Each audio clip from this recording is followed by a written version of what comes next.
The Triumphs of Eugene Valmont by Robert Barr. Chapter 1. The Mystery of the 500 Diamonds. When I say I am called Valmont, the name will convey no impression to the reader one way or another. My occupation is that of private detective in London, but if you ask any policeman in Paris who Valmont was, he will likely be able to tell you, unless he is a recent recruit. If you ask him where Valmont is now, he may not know. Yet I have a good deal to do with the Parisian police. For a period of 7 years I was chief detective to the government of France, and if I am unable to prove myself a great crime hunter, it is because the record of my career is in the secret archives of Paris. I may admit at the outset that I have no grievances to air. The French government considered itself justified in dismissing me, and it did so. In this action it was quite within its right, and I should be the last to dispute that right. But on the other hand, I consider myself justified in publishing the following account of what actually occurred, especially as so many false rumours have been put abroad concerning the case. However, as I said at the beginning, I hold no grievance, because my worldly affairs are now much more prosperous than they were in Paris, my intimate knowledge of that city and the country of which it is the capital bringing to me many cases with which I have dealt more or less successfully since I established myself in London. Without further preliminary, I shall at once plunge into an account of the case which riveted the attention of the whole world a little more than a decade ago. The year 1893 was a prosperous 12 months for France. The weather was good, the harvest excellent, and the wine of that vintage is celebrated to this day. Everyone was well off and reasonably happy, a marked contrast to the state of things a few years later, when dissension over the Dreyfus case rent the country in twain. Newspaper readers may remember that in 1893 the government of France fell heir to an unexpected treasure which set the civilized world agog, especially those inhabitants of it who are interested in historical relics. This was the finding of the diamond necklace in the Château de Chaumont, where it had rested undiscovered for a century in a rubbish heap of an attic. I believe it has not been questioned that this was the veritable necklace which the court jeweller, Baume, hoped to sell to Marie Antoinette, although how it came to be in the Château de Chaumont no one has been able to form even a conjecture. For 100 years it was supposed that the necklace had been broken up in London, and its 1,000 stones, great and small, sold separately. It has always seemed strange to me that the Countess de La Motte Valois, who was thought to have profited by the sale of these jewels, should not have abandoned France if she possessed money to leave that country, for exposure was inevitable if she remained. Indeed, the unfortunate woman was branded and imprisoned, and afterwards was dashed to death from the 3rd story of a London house, when in the direst poverty she sought escape from the consequences of the debts she had incurred. I am not superstitious in the least, yet this celebrated piece of treasure trove seems actually to have exerted a malign influence over everyone who had the misfortune to be connected with it. Indeed, in a small way, I who write these words suffered dismissal and disgrace, though I caught but one glimpse of this dazzling scintillation of jewels. The jeweller who made the necklace met financial ruin. The queen for whom it was constructed was beheaded. That high-born prince Louis René Edouard, Cardinal de Rohan, who purchased it, was flung into prison. The unfortunate countess, who said she acted as go-between until the transfer was concluded, clung for 5 awful minutes to a London window-sill before dropping to her death to the flags below. And now, 108 years later, up comes this devil's display of fireworks to the light again. Drouillard, The working man who found the ancient box seems to have prized it open, and, ignorant though he was, he had probably never seen a diamond in his life before, realised that a fortune was in his grasp. The baleful glitter from the combination must have sent madness into his brain, working havoc therein as though the shafts of brightness were those mysterious rays which scientists have recently discovered. He might quite easily have walked through the main gate of the château unsuspected and unquestioned, with the diamonds concealed about his person. But instead of this, he crept from the attic window onto the steep roof, slipped to the eaves, fell to the ground, and lay dead with a broken neck, while the necklace, intact, shimmered in the sunlight beside his body. No matter where these jewels had been found, the government would have insisted that they belonged to the treasury of the Republic, but as the Château de Chaumont was a historical monument and the property of France, there could be no question regarding the ownership of the necklace. The government at once claimed it, and ordered it to be sent by a trustworthy military man to Paris. It was carried safely and delivered promptly to the authorities by Alfred Dreyfus, a young captain of artillery, to whom its custody had been entrusted. In spite of its fall from the tall tower, neither case nor jewels were perceptibly damaged. The lock of the box had apparently been forced by Drouillard's hatchet, or perhaps by the clasp knife found on his body. On reaching the ground, the lid had flown open, and the necklace was thrown out. I believe there was some discussion in the cabinet regarding the fate of this ill-omened trophy, one section wishing it to be placed in a museum on account of its historical interest, another advocating the breaking up of the necklace and the selling of the diamonds for what they would fetch, but a third party maintained that the method to get the most money into the coffers of the country was to sell the necklace as it stood, for as the world now contains so many rich amateurs who collect undoubted rarities, regardless of expense, the historic associations of the jewelled collar would enhance the intrinsic value of the stones, and, this view prevailing, it was announced that the necklace would be sold by auction a month later in the rooms of Mayor Renaud & Co., in the Boulevard des Italiens, near the Bank of the Crédit Lyonnais. This announcement elicited much comment from the newspapers of all countries, and it seemed that from a financial point of view at least, the decision of the government had been wise, for it speedily became evident that a notable coterie of wealthy buyers would be congregated in Paris on the 13th, unlucky day for me, when the sale was to take place. But we of the inner circle were made aware of another result somewhat more disquieting, which was that the most expert criminals in the world were also gathering like vultures upon the fair city. The honour of France was at stake. Whoever bought that necklace must be assured of a safe conduct out of the country. We might view with equanimity whatever happened afterwards, but while he was a resident of France, his life and property must not be endangered. Thus it came about that I was given full authority to ensure that neither murder nor theft, nor both combined, should be committed while the purchaser of the necklace remained within our boundaries, and for this purpose the police resources of France were placed unreservedly at my disposal.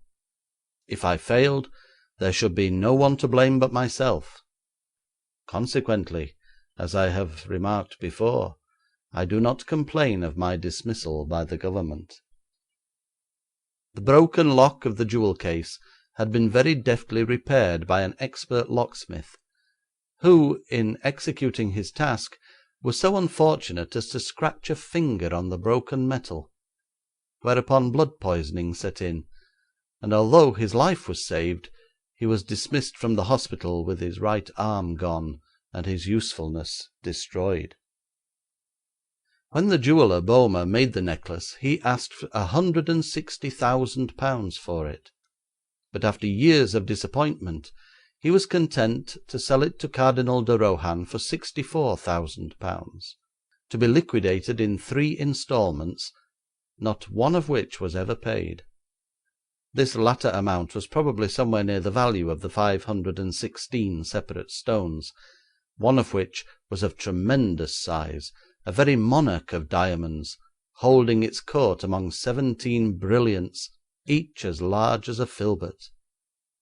This iridescent concentration of wealth was, as one might say, placed in my care, and I had to see to it that no harm came to the necklace or to its prospective owner until they were safely across the boundaries of France.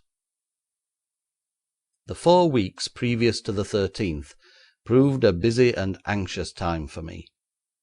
Thousands, most of whom were actuated by mere curiosity, wished to view the diamonds.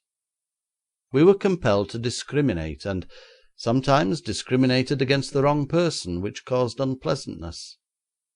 3 distinct attempts were made to rob the safe, but luckily these criminal efforts were frustrated, and so we came unscathed to the eventful 13th of the month. The sale was to begin at 2 o'clock, and on the morning of that day I took the somewhat tyrannical precaution of having the more dangerous of our own malefactors, and as many of the foreign thieves as I could trump up charges against, laid by the heels. Yet I knew very well it was not these rascals I had most to fear, but the suave, well-groomed gentlemen, amply supplied with unimpeachable credentials, stopping at our fine hotels and living like princes. Many of these were foreigners against whom we could prove nothing, and whose arrest might land us into temporary international difficulties. Nevertheless, I had each of them shadowed, and on the morning of the 13th, if one of them had even disputed a cab fare, I should have had him in prison half an hour later and taken the consequences. But these gentlemen are very shrewd, and do not commit mistakes. I made up a list of all the men in the world who were able or likely to purchase the necklace. Many of them would not be present in person at the auction rooms. Their bidding would be done by agents. This simplified matters a good deal, for the agents kept me duly informed of their purposes, and besides, an agent who handles treasure every week is an adept at the business, and does not need the protection which must surround an amateur, who in 9 cases out of 10 has but scant idea of the dangers that threaten him, beyond knowing that if he goes down a dark street in a dangerous quarter he is likely to be maltreated and robbed. There were no less than 16 clients, all told, whom we learned were to attend personally on the day of the sale, any one of whom might well have made the purchase. The Marquis of Warlingham and Lord Oxted from England were well-known jewel fanciers, while at least half a dozen millionaires were expected from the United States, with a smattering from Germany, Austria, and Russia, and one each from Italy, Belgium, and Holland. Admission to the auction rooms was allowed by ticket only, to be applied for at least a week in advance, applications to be accompanied by satisfactory testimonials. It would possibly have surprised many of the rich men collected there to know that they sat cheek by jowl with some of the most noted thieves of England and America, but I allowed this for 2 reasons. First, I wished to keep these sharpers under my own eye until I knew who had bought the necklace, and secondly, I was desirous that they should not know they were suspected. I stationed trusty men outside on the Boulevard des Italiens, each of whom knew by sight most of the probable purchasers of the necklace. It was arranged that when the sale was over I should walk out to the boulevard alongside the man who was the new owner of the diamonds, and from that moment until he quitted France my men were not to lose sight of him if he took personal custody of the stones, instead of doing the sensible and proper thing of having them insured and forwarded to his residence by some responsible transit company, or depositing them in the bank. In fact, I took every precaution that occurred to me. All Police Paris was on the qui vive, and felt itself pitted against the scoundrelism of the world. For one reason or another, it was nearly 2:30 before the sale began. There had been considerable delay because of forged tickets, and indeed, each order for admittance was so closely scrutinised that this in itself took a good deal more time than we anticipated. Every chair was occupied, and still a number of the visitors were compelled to stand. I stationed myself by the swinging doors at the entrance end of the hall, where I could command a view of the entire assemblage. Some of my men were placed with backs against the wall, whilst others were distributed amongst the chairs, all in plain clothes. During the sale, the diamonds themselves were not displayed, but the box containing them rested in front of the auctioneer, and 3 policemen in uniform stood guard on either side. Very quietly the auctioneer began by saying that there was no need for him to expatiate on the notable character of the treasure he was privileged to offer for sale, and with this preliminary he requested those present to bid. Someone offered 20,000 francs, which was received with much laughter. Then the bidding went steadily on until it reached 900,000 francs, which I knew to be less than half the reserve the government had placed upon the necklace. The contest advanced more slowly until the 1.5 million was touched, and there it hung fire for a time, while the auctioneer remarked that this sum did not equal that which the maker of the necklace had been finally forced to accept for it. After another pause he added that, as the reserve was not exceeded, the necklace would be withdrawn, and probably never again offered for sale. He therefore urged those who were holding back to make their bids now. At this the contest livened until the sum of 2,300,000 francs had been offered, and now I knew the necklace would be sold. Nearing the 3 million mark, the competition thinned down to a few dealers from Hamburg and the Marquis of Walsingham from England, when a voice that had not yet been heard in the auction room was lifted in a tone of some impatience. $1 million. There was an instant hush, followed by the scribbling of pencils, as each person present reduced the sum to its equivalent in his own currency, pounds for the English, francs for the French, marks for the German, and so on. The aggressive tone and the clear-cut face of the bidder proclaimed him an American, not less than the financial denomination he had used. In a moment it was realised that his bid was a clear leap of more than 2 million francs, and a sigh went up from the audience as if this settled it and the great sale was done. Nevertheless, the auctioneer's hammer hovered over the lid of his desk, and he looked up and down the long line of faces turned towards him. He seemed reluctant to tap the board, but no one ventured to compete against this tremendous sum, and with a sharp click the mallet fell. "What name?" he asked, bending over towards the customer. "Cash," replied the American. "Here's a cheque for the amount. I'll take the diamonds with me." "Your request is somewhat unusual," protested the auctioneer mildly. "I know what you mean," interrupted the American. "You think the cheque may not be cashed. You will notice it is drawn on the Crédit Lyonnais, which is practically next door. I must have the jewels with me. Send round your messenger with the cheque. It will take only a few minutes to find out whether or not the money is there to meet it. The necklace is mine, and I insist on having it." The auctioneer, with some demur, handed the cheque to the representative of the French Government who was present, and this official himself went to the bank.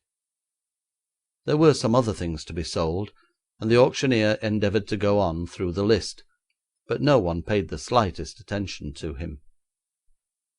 Meanwhile, I was studying the countenance of the man who had made the astounding bid, when I should instead have adjusted my preparations to meet the new conditions now confronting me. Here was a man about whom we knew nothing whatever. I had come to the instant conclusion that he was a prince of criminals, and that a sinister design, not at that moment fathomed by me, was on foot to get possession of the jewels. The handing up of the cheque was clearly a trick of some sort, and I fully expected the official to return and say the draft was good. I determined to prevent this man from getting the jewel box until I knew more of his game. Quickly I removed from my place near the door to the auctioneer's desk, having two objects in view. First, to warn the auctioneer not to part with the treasure too easily, and second, to study the suspected man at closer range. Of all evildoers the American is most to be feared. He uses more ingenuity in the planning of his projects, and will take greater risks in carrying them out than any other malefactor on earth. From my new station I saw there were two men to deal with. The bidder's face was keen and intellectual, his hands refined, ladylike, clean and white, showing they were long divorced from manual labour, if indeed they had ever done any useful work. Coolness and imperturbability were his beyond a doubt. The companion who sat at his right was of an entirely different stamp. His hands were hairy and sun-tanned, his face bore the stamp of grim determination and unflinching bravery. I knew that these two types usually hunted in couples, the one to scheme, the other to execute, and they always formed a combination dangerous to encounter and difficult to circumvent. There was a buzz of conversation up and down the hall as these two men talked together in low tones. I knew now that I was face to face with the most hazardous problem of my life. I whispered to the auctioneer, who bent his head to listen. He knew very well who I was, of course. "You must not give up the necklace," I began. He shrugged his shoulders. "I am under the orders of the official from the Ministry of the Interior. You must speak to him." "I shall not fail to do so," I replied. "Nevertheless, do not give up the box too readily." "I am helpless," he protested with another shrug. "I obey the orders of the Government." Seeing it was useless to parley further with the auctioneer, I set my wits to work to meet the new emergency. I felt convinced that the cheque would prove to be genuine, and that the fraud, wherever it lay, might not be disclosed in time to aid the authorities.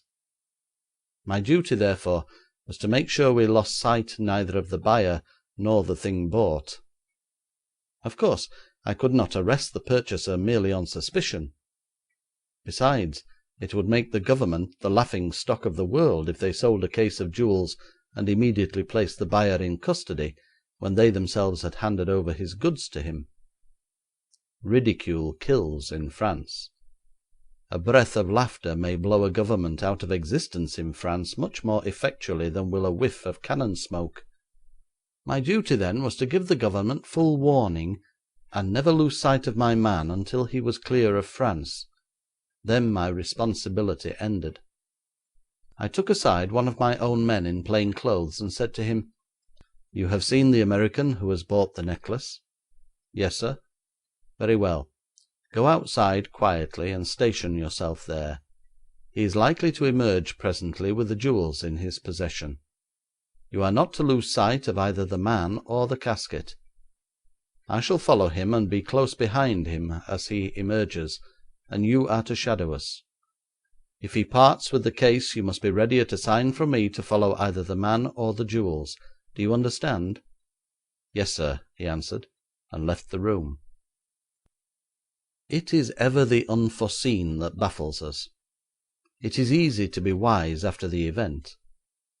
I should have sent two men, and I have often thought since how admirable is the regulation of the Italian Government which sends out its policemen in pairs. Or I should have given my man power to call for help, but even as it was, he did only half as well as I had a right to expect of him, and the blunder he committed by a moment's dull-witted hesitation. Well, there is no use of scolding. After all, the result might have been the same. Just as my man disappeared between the two folding doors, the official from the Ministry of the Interior entered. I intercepted him about half-way on his journey from the door to the auctioneer. "Possibly the cheque appears to be genuine," I whispered to him. "But certainly," he replied pompously. He was an individual greatly impressed with his own importance, a kind of character with which it is always difficult to deal. Afterwards the Government asserted that this official had warned me, and the utterances of an empty-headed ass dressed in a little brief authority, as the English poet says, were looked upon as the epitome of wisdom. "I advise you strongly not to hand over the necklace, as has been requested," I went on. "Why?" he asked. "Because I am convinced the bidder is a criminal. If you have proof of that, arrest him.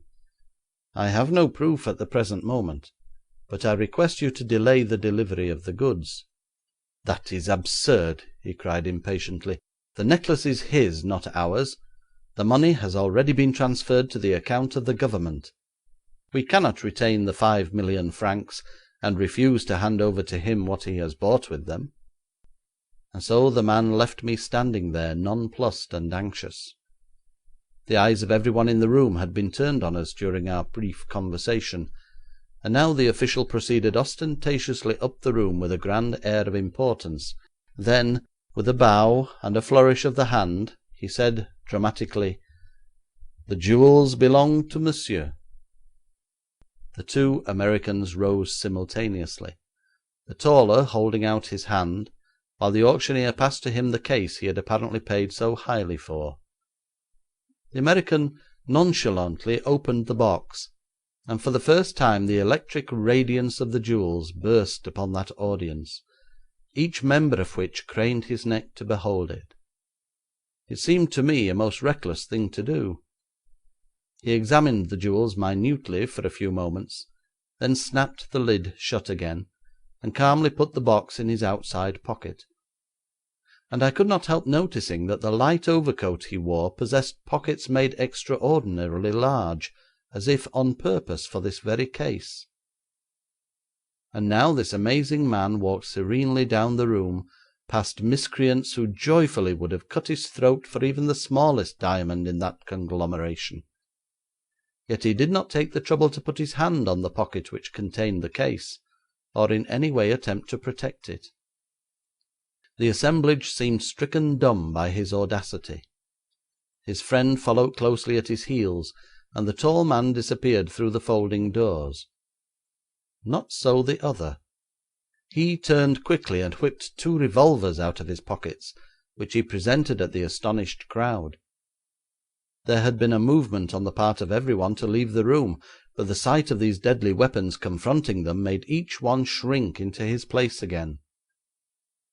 The man with his back to the door spoke in a loud and domineering voice, asking the auctioneer to translate what he had to say into French and German. He spoke in English. "These here shiners are valuable.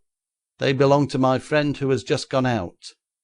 Casting no reflections on the generality of people in this room, there are nevertheless half a dozen crooks among us whom my friend wishes to avoid.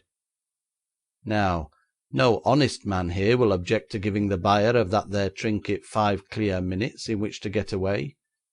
It is only the crooks that can kick. I ask these 5 minutes as a favour, but if they are not granted I am going to take them as a right. Any man who moves will get shot." "I am an honest man," I cried, "and I object. I am chief detective of the French Government. Stand aside. The police will protect your friend." "Hold on, my son," warned the American, turning one weapon directly upon me, while the other held a sort of roving commission, pointing all over the room. "My friend is from New York, and he distrusts the police as much as he does the grafters. You may be 20 detectives, but if you move before that clock strikes 3, I'll bring you down, and don't you forget it." It is one thing to face death in a fierce struggle, but quite another to advance coldly upon it toward the muzzle of a pistol held so steadily that there could be no chance of escape. The gleam of determination in the man's eyes convinced me he meant what he said. I did not consider then, nor have I considered since, that the next 5 minutes, precious as they were, would be worth paying my life for. Apparently everyone else was of my opinion, for none moved hand or foot until the clock slowly struck 3. "Thank you, gentlemen," said the American, and he vanished between the spring doors. When I say vanished, I mean that word and no other, because my men outside saw nothing of this individual then or later. He vanished as if he had never existed, and it was some hours before we found how this had been accomplished. I rushed out almost on his heels, as one might say, and hurriedly questioned my waiting men. They had all seen the tall American come out with the greatest leisure and stroll toward the west. As he was not the man any of them were looking for, they paid no further attention to him, as indeed is the custom with our Parisian force. They have eyes for nothing but what they are sent to look for, and this trait has its drawbacks for their superiors.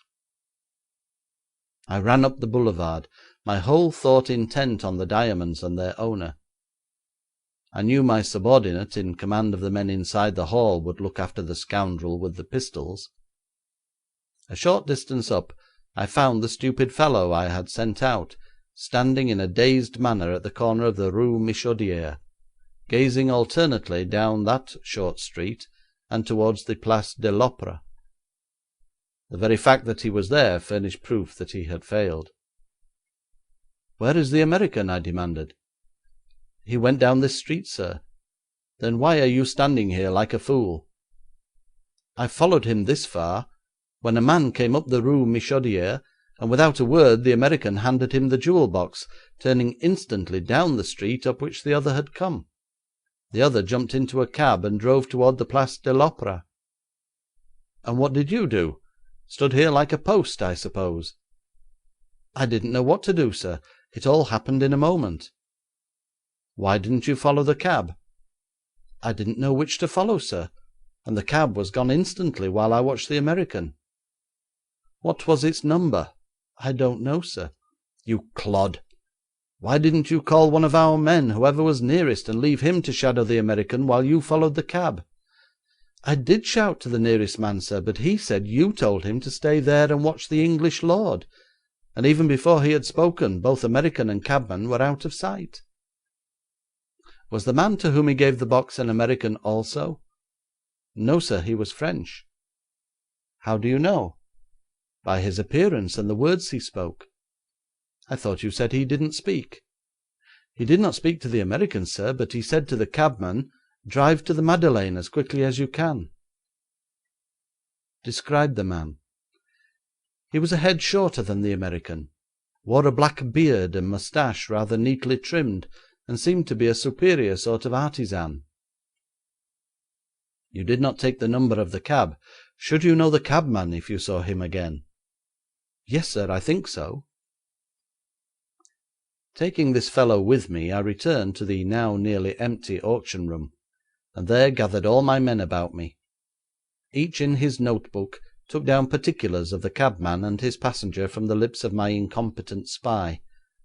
Next I dictated a full description of the two Americans, then scattered my men to the various railway stations of the lines leading out of Paris, with orders to make inquiries of the police on duty there, and to arrest one or more of the four persons described, should they be so fortunate as to find any of them. I now learned how the rogue with the pistols vanished so completely as he did.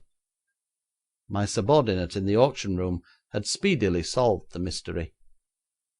To the left of the main entrance of the auction room was a door that gave private access to the rear of the premises.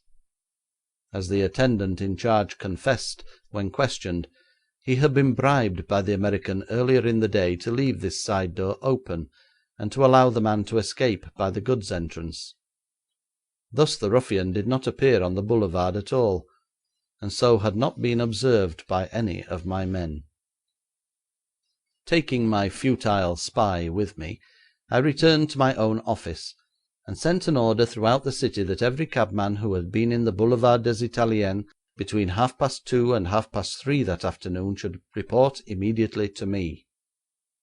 The examination of these men proved a very tedious business indeed, but whatever other countries may say of us, we French are patient, and if the haystack is searched long enough, the needle will be found. I did not discover the needle I was looking for, but I came upon one quite as important, if not more so. It was nearly 10 o'clock at night when a cabman answered my oft-repeated questions in the affirmative. "Did you take up a passenger a few minutes past 3 o'clock on the Boulevard des Italiens, near the Crédit Lyonnais?" Had he a short black beard? Did he carry a small box in his hand and order you to drive to the Madeleine?' The cabman seemed puzzled. 'He wore a short black beard when he got out of the cab,' he replied. 'What do you mean by that?' 'I drive a closed cab, sir. When he got in he was a smooth faced gentleman. When he got out he wore a short black beard.' 'Was he a Frenchman?' 'No, sir, he was a foreigner, either English or American.' 'Was he carrying a box?' 'No, sir, he held in his hand a small leather bag.' 'Where did he tell you to drive?' 'He told me to follow the cab in front, which had just driven off very rapidly toward the Madeleine. In fact, I heard the man, such as you describe, order the other cabman to drive to the Madeleine. I had come alongside the curb when this man held up his hand for a cab, but the open cab cut in ahead of me. Just then my passenger stepped up and said in French, but with a foreign accent, "Follow that cab wherever it goes." I turned with some indignation to my inefficient spy. "You told me," I said, "that the American had gone down a side street, yet he evidently met a second man, had obtained from him the handbag, turned back, and got into the closed cab directly behind you." "Well, sir," stammered the spy, "I could not look in two directions at the same time. The American certainly went down the side street, but of course I watched the cab which contained the jewels." "And you saw nothing of the closed cab right at your elbow?" "The boulevard was full of cabs, sir, and the pavement crowded with passers by, as it always is at that hour of the day, and I have only two eyes in my head." "I am glad to know you had that many, for I was beginning to think you were blind." Although I said this, I knew in my heart it was useless to censure the poor wretch, for the fault was entirely my own in not sending two men, and in failing to guess the possibility of the jewels and their owner being separated. Besides, here was a clue to my hand at last, and no time must be lost in following it up, so I continued my interrogation of the cabman. "The other cab was an open vehicle, you say?"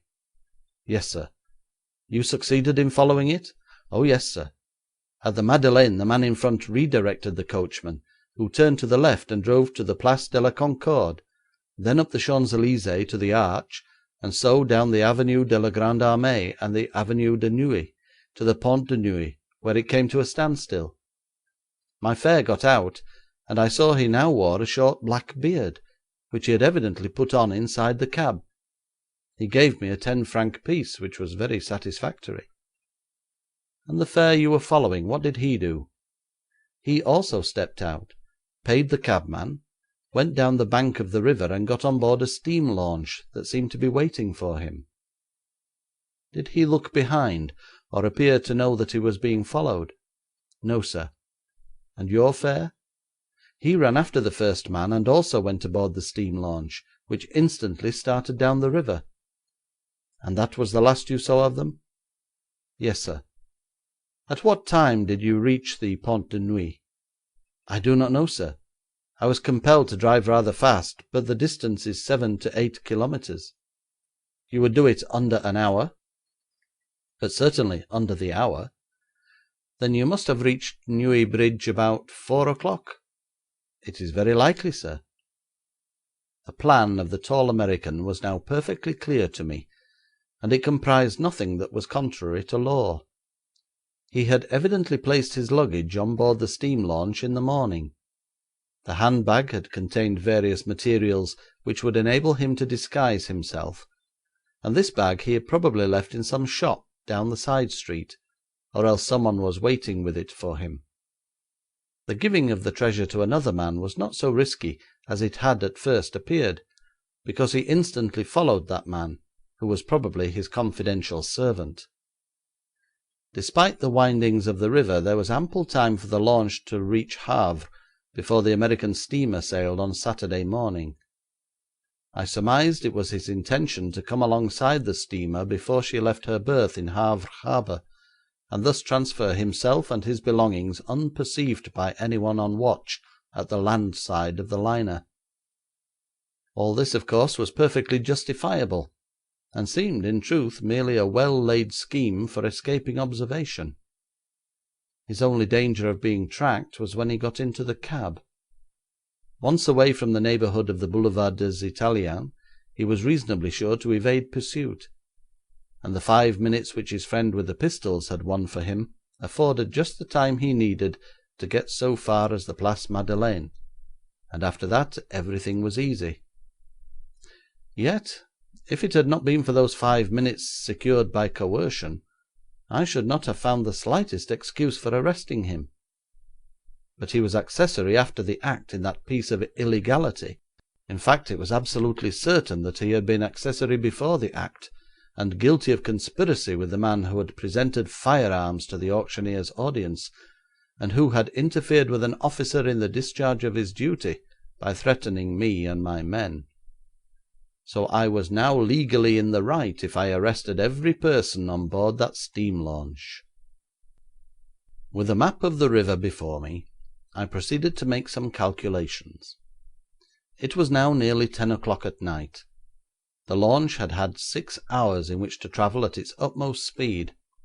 It was doubtful if so small a vessel could make 10 miles an hour, even with the current in its favour, which is rather sluggish because of the locks and the level country. 60 miles would place her beyond Moulins, which is 58 miles from the Pont Royal, and of course a lesser distance from the Pont de Neuilly. But the navigation of the river is difficult at all times, and almost impossible after dark. There were chances of the boat running aground, and then there was the inevitable delay at the locks. So I estimated that the launch could not yet have reached Moulins, which was less than 25 miles from Paris by rail. Looking up the timetable, I saw there were still 2 trains to Moulins, the next at 10:25, which reached Moulins at 11:40. I therefore had time to reach Saint-Lazare station and accomplish some telegraphing before the train left. With 3 of my assistants I got into a cab and drove to the station. On arrival I sent one of my men to hold the train, while I went into the telegraph office, cleared the wires, and got into communication with the lockmaster at Moulins. He replied that no steam launch had passed down since an hour before sunset. I then instructed him to allow the yacht to enter the lock, close the upper gate, let half of the water out, and hold the vessel there until I came. I also ordered the local Moulins police to send enough men to the lock to enforce this command. Lastly, I sent messages all along the river asking the police to report to me on the train the passage of the steam launch. The 10:25 is a slow train, stopping at every station. However, every drawback has its compensation, and these stoppages enabled me to receive and to send telegraphic messages. I was quite well aware that I might be on a fool's errand in going to Moulins. The yacht could have put about before it had steamed a mile, and so returned back to Paris. There had been no time to learn whether this was so or not if I was to catch the 10:25. Also, it might have landed its passengers anywhere along the river. I may say at once that neither of these 2 things happened, and my calculations regarding her movements were accurate to the letter. But a trap most carefully set may be prematurely sprung by inadvertence, or more often by the over-zeal of some stupid ass who fails to understand his instructions, or oversteps them if they are understood. I received a most annoying telegram from Denouval, a lock about 13 miles above that of Moulins. The local policeman, arriving at the lock, found that the yacht had just cleared. The fool shouted to the captain to return, threatening him with all the pains and penalties of the law if he refused. The captain did refuse, rung on full speed ahead, and disappeared in the darkness. Through this well-meant blunder of an understrapper, those on board the launch had received warning that we were on their track. I telegraphed to the lock keeper at Denouval to allow no craft to pass toward Paris until further orders. We thus held the launch in a 13-mile stretch of water, but the night was pitch dark, and passengers might be landed on either bank with all France before them. over which to effect their escape in any direction. It was midnight when I reached the lock at Meulan, and, as was to be expected, nothing had been seen or heard of the launch. It gave me some satisfaction to telegraph to that dunderhead at Denouval to walk along the river bank to Meulan and report if he learnt the launch's whereabouts. We took up our quarters in the lodge-keeper's house and waited. There was little sense in sending men to scour the country at this time of night, for the pursued were on the alert and very unlikely to allow themselves to be caught if they had gone ashore. On the other hand, there was every chance that the captain would refuse to let them land, because he must know his vessel was in a trap from which it could not escape, and although the demand of the policeman at Denouval was quite unauthorised, nevertheless the captain could not know that, while he must be well aware of his danger in refusing to obey a command from the authorities. Even if he got away for the moment, he must know that arrest was certain, and that his punishment would be severe. His only plea could be that he had not heard and understood the order to return, but this plea would be invalidated if he aided in the escape of two men, whom he must know were wanted by the police. I was therefore very confident that if his passengers were asked to be set ashore, the captain would refuse when he had had time to think about his own danger. My estimate proved accurate, for towards 1 o'clock the lock-keeper came in and said the green and red lights of an approaching craft were visible, and as he spoke the yacht whistled for the opening of the lock. I stood by the lock-keeper while he opened the gates. My men and the local police were concealed on each side of the lock.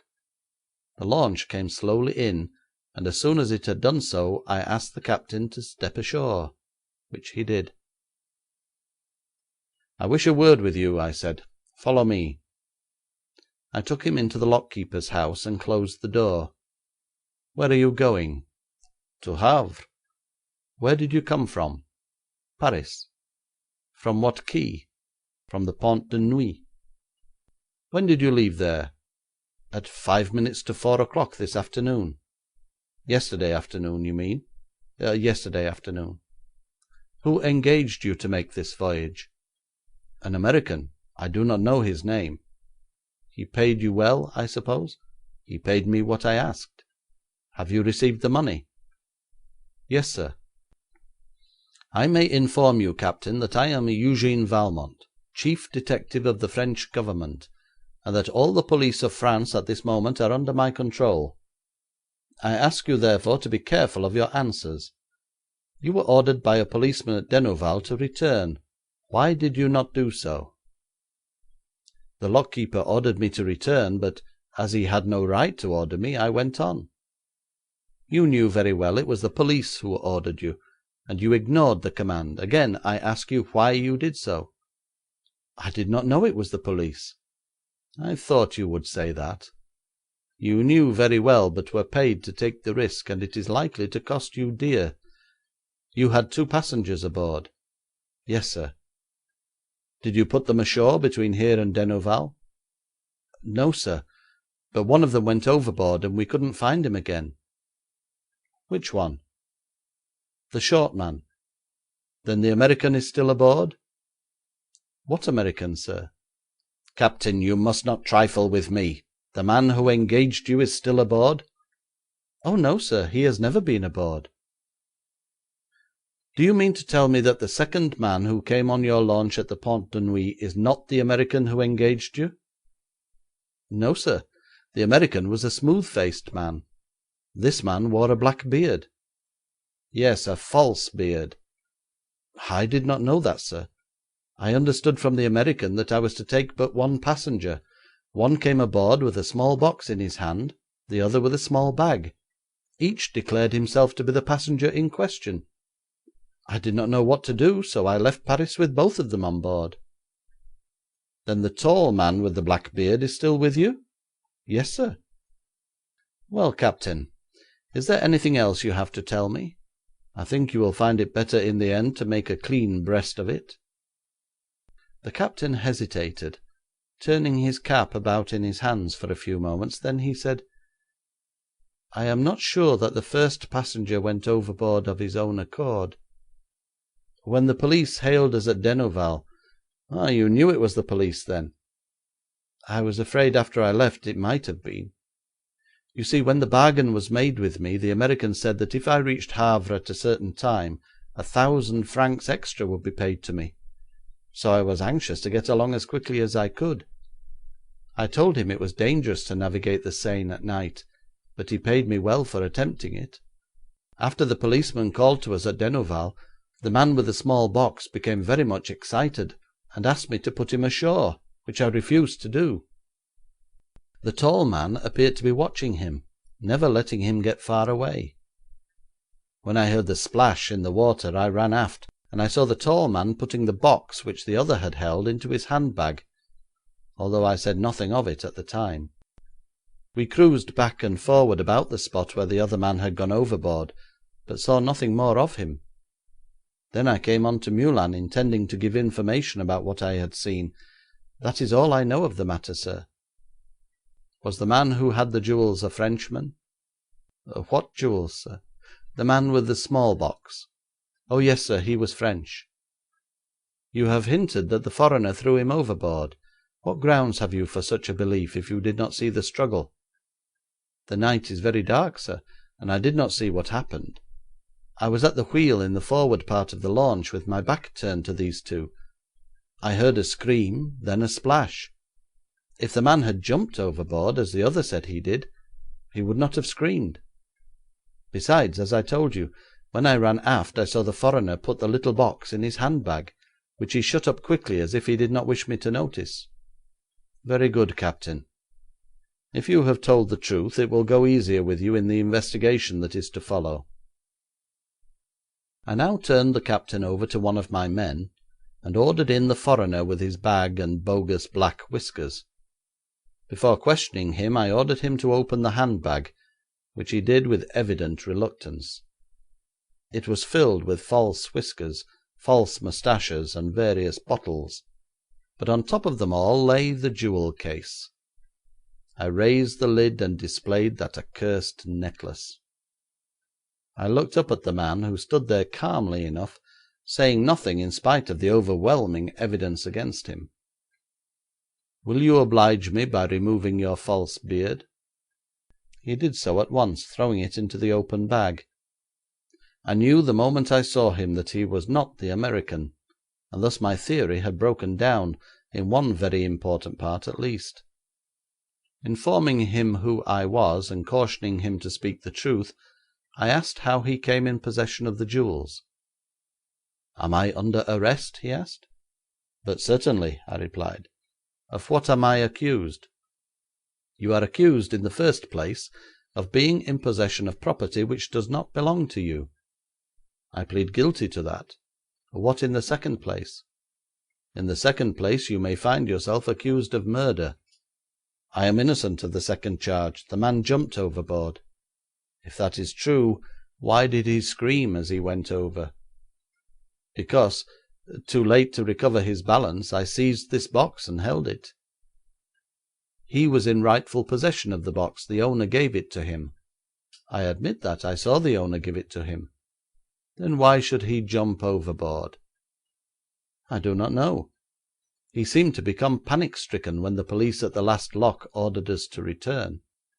He implored the captain to put him ashore, and from that moment I watched him keenly, expecting that if we drew near to the land he would attempt to escape, as the captain had refused to beach the launch. He remained quiet for about half an hour, seated on a camp chair by the rail, with his eyes turned toward the shore, trying, as I imagined, to penetrate the darkness and estimate the distance. Then suddenly he sprung up and made his dash. I was prepared for this, and instantly caught the box from his hand. He gave a half turn, trying either to save himself or to retain the box, then with a scream went down shoulders first into the water. It all happened within a second after he leaped from his chair.' 'You admit yourself, then, indirectly responsible for his drowning, at least?' 'I see no reason to suppose that the man was drowned. If able to swim, he could easily have reached the river bank. If unable to swim, why should he attempt it encumbered by the box?' 'You believe he escaped, then?' I think so. It will be lucky for you should that prove to be the case. Certainly. How did you come to be in the yacht at all? I shall give you a full account of the affair, concealing nothing. I am a private detective with an office in London. I was certain that some attempt would be made, probably by the most expert criminals at large, to rob the possessor of this necklace. I came over to Paris anticipating trouble, determined to keep an eye upon the jewel case if this proved possible. If the jewels were stolen, the crime was bound to be one of the most celebrated in legal annals. I was present during the sale, and saw the buyer of the necklace. I followed the official who went to the bank, and thus learned that the money was behind the cheque. I then stopped outside and waited for the buyer to appear. He held the case in his hand. In his pocket, you mean? I interrupted. He had it in his hand when I saw him. Then the man who afterwards jumped overboard approached him, took the case without a word, held up his hand for a cab, and when an open vehicle approached the curb he stepped in, saying, "The Madeleine." I hailed a closed cab, instructed the cabman to follow the first, disguising myself with whiskers as near like those the man in front wore as I had in my collection. Why did you do that? As a detective you should know why I did it. I wished as nearly as possible to resemble the man in front, so that if necessity arose I could pretend that I was the person commissioned to carry the jewel case. As a matter of fact, the crisis arose when we came to the end of our cab journey. The captain did not know which was his true passenger, and so let us both remain aboard the launch. And now you have the whole story. An extremely improbable one, sir. Even by your own account you had no right to interfere in this business at all. I quite agree with you there, he replied, with great nonchalance, taking a card from his pocket-book, which he handed to me. That is my London address. You may make inquiries, and you will find I am exactly what I represent myself to be. The first train for Paris left Meulan at 11 minutes past 4 in the morning. It was now 2:15. I left the captain, crew, and launch in charge of 2 of my men, with orders to proceed to Paris as soon as it was daylight. I, supported by the third man, waited at the station with our English prisoner, and reached Paris at 5:30 in the morning. The English prisoner, though severely interrogated by the judge, stood by his story. Inquiry by the police in London proved that what he said of himself was true. His case, however, began to look very serious when 2 of the men from the launch asserted that they had seen him push the Frenchman overboard, and their statement could not be shaken. All our energies were bent for the next 2 weeks on trying to find something of the identity of the missing man, or to get any trace of the 2 Americans. If the tall American were alive, it seemed incredible that he should not have made application for the valuable property he had lost. All attempts to trace him by means of the cheque on the Crédit Lyonnais proved futile. The bank pretended to give me every assistance, but I sometimes doubt if it actually did so. It had evidently been well paid for its services, and evinced no impetuous desire to betray so good a customer. We made inquiries about every missing man in Paris, but also without result. The case had excited much attention throughout the world, and doubtless was published in full in the American papers. The Englishman had been in custody 3 weeks when the chief of police in Paris received the following letter: Dear Sir, on my arrival in New York by the English steamer Lucania, I was much amused to read in the papers accounts of the exploits of detectives, French and English. I am sorry that only one of them seems to be in prison.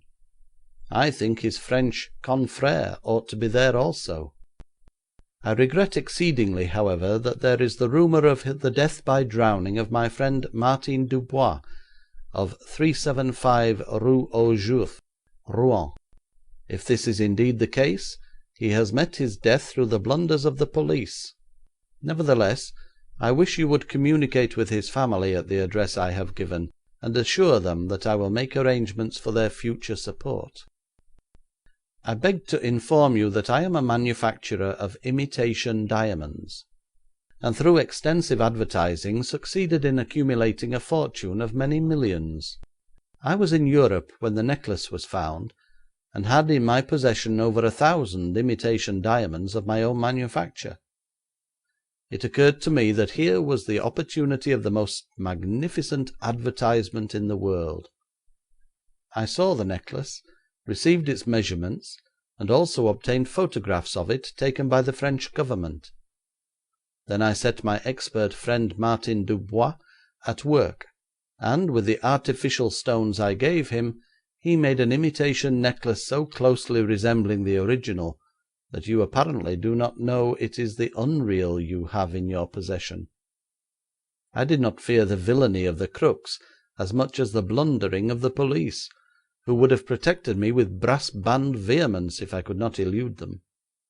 I knew that the detectives would overlook the obvious, but would at once follow a clue if I provided one for them.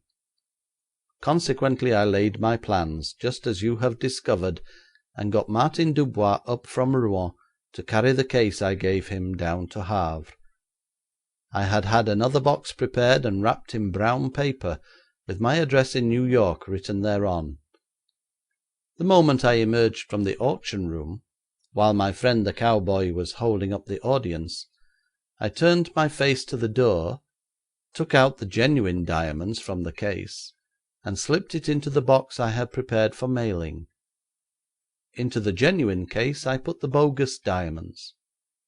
After handing the box to Dubois, I turned down a side street and then into another whose name I do not know, and there in a shop with sealing wax and string did up the real diamonds for posting. I labelled the package Books, went to the nearest post office, paid letter postage, and handed it over unregistered as if it were of no particular value. After this I went to my rooms in the Grand Hotel, where I had been staying under my own name for more than a month. Next morning I took train for London, and the day after sailed from Liverpool on the Lucania. I arrived before the Gascoigne, which sailed from Havre on Saturday, met my box at Customs House, paid duty, and it now reposes in my safe. I intend to construct an imitation necklace which will be so like the genuine one that nobody can tell the two apart. Then I shall come to Europe and exhibit the pair, for the publication of the truth of this matter will give me the greatest advertisement that ever was. Yours truly, John P. Hazard. I at once communicated with Rouen, and found Martin Dubois alive and well. His first words were, "I swear I did not steal the jewels." He had swum ashore, tramped to Rouen, and kept quiet in great fear while I was fruitlessly searching Paris for him. It took Mr. Hazard longer to make his imitation necklace than he supposed, and several years later he booked his passage with the two necklaces on the ill-fated steamer Burgoyne, and now rests beside them at the bottom of the Atlantic. Full many a gem of purest ray serene the dark unfathomed caves of ocean bear.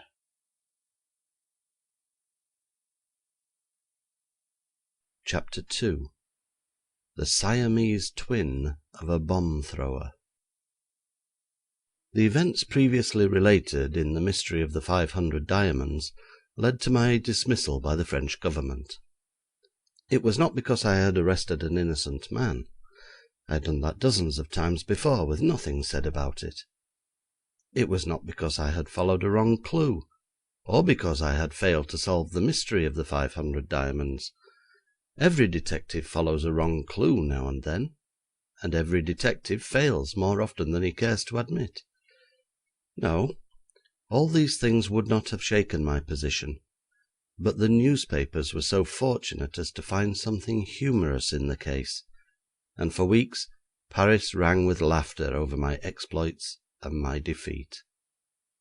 The fact that the chief French detective had placed the most celebrated English detective into prison, and that each of them were busily sleuth-hounding a bogus clue, deliberately flung across their path by an amateur, roused all France to great hilarity.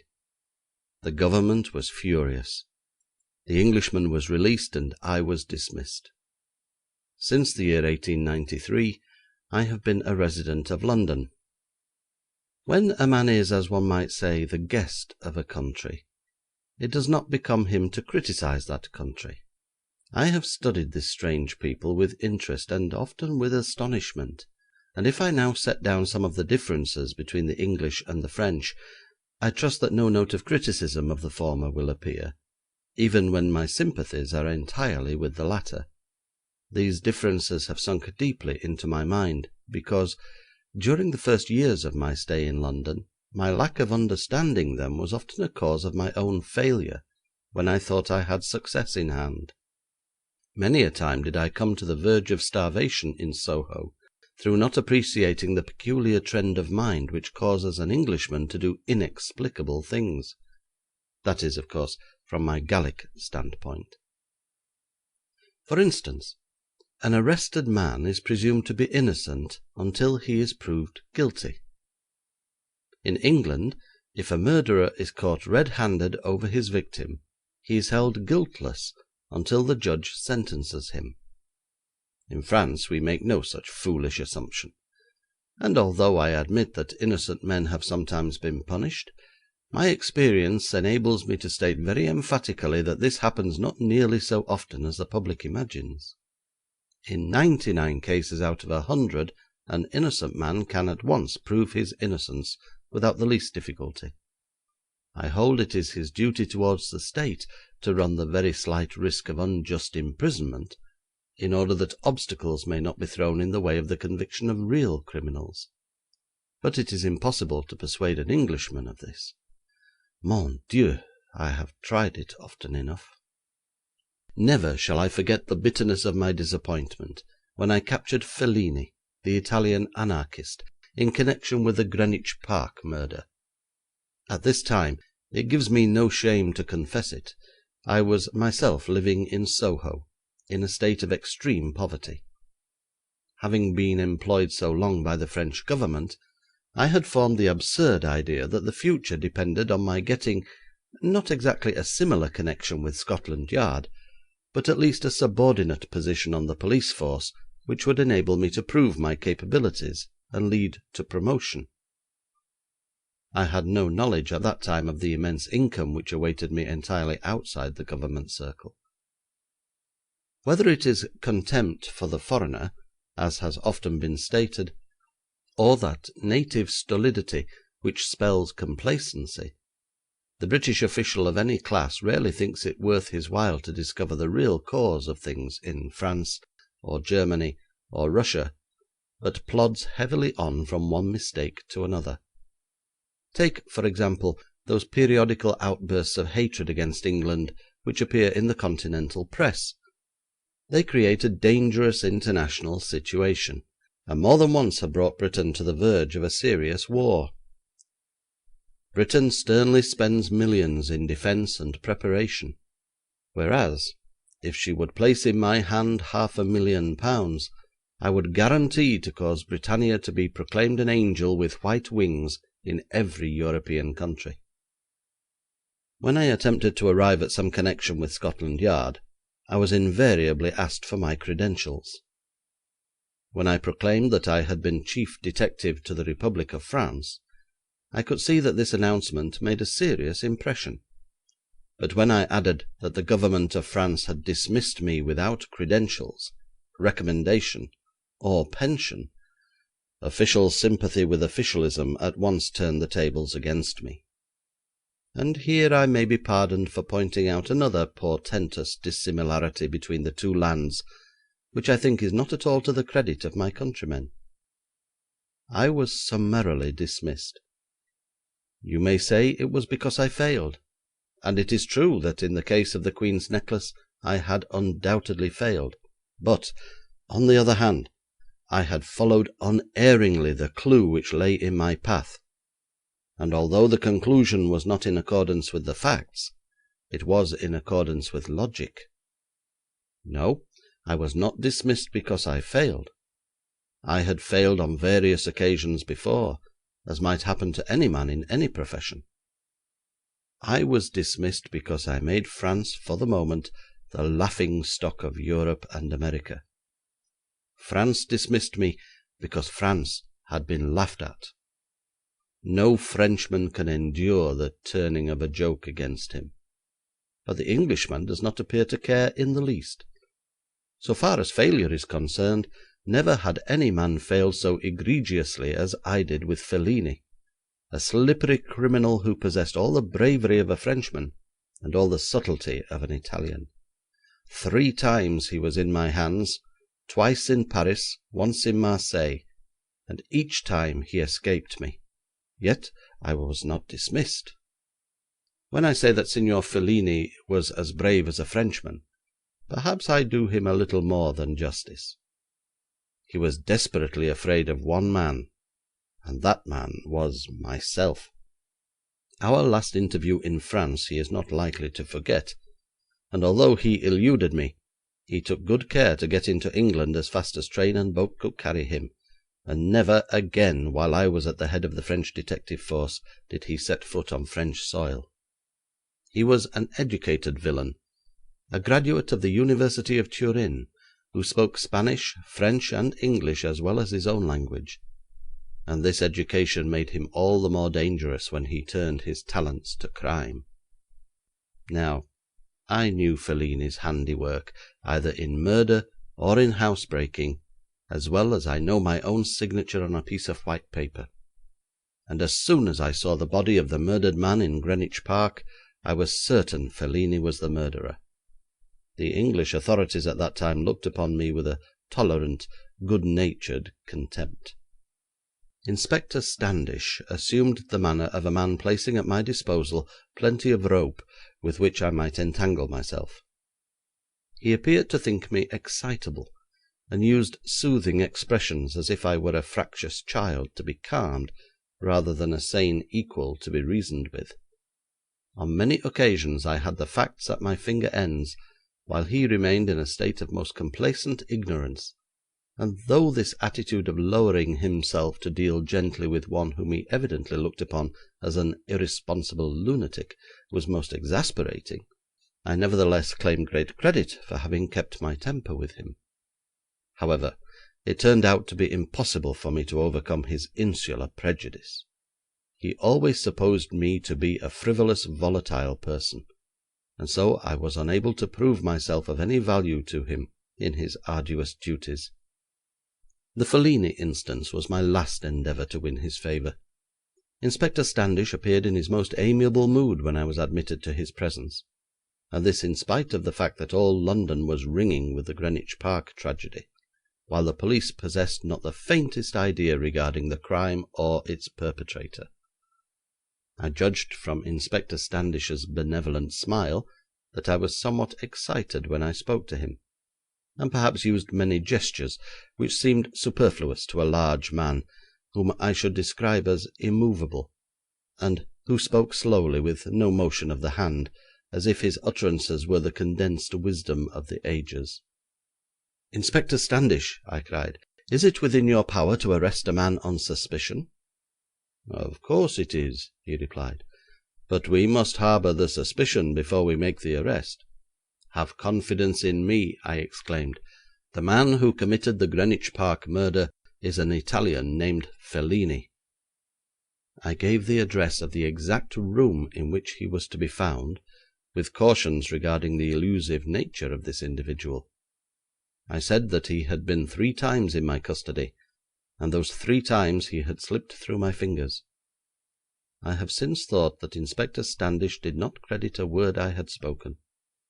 "What is your proof against this Italian?" asked the inspector slowly. "The proof is on the body of the murdered man, but, nevertheless, if you suddenly confront Fellini with me, without giving him any hint of whom he is going to meet, you shall have the evidence from his own lips before he recovers from his surprise and fright." Something of my confidence must have impressed the official, for the order of arrest was made. Now, during the absence of the constable sent to bring in Fellini, I explained to the inspector fully the details of my plan. Practically he did not listen to me, for his head was bent over a writing pad, on which I thought he was taking down my remarks, but when I had finished he went on writing as before, so I saw I had flattered myself unnecessarily. More than 2 hours passed before the constable returned, bringing with him the trembling Italian. I swung round in front of him and cried in a menacing voice, "Fellini, regard me. You know Valmont too well to trifle with him. What have you to say of the murder in Greenwich Park?" I give you my word that the Italian collapsed, and would have fallen to the floor in a heap, had not the constables upheld him with hands under each arm. His face became of a pasty whiteness, and he began to stammer his confession, when this incredible thing happened, which could not be believed in France. Inspector Standish held up his finger. "One moment," he cautioned solemnly. "Remember that whatever you say will be used against you." The quick, beady black eyes of the Italian shot from Standish to me, and from me to Standish.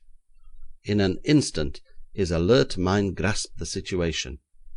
Metaphorically, I had been waved aside. I was not there in any official capacity, and he saw in a moment with what an opaque intellect he had to deal. The Italian closed his mouth like a steel trap and refused to utter a word. Shortly after he was liberated, as there was no evidence against him. When at last complete proof was in the tardy hands of the British authorities, the agile Fellini was safe in the Apennine Mountains, and today is serving a life sentence in Italy for the assassination of a senator whose name I have forgotten.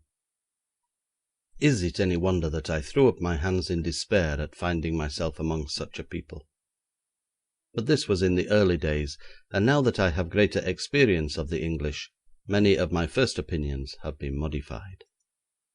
I mention all this to explain why, in a private capacity, I often did what no English official would dare to do.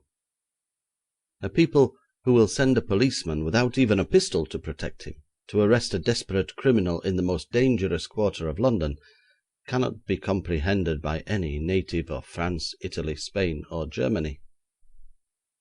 When I began to succeed as a private detective in London, and had accumulated money enough for my project, I determined not to be hampered by this unexplainable softness of the English toward an accused person. I therefore reconstructed my flat, and placed in the centre of it a dark room strong as any Bastille cell.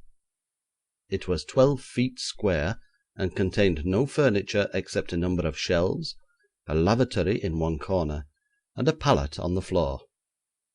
It was ventilated by 2 flues from the centre of the ceiling, in one of which operated an electric fan, which, when the room was occupied, sent the foul air up that flue, and drew down fresh air through the other. The entrance to this cell opened out from my bedroom, and the most minute inspection would have failed to reveal the door, which was of massive steel, and was opened and shut by electric buttons that were partially concealed by the head of my bed. Even if they had been discovered, they would have revealed nothing, because the first turn of the button lit the electric light at the head of my bed. The second turn put it out, and this would happen as often as the button was turned to the right. But turn it 3 times slowly to the left, and the steel door opened. Its juncture was completely concealed by panelling. I have brought many a scoundrel to reason within the impregnable walls of that small room. Those who know the building regulations of London will wonder how it was possible for me to delude the government inspector during the erection of this section of the Bastille in the midst of the modern metropolis. It was the simplest thing in the world. Liberty of the subject is the first great rule with the English people, and thus many a criminal is allowed to escape. Here was I laying plans for the contravening of this first great rule, and to do so I took advantage of the second great rule of the English people, which is that property is sacred. I told the building authorities I was a rich man with a great distrust of banks, and I wished to build in my flat a safe or strong room in which to deposit my valuables. I built, then, such a room as may be found in every bank and many private premises of the city, and a tenant might have lived in my flat for a year and never suspected the existence of this prison. A railway engine might have screeched its whistle within it, and not a sound would have penetrated the apartments that surrounded it, unless the door were open. But besides Monsieur Eugene Valmont, dressed in elegant attire as if he were still a boulevardier of Paris, occupier of the top floor in the Imperial Flats, there was another Frenchman in London to whom I must introduce you, namely Professor Paul Ducharme, who occupied a squalid back room in the cheapest and most undesirable quarter of Soho.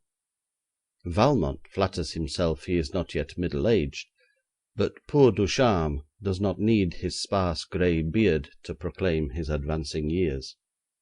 Valmont vaunts an air of prosperity. Ducharme wears the shabby habiliments and the shoulder-stoop of hopeless poverty. He shuffles cringingly along the street, a compatriot not to be proud of. There are so many Frenchmen anxious to give lessons in their language that merely a small living is to be picked up by any one of them. You will never see the spruce Valmont walking alongside the dejected Ducharme. Ah, you exclaim, Valmont in his prosperity has forgotten those less fortunate of his nationality. Pardon, my friends, it is not so. Behold, I proclaim to you the exquisite Valmont and the threadbare Ducharme are one and the same person. That is why they do not promenade together, and indeed it requires no great histrionic art on my part to act the rôle of the miserable Ducharme, for when I first came to London I warded off starvation in this wretched room, and my hand it was that nailed to the door the painted sign, Professor Paul Ducharme, Teacher of the French Language. I never gave up the room, even when I became prosperous and moved to Imperial Flats, with its concealed chamber of horrors unknown to British authority. I did not give up the Soho chamber principally for this reason. Paul Ducharme, if the truth were known about him, would have been regarded as a dangerous character. Yet this was a character sometimes necessary for me to assume. He was a member of the very inner circle of the International, an anarchist of the anarchists. This malign organisation has its real headquarters in London, and we who were officials connected with the Secret Service of the Continent have more than once cursed the complacency of the British Government, which allows such a nest of vipers to exist practically unmolested. I confess that before I came to know the English people as well as I do now, I thought that this complacency was due to utter selfishness, because the anarchists never commit an outrage in England. England is the one spot on the map of Europe where an anarchist cannot be laid by the heels unless there is evidence against him that will stand the test of open court. Anarchists take advantage of this fact, and plots are hatched in London which are executed in Paris, Berlin, Petersburg, or Madrid. I know now that this leniency on the part of the British Government does not arise from craft, but from their unexplainable devotion to their shibboleth, the liberty of the subject. Time and again France has demanded the extradition of an anarchist, always to be met with the question, "Where is your proof?" I know many instances where our certainty was absolute, and also cases where we possessed legal proof as well, but legal proof which, for one reason or another, we dared not use in public. Yet all this had no effect on the British authorities. They would never give up even the vilest criminal except on publicly attested legal evidence, and not even then if the crime were political. During my term of office under the French Government, no part of my duties caused me more anxiety than that which pertained to the political secret societies. Of course, with a large portion of the Secret Service fund at my disposal, I was able to buy expert assistance, and even to get information from anarchists themselves. This latter device, however, was always more or less unreliable. I have never yet met an anarchist I could believe on oath, and when one of them offered to sell exclusive information to the police, we rarely knew whether he was merely trying to get a few francs to keep himself from starving, or whether he was giving us false particulars which would lead us into a trap. I have always regarded our dealings with nihilists, anarchists, or other secret associations for the perpetrating of murder as the most dangerous service a detective is called upon to perform. Yet it is absolutely necessary that the authorities should know what is going on in these secret conclaves. There are 3 methods of getting this intelligence. First, periodical raids upon the suspected, accompanied by confiscation and search of all papers found. This method is much in favour with the Russian police. I have always regarded it as largely futile, first because the anarchists are not such fools, speaking generally, as to commit their purposes to writing, and second because it leads to reprisal. Each raid is usually followed by a fresh outbreak of activity on the part of those left free. The second method is to bribe an anarchist to betray his comrades. I have never found any difficulty in getting these gentry to accept money. They are eternally in need, but I usually find the information they give in return to be either unimportant or inaccurate. There remains then the third method, which is to place a spy among them. The spy battalion is the forlorn hope of the detective service. In 1 year I lost 3 men on anarchist duty, among the victims being my most valuable helper, Henri Brisson. Poor Brisson's fate was an example of how a man may follow a perilous occupation for months with safety, and then by a slight mistake bring disaster on himself. At the last gathering Brisson attended, he received news of such immediate and fateful import that on emerging from the cellar where the gathering was held, he made directly for my residence, instead of going to his own squalid room in the Rue Falgarie.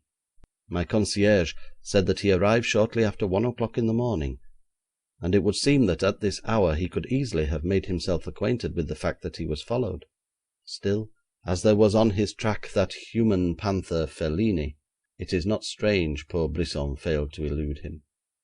Arriving at the tall building in which my flat was then situated, Brisson rang the bell, and the concierge, as usual, in that strange state of semi-somnolence which envelops concierges during the night, pulled the looped wire at the head of his bed and unbolted the door. Brisson assuredly closed the huge door behind him, and yet the moment before he did so Fellini must have slipped in unnoticed to the stone-paved courtyard. If Brisson had not spoken and announced himself, the concierge would have been wide awake in an instant. If he had given a name unknown to the concierge, the same result would have ensued. As it was, he cried aloud, "Brisson," whereupon the concierge of the famous chief of the French detective staff, Valmont, uttered "Bon," and was instantly asleep again. Now Fellini had known Brisson well, but it was under the name of Revensky, and as an exiled Russian. Brisson had spent all his early years in Russia, and spoke the language like a native. The moment Brisson had uttered his true name, he had pronounced his own death warrant.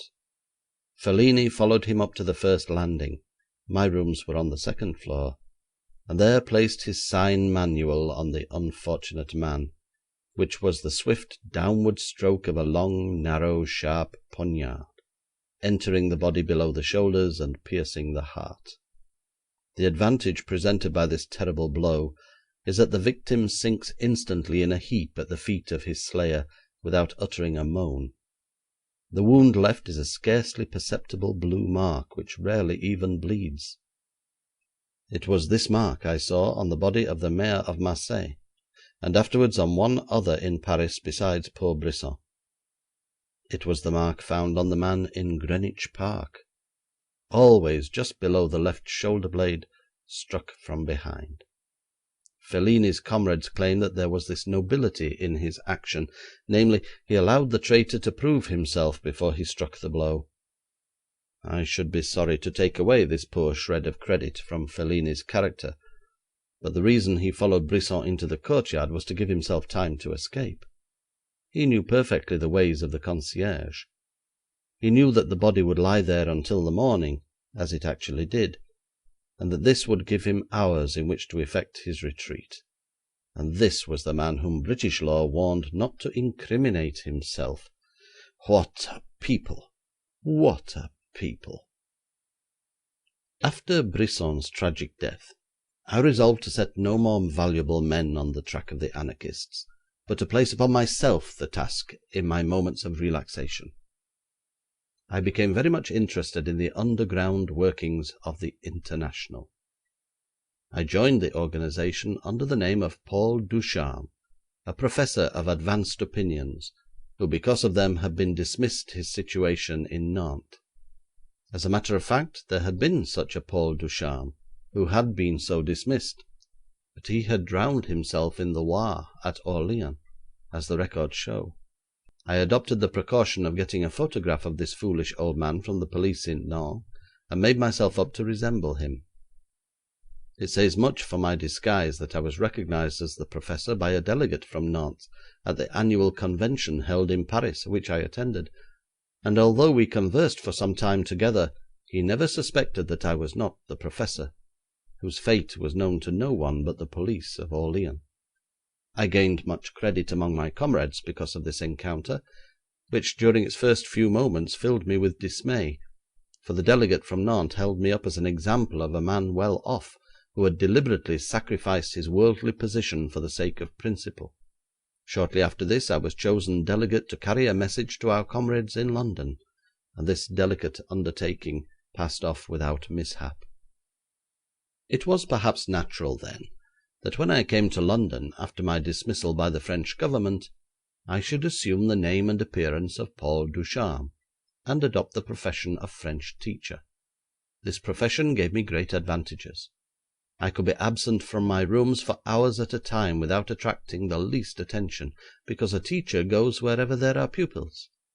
If any of my anarchist comrades saw me emerging shabbily from the grand imperial flats where Valmont lived, he greeted me affably, thinking I was coming from a pupil.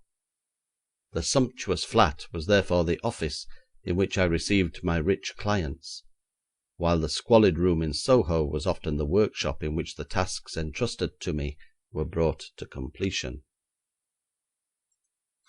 I now come to very modern days indeed, when I spent much time with the emissaries of the International. It will be remembered that the King of England made a round of visits to European capitals, the far-reaching results of which, in the interest of peace, we perhaps do not yet fully understand and appreciate. His visit to Paris was the beginning of the present entente cordiale, and I betray no confidence when I say that this brief official call at the French capital was the occasion of great anxiety to the government of my own country, and also of that in which I was domiciled. Anarchists are against all government, and would like to see each one destroyed, not even excepting that of Great Britain. My task in connection with the visit of King Edward to Paris was entirely unofficial. A nobleman, for whom on a previous occasion I had been so happy as to solve a little mystery which troubled him, complimented me by calling at my flat about 2 weeks before the King's entry into the French capital. I know I shall be pardoned if I fail to mention this nobleman's name. I gathered that the intended visit of the King met with his disapproval. He asked if I knew anything, or could discover anything, of the purposes animating the anarchist clubs of Paris, and their attitude towards the royal function, which was now the chief topic in the newspapers. I replied that within 4 days I would be able to submit to him a complete report on the subject. He bowed coldly and withdrew. On the evening of the 4th day I permitted myself the happiness of waiting upon his lordship at his West End London mansion. I have the honour to report to your lordship, I began, that the anarchists of Paris are somewhat divided in their opinions regarding His Majesty's forthcoming progress through that city. A minority, contemptible in point of number, but important so far as the extremity of their opinions are concerned, has been trying— "Excuse me," interrupted the nobleman with some severity of tone. "Are they going to attempt to injure the King or not?" "They are not, your lordship," I replied, with what I trust is my usual urbanity of manner, despite his curt interpellation. "His most gracious Majesty will suffer no molestation, and their reason for quiescence—" "Their reasons do not interest me," put in his lordship gruffly. "You are sure of what you say?" "Perfectly sure, your lordship." "No precautions need be taken?" "None in the least, your lordship." "Very well," concluded the nobleman shortly. "If you tell my secretary in the next room as you go out how much I owe you, he will hand you a cheque." And with that I was dismissed. I may say that, mixing as I do with the highest in two lands, and meeting invariably such courtesy as I myself am always eager to bestow, a feeling almost of resentment arose at this cavalier treatment. However, I merely bowed somewhat ceremoniously in silence, and availed myself of the opportunity in the next room to double my bill, which was paid without demur. Now, if this nobleman had but listened, he would have heard much that might interest an ordinary man, although I must say that during my 3 conversations with him his mind seemed closed to all outward impressions save and except the grandeur of his line, which he traced back unblemished into the northern part of my own country. The King's visit had come as a surprise to the anarchists, and they did not quite know what to do about it. The Paris Reds were rather in favour of a demonstration, while London bade them in God's name to hold their hands, for, as they pointed out, England is the only refuge in which an anarchist is safe until some particular crime can be imputed to him, and what is more, proven up to the hilt. It will be remembered that the visit of the King to Paris passed off without incident, as did the return visit of the President to London. On the surface all was peace and goodwill, but under the surface seethed plot and counterplot, and behind the scenes 2 great governments were extremely anxious, and high officials in the Secret Service spent sleepless nights. As no untoward incident had happened, the vigilance of the authorities on both sides of the Channel relaxed at the very moment when, if they had known their adversaries, it should have been redoubled. Always beware of the anarchist when he has been good. Look out for the reaction. It annoys him to be compelled to remain quiet when there is a grand opportunity for strutting across the world's stage, and when he misses the psychological moment, he is apt to turn nasty, as the English say. When it first became known that there was to be a royal procession through the streets of Paris, a few fanatical hotheads both in that city and in London wished to take action, but they were overruled by the saner members of the organisation. It must not be supposed that anarchists are a band of lunatics. There are able brains among them, and these born leaders as naturally assume control in the underground world of anarchy as would have been the case if they had devoted their talents to affairs in ordinary life.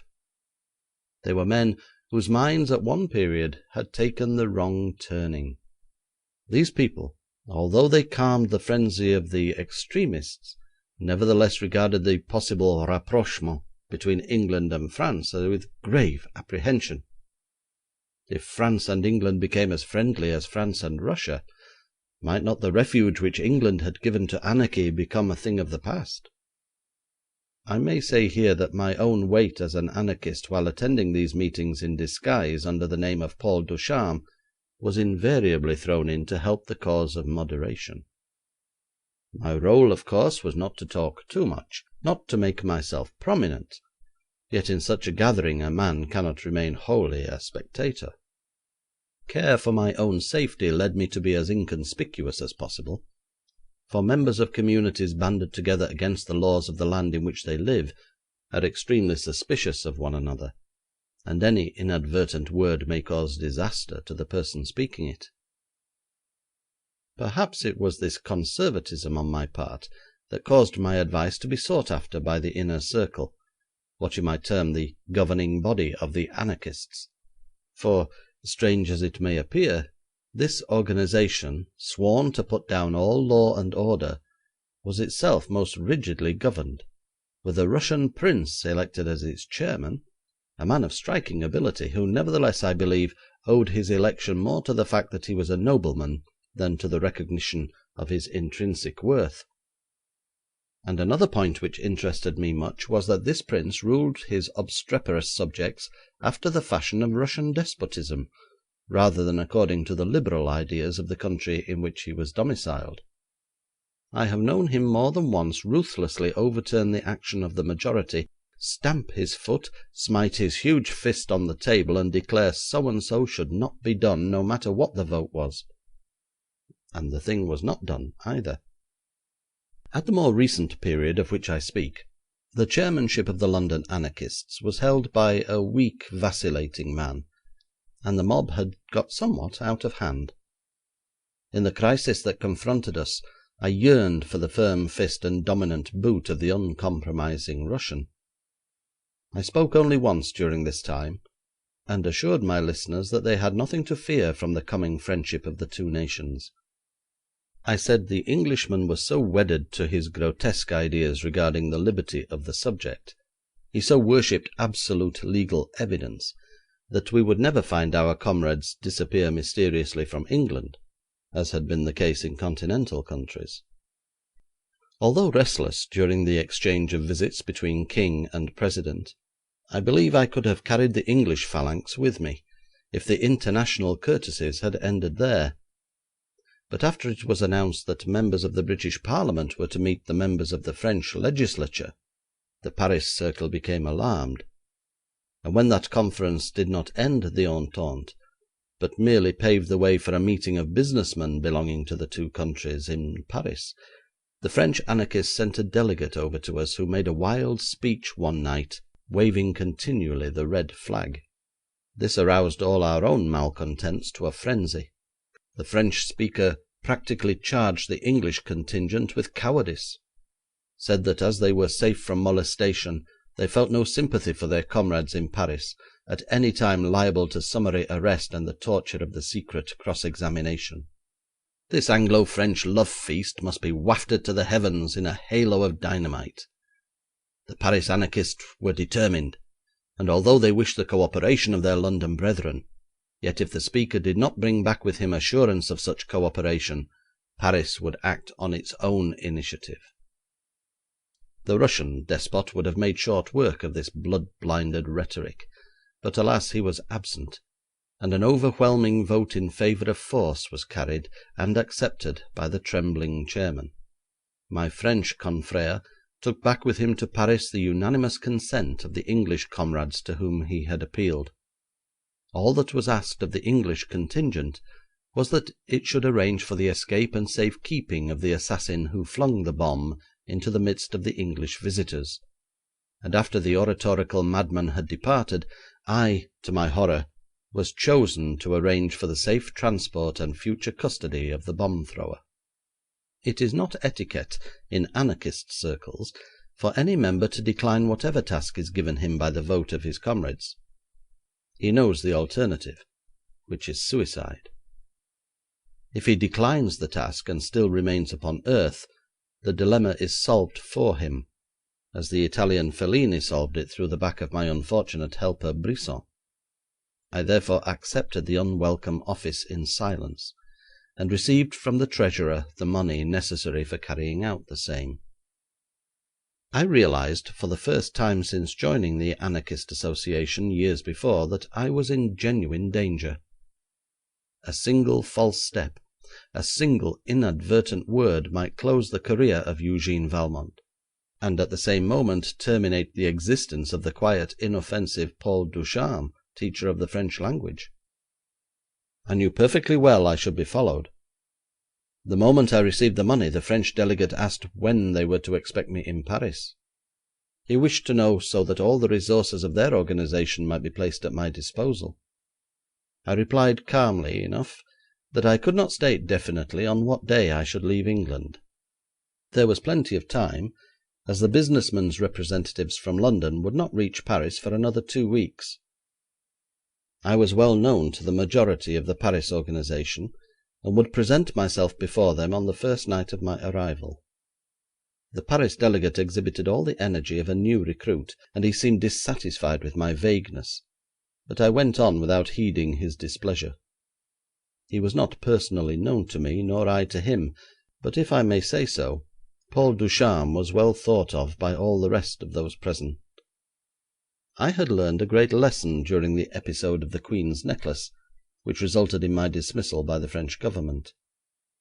I had learned that if you expect pursuit, it is always well to leave a clue for the pursuer to follow. Therefore I continued in a low, conversational tone: "I shall want the whole of tomorrow for myself. I must notify my pupils of my absence. Even if my pupils leave me, it will not so much matter. I can probably get others. But what does matter is my secretarial work with Monsieur Valmont of the Imperial Flats. I am just finishing for him the translation of a volume from French into English, and tomorrow I can complete the work and get his permission to leave for a fortnight.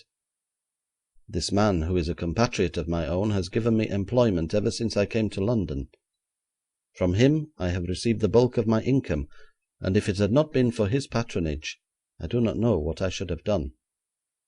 I not only have no desire to offend him, but I wish the secretarial work to continue when I return to London." There was a murmur of approval at this. It was generally recognised that a man's living should not be interfered with, if possible. Anarchists are not poverty-stricken individuals, as most people think, for many of them hold excellent situations, some occupying positions of great trust, which is rarely betrayed. It is recognised that a man's duty, not only to himself but to the organisation, is to make all the money he can, and thus not be liable to fall back on the relief fund. This frank admission of my dependence on Valmont made it all the more impossible that anyone there listening should suspect that it was Valmont himself who was addressing the conclave. "You will then take the night train tomorrow for Paris?" persisted the inquisitive French delegate. "Yes, and no. I shall take the night train, and it shall be for Paris, but not from Charing Cross, Victoria, or Waterloo. I shall travel on the 8:30 Continental Express from Liverpool Street to Harwich, cross to the Hook of Holland, and from there make my way to Paris through Holland and Belgium. I wish to investigate that route as a possible path for our comrade to escape. After the blow is struck, Calais, Boulogne, Dieppe, and Havre will be closely watched.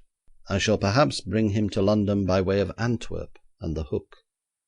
These amiable disclosures were so fully in keeping with Paul Ducharme's reputation for candour and caution that I saw they made an excellent impression on my audience, and here the chairman intervened, putting an end to further cross-examination by saying they all had the utmost confidence in the judgment of Monsieur Paul Ducharme, and the Paris delegate might advise his friends to be on the look out for the London representative within the next 3 or 4 days.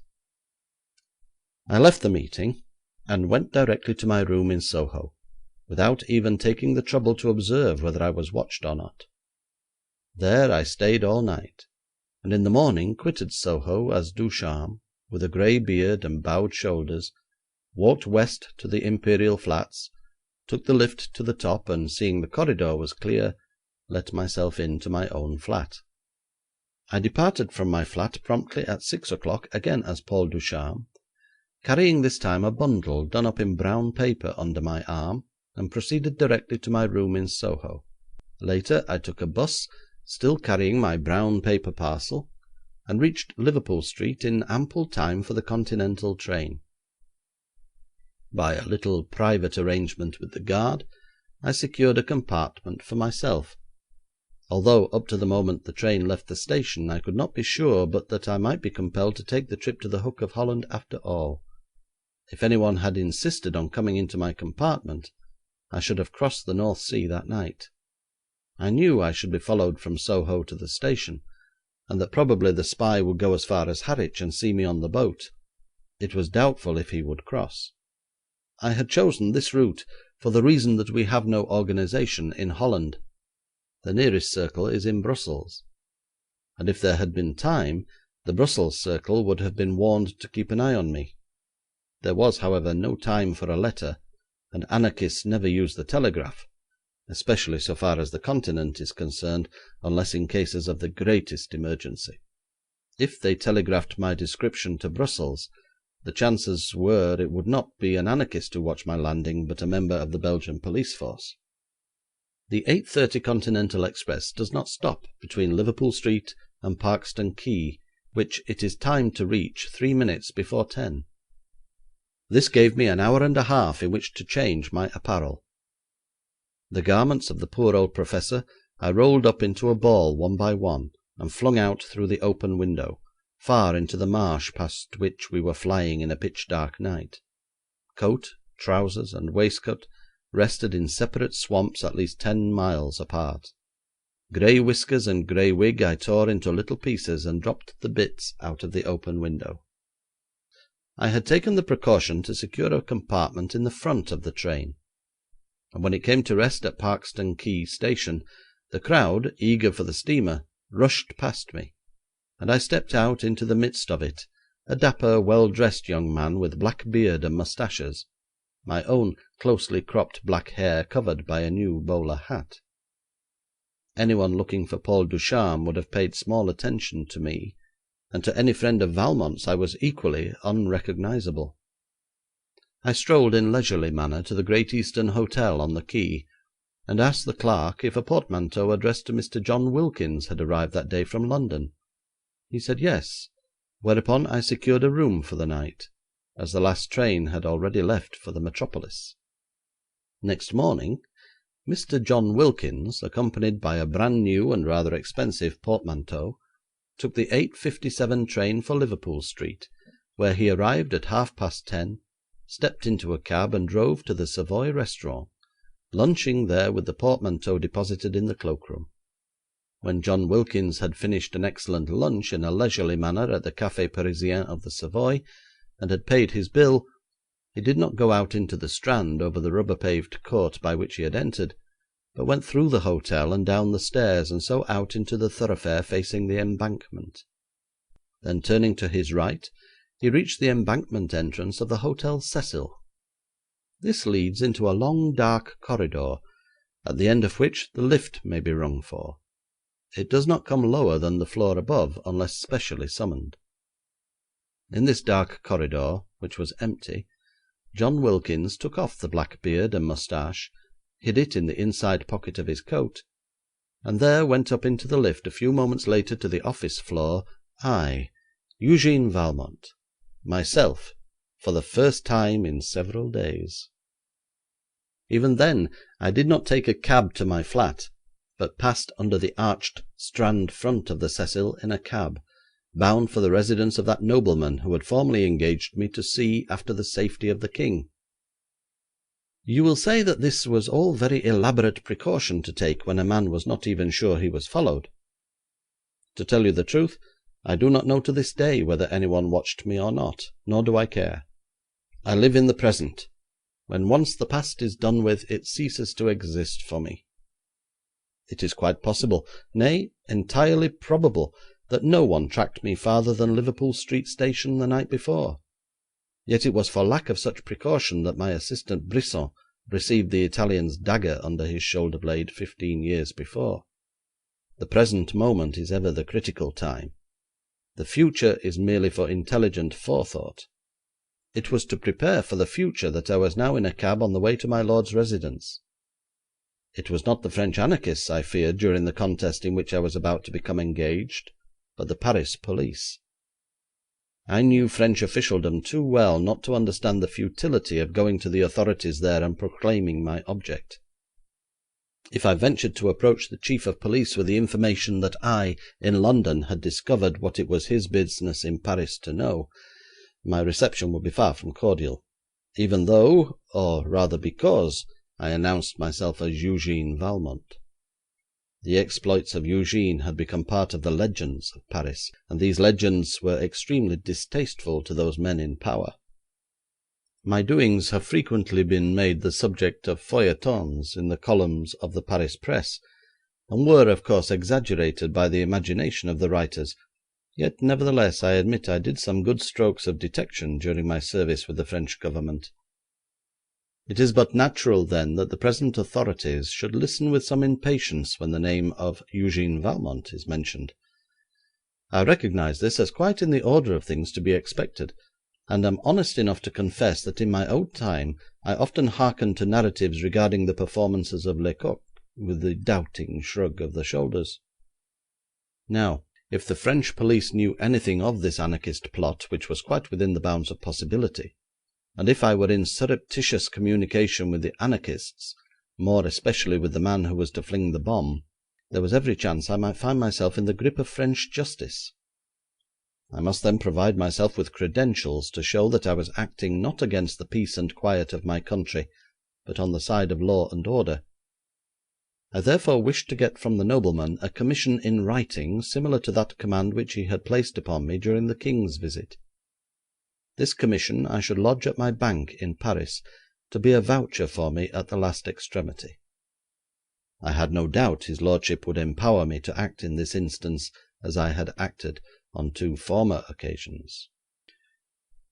Perhaps if I had not lunched so well, I might have approached his lordship with greater deference than was the case, but when ordering lunch I permitted a bottle of Chateau de Tertre, 1878, a most delicious claret, to be decanted carefully for my delectation at the table, and this caused a genial glow to permeate throughout my system, inducing a mental optimism which left me ready to salute the greatest of earth on a plane of absolute equality.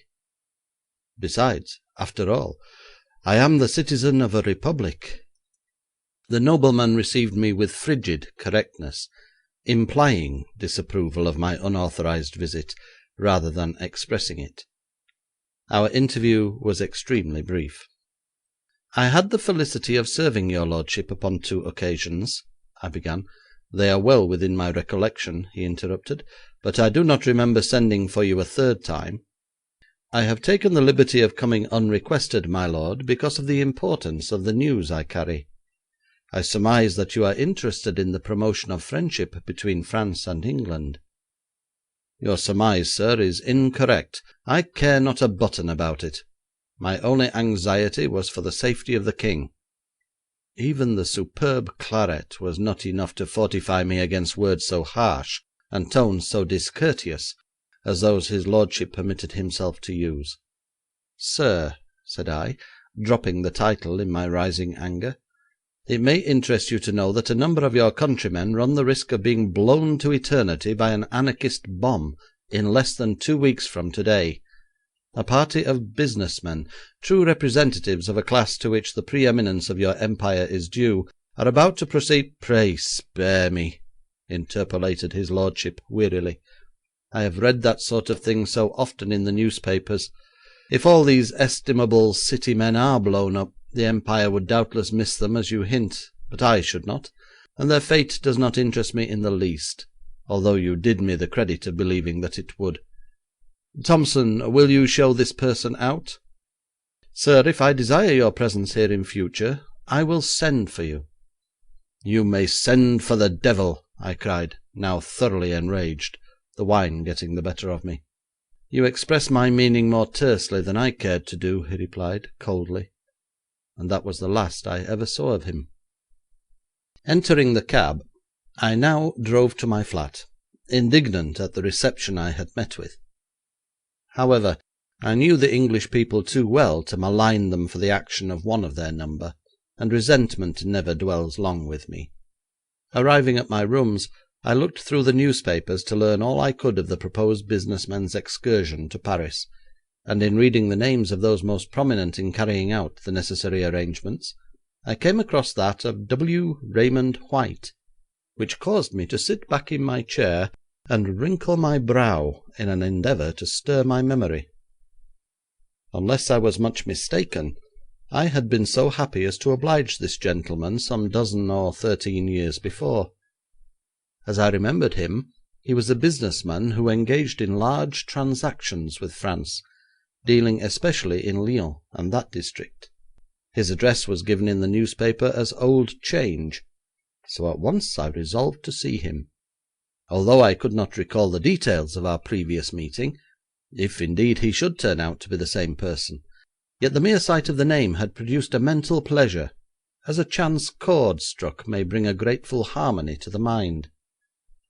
I determined to get my credentials from Mr. White if possible, for his recommendation would in truth be much more valuable than that of the gruff old nobleman to whom I had first applied, because, if I got into trouble with the police of Paris, I was well enough acquainted with the natural politeness of the authorities to know that a letter from one of the city's guests would secure my instant release.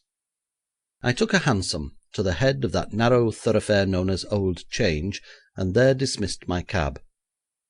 I was so fortunate as to recognise Mr. White coming out of his office. A moment later, and I should have missed him. "Mr. White," I accosted him, "I desire to enjoy both the pleasure and the honour of introducing myself to you." "Monsieur," replied Mr. White with a smile, "the introduction is not necessary, and the pleasure and honour are mine. Unless I am very much mistaken, this is Monsieur Valmont of Paris." "Late of Paris," I corrected. "Are you no longer in Government service, then?" "For a little more than 10 years I have been a resident of London." "What, and have never let me know? That is something the diplomatists call an unfriendly act, monsieur. Now, shall we return to my office, or go to a café?" "To your office, if you please, Mr. White. I come on rather important business." Entering his private office, the merchant closed the door, offered me a chair, and sat down himself by his desk. From the first he had addressed me in French, which he spoke with an accent so pure that it did my lonesome heart good to hear it. "I called upon you half a dozen years ago," he went on, "when I was over in Paris on a festive occasion, where I hoped to secure your company, but I could not learn definitely whether you were still with the Government or not." "It is the way of the French officialism," I replied. "If they knew my whereabouts they would keep the knowledge to themselves." "Well, if you have been 10 years in London, Monsieur Valmont, we may now perhaps have the pleasure of claiming you as an Englishman. So I beg you will accompany us on another festive occasion to Paris next week. Perhaps you have seen that a number of us are going over there to make the welkin ring." "Yes, I have read all about the business men's excursion to Paris, and it is with reference to this journey that I wish to consult you." And here I gave Mr. White in detail the plot of the anarchists against the growing cordiality of the two countries. The merchant listened quietly without interruption until I had finished, then he said: "I suppose it will be rather useless to inform the police of Paris." "Indeed, Mr. White, it is the police of Paris I fear more than the anarchists. They would resent information coming to them from the outside, especially from an ex-official, the inference being that they were not up to their own duties. Friction and delay would ensue until the deed was inevitable. It is quite on the cards that the police of Paris may have some inkling of the plot, and in that case, just before the event, they are reasonably certain to arrest the wrong men. I shall be moving about Paris, not as Eugene Valmont, but as Paul Ducharme, the anarchist. Therefore, there is some danger that as a stranger and a suspect I may be laid by the heels at the critical moment. If you would be so good as to furnish me with credentials, which I can deposit somewhere in Paris in case of need, I may thus be able to convince the authorities that they have taken the wrong man." Mr. White, entirely unperturbed by the prospect of having a bomb thrown at him within 2 weeks, calmly wrote several documents, then turned his untroubled face to me and said in a very confidential, winning tone: "Monsieur Valmont, you have stated the case with that clear comprehensiveness pertaining to a nation which understands the meaning of words and the correct adjustment of them, that felicity of language which has given France the first place in the literature of nations. Consequently, I think I see very clearly the delicacies of the situation. We may expect hindrances rather than help from officials on either side of the Channel. Secrecy is essential to success. Have you spoken of this to anyone but me?" "Only to Lord Blank," I replied, "and now I deeply regret having made a confidant of him." "That does not in the least matter," said Mr. White with a smile. "Lord Blank's mind is entirely occupied by his own greatness. Chemists tell me that you cannot add a new ingredient to a saturated solution, therefore your revelation will have made no impression upon his lordship's intellect. He has already forgotten all about it. Am I right in supposing that everything hinges on the man who is to throw the bomb?" "Quite right, sir. He may be venal, he may be traitorous, he may be a coward, he may be revengeful, he may be a drunkard. Before I am in conversation with him for 10 minutes I shall know what his weak spot is. It is upon that spot I must act, and my action must be delayed till the very last moment, for if he disappears too long before the event, his first, second, or third substitute will instantly step into his place. 'Precisely. So you cannot complete your plans until you have met this man?' 'Parfaitement.' 'Then I propose,' continued Mr. White, 'that we take no one into our confidence. In a case like this there is little use in going before a committee. I can see that you do not need any advice, and my own part shall be to remain in the background, content to support the most competent man that could have been chosen to grapple with a very difficult crisis.' I bowed profoundly. There was a compliment in his glance as well as in his words. Never before had I met so charming a man. 'Here,' he continued, handing me one of the papers he had written, 'is a letter to whom it may concern, appointing you my agent for the next 3 weeks, and holding myself responsible for all you see fit to do. Here,' he went on, passing to me a second sheet, 'is a letter of introduction to Monsieur L'Argent, the manager of my bank in Paris, a man well known and highly respected in all circles, both official and commercial. I suggest that you introduce yourself to him, and he will hold himself in readiness to respond to any call you may make, night or day. I assure you that his mere presence before the authorities will at once remove any ordinary difficulty. And now,' he added, taking in hand the third slip of paper, speaking with some hesitation and choosing his words with care, 'I come to a point which cannot be ignored. Money is a magician's wand, which, like faith, will remove mountains.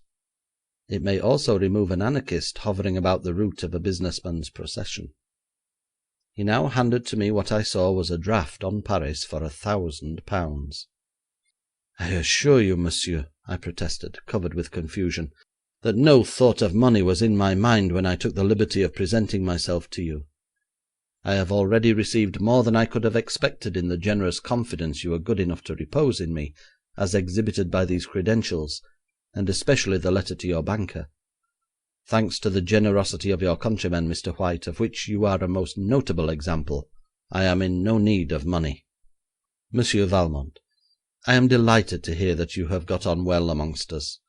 This money is for 2 purposes. First, you will use what you need. I know Paris very well, monsieur, and have never found gold an embarrassment there. The second purpose is this. I suggest that when you present the letter of introduction to Monsieur L'Argent, you will casually place this amount to your account in his bank. He will thus see that besides writing you a letter of introduction, I transfer a certain amount of my own balance to your credit. That will do you no harm with him, I assure you. And now, Monsieur Valmont, it only remains for me to thank you for the opportunity you have given me, and to assure you that I shall march from the Gare du Nord without a tremor, knowing the outcome is in such capable custody.' And then this estimable man shook hands with me in action the most cordial. I walked away from Old Change as if I trod upon air, a feeling vastly different from that with which I departed from the residence of the old nobleman in the West End but a few hours before. Next morning I was in Paris, and next night I attended the underground meeting of the anarchists, held within a quarter of a mile of the Luxembourg. I was known to many there assembled, but my acquaintance, of course, was not so large as with the London circle. They had half expected me the night before, knowing that even going by the Hook of Holland I might have reached Paris in time for the conclave. I was introduced generally to the assemblage as the emissary from England, who was to assist the bomb-throwing brother to escape either to that country, or to such other point of safety as I might choose.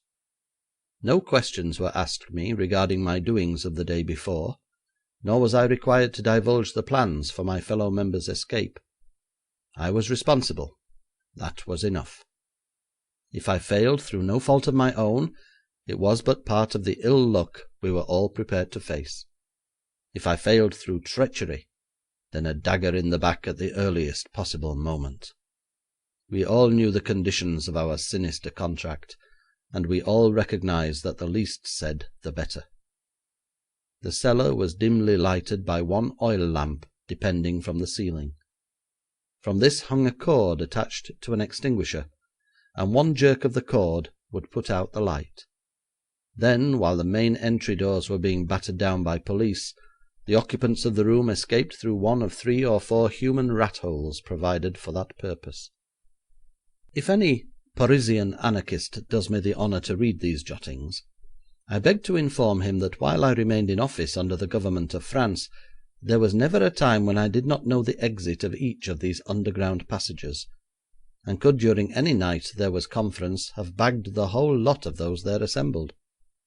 It was never my purpose, however, to shake the anarchists' confidence in their system, for that merely meant the removal of the gathering to another spot, thus giving us the additional trouble of mapping out their new exits and entrances. When I did make a raid on anarchist headquarters in Paris, it was always to secure some particular man. I had my emissaries in plain clothes stationed at each exit. In any case, the rats were allowed to escape unmolested, sneaking forth with great caution into the night, but we always spotted the man we wanted, and almost invariably arrested him elsewhere, having followed him from his kennel. In each case my uniformed officers found a dark and empty cellar, and retired apparently baffled. But the coincidence that on the night of every raid some member there present was secretly arrested in another quarter of Paris, and perhaps given a free passage to Russia, never seemed to awaken suspicion in the minds of the conspirators. I think the London anarchists' method is much better, and I have ever considered the English nihilist the most dangerous of this fraternity, for he is cool-headed and not carried away by his own enthusiasm, and consequently rarely carried away by his own police. The authorities of London meet no opposition in making a raid. They find a well-lighted room containing a more or less shabby coterie playing cards at cheap pine tables. There is no money visible, and indeed very little coin would be brought to light if the whole party were searched, so the police are unable to convict the players under the Gambling Act. Besides, it is difficult in any case to obtain a conviction under the Gambling Act, because the accused has the sympathy of the whole country with him. It has always been to me one of the anomalies of the English nature that a magistrate can keep a straight face while he fines some poor wretch for gambling, knowing that next race day, if the court is not sitting, the magistrate himself, in correct sporting costume, with binoculars hanging at his hip, will be on the lawn by the course backing his favourite horse. After my reception at the Anarchist Club of Paris, I remained seated unobtrusively on a bench waiting until routine business was finished, after which I expected an introduction to the man selected to throw the bomb. I am a very sensitive person, and sitting there quietly I became aware that I was being scrutinised with more than ordinary intensity by someone, which gave me a feeling of uneasiness. At last, in the semi-obscurity opposite me, I saw a pair of eyes as luminous as those of a tiger peering fixedly at me.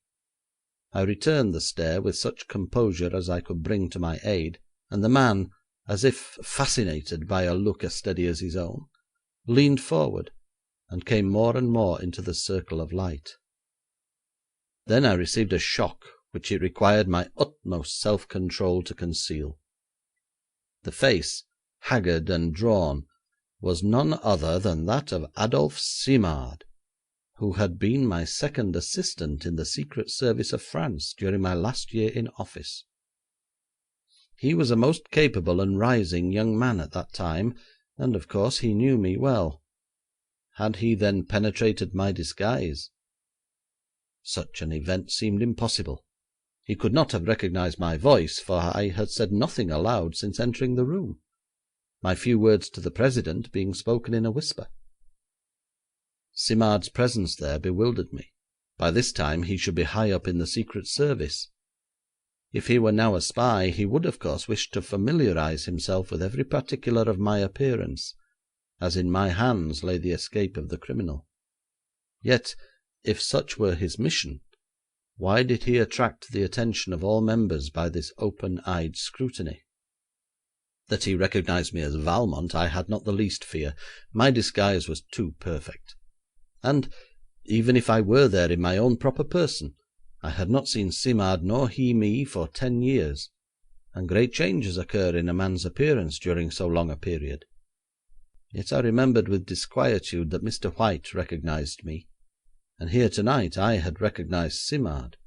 I could not move my bench farther back because it stood already against the wall. Simard, on the contrary, was seated on one of the few chairs in the room, and this he periodically hitched forward the better to continue his examination, which now attracted the notice of others besides myself. As he came forward I could not help admiring the completeness of his disguise so far as apparel was concerned.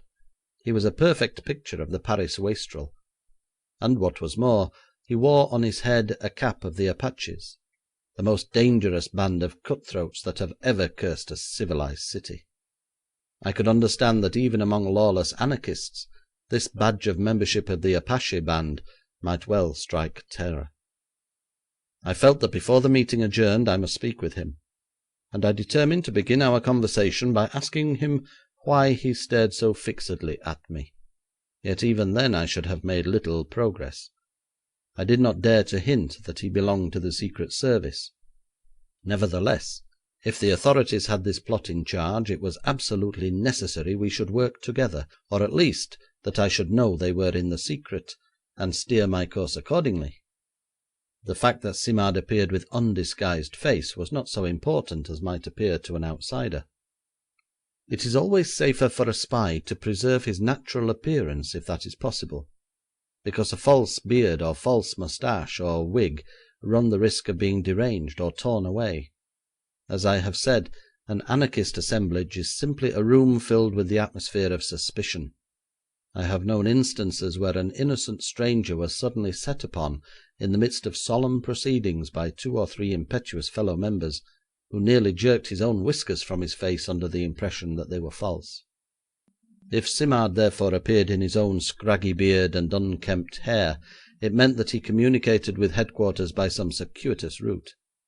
I realised, therefore, that a very touchy bit of diplomacy awaited me, if I was to learn from himself his actual status. While I pondered over this perplexity, it was suddenly dissolved by the action of the President, and another substituted for it.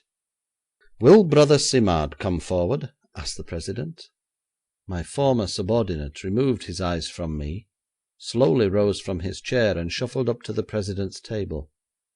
'Brother Ducharme,' said that official to me in a quiet tone, 'I introduce you to Brother Simard, whom you are commissioned to see into a place of safety when he has dispersed the procession.'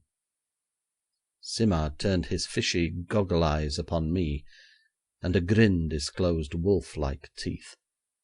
He held out his hand, which, rising to my feet, I took. He gave me a flabby grasp, and all the time his inquiring eyes travelled over me. 'You don't look up to much,' he said. 'What are you?' 'I am a teacher of the French language in London.'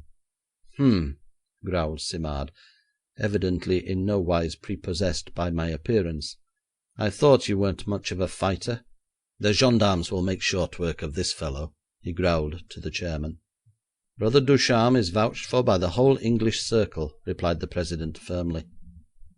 'Oh, the English! I think very little of them. Still, it doesn't matter.'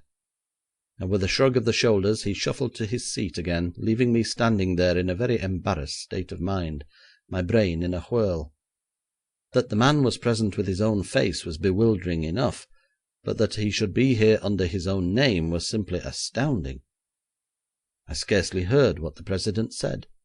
It seemed to the effect that Simard would take me to his own room, where we might talk over our plans. And now Simard rose again from his chair, and said to the President that if nothing more were wanted of him, we should go. Accordingly, we left the place of meeting together. I watched my comrade narrowly. There was now a trembling eagerness in his action, and without a word he hurried me to the nearest café, where we sat down before a little iron table on the pavement. 'Garçon!' he shouted harshly, 'bring me 4 absinthes.' 'What will you drink, Ducharme?' 'A café cognac, if you please.' 'Bah!'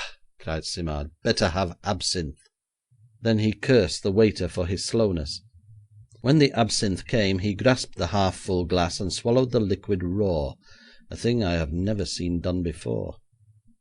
Into the next measure of the wormwood he poured the water impetuously from the carafe, another thing I had never seen done before, and dropped 2 lumps of sugar into it.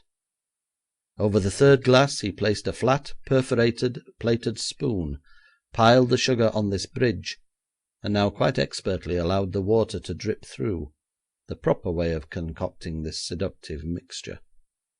Finishing his second glass, he placed the perforated spoon over the fourth, and began now more calmly sipping the third, while the water dripped slowly into the last glass.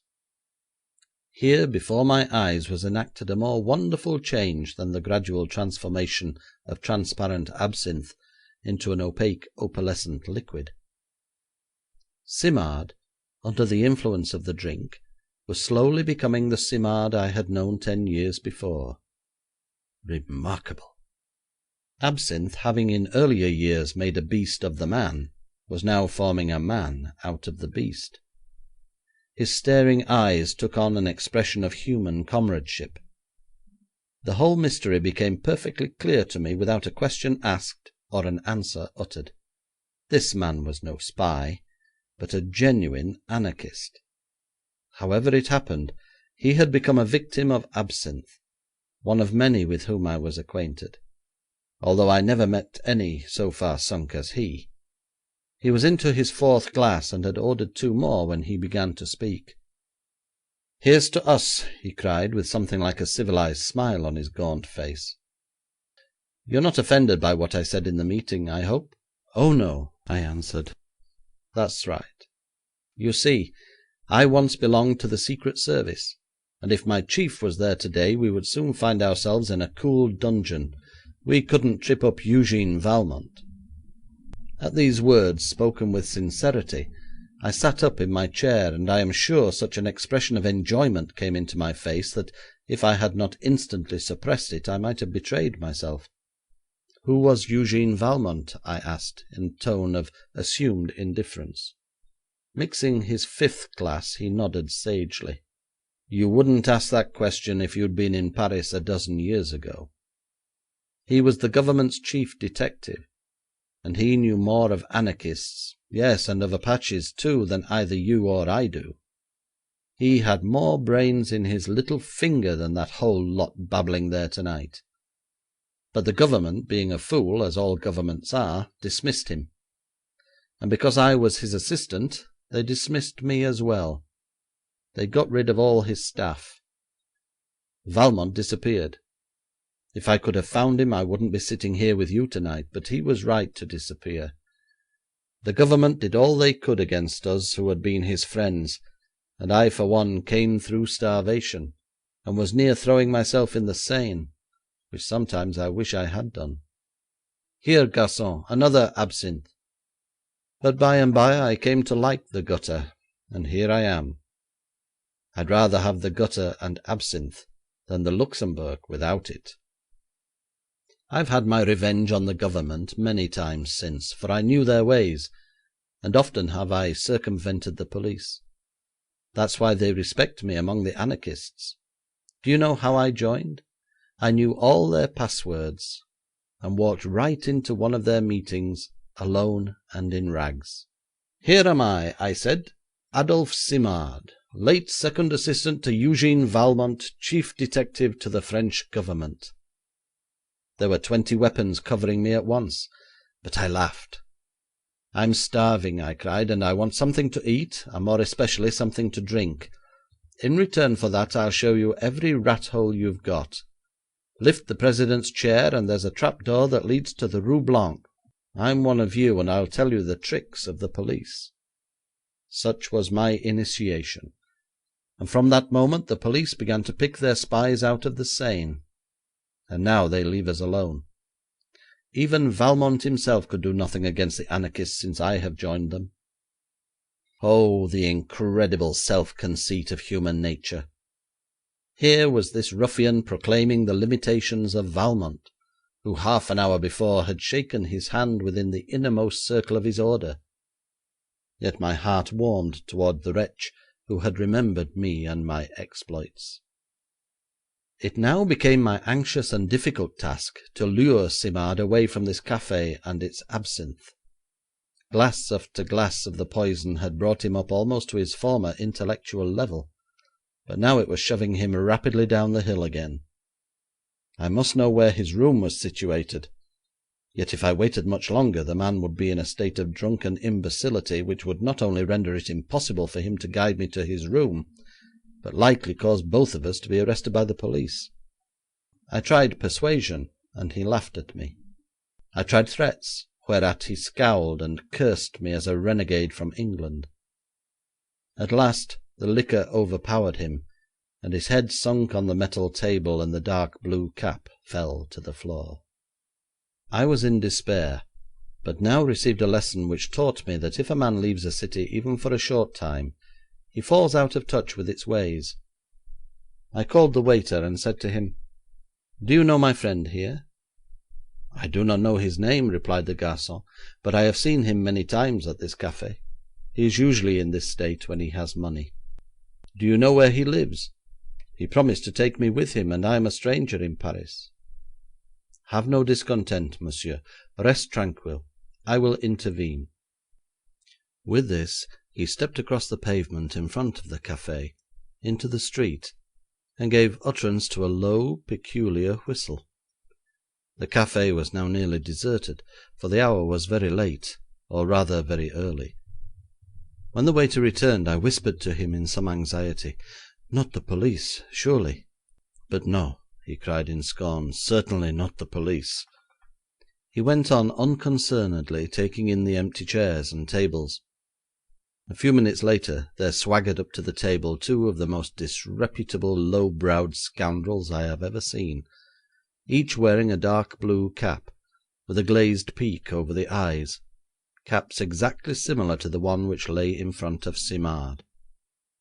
The band of Apaches which now permeates all Paris had risen since my time, and Simard had been mistaken an hour before in asserting that Valmont was familiar with their haunts. The present chief of police in Paris and some of his predecessors confess there is a difficulty in dealing with these picked assassins, but I should very much like to take a hand in the game on the side of law and order. However, that is not to be, therefore the Apaches increase and prosper. The two vagabonds roughly smote Simard's cap on his prone head, and as roughly raised him to his feet. "He is a friend of mine," I interposed, "and promised to take me home with him." "Good. Follow us," said one of them. And now I passed through the morning streets of Paris behind three cut-throats, yet knew that I was safer than if broad daylight was in the thoroughfare, with a meridian sun shining down upon us. I was doubly safe, being in no fear of harm from midnight prowlers, and equally free from danger of arrest by the police. Every officer we met avoided us, and casually stepped to the other side of the street. We turned down a narrow lane, then through a still narrower one which terminated at a courtyard. Entering a tall building, we climbed up 5 flights of stairs to a landing, where one of the scouts kicked open a door into a room so miserable that there was not even a lock to protect its poverty. Here they allowed the insensible Simard to drop with a crash on the floor. Thus they left us alone without even an adieu. The Apaches take care of their own after a fashion. I struck a match, and found part of a bougie stuck in the mouth of an absinthe bottle, resting on a rough deal table. Lighting the bougie, I surveyed this horrible apartment.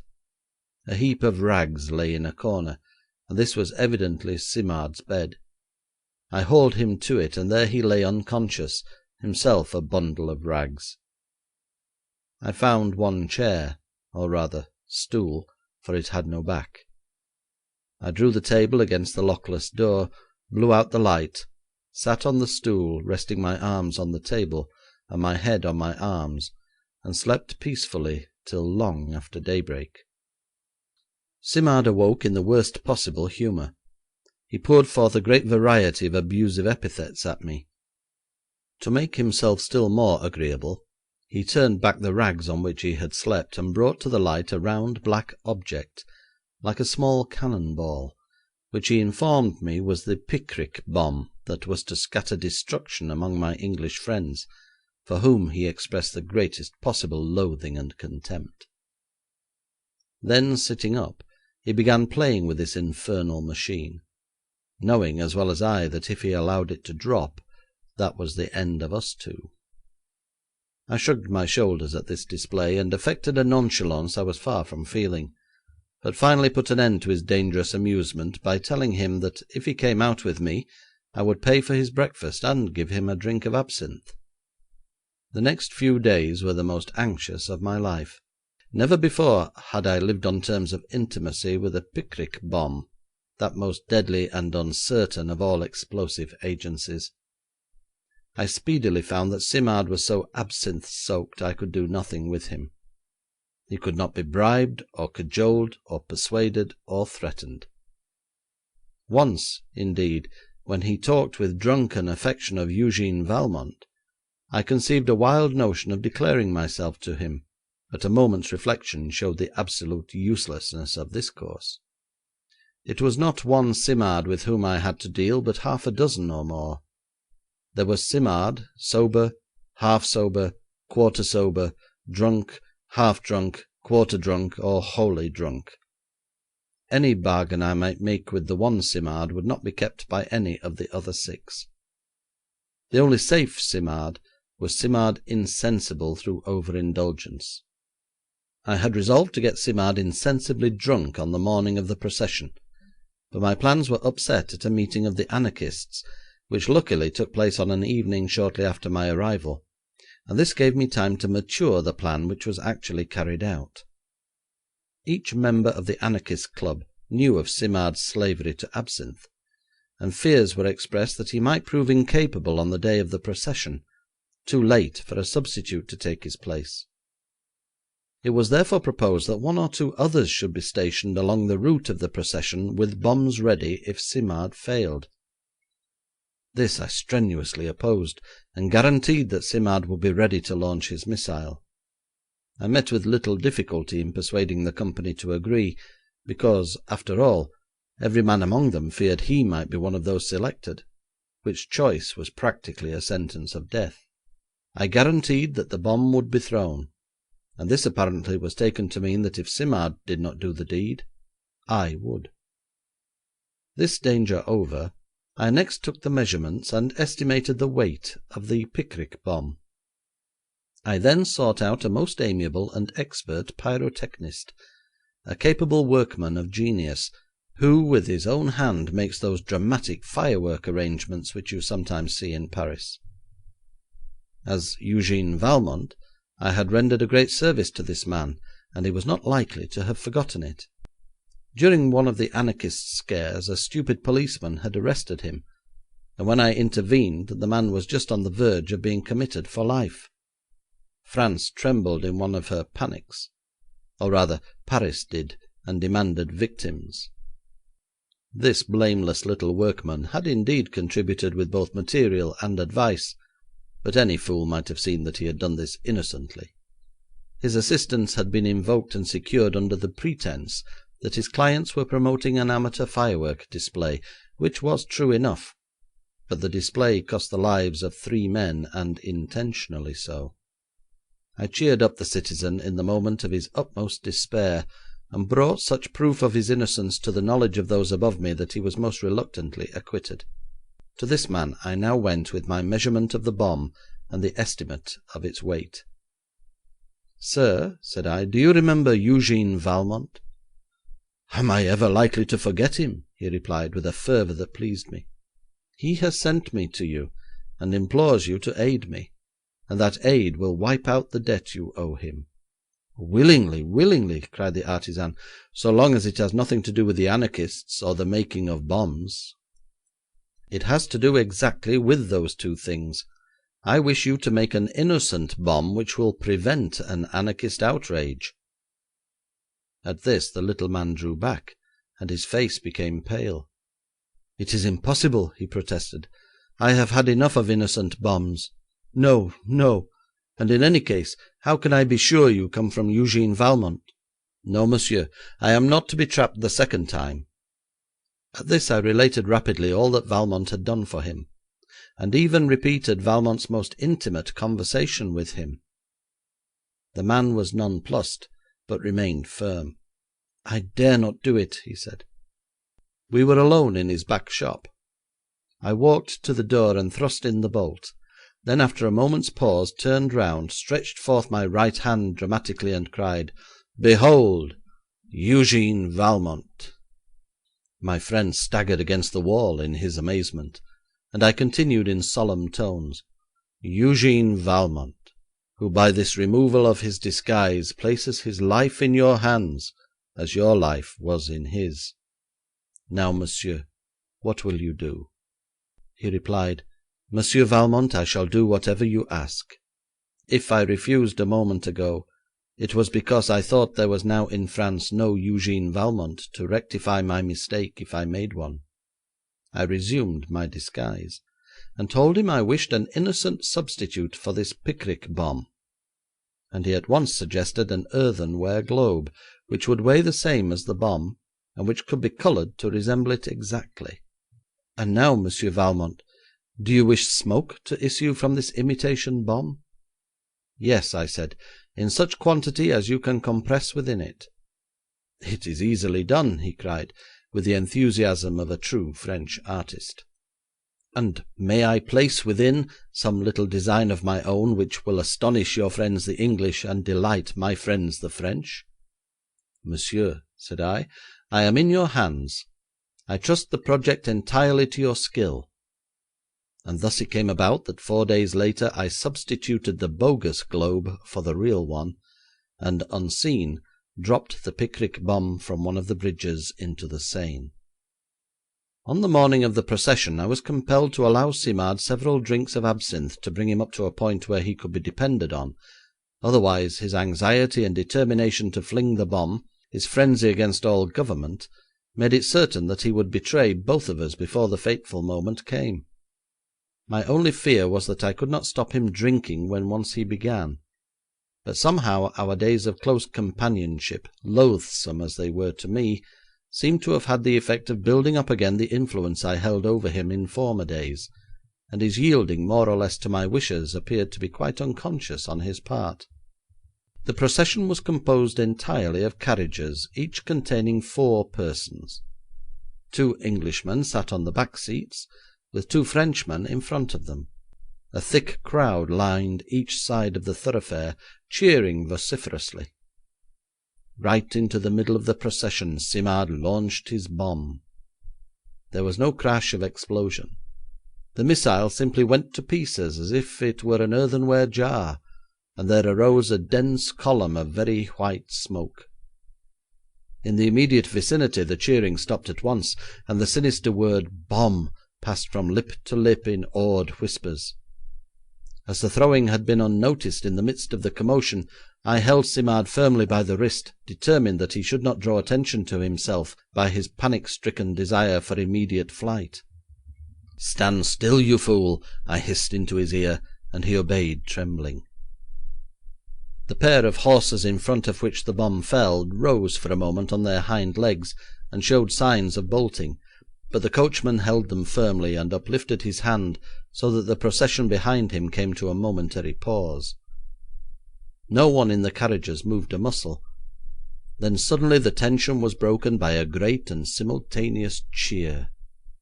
Wondering at this, I turned my eyes from the frightened horses to the column of pale smoke in front of us, and saw that in some manner it had resolved itself into a gigantic calla lily, pure white, while from the base of this sprung the lilies of France, delicately tinted. Of course this could not have happened if there had been the least wind, but the air was so still that the vibration of the cheering caused the huge lily to tremble gently as it stood there marvellously poised, the lily of peace, surrounded by the lilies of France. That was the design, and if you ask me how it was done, I can only refer you to my pyrotechnist, and say that whatever a Frenchman attempts to do, he will accomplish artistically. And now these imperturbable English, who had been seated immobile when they thought a bomb was thrown, stood up in their carriages to get a better view of this aerial phenomenon, cheering and waving their hats. The lily gradually thinned and dissolved in little patches of cloud that floated away above our heads. "I cannot stay here longer," groaned Simard, quaking, his nerves, like himself, in rags. "I see the ghosts of those I have killed floating around me." "Come on, then, but do not hurry."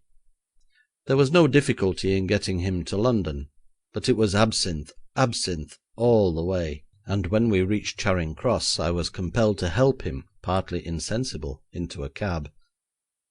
I took him direct to Imperial Flats, and up into my own set of chambers, where I opened my strong room and flung him inside to sleep off his intoxication, and subsist on bread and water when he became sober.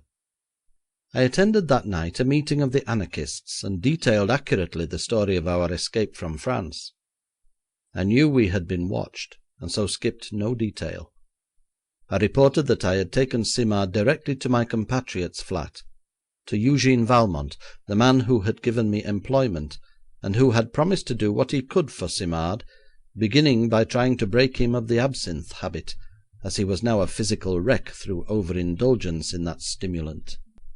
It was curious to note the discussion which took place a few nights afterwards regarding the failure of the Pickwick bomb. Scientists among us said that the bomb had been made too long, that a chemical reaction had taken place which destroyed its power. A few superstitious ones saw a miracle in what had happened, and they forthwith left our organisation. Then again, things were made easier by the fact that the man who constructed the bomb, evidently terror-stricken at what he had done, disappeared the day before the procession and has never since been heard of. The majority of the anarchists believed he had made a bogus bomb, and had fled to escape their vengeance rather than to evade the justice of the law. Simard will need no purgatory in the next world. I kept him on bread and water for a month in my strong room, and at first he demanded absinthe with threats, then grovelled, begging and praying for it. After that a period of depression and despair ensued, but finally his naturally strong constitution conquered, and began to build itself up again. I took him from his prison one midnight and gave him a bed in my Soho room, taking care in bringing him away that he would never recognise the place where he had been incarcerated. In my dealings with him I had always been that old man, Paul Ducharme. Next morning I said to him, "You spoke of Eugene Valmont. I have learned that he lives in London, and I advise you to call upon him. Perhaps he can get you something to do." Simard was overjoyed, and 2 hours later, as Eugene Valmont, I received him in my flat, and made him my assistant on the spot. From that time forward, Paul Ducharme, language teacher, disappeared from the earth, and Simard abandoned his 2 A's, anarchy and absinthe.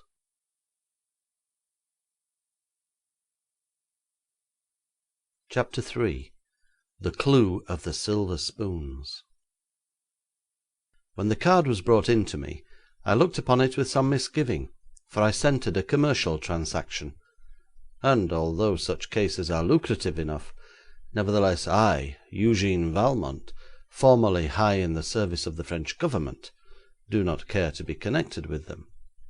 They usually pertain to sordid business affairs, presenting little that is of interest to a man who, in his time, has dealt with subtle questions of diplomacy upon which the welfare of nations sometimes turned.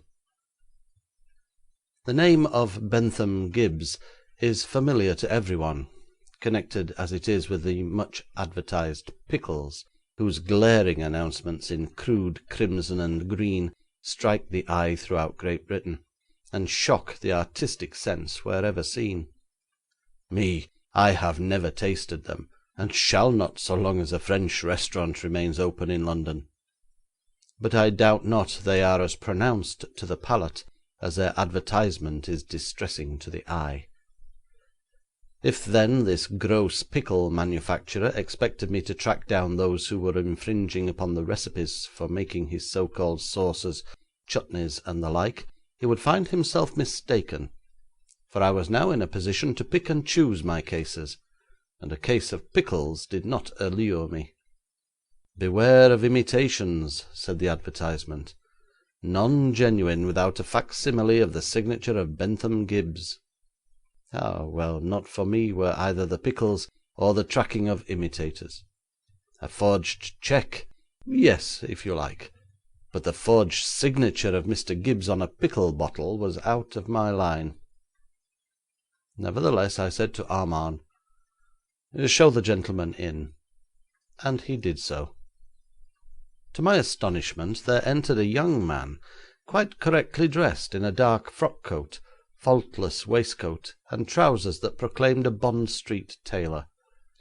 When he spoke, his voice and language were those of a gentleman. "Monsieur Valmont?" he inquired. "At your service," I replied, bowing and waving my hand as Armand placed a chair for him, and withdrew.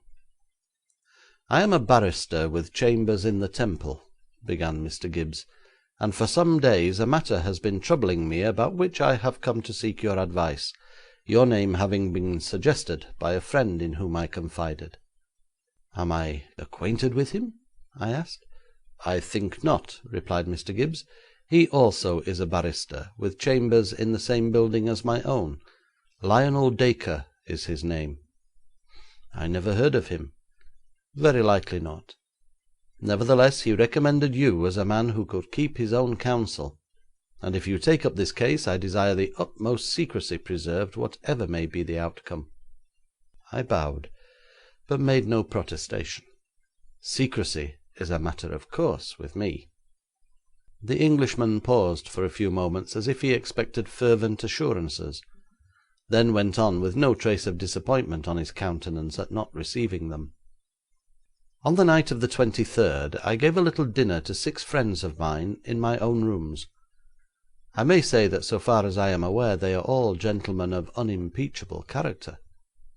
On the night of the dinner I was detained later than I expected at a reception, and in driving to the Temple was still further delayed by a block of traffic in Piccadilly, so that when I arrived at my chambers there was barely time for me to dress and receive my guests.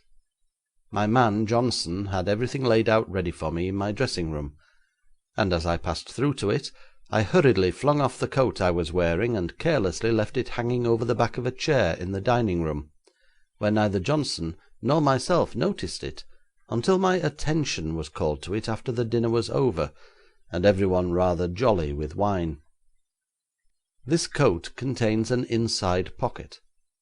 Usually any frock coat I wear at an afternoon reception has not an inside pocket, but I had been rather on the rush all day.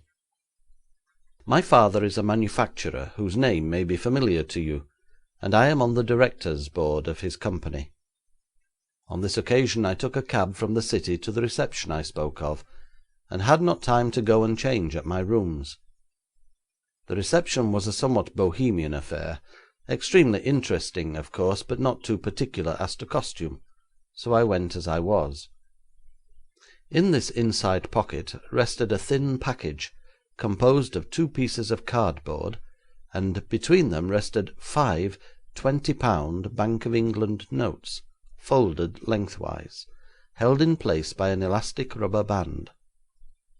I had thrown the coat across the chair back in such a way that the inside pocket was exposed, leaving the ends of the notes plainly recognisable.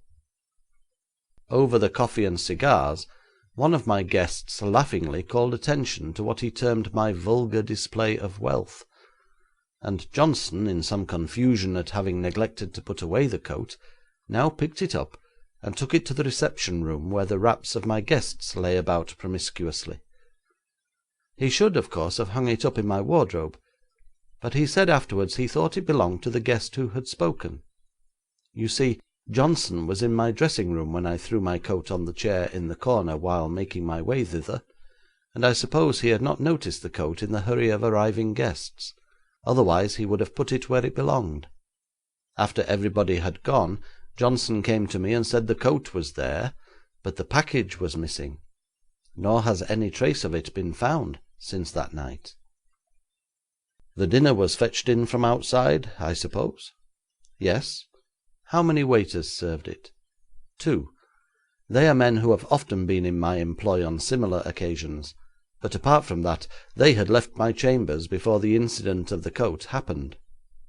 Neither of them went into the reception room, I take it? No, I am certain that not even suspicion can attach to either of the waiters. Your man Johnson has been with me for years.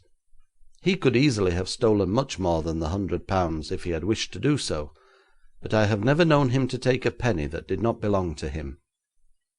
Will you favour me with the names of your guests, Mr. Gibbs? Viscount Stern sat at my right hand, and at my left Lord Templemere. Sir John Sanclere next to him, and Angus McKellar next to Sanclere. After Viscount Stern was Lionel Dacre, and at his right Vincent Innis. On a sheet of paper I had written the names of the guests, and noted their places at the table. Which guest drew your attention to the money? Lionel Dacre. Is there a window looking out from the reception room? 2 of them. Were they fastened on the night of the dinner party? I could not be sure. Very likely Johnson would know. You are hinting at the possibility of a thief coming in through a reception-room window while we were somewhat noisy over our wine. I think such a solution highly improbable. My rooms are on the 3rd floor, and a thief would scarcely venture to make an entrance when he could not but know there was a company being entertained. Besides this, the coat was there less than an hour, and it appears to me that whoever stole those notes knew where they were. That seems reasonable, I had to admit. Have you spoken to anyone of your loss? To no one but Dacre, who recommended me to see you. Oh, yes, and to Johnson, of course. I could not help noting that this was the 4th or 5th time Dacre's name had come up during our conversation. What of Dacre? I asked. Oh, well, you see, he occupies chambers in the same building on the ground floor. He's a very good fellow, and we are by way of being firm friends. Then it was he who had called attention to the money, so I thought he should know the sequel. How did he take your news? Now that you call attention to the fact, he seemed slightly troubled. I should like to say, however, that you must not be misled by that. Lionel Dacre could no more steal than he could lie. Did he show any surprise when you mentioned the theft? Bentham Gibbs paused a moment before replying, knitting his brows in thought. No, he said at last, and, come to think of it, it appeared as if he had been expecting my announcement. Doesn't that strike you as rather strange, Mr. Gibbs? Really, my mind is in such a whirl I don't know what to think. But it's perfectly absurd to suspect Dacre. If you knew the man, you would understand what I mean. He comes of an excellent family, and he is Lionel Dacre, and when you have said that, you have made any suspicion absurd. I suppose you caused the rooms to be thoroughly searched. The packet didn't drop out and remain unnoticed in some corner. No, Johnson and myself examined every inch of the premises. Have you the numbers of the notes? Yes, I got them from the bank next morning. Payment was stopped, and so far not one of the 5 has been presented. Of course, 1 or more may have been cashed at some shop, but none have been offered to any of the banks. A £20 note is not accepted without scrutiny, so the chances are the thief may find some difficulty in disposing of them. As I told you, I don't mind the loss of the money at all. It is the uncertainty, the uneasiness caused by the incident which troubles me. You will comprehend how little I care about the notes when I say that if you are good enough to interest yourself in this case, I shall be disappointed if your fee does not exceed the amount I have lost. Mr. Gibbs rose as he said this, and I accompanied him to the door, assuring him that I should do my best to solve the mystery. Whether he sprang from pickles or not, I realized he was a polished and generous gentleman who estimated the services of a professional expert like myself at their true value.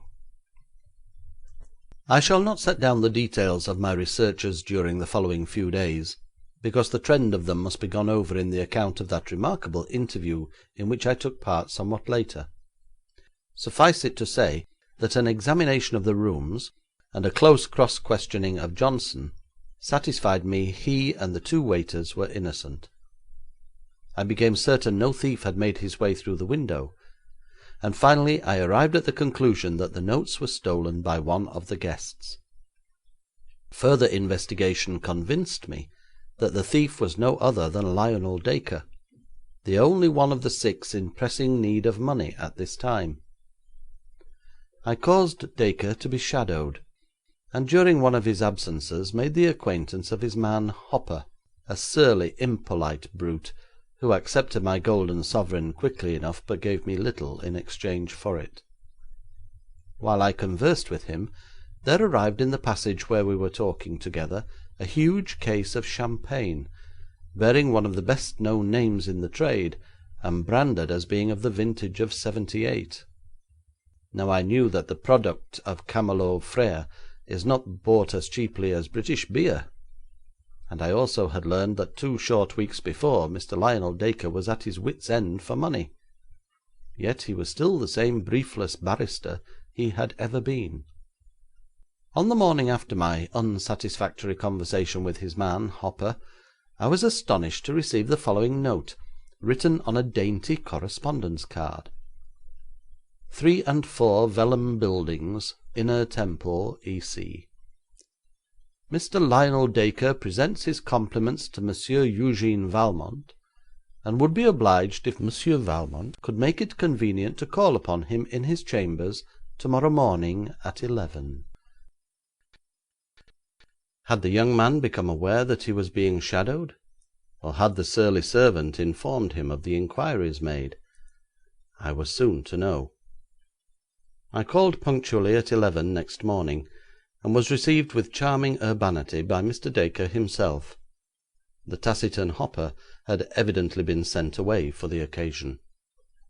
"My dear Monsieur Valmont, I am delighted to meet you," began the young man, with more of effusiveness than I had ever noticed in an Englishman before, although his very next words supplied an explanation that did not occur to me until afterwards as somewhat far-fetched.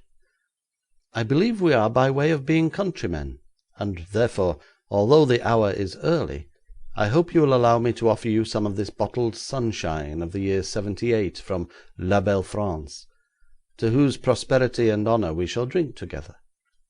For such a toast any hour is propitious," and to my amazement he brought forth from the case I had seen arrive 2 days before a bottle of that superb Camelot Frères '78. "Now," said I to myself, "it is going to be difficult to keep a clear head if the aroma of this nectar rises to the brain. But tempting as is the cup, I shall drink sparingly, and hope he may not be so judicious." Sensitive, I already experienced the charm of his personality, and well understood the friendship Mr. Bentham Gibbs felt for him. But I saw the trap spread before me. He expected, under the influence of champagne and courtesy, to extract a promise from me which I must find myself unable to give. "Sir, you interest me by claiming kinship with France.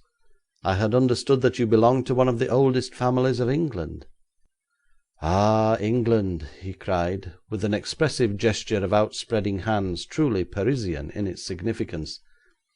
"The trunk belongs to England, of course, but the root, the root, Monsieur Valmont, penetrated the soil from which this wine of the gods has been drawn." Then, filling my glass and his own, he cried, "To France, which my family left in the year 1066. I could not help laughing at his fervent ejaculation. 1066, with William the Conqueror, that is a long time ago, Mr. Dacre. In years, perhaps; in feelings, but a day. My forefathers came over to steal, and, Lord, how well they accomplished it. They stole the whole country, something like a theft, say I, under that prince of robbers whom you have well named the Conqueror. In our secret hearts we all admire a great thief, and if not a great one, then an expert one, who covers his tracks so perfectly that the hounds of justice are baffled in attempting to follow them. Now even you, Monsieur Valmont, I can see you are the most generous of men, with a lively sympathy found to perfection only in France, even you must suffer a pang of regret when you lay a thief by the heels who has done his task deftly. I fear, Mr. Dacre, you credit me with a magnanimity to which I dare not lay claim. The criminal is a danger to society.' True, you are in the right, Monsieur Valmont. Still, admit there are cases that would touch you tenderly. For example, a man, ordinarily honest, a great need, a sudden opportunity. He takes that of which another has abundance, and he nothing. What then, Monsieur Valmont? Is the man to be sent to perdition for a momentary weakness?' His words astonished me. Was I on the verge of hearing a confession? It almost amounted to that already. 'Mr. Dacre,' I said, 'I cannot enter into the subtleties you pursue. My duty is to find the criminal.'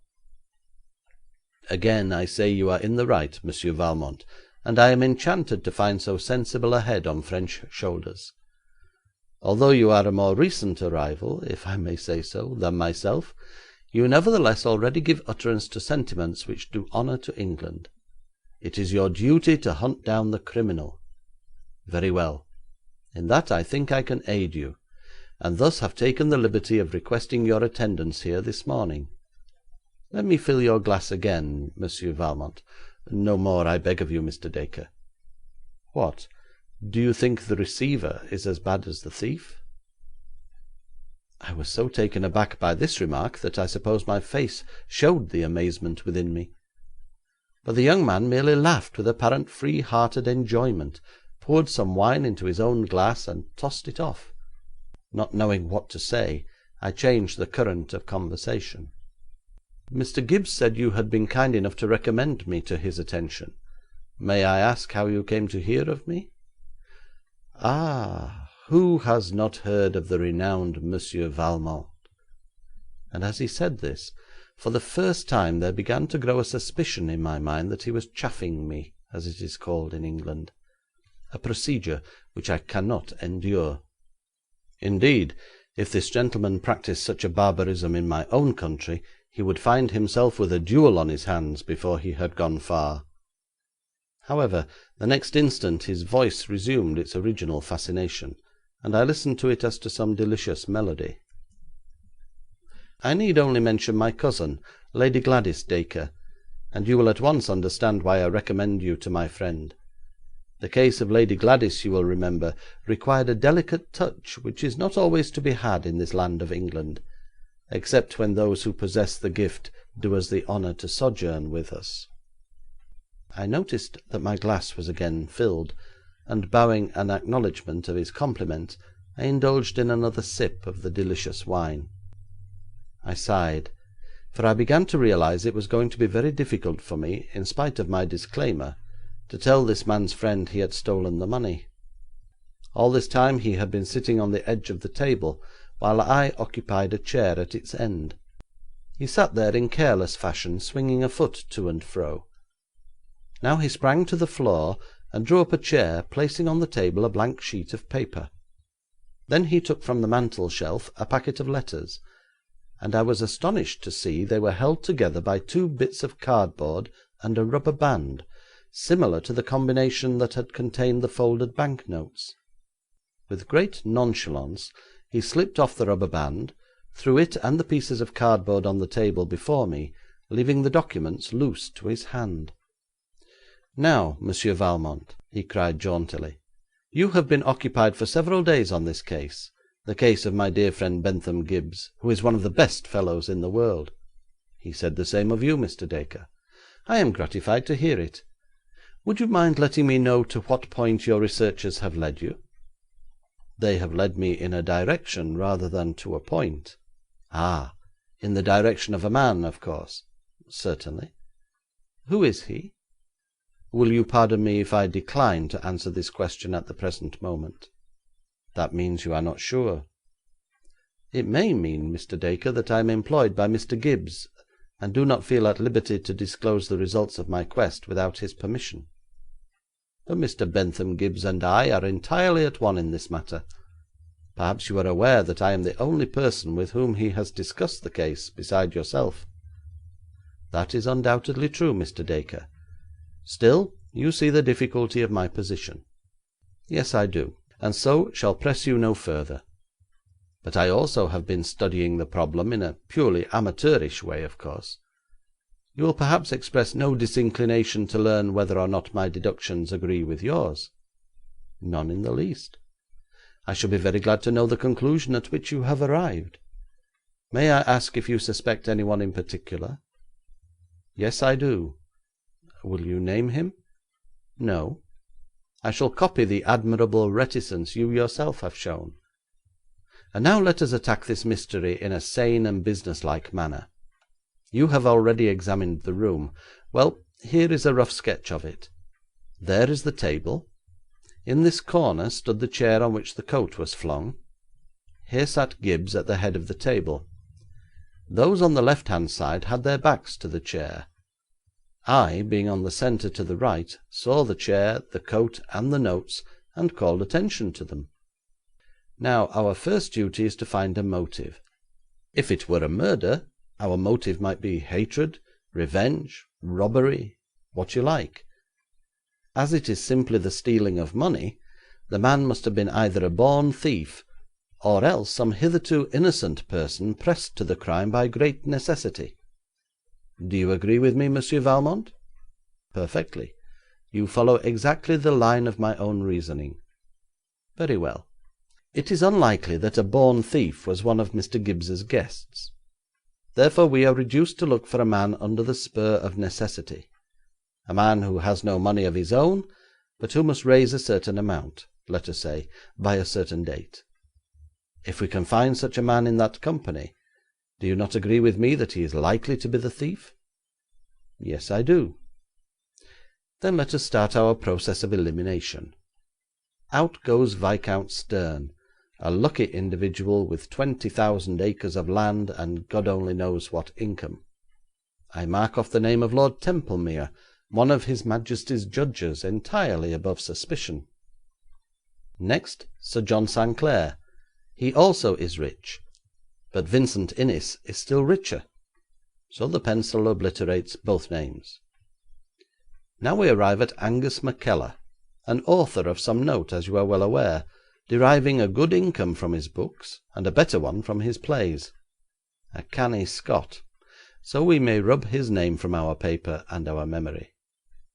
How do my erasures correspond with yours, Monsieur Valmont?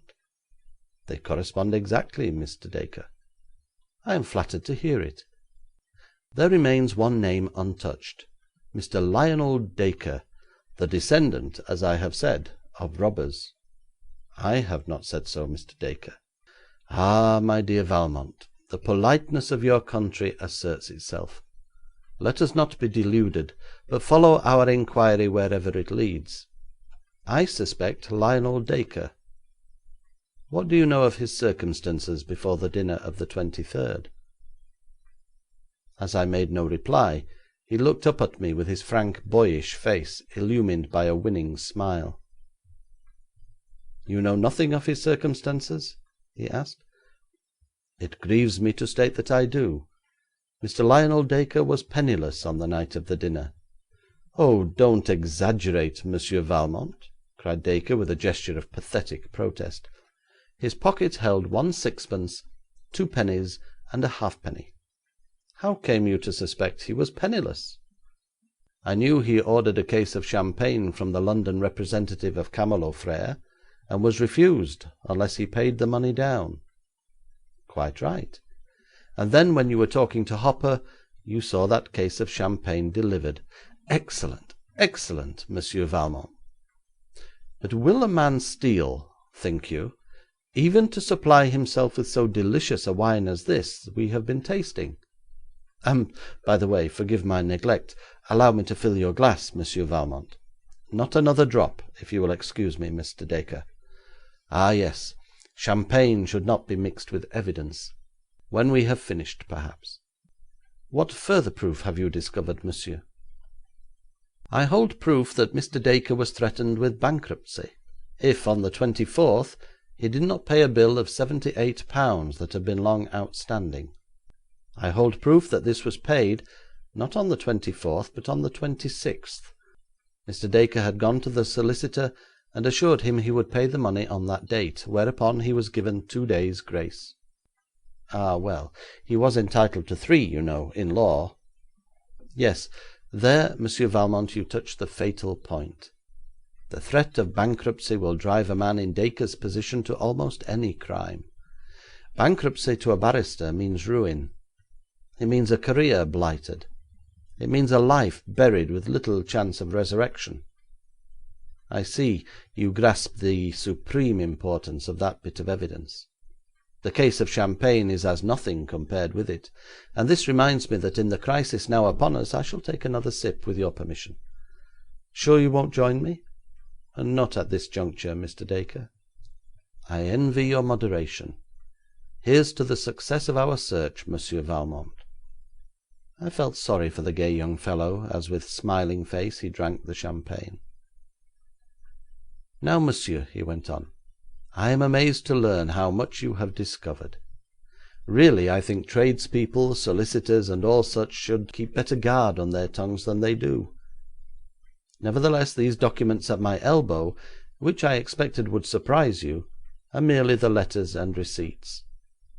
Here is the communication from the solicitor threatening me with bankruptcy. Here is his receipt dated the 26th. Here is the refusal of the wine merchant, and here is his receipt for the money. Here are smaller bills liquidated. With my pencil we will add them up. £78, the principal debt, bulks large. We add the smaller items, and it reaches a total of £93, 7 shillings and 4pence. Let us now examine my purse. Here is a £5 note. There is a golden sovereign. I now count out and place on the table 12 and 6pence in silver and 2pence in coppers. The purse thus becomes empty. Let us add the silver and copper to the amount on the paper. Do my eyes deceive me, or is the sum exactly £100? There is your money fully accounted for.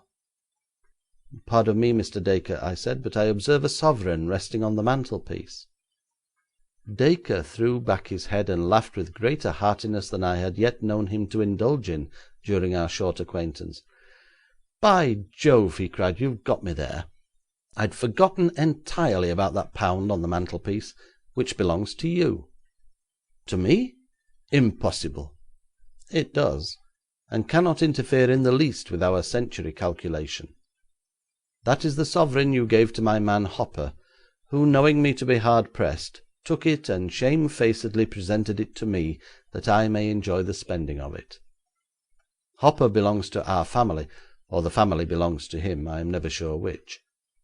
You must have missed in him the deferential bearing of a manservant in Paris, yet he is true gold, like the sovereign you bestowed upon him, and he bestowed upon me. Now here, monsieur, is the evidence of the theft, together with the rubber band and 2 pieces of cardboard. Ask my friend Gibbs to examine them minutely. They are all at your disposition, monsieur, and thus you learn how much easier it is to deal with the master than with the servant. All the gold you possess would not have wrung these incriminating documents from old Hopper. I was compelled to send him away to the West End an hour ago, fearing that in his brutal British way he might assault you if he got an inkling of your mission. Mr. Dacre, said I slowly, you have thoroughly convinced me. I thought I would, he interrupted with a laugh, that you did not take the money. Oh ho, this is a change of wind, surely. Many a man has been hanged on a chain of circumstantial evidence much weaker than this which I have exhibited to you. Don't you see the subtlety of my action? 99 persons in 100 would say, no man could be such a fool as to put Valmont on his own track, and then place in Valmont's hands such striking evidence. But there comes in my craftiness. Of course, the rock you run up against will be Gibbs's incredulity. The first question he will ask you may be this: why did not Dacre come and borrow the money from me? Now there you find a certain weakness in your chain of evidence. I knew perfectly well that Gibbs would lend me the money, and he knew perfectly well that if I were pressed to the wall I should ask him. Mr. Dacre, said I, You have been playing with me. I should resent that with most men, but whether it is your own genial manner, or the effect of this excellent champagne, or both together, I forgive you. But I am convinced of another thing. You know who took the money. I don't know, but I suspect. Will you tell me whom you suspect? That would not be fair, but I shall now take the liberty of filling your glass with champagne. I am your guest, Mr. Dacre. Admirably answered, monsieur, he replied, pouring out the wine. And now I offer you a clue. Find out all about the story of the silver spoons. The story of the silver spoons? What silver spoons?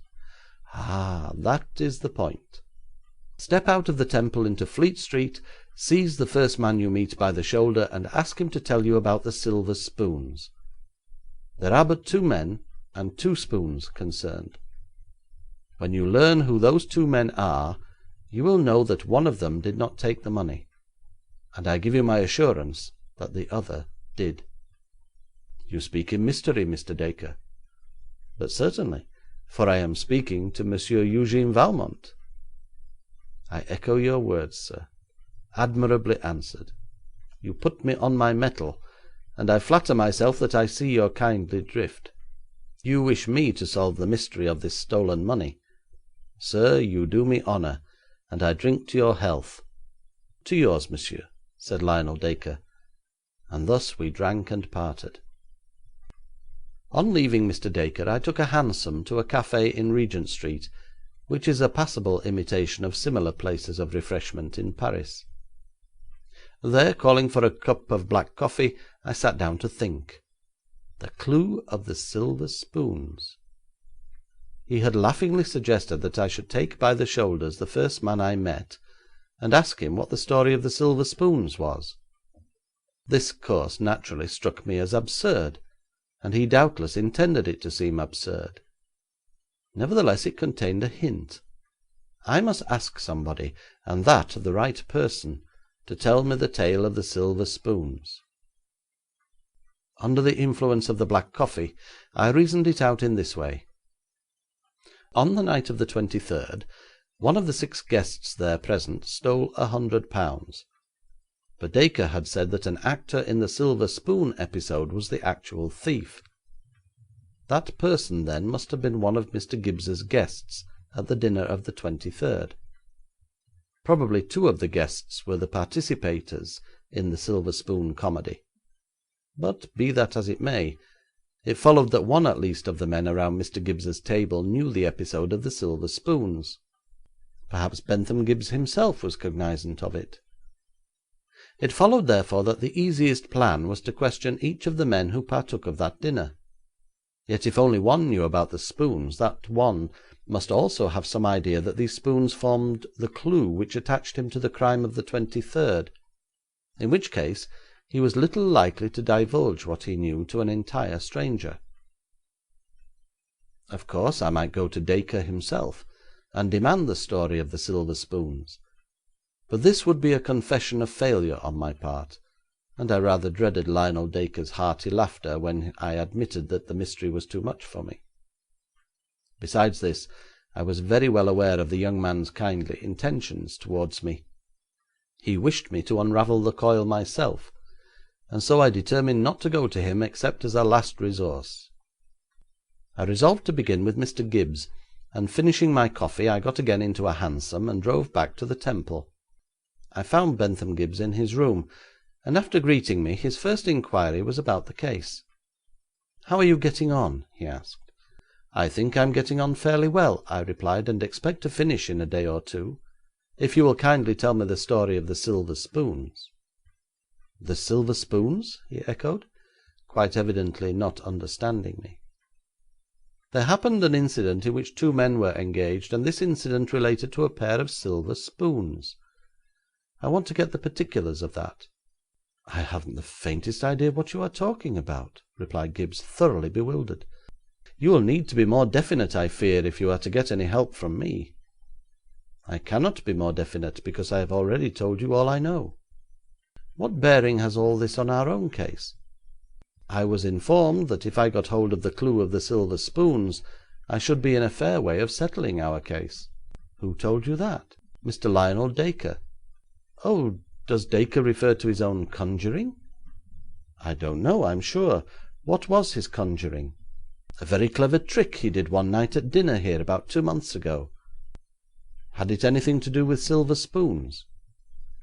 'Well, it was silver spoons, or silver forks, or something of that kind. I had entirely forgotten the incident. So far as I recollect at the moment, there was a sleight of hand man with great expertness in one of the music halls, and the talk turned upon him. Then Dacre said the tricks he did were easy, and holding up a spoon or a fork, I don't remember which, he professed his ability to make it disappear before our eyes, to be found afterwards in the clothing of someone there present. Several offered to bet that he could do nothing of the kind, but he said he would bet with no one but Innis, who sat opposite him. Innis, with some reluctance, accepted the bet, and then Dacre, with a great show of the usual conjurer's gesticulations, spread forth his empty hands and said we should find the spoon in Innis's pocket. And there, sure enough, it was. It seemed a proper sleight of hand trick, but we were never able to get him to repeat it. Thank you very much, Mr. Gibbs. I think I see daylight now. If you do, you are cleverer than I by a long chalk, cried Bentham Gibbs as I took my departure. I went directly downstairs and knocked at Mr. Dacre's door once more. He opened the door himself, his man not yet having returned. Ah, monsieur, he cried, back already. You don't mean to tell me you have so soon got to the bottom of the silver spoon entanglement? I think I have, Mr. Dacre. You were sitting at dinner opposite Mr. Vincent Innis. You saw him conceal a silver spoon in his pocket. You probably waited for some time to understand what he meant by this, and as he did not return the spoon to its place, you proposed a conjuring trick, made the bet with him, and thus the spoon was returned to the table. Excellent, excellent, monsieur. That is very nearly what occurred, except that I acted at once. I had had experiences with Mr. Vincent Innis before. Never did he enter these rooms of mine without my missing some little trinket after he was gone. Although Mr. Innis is a very rich person, I am not a man of many possessions, so if anything is taken, I meet little difficulty in coming to a knowledge of my loss. Of course, I never mentioned these abstractions to him. They were all trivial, as I have said, and so far as the silver spoon was concerned, it was of no great value either. But I thought the bet and the recovery of the spoon would teach him a lesson. It apparently has not done so. On the night of the 23rd he sat at my right hand, as you will see by consulting your diagram of the table and the guests. I asked him a question twice, to which he did not reply, and looking at him I was startled by the expression in his eyes. They were fixed on a distant corner of the room, and following his gaze I saw what he was staring at with such hypnotizing concentration. So absorbed was he in contemplation of the packet there so plainly exposed, now my attention was turned to it, that he seemed to be entirely oblivious of what was going on around him. I roused him from his trance by jocularly calling Gibbs' attention to the display of money. I expected in this way to save Innis from committing the act, which he seemingly did commit. Imagine then the dilemma in which I was placed when Gibbs confided to me the morning after what had occurred the night before.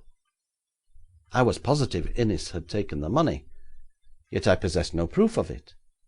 I could not tell Gibbs, and I dare not speak to Innis. Of course, monsieur, you do not need to be told that Innis is not a thief in the ordinary sense of the word. He has no need to steal, and yet apparently cannot help doing so. I am sure that no attempt has been made to pass those notes. They are doubtless resting securely in his house at Kensington. He is, in fact, a kleptomaniac, or a maniac of some sort. And now, monsieur, was my hint regarding the silver spoons of any value to you? Of the most infinite value, Mr. Dacre. Then let me make another suggestion. I leave it entirely to your bravery, a bravery which, I confess, I do not myself possess. Will you take a hansom, drive to Mr. Innis's house on the Cromwell Road, confront him quietly and ask for the return of the packet. I am anxious to know what will happen. If he hands it to you, as I expect he will, then you must tell Mr. Gibbs the whole story.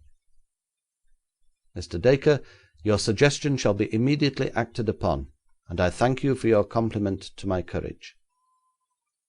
I found that Mr. Innis inhabited a very grand house. After a time he entered the study on the ground floor to which I had been conducted. He held my card in his hand and was looking at it with some surprise.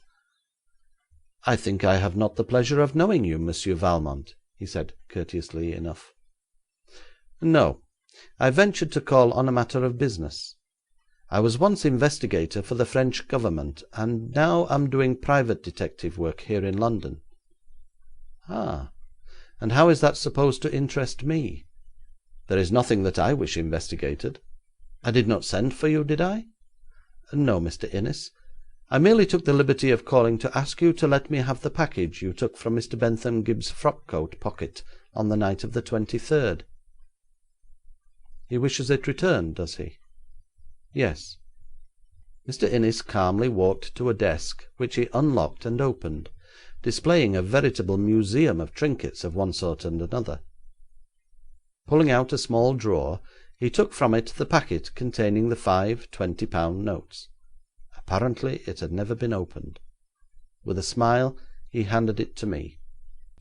"You will make my apologies to Mr. Gibbs for not returning it before. Tell him I have been unusually busy of late." "I shall not fail to do so," said I, with a bow. "Thanks so much. Good morning, Monsieur Valmont." "Good morning, Mr. Innis." And so I returned the packet to Mr. Bentham Gibbs, who pulled the notes from between their pasteboard protection and begged me to accept them.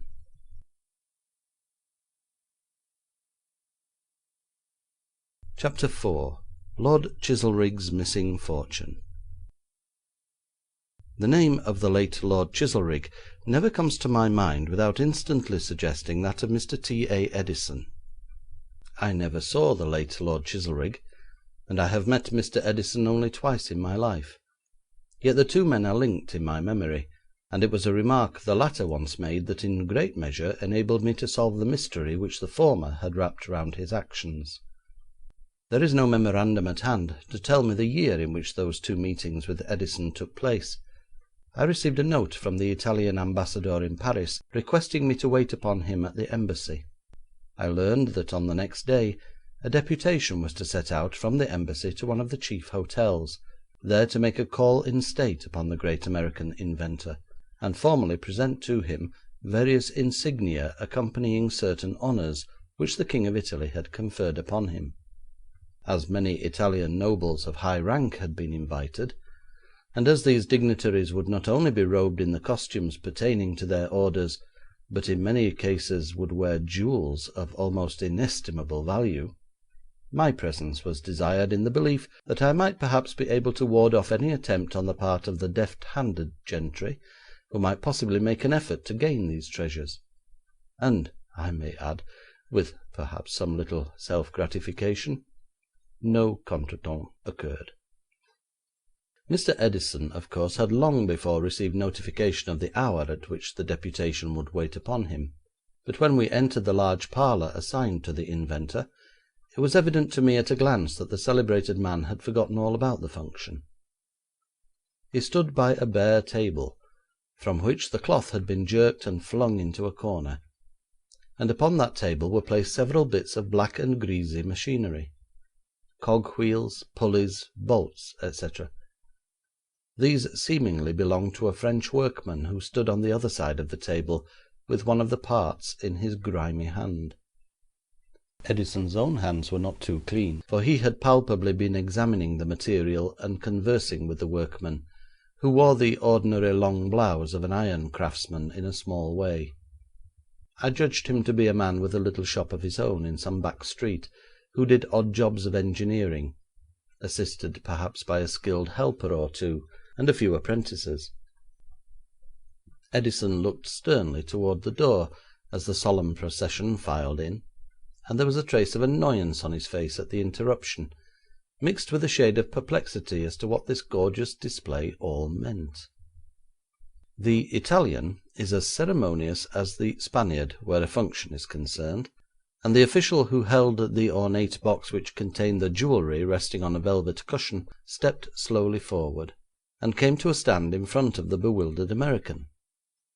Then the ambassador, in sonorous voice, spoke some gracious words regarding the friendship existing between the United States and Italy, expressed a wish that their rivalry should ever take the form of benefits conferred upon the human race, and instanced the honoured recipient as the most notable example the world has yet produced of a man bestowing blessings upon all nations in the arts of peace. The eloquent ambassador concluded by saying that, at the command of his royal master, it was both his duty and his pleasure to present, and so forth, and so forth. Mr. Edison, visibly ill at ease, nevertheless made a suitable reply in the fewest possible words, and the étalage being thus at an end, the noblemen, headed by their ambassador, slowly retired, myself forming the tail of the procession. Inwardly I deeply sympathised with the French workman, who thus unexpectedly found himself confronted by so much magnificence. He cast one wild look about him, but saw that his retreat was cut off unless he displaced some of these gorgeous grandees. He tried then to shrink into himself, and finally stood helpless like one paralysed. In spite of republican institutions, there is deep down in every Frenchman's heart a respect and awe for official pageants, sumptuously staged and costumed as this one was. But he likes to view it from afar and supported by his fellows, not thrust incongruously into the midst of things, as was the case with this panic-stricken engineer. As I passed out, I cast a glance over my shoulder at the humble artisan, content with a profit of a few francs a day, and at the millionaire inventor opposite him. Edison's face, which during the address had been cold and impassive, reminding me vividly of a bust of Napoleon, was all now aglow with enthusiasm as he turned to his humble visitor. He cried joyfully to the workman, "A minute's demonstration is worth an hour's explanation. I'll call round tomorrow at your shop about 10 o'clock and show you how to make the thing work." I lingered in the hall until the Frenchman came out, then, introducing myself to him, asked the privilege of visiting his shop next day at 10. This was accorded with that courtesy which you will always find among the industrial classes of France, and next day I had the pleasure of meeting Mr. Edison. During our conversation I complimented him on his invention of the incandescent electric light, and this was the reply that has ever remained in my memory. It was not an invention, but a discovery. We knew what we wanted, a carbonized tissue which would withstand the electric current in a vacuum for, say, 1,000 hours. If no such tissue existed, then the incandescent light as we know it was not possible. My assistants started out to find this tissue, and we simply carbonized everything we could lay our hands on, and ran the current through it in a vacuum. At last we struck the right thing, as we were bound to do if we kept on long enough, and if the thing existed. Patience and hard work will overcome any obstacle. This belief has been of great assistance to me in my profession. I know the idea is prevalent that a detective arrives at his solutions in a dramatic way, through following clues invisible to the ordinary man. This doubtless frequently happens, but as a general thing, the patience and hard work which Mr. Edison commends is a much safer guide. Very often the following of excellent clues has led me to disaster, as was the case with my unfortunate attempt to solve the mystery of the 500 diamonds. As I was saying, I never think of the late Lord Chizelrigg without remembering Mr. Edison at the same time, and yet the two were very dissimilar. I suppose Lord Chizelrigg was the most useless man that ever lived, while Edison is the opposite. One day my servant brought in to me a card on which was engraved, "Lord Chizelrigg." "Show his lordship in," I said, and there appeared a young man of perhaps 24 or 25, well dressed and of most charming manners, who nevertheless began his interview by asking a question such as had never before been addressed to me, and which, if put to a solicitor or other professional man, would have been answered with some indignation. Indeed, I believe it is a written or unwritten law of the legal profession that the acceptance of such a proposal as Lord Chizelrigg made to me would, if proved, result in the disgrace and ruin of the lawyer. "Monsieur Valmont," began Lord Chizelrigg, "do you ever take up cases on speculation?" "On speculation, sir? I do not think I understand you." His lordship blushed like a girl, and stammered slightly as he attempted an explanation. "What I mean is, do you accept a case on a contingent fee? That is to say, monsieur, well, not to put too fine a point upon it, no results, no pay." I replied, somewhat severely, "Such an offer has never been made to me, and I may say at once that I should be compelled to decline it were I favoured with the opportunity. In the cases submitted to me I devote my time and attention to their solution. I try to deserve success, but I cannot command it, and as in the interim I must live, I am reluctantly compelled to make a charge for my time at least. I believe the doctor sends in his bill though the patient dies." The young man laughed uneasily, and seemed almost too embarrassed to proceed, but finally he said, "Your illustration strikes home with greater accuracy than probably you imagined when you uttered it. I have just paid my last penny to the physician who attended my late uncle, Lord Chizelrigg, who died 6 months ago. I am fully aware that the suggestion I made may seem like a reflection upon your skill, or rather as implying a doubt regarding it, but I should be grieved, monsieur, if you fell into such an error. I could have come here and commissioned you to undertake some elucidation of the strange situation in which I find myself, and I make no doubt you would have accepted the task if your numerous engagements had permitted. Then, if you failed, I should have been unable to pay you, for I am practically bankrupt. My whole desire, therefore, was to make an honest beginning, and to let you know exactly how I stand. If you succeed, I shall be a rich man. If you do not succeed, I shall be what I am now, penniless. Have I made it plain now why I began with a question which you had every right to resent? Perfectly plain, my lord, and your candour does you credit." I was very much taken with the unassuming manners of the young man, and his evident desire to accept no service under false pretences. When I had finished my sentence, the pauper nobleman rose to his feet and bowed. "I am very much your debtor, monsieur, for your courtesy in receiving me, and can only beg pardon for occupying your time on a futile quest. I wish you good morning, monsieur." "One moment, my lord," I rejoined, waving him to his chair again. "Although I am unprepared to accept a commission on the terms you suggest, I may nevertheless be able to offer a hint or two that will prove of service to you. I think I remember the announcement of Lord Chizelrigg's death. He was somewhat eccentric, was he not?" "Eccentric?" said the young man with a slight laugh, seating himself again. "Well, rather. I vaguely remember that he was accredited with the possession of something like 20,000 acres of land." 27,000, as a matter of fact," replied my visitor. "Have you fallen heir to the lands as well as to the title?" "Oh yes, the estate was entailed.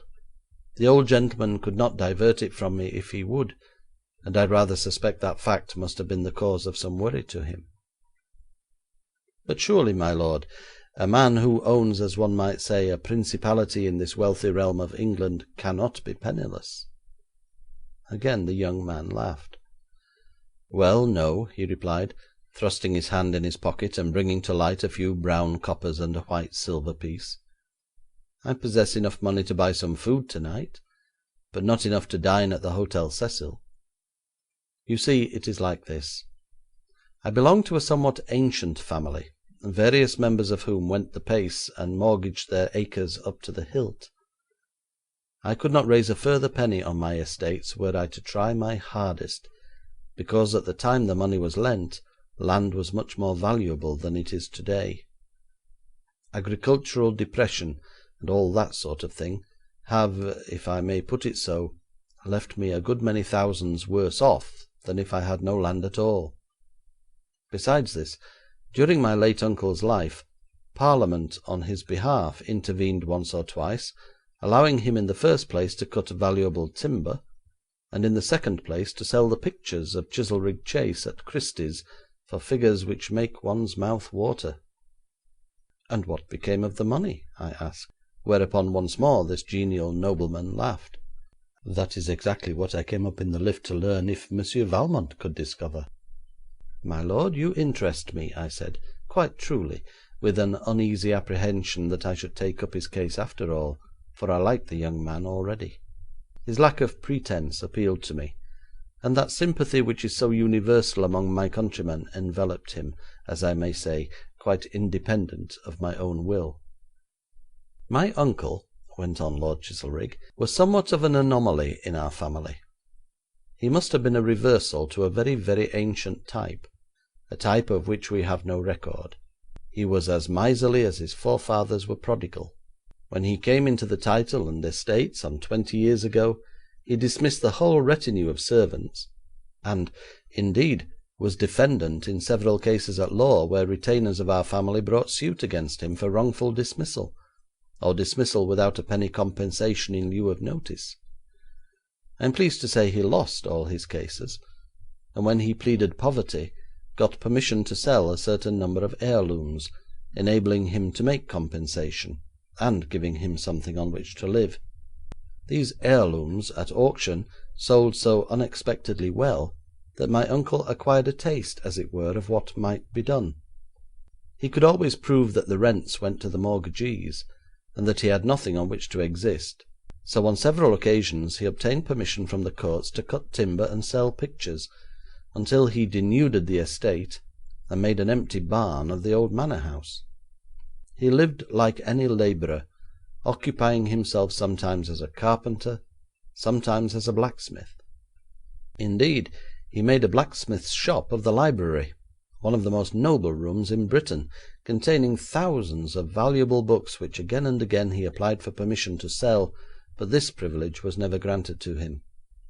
I find on coming into the property that my uncle quite persistently evaded the law, and depleted this superb collection book by book, surreptitiously through dealers in London. This, of course, would have got him into deep trouble if it had been discovered before his death, but now the valuable volumes are gone, and there is no redress. Many of them are doubtless in America, or in museums and collections of Europe. 'You wish me to trace them, perhaps?' I interpolated. 'Oh no, they are past praying for. The old man made tens of thousands by the sale of the timber, and other thousands by disposing of the pictures. The house is denuded of its fine old furniture, which was immensely valuable, and then the books, as I have said, must have brought in the revenue of a prince, if he got anything like their value, and you may be sure he was shrewd enough to know their worth. Since the last refusal of the courts to allow him further relief, as he termed it, which was some 7 years ago, he had quite evidently been disposing of books and furniture by a private sale in defiance of the law. At that time I was under age, but my guardians opposed his application to the courts, and demanded an account of the moneys already in his hands. The judges upheld the opposition of my guardians, and refused to allow a further spoliation of the estate, but they did not grant the accounting my guardians asked, because the proceeds of the former sales were entirely at the disposal of my uncle, and were sanctioned by the law to permit him to live as befitted his station. If he lived meagrely instead of lavishly, as my guardians contended, that, the judges said, was his affair, and there the matter ended. My uncle took a violent dislike to me on account of this opposition to his last application, although, of course, I had nothing whatever to do with the matter. He lived like a hermit, mostly in the library, and was waited upon by an old man and his wife, and these three were the only inhabitants of a mansion that could comfortably house 100. He visited nobody, and would allow no one to approach Chizelrigg Chase. In order that all who had the misfortune to have dealing with him should continue to endure trouble after his death, he left what might be called a will, but which rather may be termed a letter to me. Here is a copy of it. My dear Tom, you will find your fortune between a couple of sheets of paper in the library. Your affectionate uncle, Reginald Moran, Earl of Chizelrigg. I should doubt if that were a legal will, said I. It doesn't need to be, replied the young man with a smile. I am next of kin, and heir to everything he possessed, although, of course, he might have given his money elsewhere if he had chosen to do so. Why he did not bequeath it to some institution I do not know. He knew no man personally except his own servants, whom he misused and starved, but, as he told them, he misused and starved himself, so they had no cause to grumble. He said he was treating them like one of the family. I suppose he thought it would cause me more worry and anxiety if he concealed the money and put me on the wrong scent, which I am convinced he has done, than to leave it openly to any person or charity. I need not ask if you have searched the library. Searched it? Why, there never was such a search since the world began. Possibly you put the task into incompetent hands. You are hinting, Monsieur Valmont, that I engaged others until my money was gone, and then came to you with a speculative proposal. Let me assure you such is not the case. Incompetent hands I grant you, but the hands were my own. For the past 6 months I have lived practically as my uncle lived. I have rummaged that library from floor to ceiling. It was left in a frightful state, littered with old newspapers, accounts, and what not. Then, of course, there were the books remaining in the library, still a formidable collection. Was your uncle a religious man? I could not say. I surmise not. You see, I was unacquainted with him, and never saw him until after his death. I fancy he was not religious, otherwise he could not have acted as he did. Still, he proved himself a man of such twisted mentality that anything is possible. I knew a case once where an heir who expected a large sum of money was bequeathed a family Bible, which he threw into the fire, learning afterwards to his dismay that it contained many thousands of pounds in Bank of England notes, the object of the deviser being to induce the legatee to read the good book, or suffer through the neglect of it. I have searched the Scriptures, said the youthful Earl with a laugh, but the benefit has been moral rather than material. Is there any chance that your uncle has deposited his wealth in a bank, and has written a cheque for the amount, leaving it between 2 leaves of a book? Anything is possible, monsieur, but I think that highly improbable. I have gone through every tome, page by page, and I suspect very few of the volumes have been opened for the last 20 years. How much money do you estimate he accumulated? He must have cleared more than £100,000. But speaking of banking it, I would like to say that my uncle evinced a deep distrust of banks, and never drew a cheque in his life, so far as I am aware. All accounts were paid in gold by this old steward, who first brought the receipted bill in to my uncle, and then received the exact amount after having left the room, and waited until he was rung for, so that he might not learn the repository from which my uncle drew his store. I believe if the money is ever found, it will be in gold, and I am very sure that this will was written, if we may call it a will, to put us on the wrong scent. Have you had the library cleared out? Oh no, it is practically as my uncle left it. I realise that if I were to call in help, it would be well that the newcomer found it undisturbed. You were quite right, my lord. You say you examined all the papers? Yes, so far as that is concerned, the room has been very fairly gone over. But nothing that was in it the day my uncle died has been removed, not even his anvil. His anvil? Yes, I told you he made a blacksmith's shop as well as bedroom of the library. It is a huge room, with a great fireplace at one end which formed an excellent forge. He and the steward built the forge in the eastern fireplace of brick and clay with their own hands, and erected there a second-hand blacksmith's bellows. What work did he do at his forge? Oh, anything that was required about the place. He seems to have been a very expert ironworker. He would never buy a new implement for the garden or the house so long as he could get one second hand, and he never bought anything second hand while at his forge he might repair what was already in use.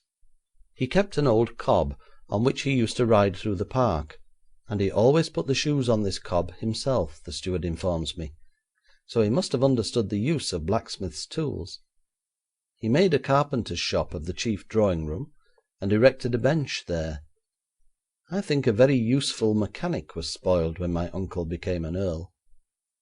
You have been living at the Chase since your uncle died? If you call it living, yes.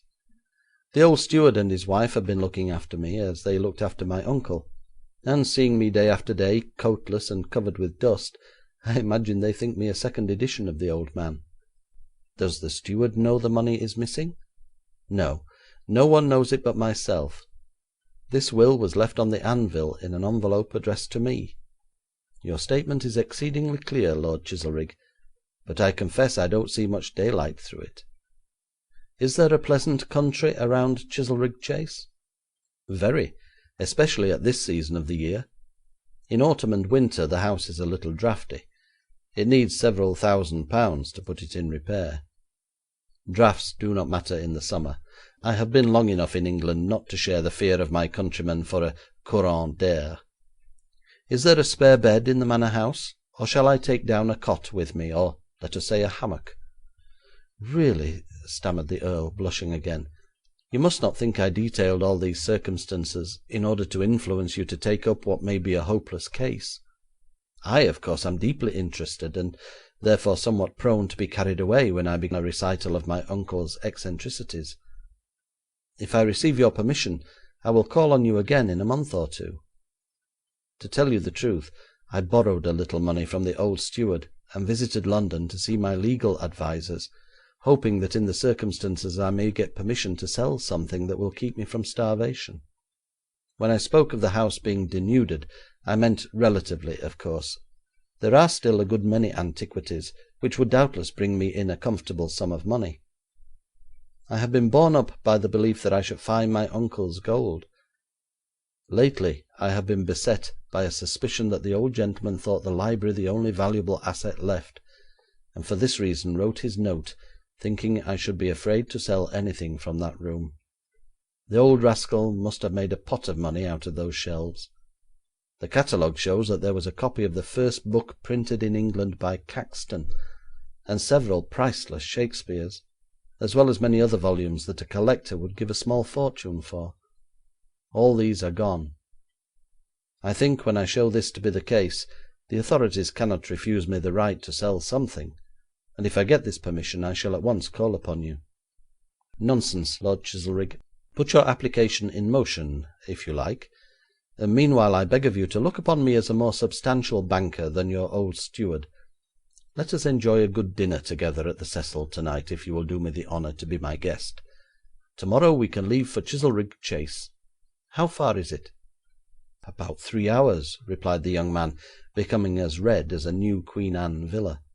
Really, Monsieur Valmont, you overwhelm me with your kindness, but nevertheless I accept your generous offer. Then that's settled. What's the name of the old steward? Higgins. You are certain he has no knowledge of the hiding place of this treasure? Oh, quite sure. My uncle was not a man to make a confidant of anyone, least of all an old babbler like Higgins. Well, I should like to be introduced to Higgins as a benighted foreigner. That will make him despise me and treat me like a child. Oh, I say, protested the Earl, I should have thought you'd lived long enough in England to have got out of the notion that we do not appreciate the foreigner. Indeed, we are the only nation in the world that extends a cordial welcome to him, rich or poor. Certainement, my lord, I should be deeply disappointed did you not take me at my proper valuation, but I cherish no delusions regarding the contempt with which Higgins will regard me. He will look upon me as a sort of simpleton, to whom the Lord had been unkind by not making England my native land. Now Higgins must be led to believe that I am in his own class, that is, a servant of yours. Higgins and I will gossip over the fire together, should these spring evenings prove chilly, and before 2 or 3 weeks are past I shall have learned a great deal about your uncle that you never dreamed of. Higgins will talk more freely with a fellow servant than with his master, however much he may respect that master, and then, as I am a foreigner, he will babble down to my comprehension, and I shall get details that he never would think of giving to a fellow countryman.'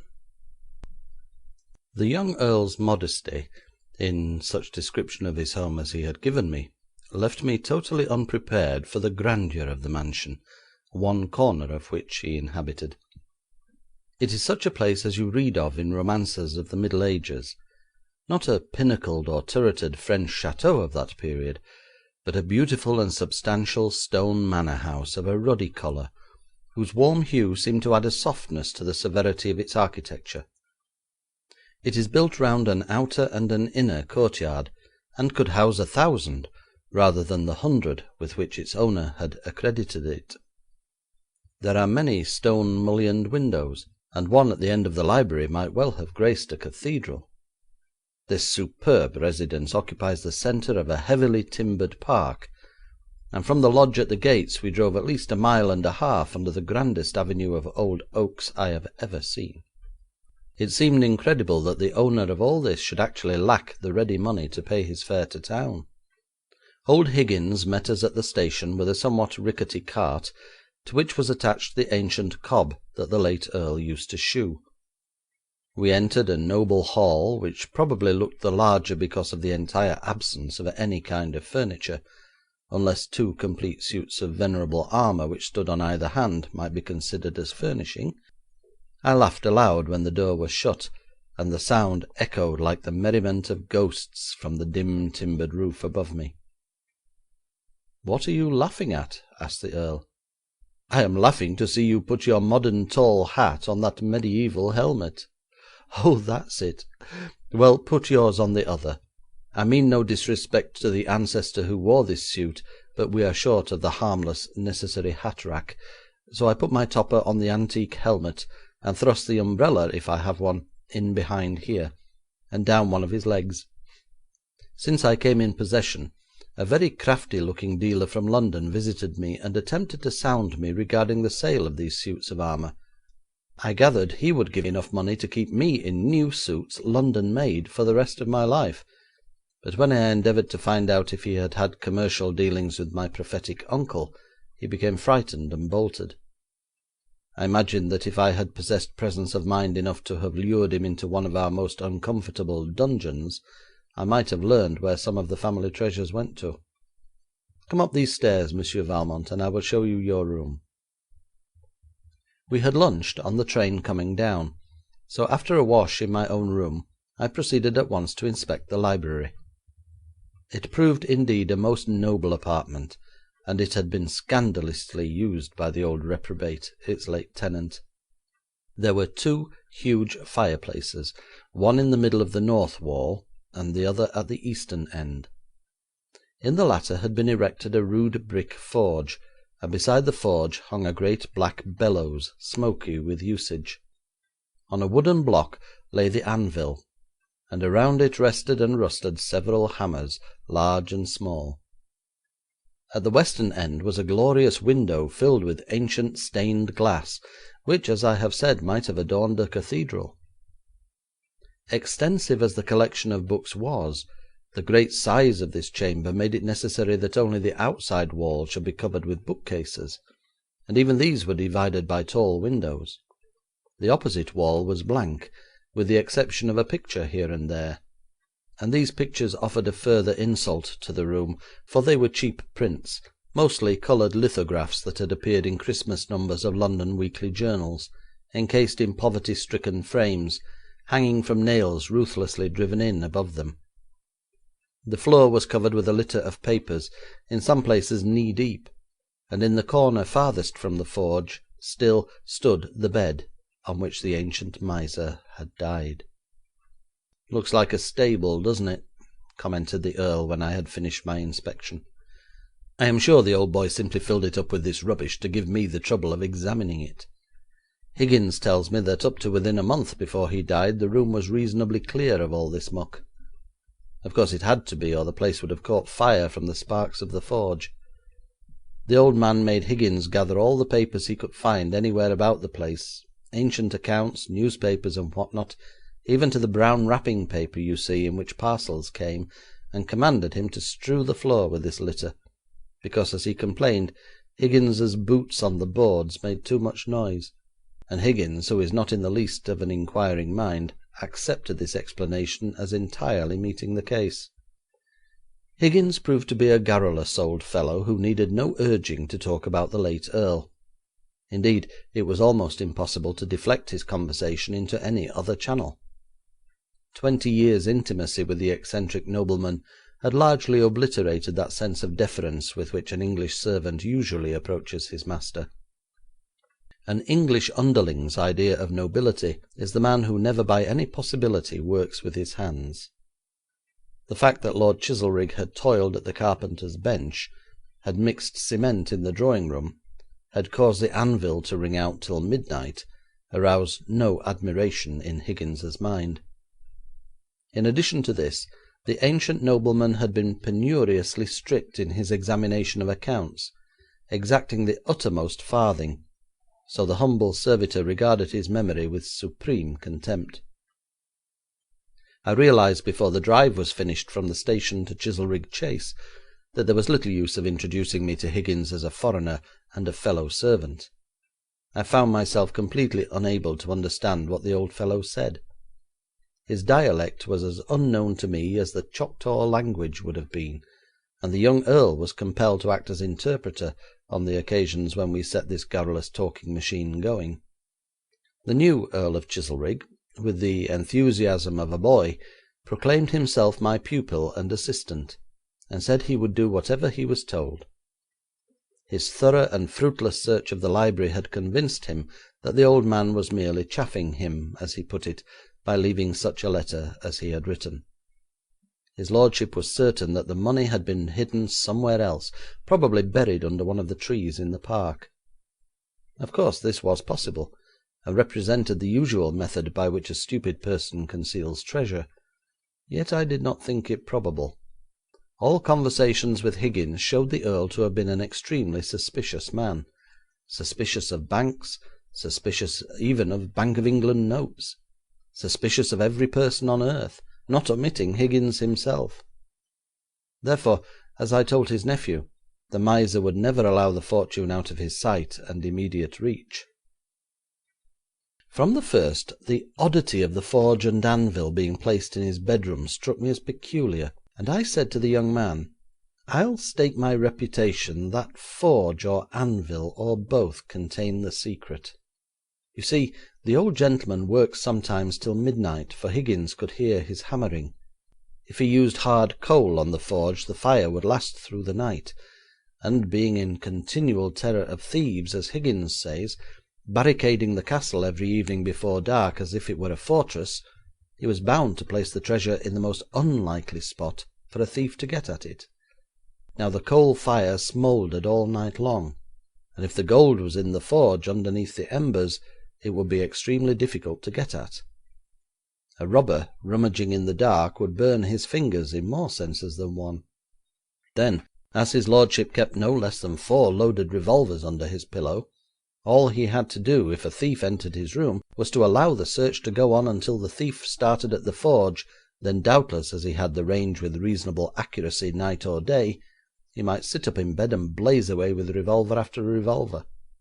There were 28 shots that could be fired in about double as many seconds, so you see the robber stood little chance in the face of such a fusillade.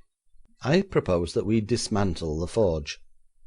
Lord Chizelrigg was much taken by my reasoning, and one morning early we cut down the big bellows, tore it open, found it empty, then took brick after brick from the forge with a crowbar, for the old man had builded better than he knew with Portland cement. In fact, when we cleared away the rubbish between the bricks and the core of the furnace, we came upon 1 cube of cement which was as hard as granite.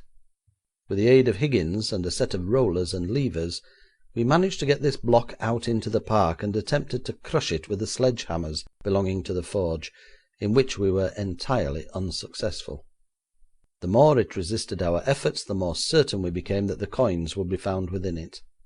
As this would not be treasure trove in the sense that the government might make a claim upon it, there was no particular necessity for secrecy, so we had up a man from the mines near by with drills and dynamite, who speedily shattered the block into 1,000,000 pieces, more or less. Alas, there was no trace in its débris of pay dirt, as the Western miner puts it. While the dynamite expert was on the spot, we induced him to shatter the anvil as well as the block of cement, and then the workman, doubtless thinking the new earl was as insane as the old one had been, shouldered his tools and went back to his mine. The earl reverted to his former opinion that the gold was concealed in the park, while I held even more firmly to my own belief that the fortune rested in the library. "It is obvious," I said to him, "that if the treasure is buried outside, someone must have dug the hole. A man so timorous and so reticent as your uncle would allow no one to do this but himself. Higgins maintained the other evening that all picks and spades were safely locked up by himself each night in the tool house. The mansion itself was barricaded with such exceeding care that it would have been difficult for your uncle to get outside even if he had wished to do so.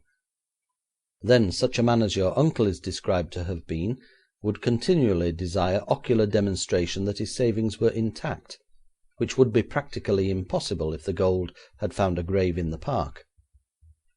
I propose now that we abandon violence and dynamite and proceed to an intellectual search of the library." "Very well," replied the young earl, "but as I have already searched the library very thoroughly, your use of the word intellectual, Monsieur Valmont, is not in accord with your customary politeness. However, I am with you. 'Tis for you to command and me to obey." "Pardon me, my lord," I said. "I use the word intellectual in contradistinction to the word dynamite. It had no reference to your former search. I merely propose that we now abandon the use of chemical reaction, and employ the much greater force of mental activity. Did you notice any writing on the margins of the newspapers you examined?" "No, I did not." "Is it possible that there may have been some communication on the white border of a newspaper?" "It is, of course, possible." "Then will you set yourself to the task of glancing over the margin of every newspaper, piling them away in another room when your scrutiny of each is complete? Do not destroy anything, but we must clear out the library completely. I am interested in the accounts, and will examine them." It was exasperatingly tedious work, but after several days my assistant reported every margin scanned without result, while I had collected each bill and memorandum, classifying them according to date. I could not get rid of a suspicion that the contrary old beast had written instructions for the finding of the treasure on the back of some account, or on the fly-leaf of a book, and as I looked at the thousands of volumes still left in the library, the prospect of such a patient and minute search appalled me. But I remembered Edison's words to the effect that if a thing exist, search exhaustive enough will find it. From the mass of accounts I selected several, the rest I placed in another room alongside the heap of the Earl's newspapers.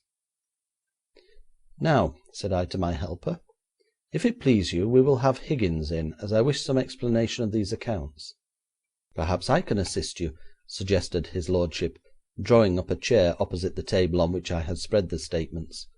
"I have lived here for 6 months, and know as much about things as Higgins does. He is so difficult to stop when once he begins to talk. What is the first account you wish further light upon?" "To go back 13 years, I find that your uncle bought a second-hand safe in Sheffield. Here is the bill. I consider it necessary to find that safe." "Pray forgive me, Monsieur Valmont," cried the young man, springing to his feet and laughing. "So heavy an article as a safe should not slip readily from a man's memory, but it did from mine. The safe is empty, and I gave no more thought to it." Saying this, the Earl went to one of the bookcases that stood against the wall, pulled it round as if it were a door, books and all, and displayed the front of an iron safe, the door of which he also drew open, exhibiting the usual empty interior of such a receptacle. "I came on this," he said, "when I took down all these volumes. It appears that there was once a secret door leading from the library into an outside room which has long since disappeared. The walls are very thick." My uncle doubtless caused this door to be taken off its hinges and the safe placed in the aperture, the rest of which he then bricked up.' 'Quite so,' said I, endeavouring to conceal my disappointment. 'As this strong box was bought second hand and not made to order, I suppose there can be no secret crannies in it.' 'It looks like a common or garden safe,' reported my assistant, 'but we'll have it out if you say so.' 'Not just now,' I replied. 'We've had enough of dynamiting to make us feel like housebreakers already.' 'I agree with you. What's the next item on the programme?' 'Your uncle's mania for buying things at second hand was broken in 3 instances, so far as I have been able to learn from a scrutiny of these accounts. About 4 years ago he purchased a new book from Denny and Company, the well-known booksellers of the Strand. Denny and Co. deal only in new books. Is there any comparatively new volume in the library?' 'Not one.' 'Are you sure of that?' 'Oh, quite. I searched all the literature in the house.' 'What is the name of the volume he bought?' 'That I cannot decipher. The initial letter looks like M, but the rest is a mere wavy line. I see, however, that it cost 12 and sixpence, while the cost of carriage by parcel post was 6pence, which shows it weighed something under 4 pounds. This, with the price of the book, induces me to think that it was a scientific work, printed on heavy paper and illustrated.' 'I know nothing of it,' said the Earl. 'The third account is for wallpaper. 27 rolls of an expensive wallpaper, and 27 rolls of a cheap paper, the latter being just half the price of the former. This wallpaper seems to have been supplied by a tradesman in the station road in the village of Chizelrigg.' 'There's your wallpaper,' cried the youth, waving his hand.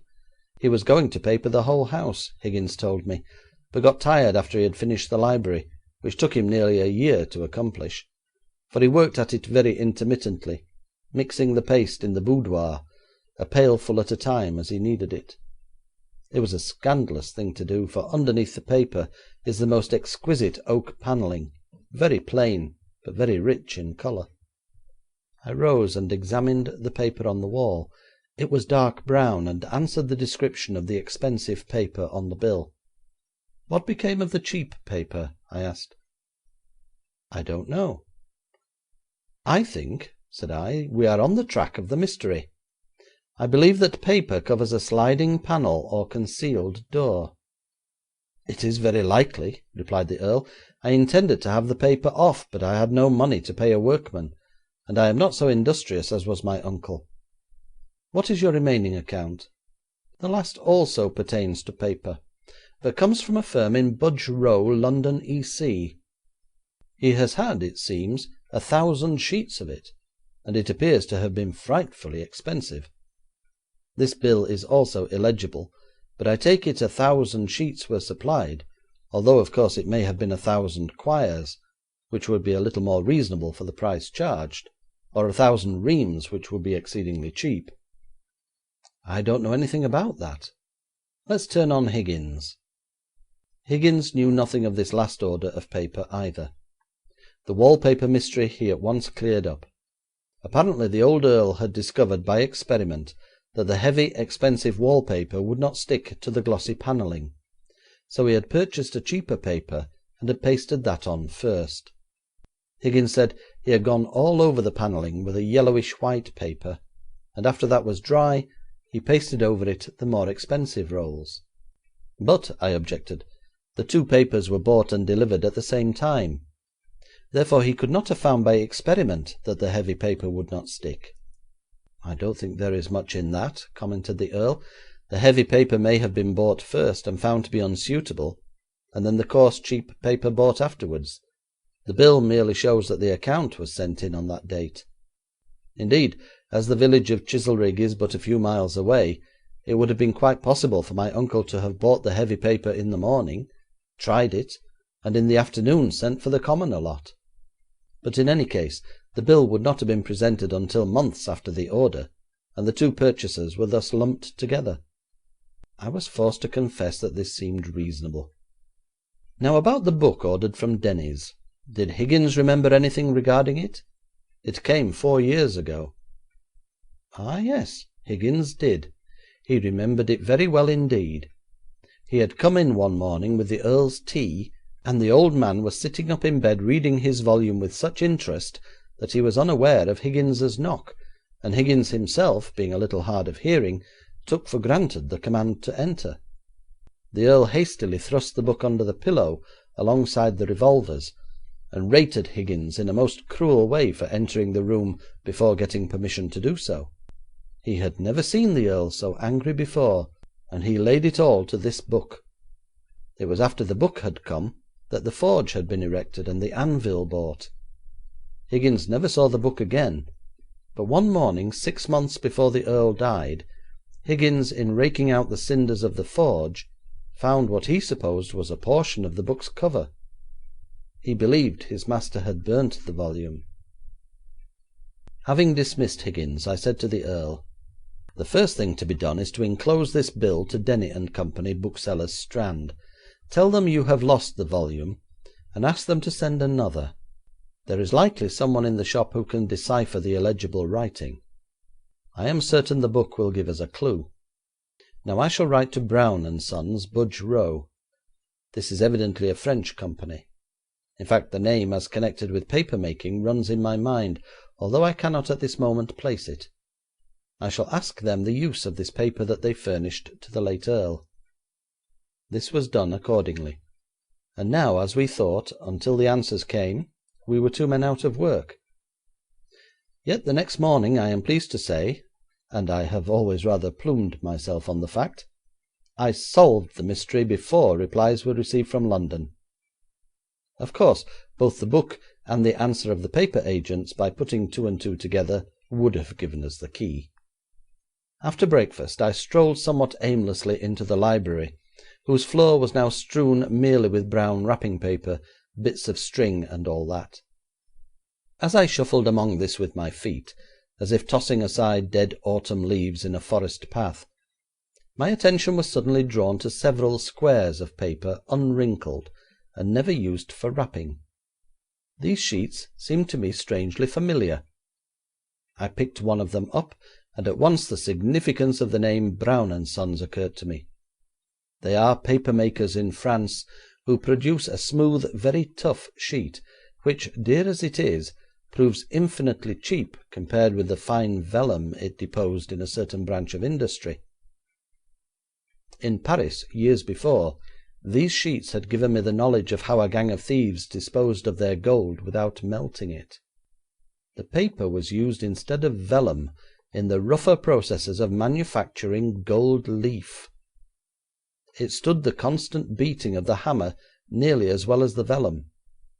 And here at once there flashed on me the secret of the old man's midnight anvil work. He was transforming his sovereigns into gold leaf, which must have been of a rude, thick kind, because to produce the gold leaf of commerce he still needed the vellum, as well as a clutch and other machinery, of which we had found no trace. "My lord," I called to my assistant. He was at the other end of the room.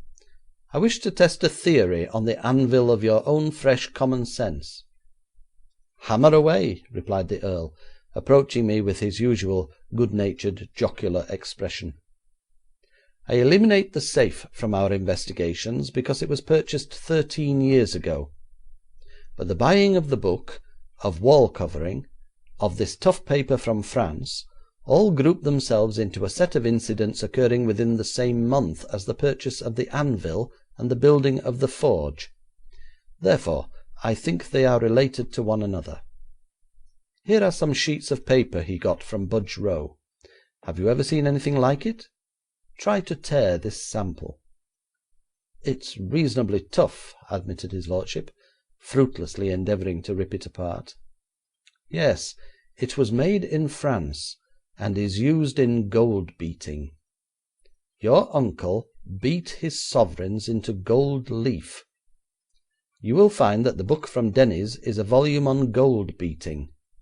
And now, as I remember that scribbled word which I could not make out, I think the title of the volume is Metallurgy. It contains no doubt a chapter on the manufacture of gold leaf." "I believe you," said the Earl, "but I don't see that the discovery sets us any further forward. We are now looking for gold leaf instead of sovereigns." "Let's examine this wallpaper," said I. I placed my knife under a corner of it at the floor, and quite easily ripped off a large section. As Higgins had said, the brown paper was on top, and the coarse light coloured paper underneath, but even that came away from the oak panelling as easily as though it hung there from habit and not because of paste. "Feel the weight of that," I cried, handing him the sheet I had torn from the wall. "By Jove!" said the Earl, in a voice almost of awe. I took it from him and laid it face downwards on the wooden table, threw a little water on the back, and with a knife scraped away the porous white paper. Instantly there gleamed up at us the baleful yellow of the gold. I shrugged my shoulders and spread out my hands. The Earl of Chizelrigg laughed aloud and very heartily. "You see how it is," I cried. "The old man first covered the entire wall with this whitish paper. He heated his sovereigns at the forge and beat them out on the anvil, then completed the process rudely between the sheets of this paper from France. Probably he pasted the gold to the wall as soon as he shut himself in for the night, and covered it over with the more expensive paper before Higgins entered in the morning.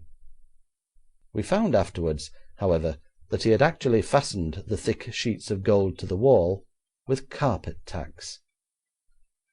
His lordship netted a trifle over £123,000 through my discovery, and I am pleased to pay tribute to the young man's generosity by saying that his voluntary settlement made my bank account swell stout as a city alderman. Chapter 5. The Absent-Minded Coterie. Some years ago I enjoyed the unique experience of pursuing a man for one crime and getting evidence against him of another. He was innocent of the misdemeanour, the proof of which I sought, but was guilty of another most serious offence. Yet he and his confederates escaped scot-free in circumstances which I now purpose to relate. You may remember that in Rudyard Kipling's story, Bedelia Herodsfoot, the unfortunate woman's husband ran the risk of being arrested as a simple drunkard, at a moment when the blood of murder was upon his boots. The case of Ralph Summertrees was rather the reverse of this. The English authorities were trying to fasten upon him a crime almost as important as murder, while I was collecting evidence which proved him guilty of an action much more momentous than that of drunkenness. The English authorities have always been good enough, when they recognise my existence at all, to look down upon me with amused condescension. If today you ask Spencer Hale of Scotland Yard what he thinks of Eugene Valmont, that complacent man will put on the superior smile which so well becomes him, and if you are a very intimate friend of his, he may draw down the lid of his right eye as he replies, "Oh yes, a very decent fellow, Valmont, but he's a Frenchman," as if, that said, there was no need of further inquiry. Myself, I like the English detective very much, and if I were to be in a melee tomorrow, there is no man I would rather find beside me than Spencer Hale. In any situation where a fist that can fell an ox is desirable, my friend Hale is a useful companion. But for intellectuality, mental acumen, finesse, well, I am the most modest of men, and will say nothing. It would amuse you to see this giant come into my room during an evening, on the bluff pretence that he wishes to smoke a pipe with me. There is the same difference between this good-natured giant and myself as exists between that strong black pipe of his and my delicate cigarette, which I smoke feverishly when he is present, to protect myself from the fumes of his terrible tobacco. I look with delight upon the huge man, who, with an air of the utmost good humour, and a twinkle in his eye, as he thinks he is twisting me about his finger, vainly endeavours to obtain a hint regarding whatever case is perplexing him at that moment. I baffle him with the ease that an active greyhound eludes the pursuit of a heavy mastiff. Then at last I say to him with a laugh, "Come, mon ami Hale, tell me all about it, and I will help you if I can." Once or twice at the beginning he shook his massive head, and replied the secret was not his. The last time he did this I assured him that what he said was quite correct, and then I related full particulars of the situation in which he found himself, excepting the names, for these he had not mentioned. I had pieced together his perplexity from scraps of conversation in his half-hour's fishing for my advice, which, of course, he could have had for the plain asking. Since that time he has not come to me except with cases he feels at liberty to reveal, and one or two complications I have happily been enabled to unravel for him. But staunch as Spencer Hale holds the belief that no detective service on earth can excel that centring in Scotland Yard, there is one department of activity in which even he confesses that Frenchmen are his masters, although he somewhat grudgingly qualifies his admission by adding that we in France are constantly allowed to do what is prohibited in England. I refer to the minute search of a house during the owner's absence. If you read that excellent story entitled The Purloined Letter by Edgar Allan Poe, you will find a record of the kind of thing I mean, which is better than any description I, who have so often taken part in such a search, can set down. Now, these people among whom I live are proud of their phrase, "The Englishman's house is his castle," and into that castle even a policeman cannot penetrate without a legal warrant. This may be all very well in theory, but if you are compelled to march up to a man's house blowing a trumpet and rattling a snare drum, you need not be disappointed if you fail to find what you are in search of, when all the legal restrictions are complied with. Of course the English are a very excellent people, a fact to which I am always proud to bear testimony, but it must be admitted that for cold common sense the French are very much their superiors.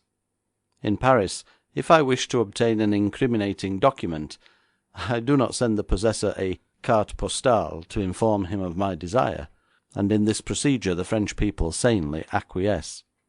I have known men who, when they go out to spend an evening on the boulevards, toss their bunch of keys to the concierge, saying, "If you hear the police rummaging about while I am away, pray assist them," with an expression of my distinguished consideration. I remember when I was chief detective in the service of the French government being requested to call at a certain hour at the private hotel of the Minister for Foreign Affairs. It was during the time that Bismarck meditated a second attack upon my country, and I am happy to say that I was then instrumental in supplying the secret bureau with documents which mollified that iron man's purpose, a fact which I think entitled me to my country's gratitude.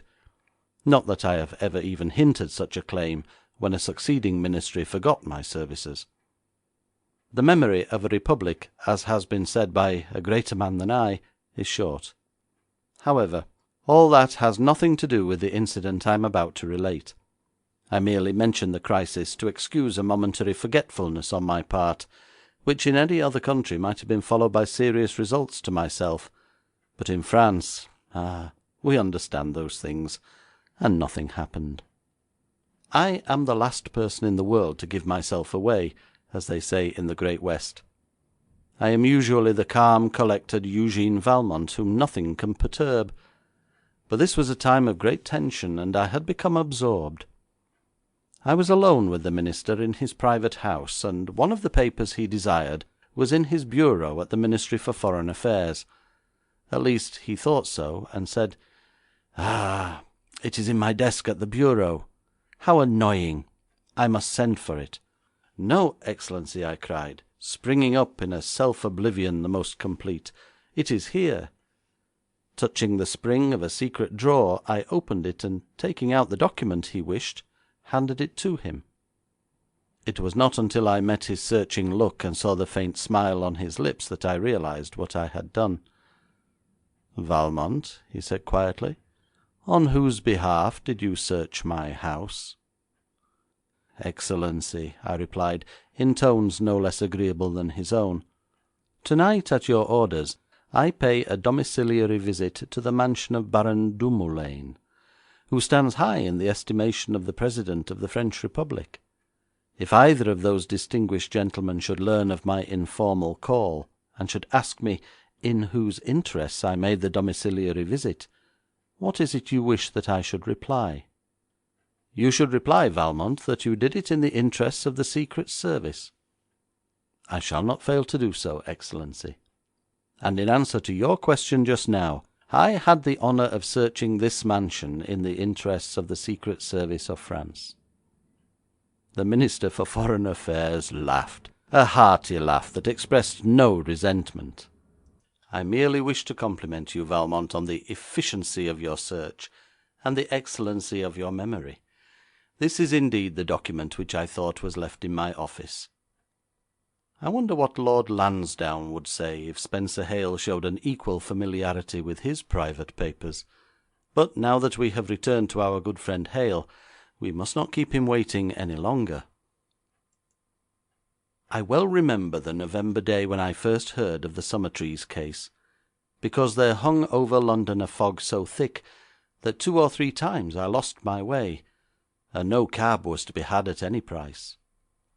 The few cabmen then in the streets were leading their animals slowly along, making for their stables.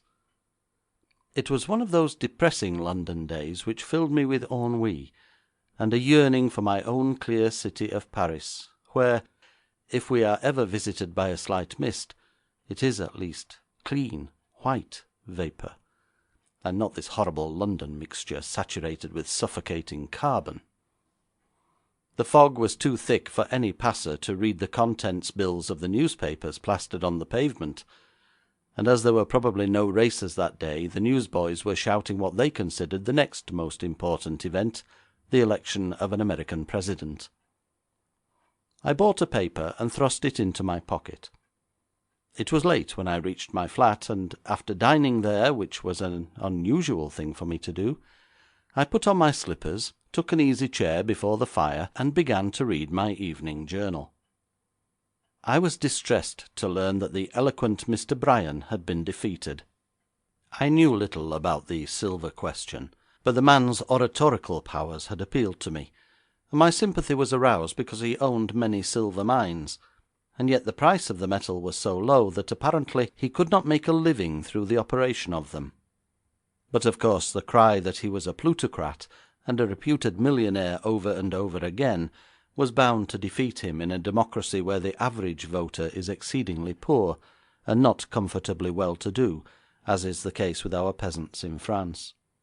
I always took great interest in the affairs of the huge republic to the west, having been at some pains to inform myself accurately regarding its politics, and although, as my readers know, I seldom quote anything complimentary that is said of me, nevertheless an American client of mine once admitted that he never knew the true inwardness, I think that was the phrase he used, of American politics, until he heard me discourse upon them.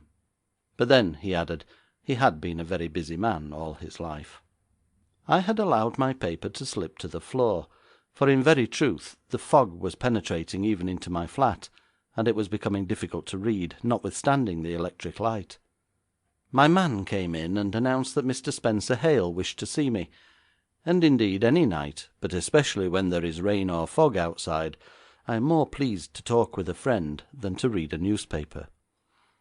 Mon Dieu, my dear Monsieur Hale, it is a brave man you are to venture out in such a fog as is abroad tonight. Ah, Monsieur Valmont, said Hale with pride, you cannot raise a fog like this in Paris. No, there you are supreme, I admitted, rising and saluting my visitor, then offering him a chair. I see you are reading the latest news, he said, indicating my newspaper. I am very glad that man Bryan is defeated. Now we shall have better times. I waved my hand as I took my chair again. I will discuss many things with Spencer Hale, but not American politics. He does not understand them. It is a common defect of the English to suffer complete ignorance regarding the internal affairs of other countries. It is surely an important thing that brought you out on such a night as this. The fog must be very thick in Scotland Yard. This delicate shaft of fancy completely missed him, and he answered stolidly, "It's thick all over London, and indeed throughout most of England." "Yes, it is," I agreed, but he did not see that either. Still a moment later he made a remark which, if it had come from some people I know, might have indicated a glimmer of comprehension. "You are a very, very clever man, Monsieur Valmont, so all I need say is that the question which brought me here is the same as that on which the American election was fought. Now, to a countryman, I shall be compelled to give further explanation, but to you, monsieur, that will not be necessary."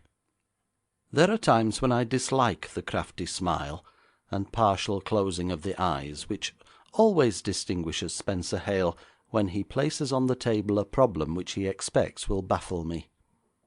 If I said he never did baffle me, I would be wrong, of course, for sometimes the utter simplicity of the puzzles which trouble him leads me into an intricate involution entirely unnecessary in the circumstances. I pressed my finger-tips together and gazed for a few moments at the ceiling. Hale had lit his black pipe, and my silent servant placed at his elbow the whisky and soda, then tiptoed out of the room. As the door closed, my eyes came from the ceiling to the level of Hale's expansive countenance. "Have they eluded you?" I asked quietly. "Who?" "The coiners." Hale's pipe dropped from his jaw, but he managed to catch it before it reached the floor. Then he took a gulp from the tumbler. "That was just a lucky shot," he said. "Parfaitement," I replied carelessly. "Now own up, Valmont, wasn't it?" I shrugged my shoulders. A man cannot contradict a guest in his own house. "Oh, stow that," cried Hale impolitely. He's a trifle prone to strong and even slangy expressions when puzzled. "Tell me how you guessed it." "It is very simple, mon ami.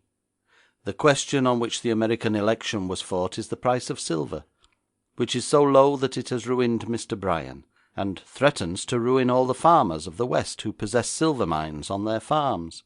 Silver troubled America, ergo silver troubles Scotland Yard. Very well. The natural inference is that someone has stolen bars of silver. But such a theft happened 3 months ago, when the metal was being unloaded from a German steamer at Southampton, and my dear friend Spenser Hale ran down the thieves very cleverly as they were trying to dissolve the marks off the bars with acid. Now, crimes do not run in series, like the numbers in roulette at Monte Carlo. The thieves are men of brains. They say to themselves, what chance is there successfully to steal bars of silver while Mr. Hale is at Scotland Yard? Eh, my good friend?"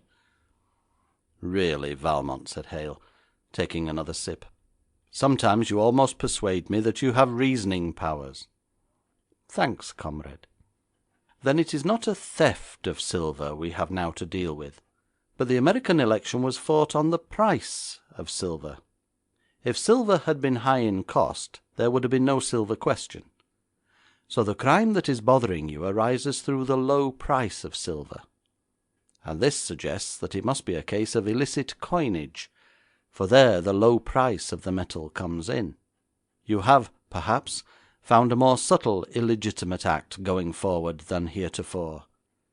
Someone is making your shillings and your half-crowns from real silver instead of from baser metal, and yet there is a large profit which has not hitherto been possible through the high price of silver. With the old conditions you are familiar, but this new element sets at naught all your previous formulae. That is how I reasoned the matter out." "Well, Valmont, you've hit it. I'll say that for you. You've hit it. There is a gang of expert coiners who are putting out real silver money, and making a clear shilling on the half-crown. We can find no trace of the coiners, but we know the man who's shoving the stuff." "That ought to be sufficient," I suggested. "Yes, it should, but it hasn't proved so up to date. Now, I came tonight to see if you would do one of your French tricks for us, right on the quiet." "What French trick, Monsieur Spenser Hale?" I inquired with some asperity, forgetting for the moment that the man invariably became impolite when he grew excited. No offence intended,' said this blundering officer, who really is a good-natured fellow, but always puts his foot in it and then apologises. 'I want someone to go through a man's house without a search warrant. Spot the evidence, let me know, and then we'll rush the place before he has time to hide his tracks.' 'Who is this man, and where does he live?' 'His name is Ralph Summertrees, and he lives in a very natty little bijou residence, as the advertisements call it, situated in no less a fashionable street than Park Lane.' 'I see. What has aroused your suspicions against him?' 'Well, you know, that's an expensive district to live in. It takes a bit of money to do the trick. This Summertrees has no ostensible business, yet every Friday he goes to the United Capital Bank in Piccadilly and deposits a bag of swag, usually all silver coin.' 'Yes, and this money?' 'This money, so far as we can learn, contains a good many of these new pieces which never saw the British Mint.'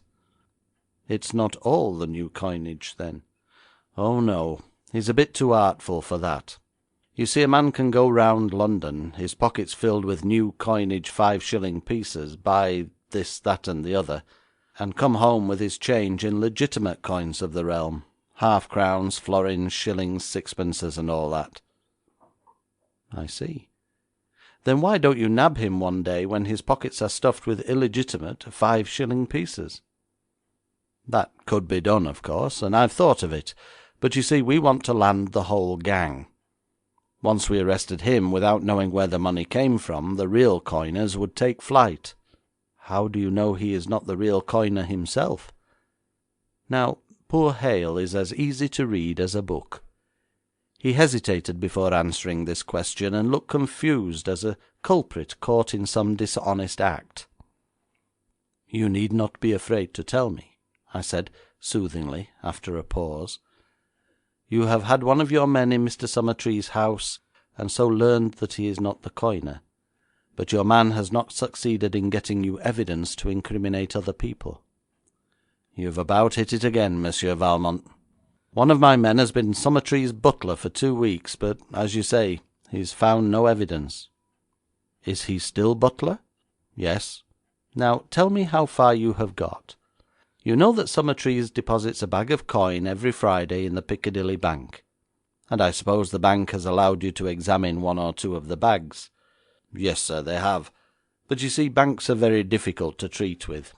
They don't like detectives bothering around, and whilst they do not stand out against the law, still they never answer any more questions than they're asked, and Mr. Summertrees has been a good customer at the United Capital for many years.'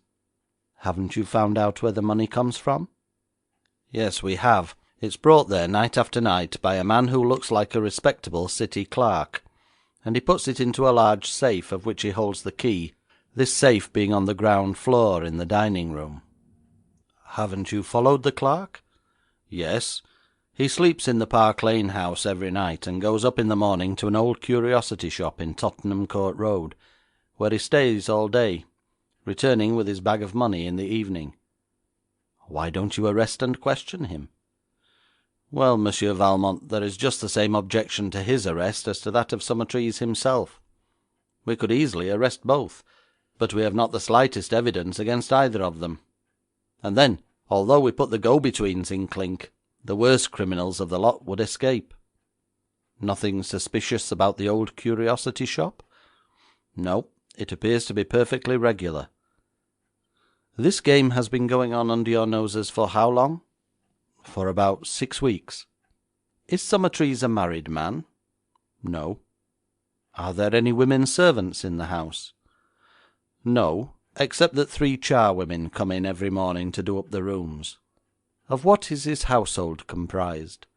'There's the butler, then the valet, and last the French cook.' 'Ah!' cried I, 'the French cook. This case interests me. So Summertrees has succeeded in completely disconcerting your man. Has he prevented him going from top to bottom of the house?' 'No, he's rather assisted him than otherwise.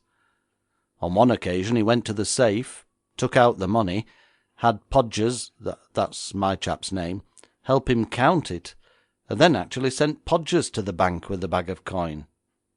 'And Podgers has been all over the place?' 'Yes.' 'Saw no signs of a coining establishment?' 'No. It's absolutely impossible that any coining can be done there. Besides, as I tell you, that respectable clerk brings him the money.' 'I suppose you want me to take Podgers' position?' 'Well, Monsieur Valmont, to tell you the truth, I would rather you didn't. Podgers has done everything a man can do, but I thought if you got into the house, Podgers assisting, you might go through it night after night at your leisure.' 'I see. That's just a little dangerous in England. I think I should prefer to assure myself the legitimate standing of being the amiable Podgers' successor. You say that Summertrees has no business?' 'Well, sir, not what you might call a business. He's by the way of being an author, but I don't count that any business.' 'Oh, an author, is he? When does he do his writing?' 'He locks himself up most of the day in his study.' 'Does he come out for lunch?' 'No. He lights a little spirit lamp inside, Podgers tells me, and makes himself a cup of coffee, which he takes with a sandwich or two.' 'That's rather frugal fare for Park Lane.' 'Yes, Monsieur Valmont, it is. But he makes up for it in the evening, when he has a long dinner with all them foreign kickshaws you people like, done by his French cook.' 'Sensible man.' 'Well, Hale, I see I shall look forward with pleasure to making the acquaintance of Mr. Summertrees. Is there any restriction on the going and coming of your man Podgers?' 'None in the least. He can get away either night or day.' 'Very good, friend Hale. Bring him here tomorrow, as soon as our author locks himself up in his study, or rather, I should say, as soon as the respectable clerk leaves for Tottenham Court Road, which I should guess, as you put it, is about half an hour after his master turns the key of the room in which he writes.' 'You are quite right in that guess, Valmont. How did you hit it?' 'Merely a surmise, Hale. There is a good deal of oddity about that Park Lane house, so it doesn't surprise me in the least that the master gets to work earlier in the morning than the man. I have also a suspicion that Ralph Summertrees knows perfectly well what the estimable Podgers is there for.' 'What makes you think that?' 'I can give no reason, except that my opinion of the acuteness of Summertrees has been gradually rising all the while you were speaking, and at the same time my estimate of Podgers' craft has been as steadily declining. However, bring the man here tomorrow, that I may ask him a few questions.' Next day, about 11 o'clock, the ponderous Podgers, hat in hand, followed his chief into my room. His broad, impassive, immobile, smooth face gave him rather more the air of a genuine butler than I had expected, and this appearance, of course, was enhanced by his livery. His replies to my questions were those of a well-trained servant, who will not say too much unless it is made worth his while. All in all, Podgers exceeded my expectations, and really my friend Hale had some justification for regarding him, as he evidently did, a triumph in his line. 'Sit down, Mr. Hale, and you, Podgers.' The man disregarded my invitation, standing like a statue until his chief made a motion, then he dropped into a chair. The English are great on discipline. 'Now, Mr. Hale, I must first congratulate you on the make-up of Podgers. It is excellent. You depend less on artificial assistance than we do in France, and in that I think you are right.' 'Oh, we know a bit over here, Monsieur Valmont,' said Hale, with pardonable pride. 'Now then, Podgers, I want to ask you about this clerk. What time does he arrive in the evening?' 'At prompt 6, sir.' 'Does he ring, or let himself in with a latch key?' 'With a latch key, sir.' 'How does he carry the money?' 'In a little locked leather satchel, sir, flung over his shoulder.' 'Does he go direct to the dining room?' 'Yes, sir.' 'Have you seen him unlock the safe and put in the money?' 'Yes, sir.' 'Does the safe unlock with a word or a key?' 'With a key, sir. It's one of the old-fashioned kind.' 'Then the clerk unlocks his leather money bag?' 'Yes, sir.' 'That's 3 keys used within as many minutes. Are they separate, or in a bunch?' 'In a bunch, sir.' 'Did you ever see your master with this bunch of keys?' 'No, sir.' You saw him open the safe once, I'm told. Yes, sir. Did he use a separate key, or one of a bunch? Podgers slowly scratched his head, then said, I don't just remember, sir.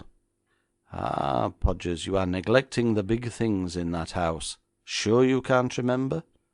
No, sir. Once the money is in and the safe locked up, what does the clerk do? Goes to his room, sir. Where is this room? On the 3rd floor, sir. Where do you sleep? On the 4th floor with the rest of the servants, sir. Where does the master sleep? On the 2nd floor, adjoining his study. The house consists of 4 stories and a basement, does it? Yes, sir. I have somehow arrived at the suspicion that it is a very narrow house. Is that true? Yes, sir. Does the clerk ever dine with your master? No, sir. The clerk don't eat in the house at all, sir. Does he go away before breakfast? No, sir. No one takes breakfast to his room? No, sir. What time does he leave the house? At 10 o'clock, sir. When is breakfast served? At 9 o'clock, sir. At what hour does your master retire to his study? At 9:30, sir. Locks the door on the inside? Yes, sir.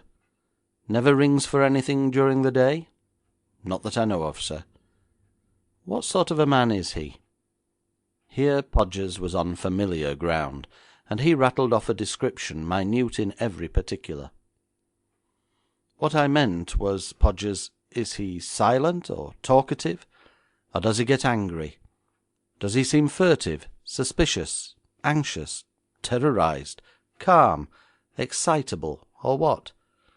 Well, sir, he is by way of being very quiet, never has much to say for himself, never saw him angry or excited. Now, Podgers, you've been at Park Lane for a fortnight or more. You are a sharp, alert, observant man. What happens there that strikes you as unusual? Well, can't exactly say, sir, replied Podgers, looking rather helplessly from his chief to myself and back again. Your professional duties have often compelled you to enact the part of butler before, otherwise you wouldn't do it so well. Isn't that the case? Podgers did not reply, but glanced at his chief. This was evidently a question pertaining to the service which a subordinate was not allowed to answer. However, Hale said at once, Certainly. Podgers has been in dozens of places. Well, Podgers, just call to mind some of the other households where you've been employed, and tell me any particulars in which Mr. Summertree's establishment differs from them. Podgers pondered a long time. Well, sir, he do stick to writing pretty close. Ah, that's his profession, you see, Podgers. Hard at it from 9:30 till towards 7, I imagine. Yes, sir. Anything else, Podgers, no matter how trivial? Well, sir, he's fond of reading, too. Leastways, he's fond of newspapers. When does he read? I've never seen him read 'em, sir. Indeed, as far as I can tell, I never knew the papers to be opened, but he takes them all in, sir. What, all the morning papers? Yes, sir, and all the evening papers, too. Where are the morning papers placed? On the table in his study, sir. And the evening papers? Well, sir, when the evening papers come, the study is locked. They are put on a side table in the dining-room, and he takes them upstairs with him to his study. This has happened every day since you've been there? Yes, sir. You reported that very striking fact to your chief, of course. No, sir, I don't think I did, said Podgers, confused. You should have done so. Mr. Hale would have known how to make the most of a point so vital. Oh, come now, Valmont, interrupted Hale, you're chaffing us. Plenty of people take in all the papers. I think not. Even clubs and hotels subscribe to the leading journals only. You said all, I think, Podgers. Well, nearly all, sir. But which is it? There's a vast difference. He takes a good many, sir. How many? I don't just know, sir. That's easily found out, Valmont, cried Hale with some impatience, if you think it really important. I think it's so important that I'm going back with Podgers myself. You can take me into the house, I suppose, when you return?" "Oh, yes, sir." "Coming back to these newspapers for a moment, Podgers, what's done with them?" "They're sold to the ragman, sir, once a week." "Who takes them from the study?" "I do, sir." "Do they appear to have been read very carefully?" "Well, no, sir. Leastways, some of them seem never to have been opened, or else folded up very carefully again." "Did you notice that extracts have been clipped from any of them?" "No, sir." "Does Mr. Summertrees keep a scrap-book?" "Not that I know of, sir." "Oh, the case is perfectly plain," said I, leaning back in my chair and regarding the puzzled Hale with that cherubic expression of self-satisfaction which I know is so annoying to him. "What's perfectly plain?" he demanded, more gruffly perhaps than etiquette would have sanctioned. "Summertrees is no coiner, nor is he linked with any band of coiners." "What is he, then?" "Ah, that opens another avenue of inquiry. For all I know to the contrary, he may be the most honest of men. On the surface it would appear that he is a reasonably industrious tradesman in Tottenham Court Road, who is anxious that there should be no visible connection between a plebeian employment and so aristocratic a residence as that in Park Lane." At this point Spencer Hale gave expression to one of those rare flashes of reason which are always an astonishment to his friends. "That's nonsense, Monsieur Valmont," he said. "The man who is ashamed of the connection between his business and his house is one who is trying to get into society, or else the women of his family are trying it, as is usually the case. Now Summertrees has no family. He himself goes nowhere, gives no entertainments, and accepts no invitations. He belongs to no club. Therefore to say that he's ashamed of his connection with the Tottenham Court Road shop is absurd. He's concealing the connection for some other reason that will bear looking into." My dear Hale, the goddess of wisdom herself could not have made a more sensible series of remarks. "Now, mon ami, do you want my assistance, or have you enough to go on with?" "Enough to go on with? We have nothing more than we had when I called on you last night." "Last night, my dear Hale, you supposed this man was in league with coiners. Today you know he is not." "I know you say he's not." I shrugged my shoulders and raised my eyebrows, smiling at him. "It is the same thing, Monsieur Hale." "Well, of all the conceited—" And the good Hale could get no further. "If you wish my assistance, it is yours." "Very good. Not to put too fine a point upon it, I do." "In that case, my dear Podgers, you will return to the residence of our friend Summertrees and get together for me in a bundle all of yesterday's morning and evening papers that were delivered to the house. Can you do that, or are they mixed up in a heap in the coal cellar?" "I can do it, sir. I have instructions to place each day's papers in a pile by itself in case they should be wanted again. There is always 1 week's supply in the cellar, and we sell the papers of the week before to the ragmen." "Excellent. Well, take the risk of abstracting 1 day's journals, and have them ready for me. I will call upon you at 3:30 exactly, and then I want you to take me upstairs to the clerk's bedroom in the 3rd story, which I suppose is not locked during the daytime." "No, sir, it is not." With this the patient Podgers took his departure. Spencer Hale rose when his assistant left. "Anything further I can do?" he asked. "Yes. Give me the address of the shop in Tottenham Court Road. Do you happen to have about you one of those new 5-shilling pieces which you believe to be illegally coined?" He opened his pocket-book, took out the bit of white metal, and handed it to me. "I'm going to pass this off before evening," I said, putting it in my pocket, "and I hope none of your men will arrest me." "That's all right," laughed Hale, as he took his leave. At 3:30 Podgers was waiting for me, and opened the front door as I came up the steps, thus saving me the necessity of ringing. The house seemed strangely quiet. The French cook was evidently down in the basement, and we had probably all the upper part to ourselves, unless Summertrees was in his study, which I doubted. Podgers led me directly upstairs to the clerk's room on the 3rd floor, walking on tiptoe with an elephantine air of silence and secrecy combined, which struck me as unnecessary. "I will make an examination of this room," I said. "Kindly wait for me down by the door of the study." The bedroom proved to be of respectable size when one considers the smallness of the house. The bed was all nicely made up, and there were 2 chairs in the room, but the usual washstand and swing mirror were not visible. However, seeing a curtain at the farther end of the room, I drew it aside and found, as I expected, a fixed lavatory in an alcove of perhaps 4 feet deep by 5 in width. As the room was about 15 feet wide, this left 2/3 of the space unaccounted for. A moment later I opened a door which exhibited a closet filled with clothes hanging on hooks. This left a space of 5 feet between the clothes closet and the lavatory. I thought at first that the entrance to the secret stairway must have issued from the lavatory, but examining the boards closely, although they sounded hollow to the knuckles, they were quite evidently plain matchboarding and not a concealed door. The entrance to the stairway, therefore, must issue from the clothes closet. The right-hand wall proved similar to the matchboarding of the lavatory as far as the casual eye or touch was concerned, but I saw at once it was a door. The latch turned out to be somewhat ingeniously operated by one of the hooks which held a pair of old trousers. I found that the hook, if pressed upward, allowed the door to swing outward over the stairhead. Descending to the second floor, a similar latch let me into a similar clothes closet in the room beneath.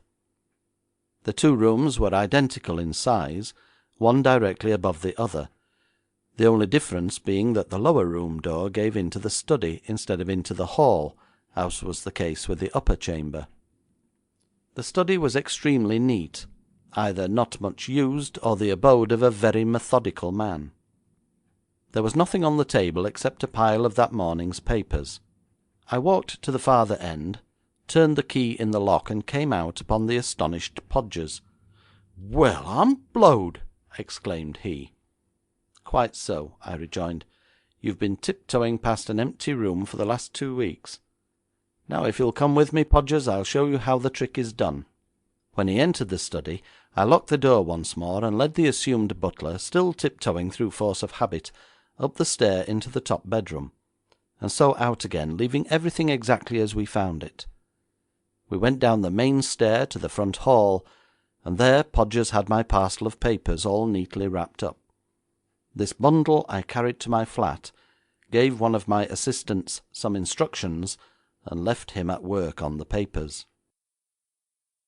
I took a cab to the foot of Tottenham Court Road, and walked up that street till I came to J. Simpson's old curiosity shop. After gazing at the well-filled windows for some time, I stepped aside, having selected a little iron crucifix displayed behind the pane, the work of some ancient craftsman. I knew at once from Podgers' description that I was waited upon by the veritable respectable clerk who brought the bag of money each night to Park Lane, and who I was certain was no other than Ralph Summertrees himself. There was nothing in his manner differing from that of any other quiet salesman. The price of the crucifix proved to be 7 6, and I threw down a sovereign to pay for it.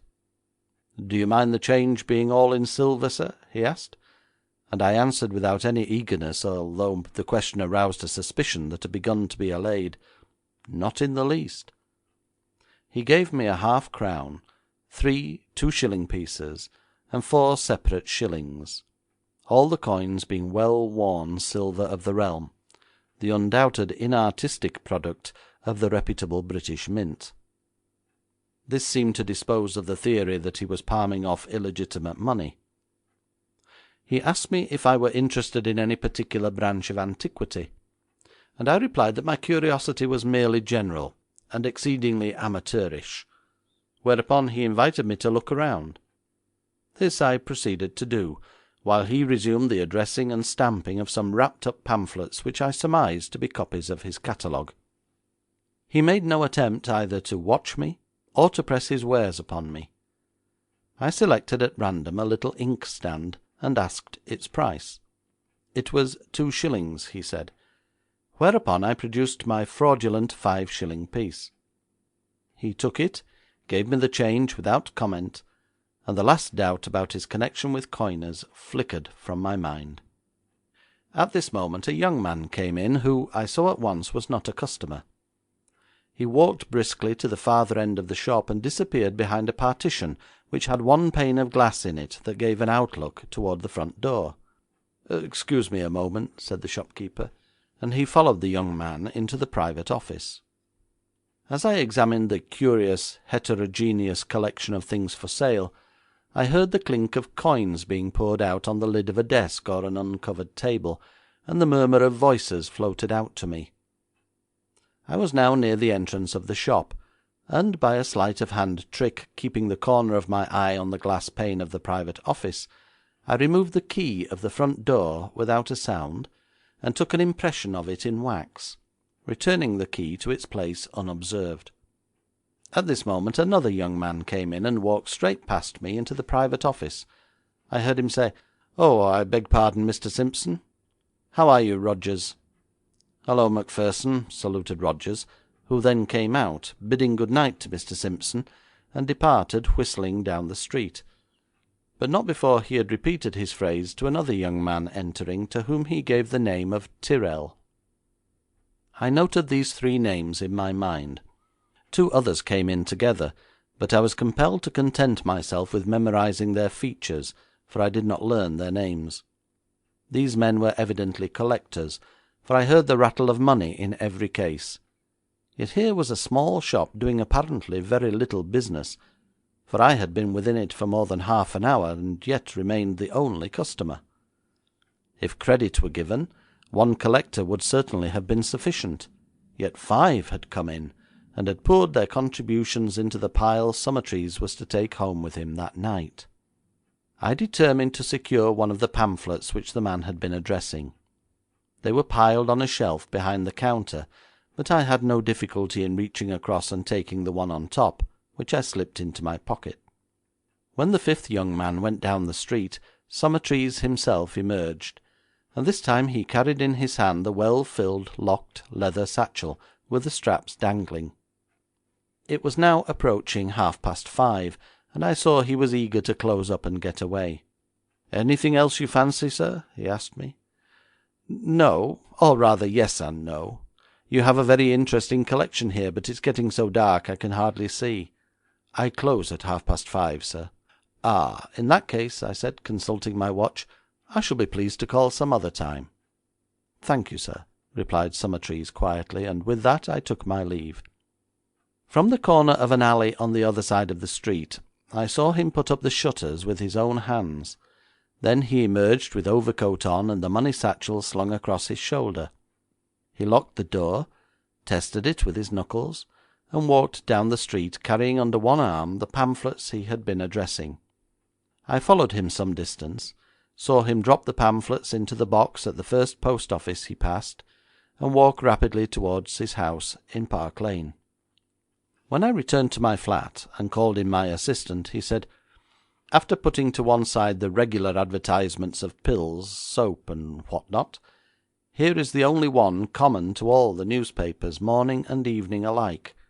The advertisements are not identical, sir, but they have 2 points of similarity, or perhaps I should say 3. They all profess to furnish a cure for absent-mindedness. They all ask that the applicant's chief hobby shall be stated, and they all bear the same address, Dr. Willoughby, in Tottenham Court Road."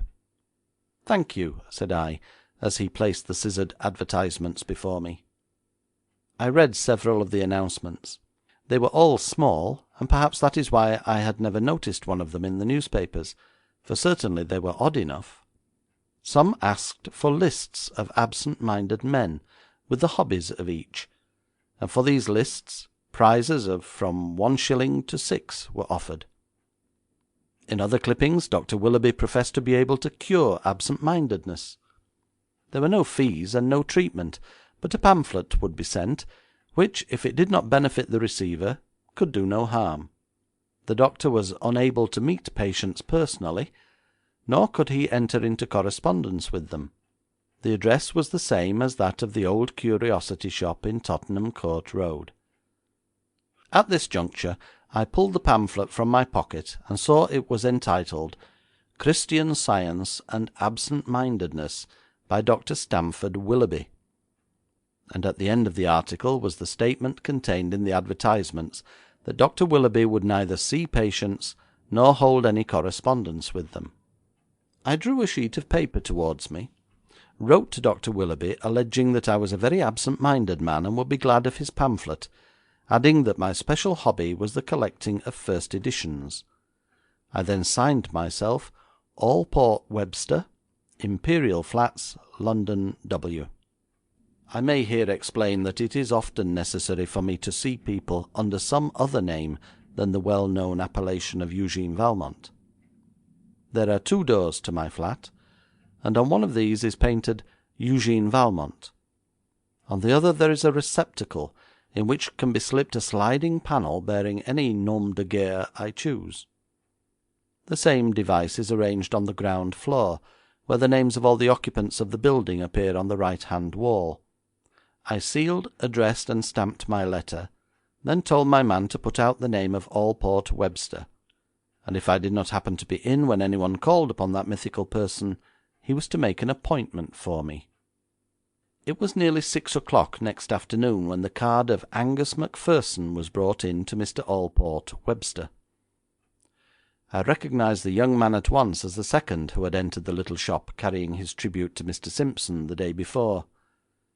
He held 3 volumes under his arm, and spoke in such a pleasant, insinuating sort of way that I knew at once he was an adept in his profession of canvasser. "Will you be seated, Mr. Macpherson? In what can I serve you?" He placed the 3 volumes backs upward on my table. "Are you interested at all in first editions, Mr. Webster?" "It is the one thing I am interested in," I replied, "but unfortunately they often run into a lot of money."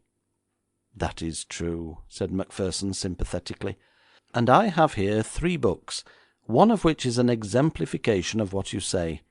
This one costs £100. The last copy that was sold by auction in London brought £123. This next one is £40, and the third £10. At these prices I am certain you could not duplicate 3 such treasures in any bookshop in Britain." I examined them critically, and saw at once that what he said was true. He was still standing on the opposite side of the table. "Please take a chair, Mr. Macpherson. Do you mean to say you go round London with £150 worth of goods under your arm in this careless way?" The young man laughed. "I run very little risk, Mr. Webster. I don't suppose anyone I meet imagines for a moment there is more under my arm than perhaps a trio of volumes I have picked up in the 4-penny box to take home with me." I lingered over the volume for which he asked £100, and then said, looking across at him, "How came you to be possessed of this book, for instance?" He turned upon me a fine, open countenance, and answered without hesitation, in the frankest possible manner, "I am not in actual possession of it, Mr. Webster.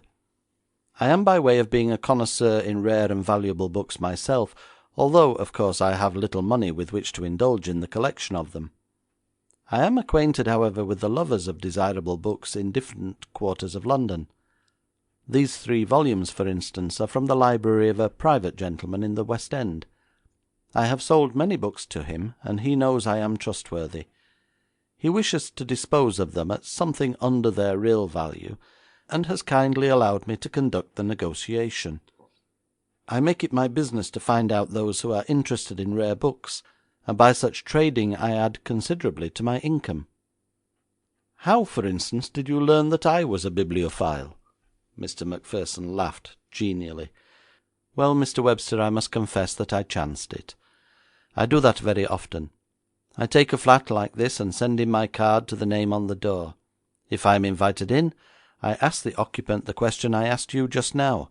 Are you interested in rare editions? If he says no, I simply beg pardon and retire. If he says yes, then I show my wares."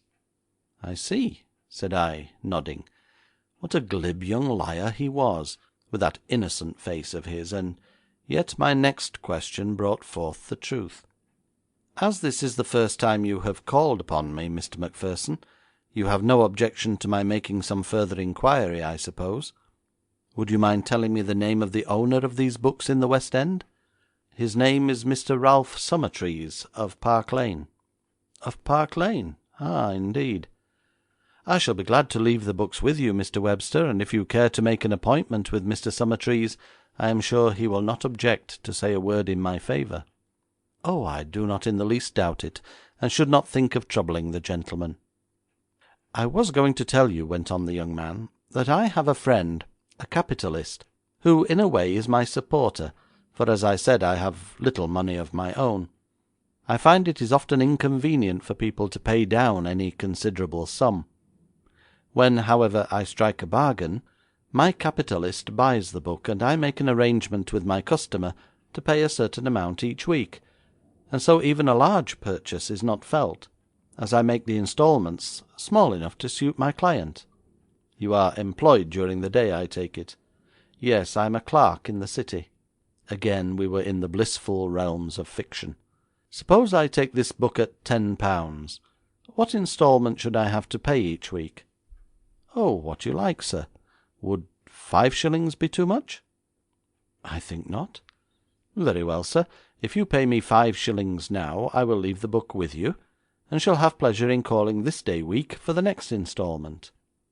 I put my hand into my pocket and drew out 2 half-crowns, which I passed over to him. Do I need to sign any form or undertaking to pay the rest?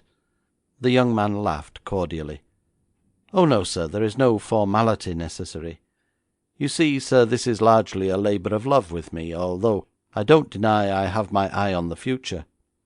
I am getting together what I hope will be a very valuable connection with gentlemen like yourself who are fond of books, and I trust some day that I may be able to resign my place with the insurance company and set up a choice little business of my own, where my knowledge of values in literature will prove useful. And then, after making a note in a little book he took from his pocket, he bade me a most graceful good-bye and departed, leaving me cogitating over what it all meant. Next morning 2 articles were handed to me. The first came by post, and was a pamphlet on Christian Science and Absent-mindedness, exactly similar to the one I had taken away from the old curiosity shop. The second was a small key, made from my wax impression that would fit the front door of the same shop, a key fashioned by an excellent anarchist friend of mine in an obscure street near Holborn. That night at 10 o'clock I was inside the old curiosity shop, with a small storage battery in my pocket, and a little electric glow-lamp at my buttonhole, a most useful instrument for either burglar or detective. I had expected to find the books of the establishment in a safe, which, if it was similar to the one in Park Lane, I was prepared to open with the false keys in my possession, or to take an impression of the keyhole, and trust to my anarchist friend for the rest. But to my amazement I discovered all the papers pertaining to the concern in a desk which was not even locked.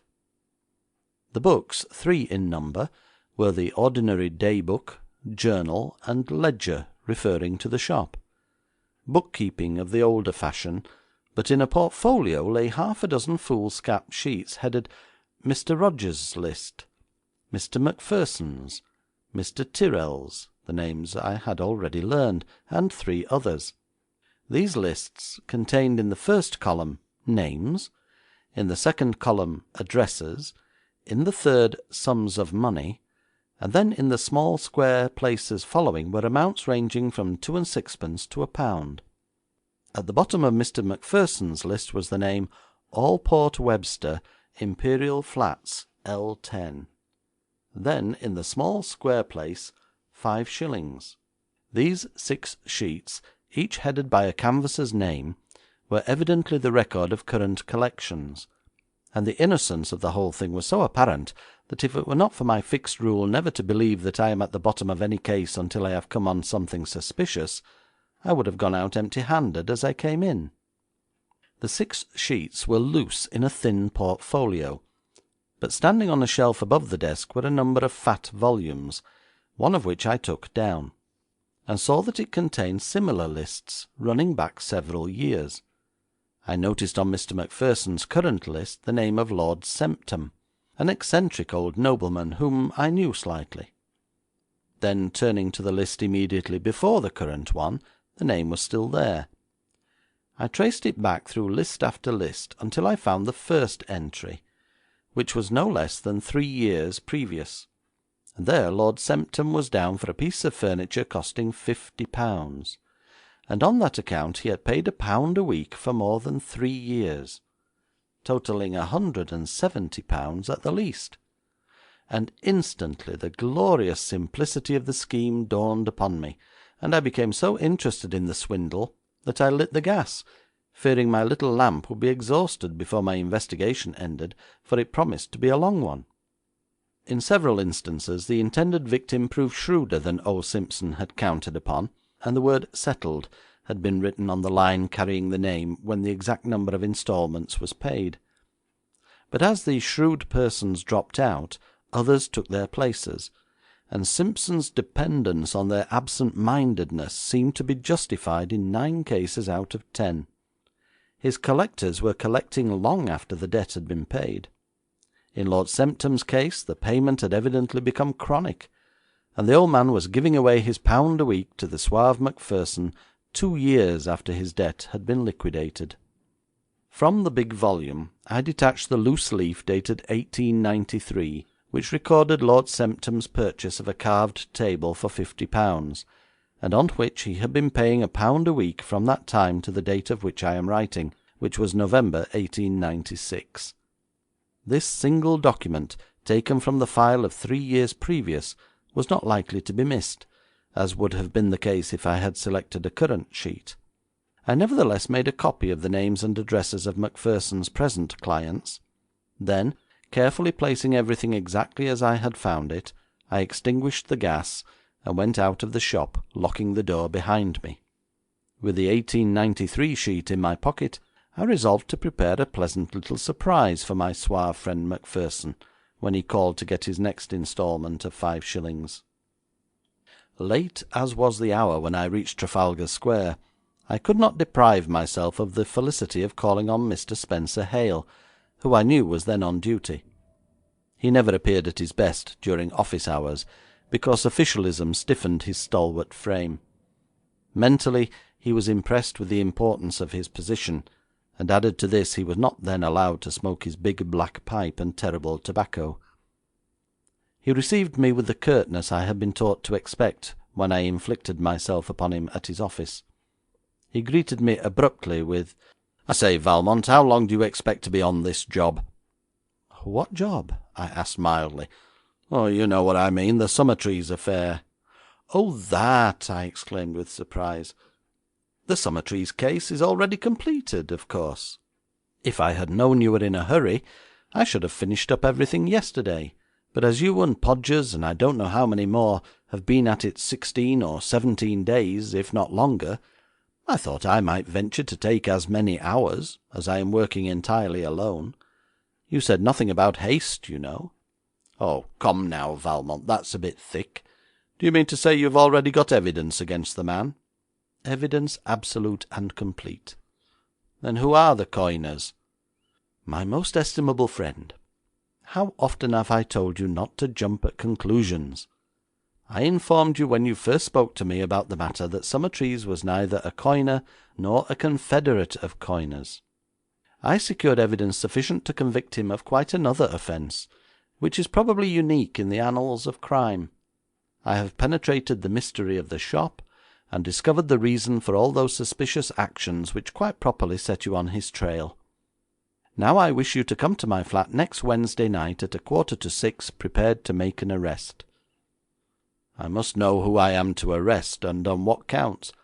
"Quite so, mon ami Hale.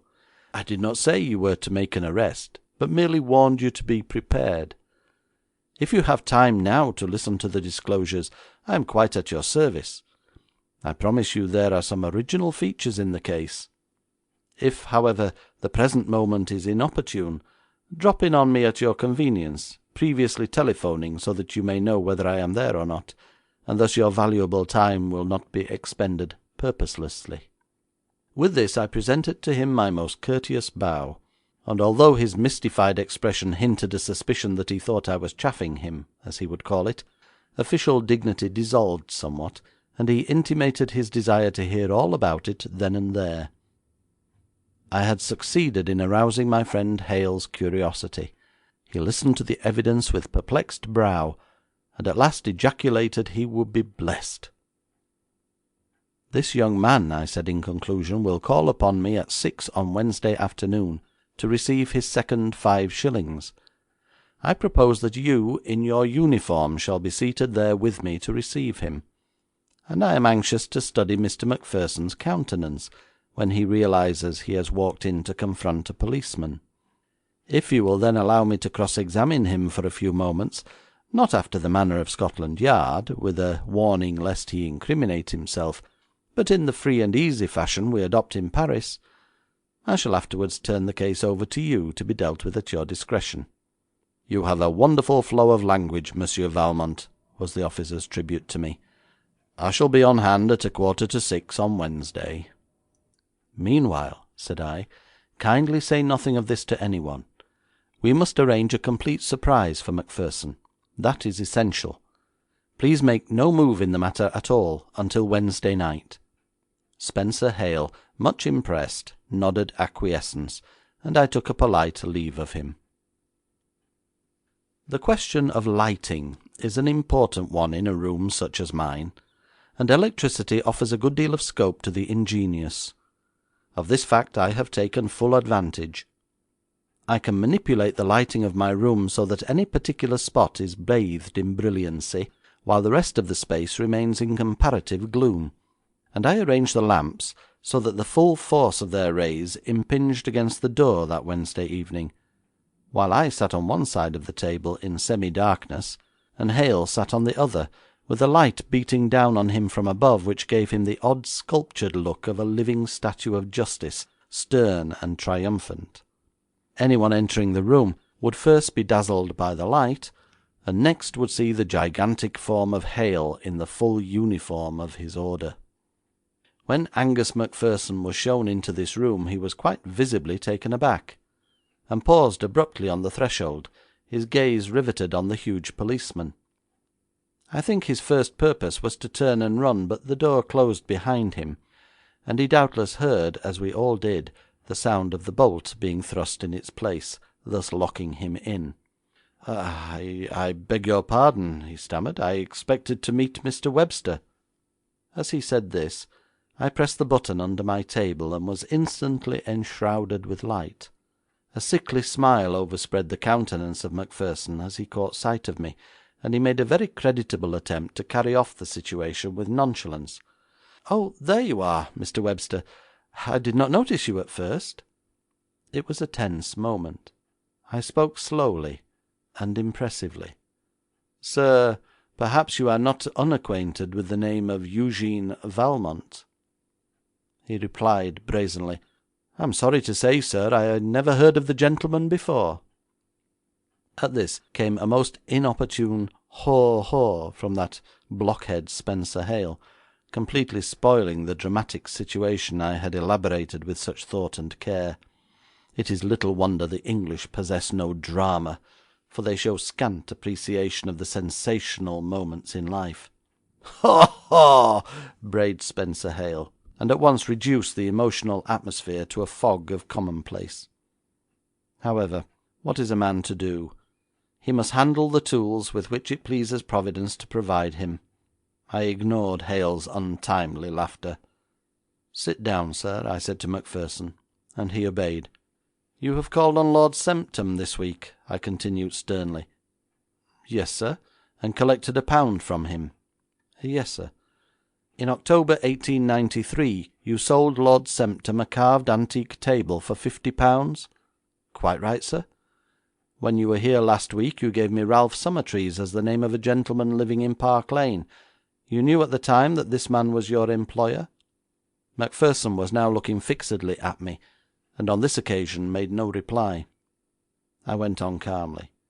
"You also knew that Summertrees of Park Lane was identical with Simpson of Tottenham Court Road?"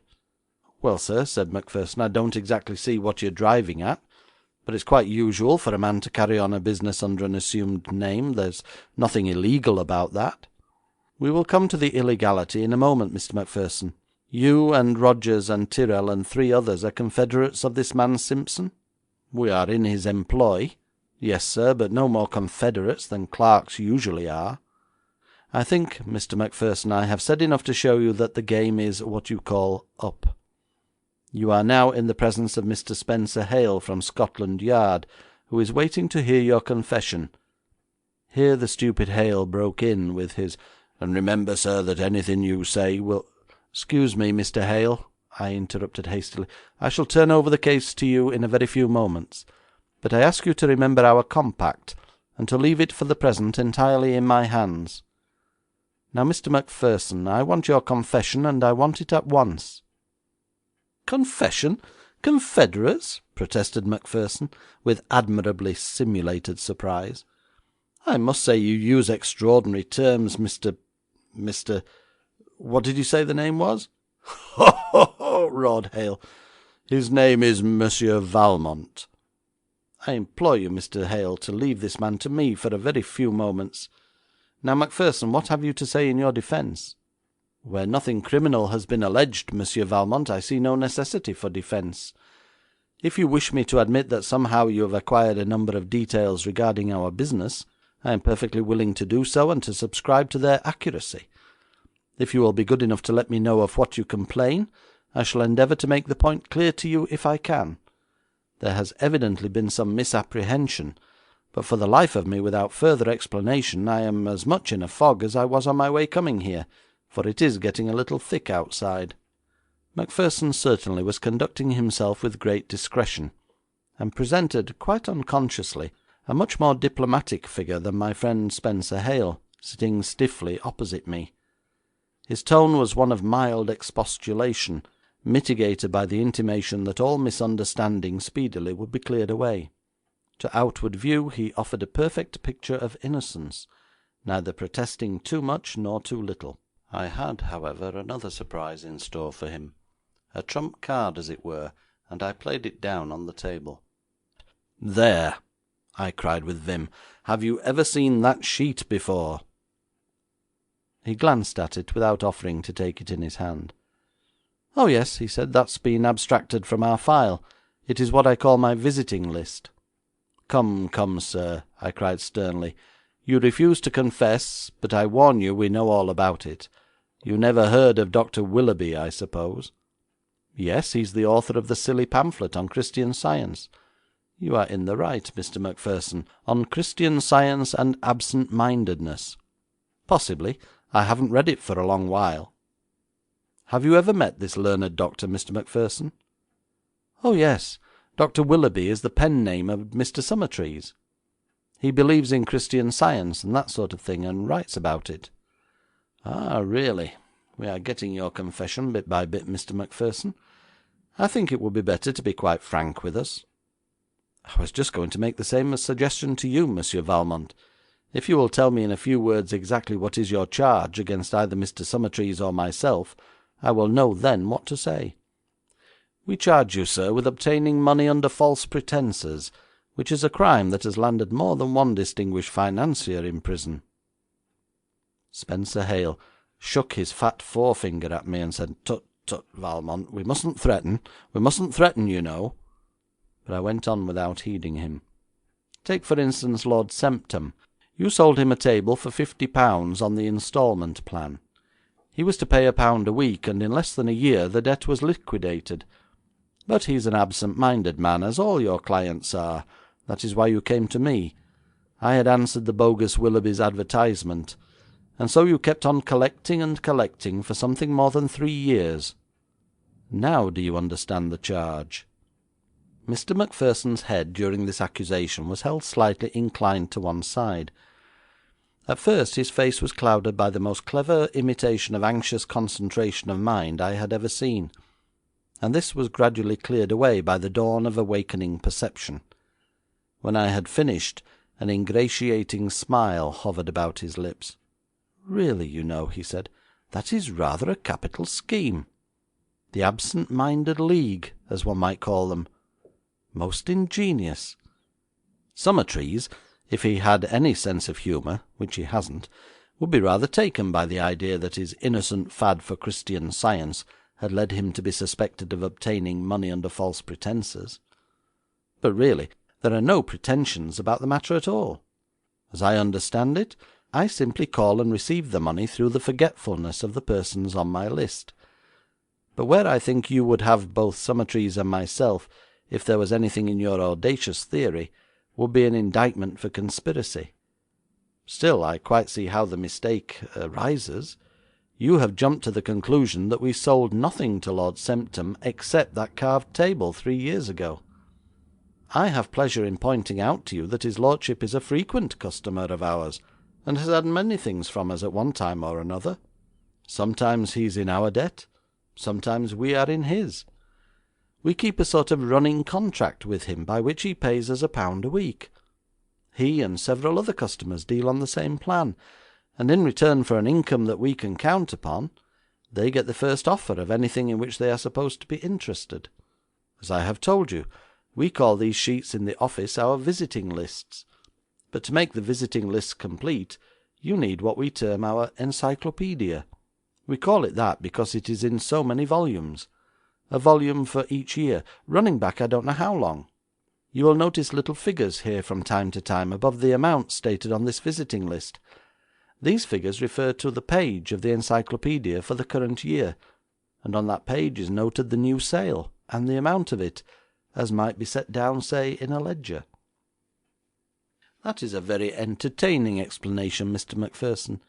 I suppose this encyclopaedia, as you call it, is in the shop at Tottenham Court Road? Oh, no, sir.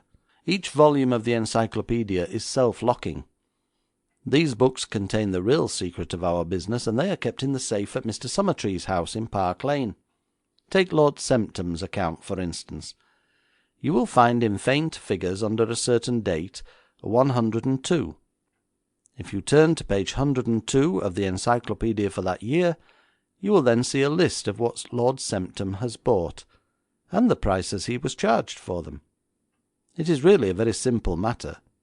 If you will allow me to use your telephone for a moment, I will ask Mr. Summertrees, who has not yet begun dinner, to bring with him here the volume for 1893, and within a quarter of an hour you will be perfectly satisfied that everything is quite legitimate.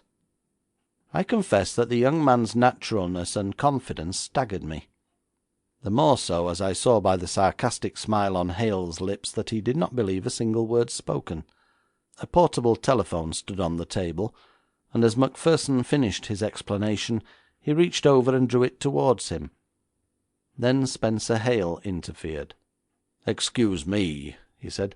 "I'll do the telephoning. What is the call number of Mr. Summertrees?" 140 Hyde Park. Hale at once called up Central, and presently was answered from Park Lane.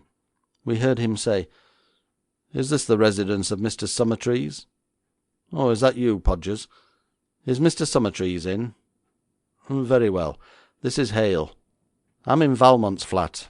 Imperial Flats, you know. Yes, where you went with me the other day. Very well. Go to Mr. Summertrees and say to him that Mr. Macpherson wants the encyclopaedia for 1893. Do you get that? Yes, encyclopaedia. Oh, he'll understand what it is. Mr. Macpherson. No, don't mention my name at all. Just say Mr. Macpherson wants the encyclopaedia for the year 1893, and that you are to bring it. Yes, you may tell him that Mr. Macpherson is at Imperial Flats, but don't mention my name at all. Exactly. As soon as he gives you the book, get into a cab and come here as quickly as possible with it. If Summertrees doesn't want to let the book go, then tell him to come with you. If he won't do that, place him under arrest and bring both him and the book here. All right, be as quick as you can. We're waiting." Macpherson made no protest against Hale's use of the telephone. He merely sat back in his chair with a resigned expression on his face, which, if painted on canvas, might have been entitled "The Falsely Accused." When Hale rang off, Macpherson said, "Of course, you know your own business best, but if your man arrests Summertrees, he'll make you the laughing stock of London. There is such a thing as unjustifiable arrest, as well as getting money under false pretences, and Mr. Summertrees is not the man to forgive an insult. And then, if you will allow me to say so, the more I think over your absent-minded theory, the more absolutely grotesque it seems, and if the case ever gets into the newspapers, I'm sure, Mr. Hale, you'll experience an uncomfortable half-hour with your chiefs at Scotland Yard." "I'll take the risk of that, thank you," said Hale stubbornly. "Am I to consider myself under arrest?" inquired the young man. "No, sir." "Then, if you will pardon me, I shall withdraw. Mr. Summertrees will show you everything you wish to see in his books, and can explain his business much more capably than I, because he knows more about it. Therefore, gentlemen, I bid you good night." "No, you don't. Not just yet awhile," exclaimed Hale, rising to his feet simultaneously with the young man. "Then I am under arrest," protested Macpherson. "You're not going to leave this room until Podgers brings that book." "Oh, very well," and he sat down again. And now, as talking is dry work, I set out something to drink, a box of cigars and a box of cigarettes. Hale mixed his favourite brew, but Macpherson, shunning the wine of his country, contented himself with a glass of plain mineral water, and lit a cigarette. Then he awoke my high regard by saying pleasantly, as if nothing had happened, "While we are waiting, Monsieur Valmont, may I remind you that you owe me 5 shillings?" I laughed, took the coin from my pocket, and paid him, whereupon he thanked me. "Are you connected with Scotland Yard, Monsieur Valmont?" asked Macpherson, with the air of a man trying to make conversation to bridge over a tedious interval. But before I could reply, Hale blurted out, "Not likely." "You have no official standing as a detective, then, Monsieur Valmont?" "None whatever," I replied quickly, thus getting in my oar ahead of Hale.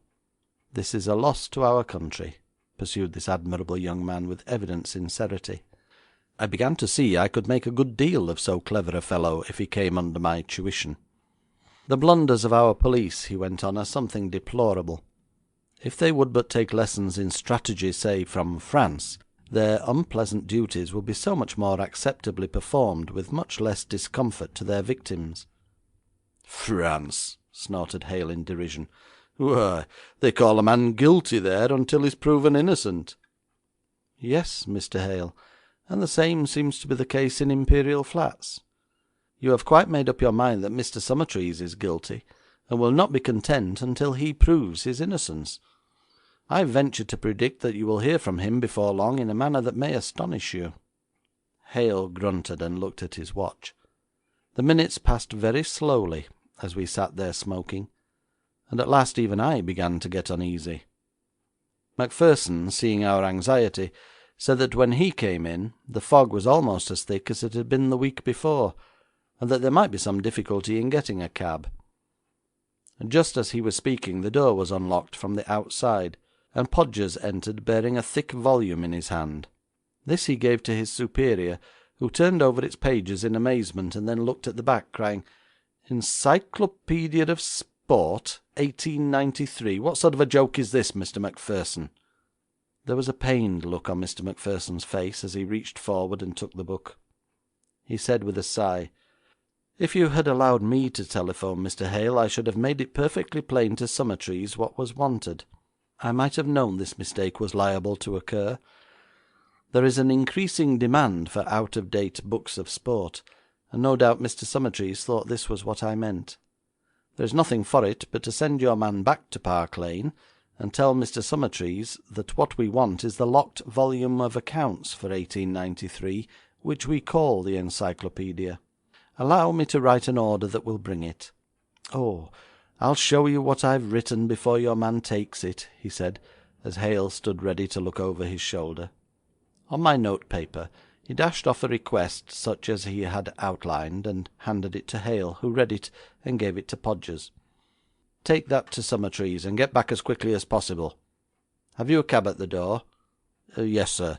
"Is it foggy outside?" "Not so much, sir, as it was an hour ago. No difficulty about the traffic now, sir."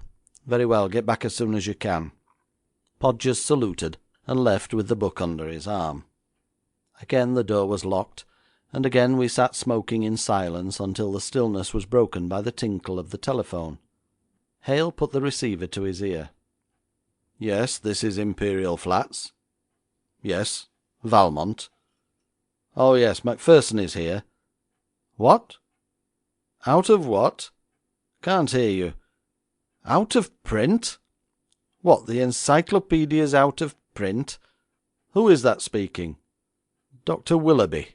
"Thanks." Macpherson rose as if he would go to the telephone, but instead, and he acted so quietly that I did not notice what he was doing until the thing was done, he picked up the sheet which he called his visiting list, and, walking quite without haste, held it in the glowing coals of the fireplace until it disappeared in a flash of flame up the chimney. I sprang to my feet, indignant, but too late to make even a motion towards saving the sheet. Macpherson regarded us both with that self-deprecatory smile which had several times lighted up his face.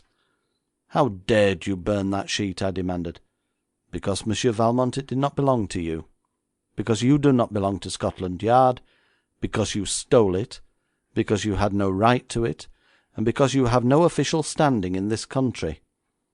If it had been in Mr. Hale's possession, I should not have dared, as you put it, to destroy the sheet. But as this sheet was abstracted from my master's premises by you, an entirely unauthorised person, whom he would have been justified in shooting dead if he had found you housebreaking, and you had resisted him on his discovery, I took the liberty of destroying the document. I have always held that these sheets should not have been kept, for, as has been the case, if they fell under the scrutiny of so intelligent a person as Eugene Valmont, improper inferences might have been drawn. Mr. Summertrees, however, persisted in keeping them, but made this concession, that if I ever telegraphed him, or telephoned him the word encyclopaedia, he would at once burn these records, and he, for his part, was to telegraph or telephone to me, "The encyclopaedia is out of print," whereupon I would know that he had succeeded. Now, gentlemen, open this door, which will save me the trouble of forcing it. Either put me formally under arrest, or cease to restrict my liberty. I am very much obliged to Mr. Hale for telephoning, and I have made no protest to so gallant a host as Monsieur Valmont is, because of the locked door. However, the farce is now terminated. The proceedings I have sat through were entirely illegal, and if you will pardon me, Mr. Hale, they have been a little too French to go down here in old England, or to make a report in the newspapers that would be quite satisfactory to your chiefs. I demand either my formal arrest, or the unlocking of that door." In silence I pressed a button, and my man threw open the door.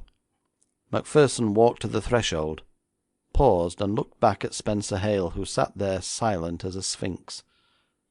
"Good evening, Mr. Hale." There being no reply, he turned to me with the same ingratiating smile. "Good evening, Monsieur Eugene Valmont," he said. "I shall give myself the pleasure of calling next Wednesday at 6 for my 5 shillings."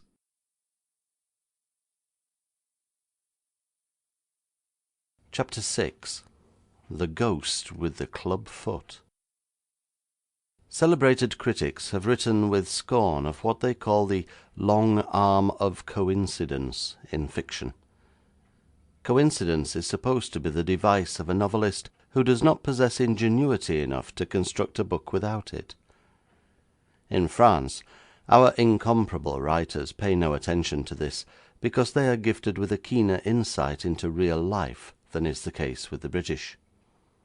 The superb Charles Dickens, possibly as well known in France as he is wherever the English language is read, and who loved French soil and the French people, probably probed deeper into the intricacies of human character than any other novelist of modern times, and if you read his works, you will see that he continually makes use of coincidence.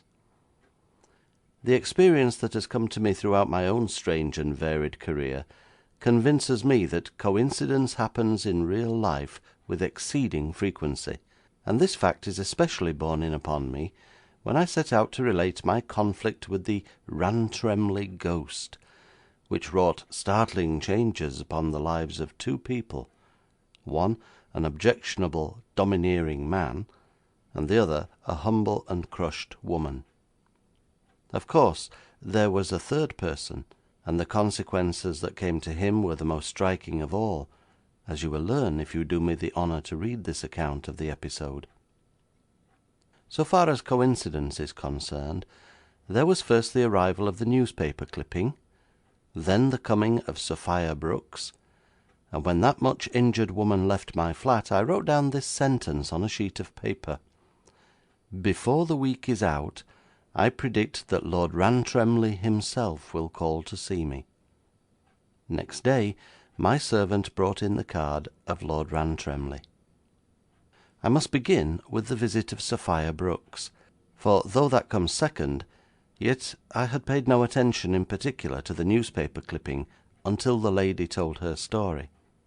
My man brought me a typewritten sheet of paper, on which were inscribed the words: "Sophia Brooks, Typewriting and Translating Office, First Floor, Number 51, Beaumont Street, Strand, London, W.C."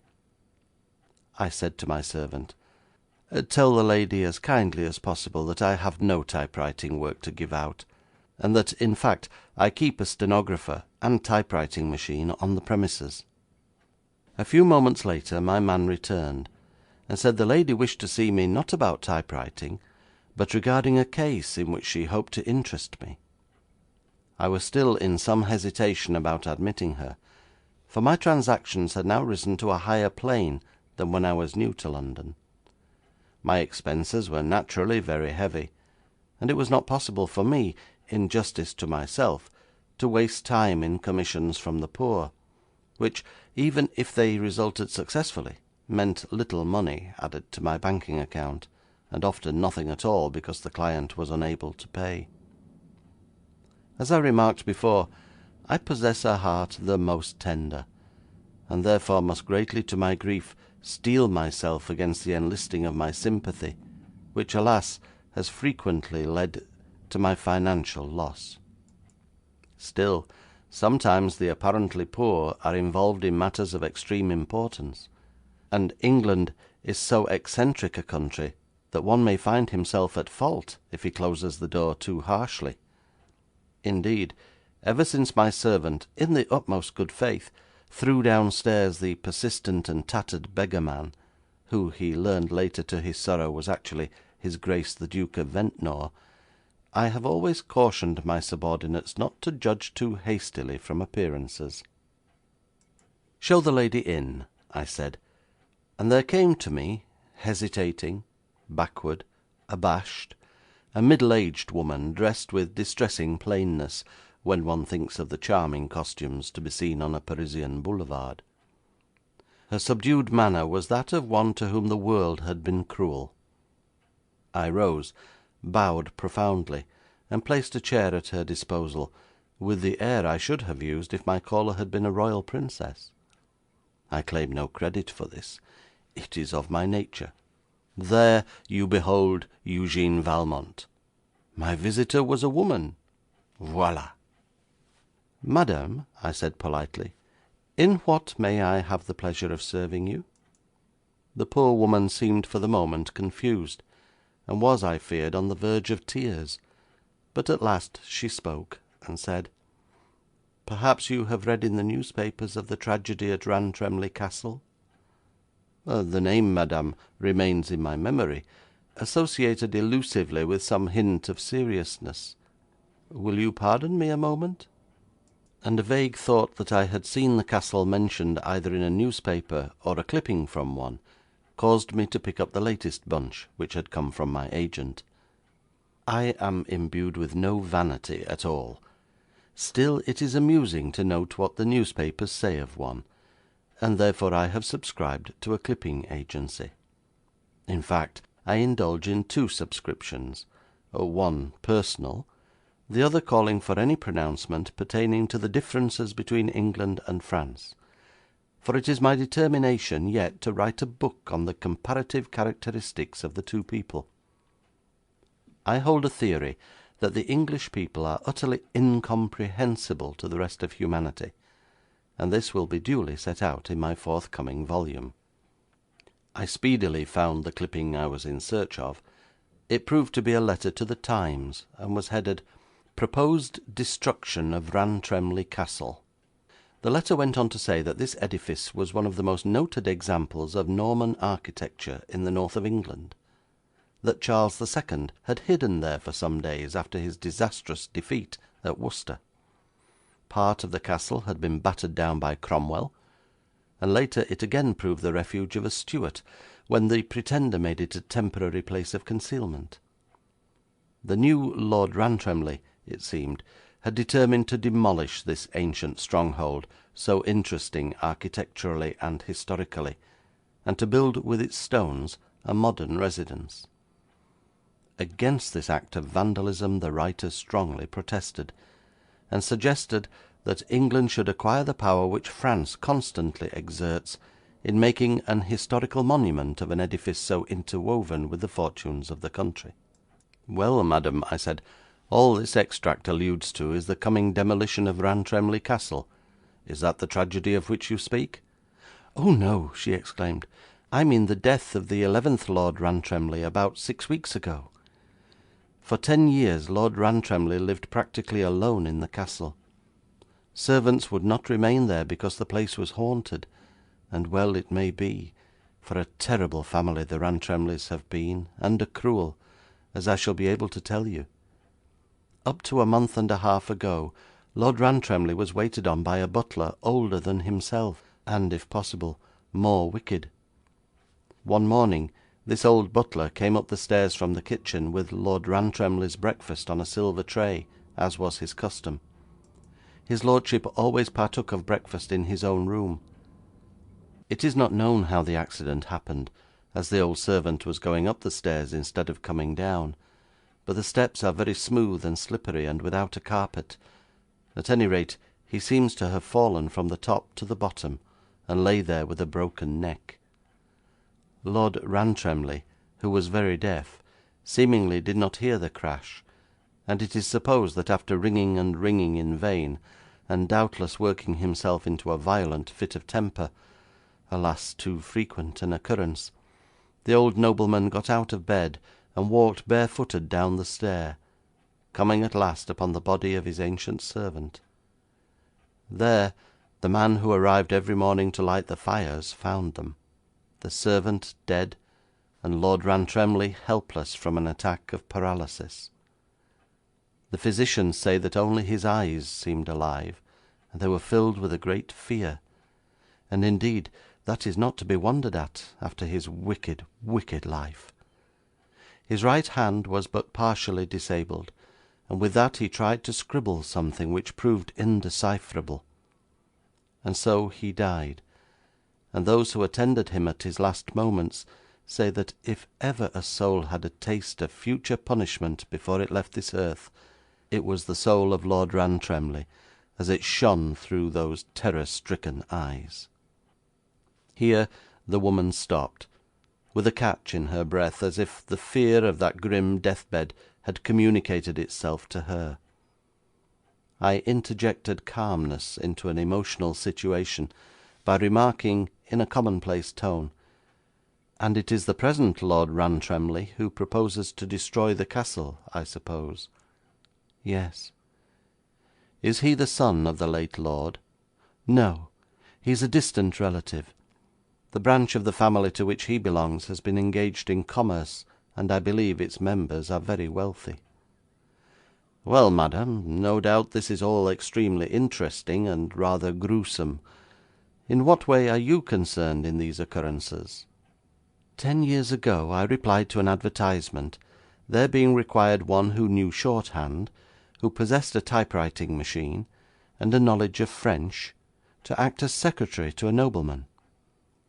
I was at that time 23 years old, and for 2 years had been trying to earn my living in London through the typing of manuscript, but I was making a hard struggle of it, so I applied for this position and got it. There are in the library of Rantremly Castle many documents relating to the Stuart exile in France. His lordship wished these documents sorted and catalogued, as well as copies taken of each. Many of the letters were in the French language, and these I was required to translate and type. It was a sombre place of residence, but the salary was good, and I saw before me work enough to keep me busy for years. Besides this, the task was extremely congenial, and I became absorbed in it, being young and romantically inclined. Here I seemed to live in the midst of these wonderful intrigues of long ago. Documents passed through my hands whose very possession at one period meant capital danger, bringing up even now visions of block, axe, and masked headsman. It seemed strange to me that so sinister a man as Lord Rantremly, who, I had heard, cared for nothing but drink and gambling, should have desired to promote this historical research, and indeed I soon found he felt nothing but contempt for it. However, he had undertaken it at the instance of his only son, then a young man of my own age, at Oxford University. Lord Rantremly at that time was 65 years old. His countenance was dark, harsh, and imperious, and his language brutal. He indulged in frightful outbursts of temper, but he paid so well for service that there was no lack of it, as there has been since the ghost appeared some years ago. He was very tall, and of commanding appearance, but had a deformity in the shape of a club foot, and walked with the halting step of those so afflicted. There were at that time servants in plenty at the castle, for although a tradition existed that the ghost of the founder of the house trod certain rooms, this ghost, it was said, never demonstrated its presence when the living representative of the family was a man with a club foot. Tradition further affirmed that if this club-footed ghost allowed its halting footsteps to be heard while the reigning lord possessed a similar deformity, the conjunction foreshadowed the passing of title and estates to a stranger. The ghost haunted the castle only when it was occupied by a descendant whose 2 feet were normal. It seems that the founder of the house was a club-footed man, and this disagreeable peculiarity often missed one generation, and sometimes two, while at other times both father and son had club feet, as was the case with the late Lord Rantremly and the young man at Oxford. I am not a believer in the supernatural, of course, but nevertheless it is strange that within the past few years everyone residing in the castle has heard the club-footed ghost, and now title and estates descend to a family that were utter strangers to the Rantremlys. Well, madam, this also sounds most alluring, and were my time not taken up with affairs more material than those to which you allude, I should be content to listen all day, but as it is—" I spread my hands and shrugged my shoulders. The woman, with a deep sigh, said, "I am sorry to have taken so long, but I wished you to understand the situation, and now I will come direct to the heart of the case.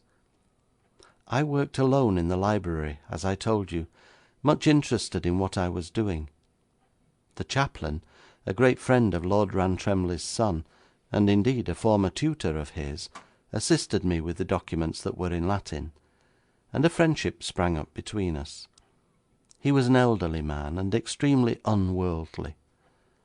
Lord Rantremly never concealed his scorn of this clergyman, but did not interfere with him because of the son.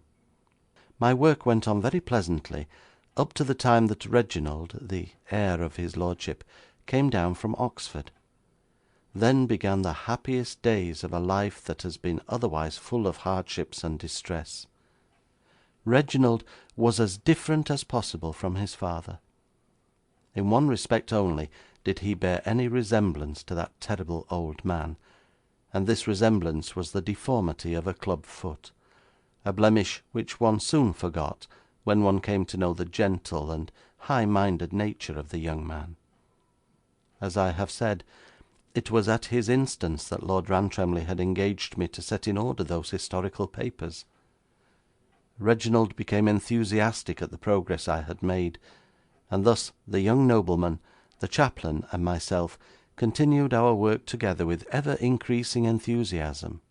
To cut short a recital which must be trying to your patience, but which is necessary if you are to understand the situation, I may say that our companionship resulted in a proposal of marriage to me, which I foolishly perhaps, and selfishly it may be, accepted. Reginald knew that his father would never consent, but we enlisted the sympathy of the chaplain, and he, mild, unworldly man, married us one day in the consecrated chapel of the castle. As I have told you, the house at that time contained many servants, and I think, without being sure, that the butler, whom I feared even more than Lord Rantremly himself, got some inkling of what was going forward. But, be that as it may, he and his lordship entered the chapel just as the ceremony was finished, and there followed an agonizing scene. His lordship flung the ancient chaplain from his place, and when Reginald attempted to interfere, the maddened nobleman struck his son full in the face with his clenched fist, and my husband lay as one dead on the stone floor of the chapel. By this time the butler had locked the doors, and had rudely torn the vestments from the aged, half insensible clergyman, and with these tied him hand and foot. All this took place in a very few moments, and I stood there as one paralysed, unable either to speak or scream.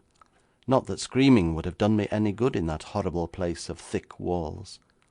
The butler produced a key, and unlocked a small private door at the side of the chapel, which led from the apartments of his lordship to the family pew. Then, taking my husband by feet and shoulders, Lord Rantremly and the butler carried him out, locking the door, and leaving the clergyman and me prisoners in the chapel. The reverend old gentleman took no notice of me. He seemed to be dazed, and when at last I found my voice and addressed him, he merely murmured over and over texts of Scripture pertaining to the marriage service. In a short time I heard the key turn again in the lock of the private door, and the butler entered alone. He unloosened the bands around the clergyman's knees, escorted him out, and once more locked the door behind him. A third time that terrible servant came back, grasped me roughly by the wrist, and without a word dragged me with him along a narrow passage, up a stair, and finally to the main hall, and so to my lord's private study, which adjoined his bedroom, and there on a table I found my typewriting machine, brought up from the library. I have but the most confused recollection of what took place. I am not a courageous woman, and was in mortal terror both of Lord Rantremly and his attendant. His lordship was pacing up and down the room, and when I came in, used the most unseemly language to me, then ordered me to write at his dictation, swearing that if I did not do exactly as he told me, he would finish his son, as he put it. I sat down at the machine, and he dictated a letter to himself, demanding £2,000 to be paid to me, otherwise I should claim that I was the wife of his son secretly married. This, placing pen and ink before me, he compelled me to sign, and when I had done so, pleading to be allowed to see my husband, if only for a moment, I thought he was going to strike me, for he shook his fist in my face and used words which were appalling to hear. That was the last I ever saw of Lord Rantremly, my husband, the clergyman, or the butler. I was at once sent off to London with my belongings, the butler himself buying my ticket, and flinging a handful of sovereigns into my lap as the train moved out. Here the woman stopped, buried her face in her hands, and began to weep. "Have you done nothing about this for the past 10 years?" She shook her head. "What could I do?" she gasped. "I had little money, and no friends. Who would believe my story? Besides this, Lord Rantremly retained possession of a letter signed by myself that would convict me of attempted blackmail, while the butler would swear to anything against me." "You have no marriage certificate, of course?" "No." "What has become of the clergyman?" "I do not know." "And what of Lord Rantremly's son?" "It was announced that he had gone on a voyage to Australia for his health in a sailing ship, which was wrecked on the African coast, and everyone on board lost." "What is your own theory?" "Oh, my husband was killed by the blow given him in the chapel." "Madam, that does not seem credible. A blow from the fist seldom kills." but he fell backwards, and his head struck the sharp stone steps at the foot of the altar. I know my husband was dead when the butler and his father carried him out.' 'You think the clergyman was also murdered?' 'I am sure of it. Both master and servant were capable of any crime or cruelty.' 'You received no letters from the young man?' 'No. You see, during our short friendship we were constantly together, and there was no need of correspondence.' 'Well, madam, what do you expect of me? I hoped you would investigate, and find perhaps where Reginald and the clergyman are buried. I realise that I have no proof, but in that way my strange story will be corroborated.' I leaned back in my chair and looked at her. Truth to tell, I only partially credited her story myself, and yet I was positive she believed every word of it. 10 years brooding on a fancied injustice by a woman living alone, and doubtless often in dire poverty, had mixed together the actual and the imaginary, until now, what had possibly been an aimless flirtation on the part of the young man, unexpectedly discovered by the father, had formed itself into the tragedy which she had told me. 'Would it not be well,' I suggested, 'to lay the facts before the present Lord Rantremly?'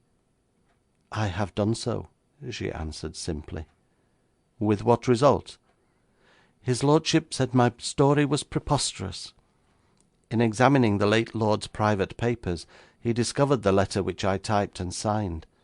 He said very coldly that the fact that I had waited until everyone who could corroborate or deny my story was dead, united with the improbability of the narrative itself, would very likely consign me to prison if I made public a statement so incredible.' 'Well, you know, madam, I think his lordship is right.' 'He offered me an annuity of £50, which I refused.' 'In that refusal, madam, I think you are wrong. If you take my advice, you will accept the annuity.' The woman rose slowly to her feet. 'It is not money I am after,' she said, 'although, God knows, I have often been in sore need of it. But I am the Countess of Rantremly, and I wish my right to that name acknowledged. My character has been under an impalpable shadow for 10 years. On several occasions mysterious hints have reached me that in some manner I left the castle under a cloud.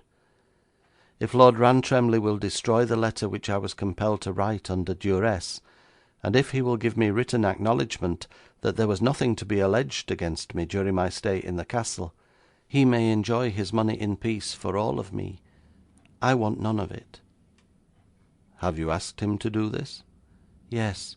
He refuses to give up or destroy the letter, although I told him in what circumstances it had been written. But desiring to be fair, he said he would allow me £1 a week for life, entirely through his own generosity.' 'And this you refused?' 'Yes, I refused.' 'Madam, I regret to say that I cannot see my way to do anything with regard to what I admit is very unjust usage. We have absolutely nothing to go upon except your unsupported word.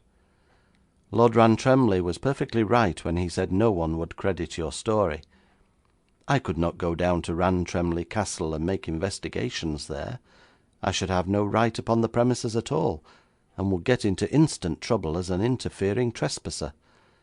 I beg you to heed my advice and accept the annuity.' Sophia Brooks, with that mild obstinacy of which I had received indications during her recital, slowly shook her head. 'You have been very kind to listen for so long,' she said, and then, with a curt 'Good day,' turned and left the room. On the sheet of paper underneath her address I wrote this prophecy: 'Before the week is out, I predict that Lord Rantremly himself will call to see me.' Next morning, at almost the same hour that Miss Brooks had arrived the day before, the Earl of Rantremly's card was brought in to me. His lordship proved to be an abrupt, ill-mannered, dapper businessman. Purse-proud, I should call him, as there was every reason he should be, for he had earned his own fortune. He was doubtless equally proud of his new title, which he was trying to live up to, assuming now and then a haughty, domineering attitude, and again relapsing into the keen, incisive manner of the man of affairs, shrewd financial sense waging a constant struggle with the glamour of an ancient name. I am sure he would have shone to better advantage either as a financier or as a nobleman, but the combination was too much for him. I formed an instinctive dislike to the man, which probably would not have happened had he been wearing the title for 20 years, or had I met him as a businessman with no thought of the aristocratic honour awaiting him. There seemed nothing in common between him and the former holder of the title. He had keen, ferrety eyes, a sharp financial nose, a thin-lipped line of mouth which indicated little of human kindness. He was short of stature, but he did not possess the club foot, which was one advantage. He seated himself before I had time to offer him a chair, and kept on his hat in my presence, which he would not have done if he had either been a genuine nobleman or a courteous businessman. "I am Lord Rantremly," he announced pompously, which announcement was quite unnecessary, because I held his card in my hand. "Quite so, my lord. And you have come to learn whether or no I can lay the ghost in that old castle to the north which bears your name." "Well, I'm blessed!" cried his lordship, agape. "How could you guess that?" "Oh, it is not a guess, but rather a choice of two objects, either of which might bring you to my rooms. I chose the first motive because I thought you might prefer to arrange the second problem with your solicitor, and he doubtless told you that Miss Sophia Brooks's claim was absurd, and that you were quite right in refusing to give up or destroy the typewritten letter she had signed 10 years ago, and that it was weakness on your part, without consulting him, to offer her an annuity of £52 a year." Long before this harangue was finished, which I uttered in an easy and nonchalant tone of voice, as if reciting something that everybody knew, his lordship stood on his feet again, staring at me like a man thunderstruck. This gave me the opportunity of exercising that politeness which his abrupt entrance and demeanour had forestalled. I rose, and bowing, said, "I pray you to be seated, my lord." He dropped into the chair rather than sat down in it. "And now," I continued with the utmost suavity, stretching forth my hand, "may I place your hat on this shelf out of the way, where it will not incommode you during our discourse?" Like a man in a dream, he took his hat from his head and passively handed it to me, and after placing it in safety, I resumed my chair with the comfortable feeling that his lordship and I were much nearer a plane of equality than when he entered the room. "Now, about the ghost with the club foot, my lord," said I genially. "May I take it that in the City, that sensible commercial portion of London, no spirits are believed in except those sold over the bars?" "If you mean," began his lordship, struggling to reach his dignity once more, "if you mean to ask if there is any man fool enough to place credit in the story of a ghost, I answer no. I am a practical man, sir. I now possess in the north property representing, in farming lands, in shooting rights, and what not, a locked up capital of many £1,000. As you seem to know everything, sir, perhaps you are aware that I propose to build a modern mansion on the estate?" "Yes, I saw the letter in the Times." "Very well, sir. It has come to a fine pass if, in this country of law and the rights of property, a man may not do what he pleases with his own." "I think, my lord, cases may be cited where the decisions of your courts have shown a man may not do what he likes with his own. Nevertheless, I am quite certain that if you level Rantremly Castle with the ground, and build a modern mansion in its place, the law will not hinder you." "I should hope not, sir, I should hope not," said his lordship gruffly. "Nevertheless, I am not one who wishes to ride roughshod over public opinion. I am chairman of several companies which depend more or less on popular favour for success. I deplore unnecessary antagonism. Technically, I might assert my right to destroy this ancient stronghold tomorrow if I wished to do so, and if that right were seriously disputed, I should of course stand firm. but it is not seriously disputed. The British nation, sir, is too sensible a people to object to the removal of an antiquated structure that has long outlived its usefulness, and the erection of a mansion replete with all modern improvements would be a distinct addition to the country, sir. A few impertinent busybodies protest against the demolition of Rantremly Castle, but that is all. Ah, then you do intend to destroy it, I rejoined, and it is possible that a touch of regret was manifest in my tones. Not just at present, not until this vulgar clamour has had time to subside. Nevertheless, as a business man, I am forced to recognise that a large amount of unproductive capital is locked up in that property. And why is it locked up? Because of an absurd belief that the place is haunted. I could let it tomorrow at a good figure, if it were not for that rumour. But surely sensible men do not pay any attention to such a rumour? Sensible men may not, but sensible men are often married to silly women, and the women object. It is only the other day that I was in negotiation with Bates, of Bates, Sturgeon and Bates, a very wealthy man, quite able and willing to pay the price I demanded. He cared nothing about the alleged ghost, but his family absolutely refused to have anything to do with the place, and so the arrangement fell through. What is your theory regarding this ghost, my lord? He answered me with some impatience. How can a sane man hold a theory about a ghost? I can, however, advance a theory regarding the noises heard in the castle. For years that place has been the resort of questionable characters. I understand the Rantremly family is a very old one, I commented innocently, but his lordship did not notice the innuendo. Yes, we are an old family, he went on with great complacency. The castle, as perhaps you are aware, is a huge ramshackle place, honeycombed underneath with cellars. I dare say in the old days some of these cellars and caves were the resort of smugglers, and the receptacle of their contraband wares, doubtless with the full knowledge of my ancestors, who, I regret to admit as a businessman, were not too particular in their respect for law. I make no doubt that the castle is now the refuge of a number of dangerous characters, who, knowing the legends of the place, frighten away fools by impersonating ghosts. You wish me to uncover their retreat, then? Precisely. Could I get accommodation in the castle itself? Lord bless you, no, nor within 2 miles of it. You might secure bed and board at the porter's lodge, perhaps, or in the village, which is 3 miles distant. I should prefer to live in the castle night and day, until the mystery is solved. Ah, you are a practical man. That is a very sensible resolution, but you can persuade no one in that neighbourhood to bear you company.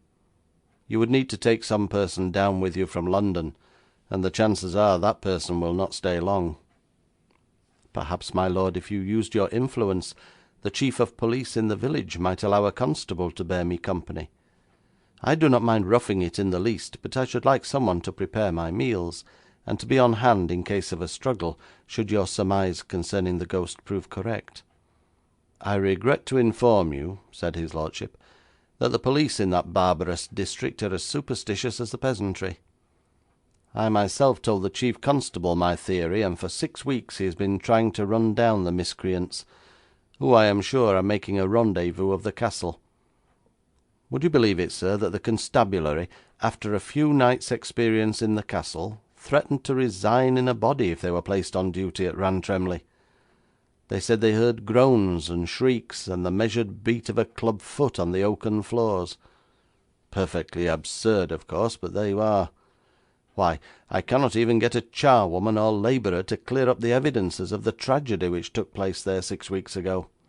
The beds are untouched, the broken china and the silver tray lie today at the foot of the stairway, and everything remains just as it was when the inquest took place. Very well, my lord. The case presents many difficulties, and so, speaking as one businessman to another, you will understand that my compensation must be correspondingly great. All the assumed dignity which straightened up this man whenever I addressed him as my lord, instantly fell from him when I enunciated the word compensation. His eyes narrowed, and all the native shrewdness of an adept skinflint appeared in his face.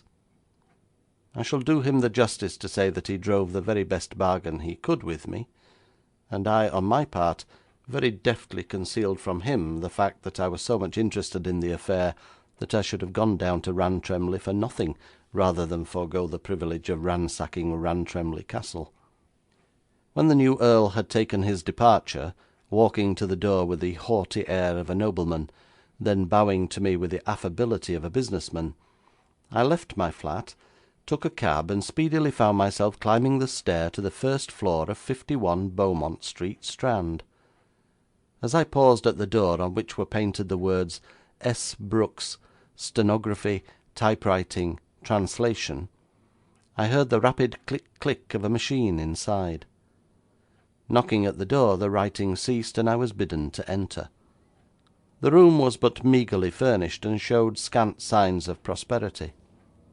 On a small side table, clean but uncovered, the breakfast dishes, washed but not yet put away, stood, and the kettle on the hob by the dying fire led me to infer that the typewriting woman was her own cook. I suspected that the awkward-looking sofa, which partly occupied one side of the room, concealed a bed. By the lone front window stood the typewriting machine on a small stand, and in front of it sat the woman who had visited me the morning before. She was now gazing at me, probably hoping I was a customer, for there was no recognition in her eyes. "Good morning, Lady Rantremly," was my greeting, which caused her to spring immediately to her feet with a little exclamation of surprise. "Oh," she said at last, "you are Monsieur Valmont.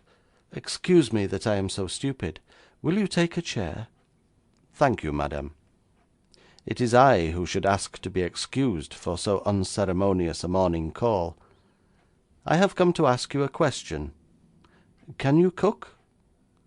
The lady looked at me with some surprise, mingled perhaps with so much of indignation as such a mild person could assume. She did not reply, but, glancing at the kettle, and then turning towards the breakfast dishes on the table by the wall, a slow flush of colour suffused her wan cheeks. "My lady," I said at last, as the silence became embarrassing, "you must pardon the impulse of a foreigner who finds himself constantly brought into conflict with prejudices which he fails to understand. You are perhaps offended at my question.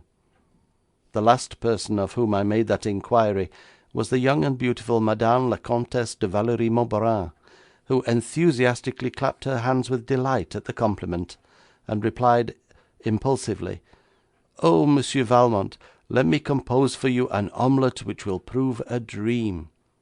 And she did.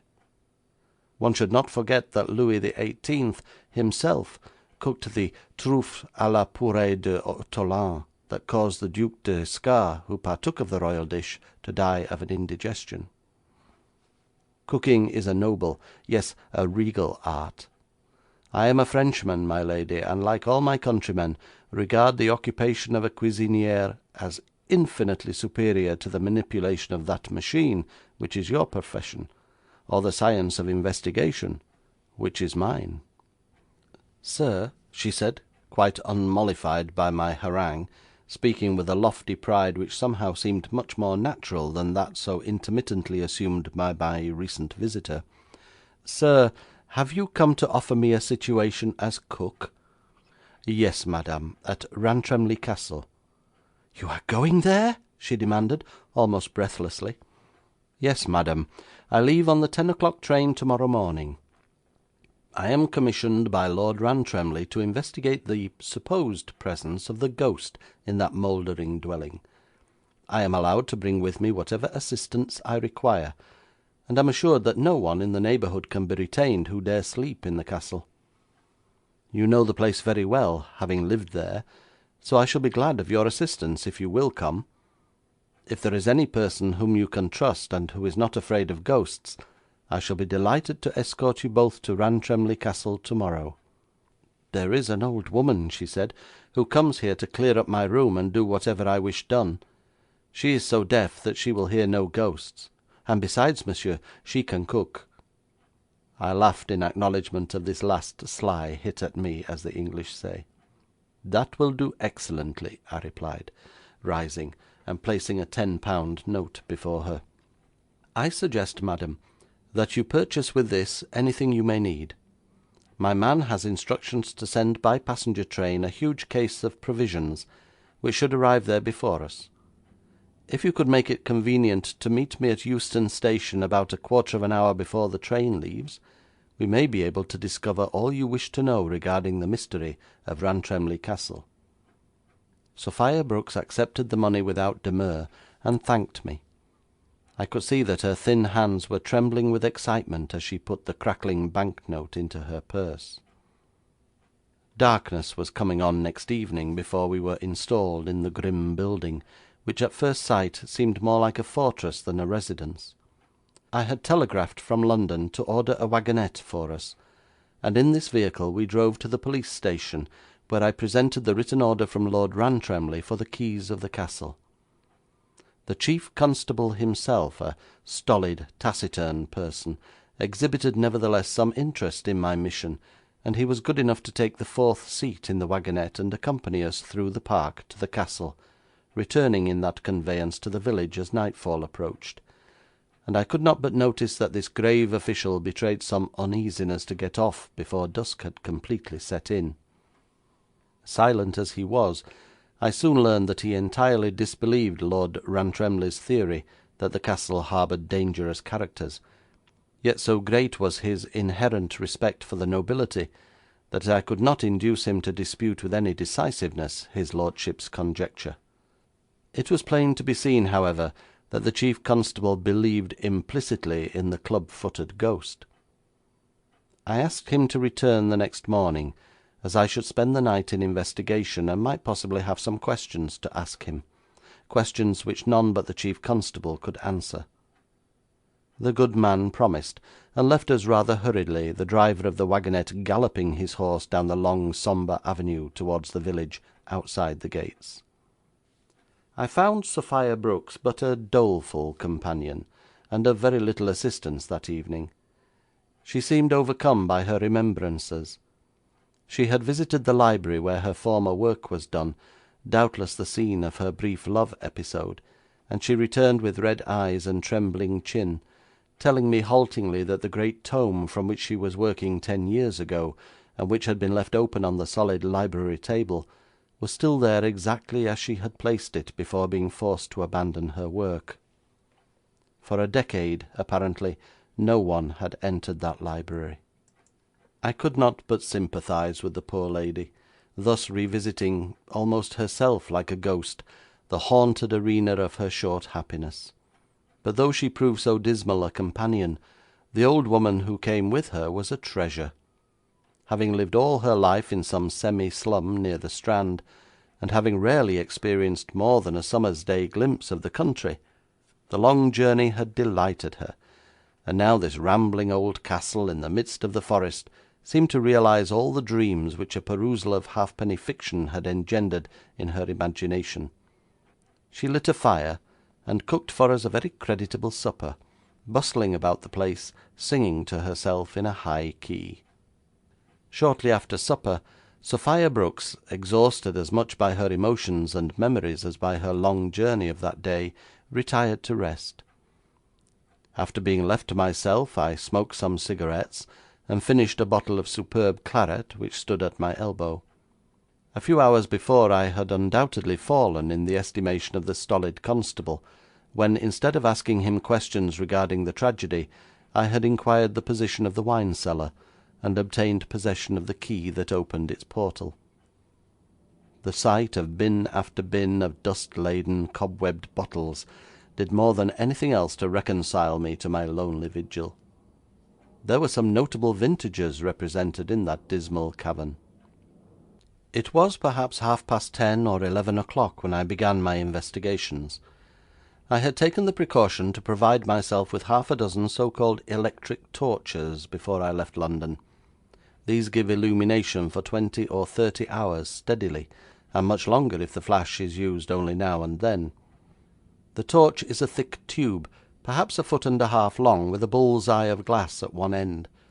By pressing a spring, the electric rays project like the illumination of an engine's headlight.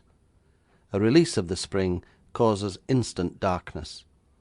I have found this invention useful in that it concentrates the light on any particular spot desired, leaving all the surroundings in gloom, so that the mind is not distracted even unconsciously by the eye beholding more than is necessary at the moment.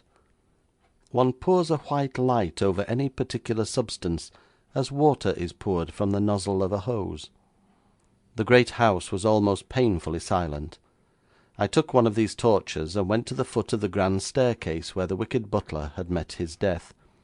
There, as his lordship had said, lay the silver tray, and near by a silver jug, a pair of spoons, a knife and fork, and scattered all around the fragments of broken plates, cups, and saucers. With an exclamation of surprise at the stupidity of the researchers who had preceded me, I ran up the stair 2 steps at a time, turned to the right and along the corridor until I came to the room occupied by the late Earl. The coverings of the bed lay turned down just as they were when his lordship sprang to the floor, doubtless in spite of his deafness, having heard faintly the fatal crash at the foot of the stairs.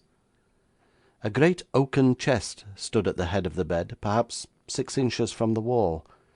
Leaning against this chest at the edge of the bed inclined a small round table, and the cover of the table had slipped from its sloping surface until it partially concealed the chest lid. I mounted on this carven box of old black oak, and directed the rays of electric light into the chasm between it and the wall. Then I laughed aloud, and was somewhat startled to hear another laugh directly behind me. I jumped down on the floor again, and swung round my torch like a searchlight on a battleship at sea. There was no human presence in that chamber except myself. Of course, after my first moment of surprise, I realised that the laugh was but an echo of my own. The old walls of the old house were like sounding boards. The place resembled an ancient fiddle, still tremulous with the music that had been played on it. It was easy to understand how a superstitious population came to believe in its being haunted. In fact, I found by experiment that if one trod quickly along the uncovered floor of the corridor and stopped suddenly, one seemed to hear the sound of steps still going on. I now returned to the stair-head and examined the bare polished boards with most gratifying results. Amazed at having learnt so much in such a short time, I took from my pocket the paper on which the dying nobleman had attempted to write with his half-paralysed hand. The chief constable had given the document to me, and I sat on the stair-head, spread it out on the floor, and scrutinised it. It was all but meaningless. Apparently 2 words, and the initial letter of a third, had been attempted. Now, however grotesque a piece of writing may be, you can sometimes decipher it by holding it at various angles, as those puzzles are solved, which remain a mystery when gazed at direct. By partially closing the eyes, you frequently catch the intent, as in those pictures where a human figure is concealed among the outlines of trees and leaves. I held the paper at arm's length, and with the electric light gleaming upon it, examined it at all angles, with eyes wide open and eyes half closed. At last, inclining it away from me, I saw that the words were intended to mean "The Secret." The secret, of course, was what he was trying to impart, but he had evidently got no further than the title of it. Deeply absorbed in my investigation, I was never more startled in my life than to hear in the stillness down the corridor the gasped words, "Oh, God!" I swept round my light, and leaning against the wall in an almost fainting condition, Sophia Brooks, her eyes staring like those of a demented person, and her face white as any ghost's could have been. Wrapped round her was a dressing gown. I sprang to my feet. "What are you doing there?" I cried. "Oh, is that you, Monsieur Valmont? Thank God, thank God. I thought I was going insane. I saw a hand, a bodiless hand, holding a white sheet of paper." "The hand was far from bodiless, madame, for it belonged to me. But why are you here? It must be near midnight." "It is midnight," answered the woman. I came here because I heard my husband call me 3 times distinctly, Sophia, Sophia, Sophia, just like that.' 'Nonsense, madam,' I said, with an asperity I seldom use where the fair sex is concerned.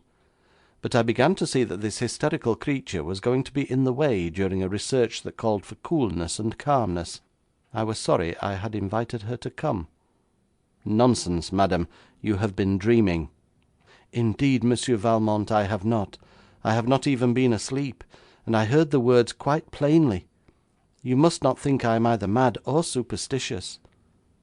I thought she was both, and next moment she gave further evidence of it, running suddenly forward and clutching me by the arm. 'Listen, listen,' she whispered. 'You hear nothing?' 'Nonsense,' I cried again, almost roughly, for my patience was at an end, and I wished to go on with my inquiry undisturbed. 'Hist, hist,' she whispered. 'Listen,' holding up her finger. We both stood like statues, and suddenly I felt that curious creeping of the scalp which shows that even the most civilised among us have not yet eliminated superstitious fear. In the tense silence I heard someone slowly coming up the stair. I heard the halting step of a lame man. In the tension of the moment I had allowed the light to go out.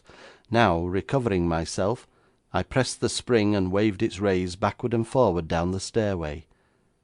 The space was entirely empty, yet the hesitating footsteps approached us, up and up.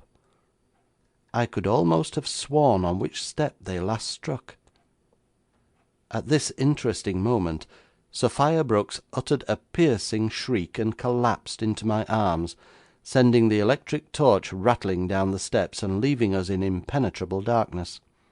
Really, I profess myself to be a gallant man, but there are situations which have a tendency to cause annoyance. I carried the limp creature cautiously down the stairs, fearing the fate of the butler, and at last got her into the dining room, where I lit a candle, which gave a light less brilliant perhaps, but more steady than my torch. I dashed some water in her face, and brought her to her senses. Then, uncorking another bottle of wine, I bade her drink a glassful, which she did. 'What was it?' she whispered. 'Madam, I do not know. Very possibly the club-footed ghost of Rantremly.' 'Do you believe in ghosts, Monsieur Valmont?' 'Last night I did not, but at this hour I believe in only one thing, which is that it is time everyone was asleep.' She rose to her feet at this, and with a tremulous little laugh apologised for her terror, but I assured her that for the moment there were 2 panic-stricken persons at the stair-head.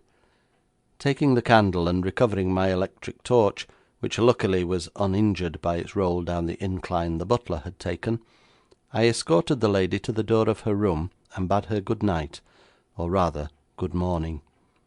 The rising sun dissipated a slight veil of mist which hung over the park, and also dissolved, as far as I was concerned, the phantoms which my imagination had conjured up at midnight. It was about 10:30 when the chief constable arrived. I flatter myself I put some life into that unimaginative man before I was done with him. 'What made you think that the butler was mounting the stair when he fell?' 'He was going up with my lord's breakfast,' replied the chief. 'Then it did not occur to you that if such were the case, the silver pitcher would not have been empty, and besides the broken dishes there would have been the rolls, butter, toast, and what not, strewn about the floor?' The chief constable opened his eyes. 'There was no one else for him to bring breakfast to,' he objected. 'That is where you are very much mistaken. Bring me the boots the butler wore.' 'He did not wear boots, sir. He wore a pair of cloth slippers.' 'Do you know where they are?' 'Yes, they are in the boot closet.' 'Very well. Bring them out. Examine their soles, and sticking in one of them you will find a short sliver of pointed oak.' The constable, looking slightly more stupefied than ever, brought the slippers, and I heard him ejaculate, 'Well, I'm blowed!' as he approached me. He handed me the slippers, soles upward, and there, as I have stated, was the fragment of oak, which I pulled out. 'Now, if you take this piece of oak to the top of the stair, you will see that it fits exactly a slight interstice at the edge of one of the planks. It is as well to keep one's eyes open, constable, when investigating a case like this.' 'Well, I'm blowed!' he said again, as we walked up the stair together. I showed him that the sliver taken from the slipper fitted exactly the interstice I had indicated. 'Now,' said I to him, 'the butler was not going up the stairs, but was coming down. When he fell headlong, he must have made a fearful clatter. Shuffling along with his burden, his slipper was impaled by this sliver, and the butler's hands being full, he could not save himself, but went head foremost down the stair. The startling point, however, is the fact that he was not carrying my lord's breakfast to him, or taking it away from him, but that there is someone else in the castle for whom he was caterer. Who is that person?' 'I'm blessed if I know,' said the constable, 'but I think you're wrong there. He may not have been carrying up the breakfast, but he was certainly taking away the tray, as is shown by the empty dishes, which you have just a moment ago pointed out.' 'No, constable. When his lordship heard the crash and sprang impulsively from his bed, he upset the little table on which had been placed his own tray. It shot over the oaken chest at the head of the bed, and if you look between it and the wall, you will find tray, dishes, and the remnants of a breakfast.' 'Well, I'm blessed!' exclaimed the chief constable once again. 'The main point of all this,' I went on calmly, 'is not the disaster to the butler, nor even the shock to his lordship, but the fact that the tray the serving man carried brought food to a prisoner, who probably for 6 weeks has been without anything to eat.' 'Then,' said the constable, 'he's a dead man.' 'I find it easier,' said I, 'to believe in a living man than in a dead man's ghost. I think I heard his footsteps at midnight, and they seemed to me the footsteps of a person very nearly exhausted. Therefore, constable, I have awaited your arrival with some impatience. The words his late lordship endeavoured to write on the paper were "The Secret." I am sure that the hieroglyphics with which he ended his effort stood for the letter R, and if he finished his sentence it would have stood "The Secret Room." Now, constable, it is a matter of legend that a secret room exists in this castle. Do you know where it is?' 'No one knows where the secret room is, or the way to enter it, except the lords of Rantremly.' 'Well, I can assure you that the Lord of Rantremly who lives in London knows nothing about it. I have been up and about since daylight, taking some rough measurements by stepping off distances. I surmise that the secret room is to the left of this stairway. Probably a whole suite of rooms exists, for there is certainly a stair coinciding with this one, and up that stair at midnight I heard a club-footed man ascend. Either that, or the ghost that has frightened you all, and, as I have said, I believe in the man.' Here the official made the first sensible remark I had yet heard him utter. 'If the walls are so thick that a prisoner's cry has not been heard, how could you hear his footsteps, which make much less noise?'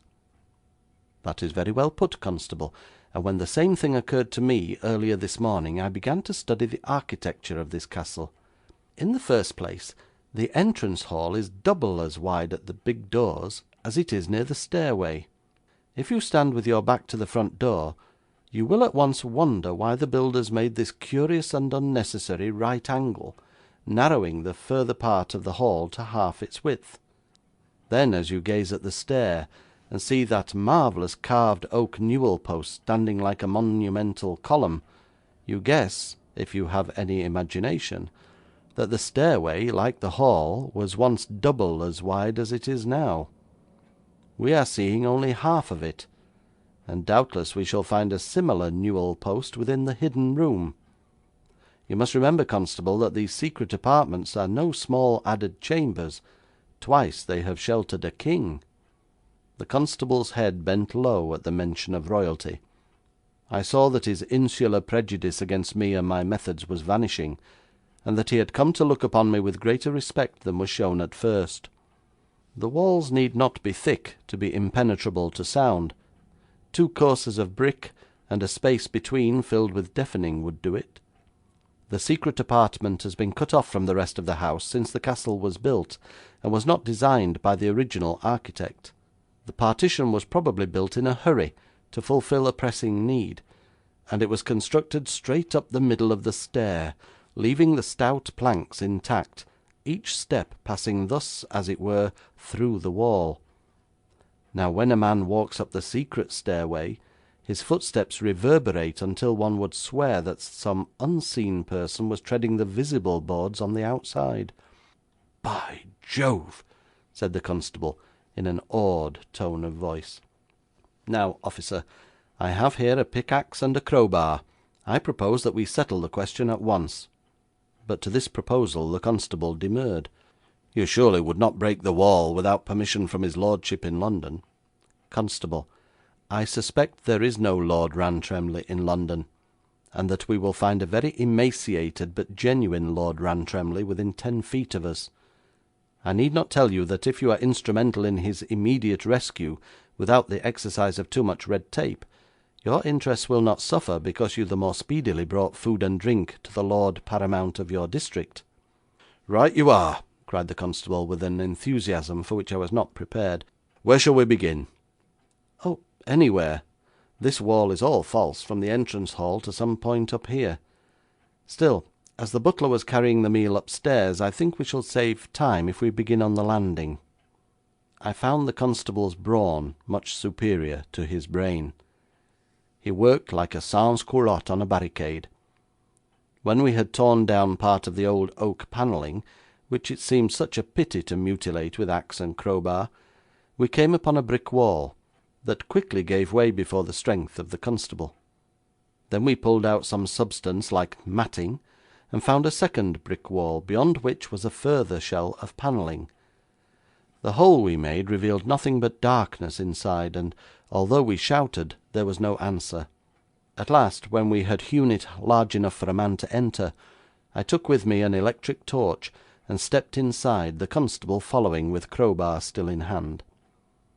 I learned, as I had surmised, that we were in the upper hall of a staircase nearly as wide as the one on the outside. A flash of the light showed a door corresponding with the fireplace of the upper landing, and this door not being locked, we entered a large room, rather dimly lighted by strongly barred windows that gave into a blind courtyard, of which there had been no indication heretofore, either outside or inside the castle. Broken glass crunched under our feet, and I saw that the floor was strewn with wine bottles, whose necks had been snapped off to save the pulling of the cork. On a mattress at the farther end of the room lay a man with grey hair and shaggy, unkempt, iron-grey beard. He seemed either asleep or dead, but when I turned my electric light full on his face, he proved to be still alive, for he rubbed his eyes languidly and groaned rather than spoke. "Is that you at last, you beast of a butler? Bring me something to eat, in heaven's name." I shook him wider awake. He seemed to be drowsed with drink, and was fearfully emaciated. When I got him on his feet, I noticed then the deformity that characterised one of them. We assisted him through the aperture, and down into the dining room, where he cried out continually for something to eat, but when we placed food before him, he could scarcely touch it. He became more like a human being when he had drunk 2 glasses of wine, and I saw at once that he was not as old as his grey hair seemed to indicate. There was a haunted look in his eyes, and he watched the door as if apprehensive. "Where is that butler?" he asked at last. "Dead," I replied. "Did I kill him?" "No, he fell down the stairway and broke his neck." The man laughed harshly. "Where is my father?" "Who is your father?" "Lord Rantremly. He is dead also." "How came he to die?" "He died from a stroke of paralysis on the morning the butler was killed." The rescued man made no comment on this, but turned and ate a little more of his food. Then he said to me, "Do you know a girl named Sophia Brooks?" "Yes. For 10 years she thought you dead." 10 years! Good God! Do you mean to say I've been in there only 10 years? Why, I'm an old man, I must be 60 at least. No, you're not much over 30.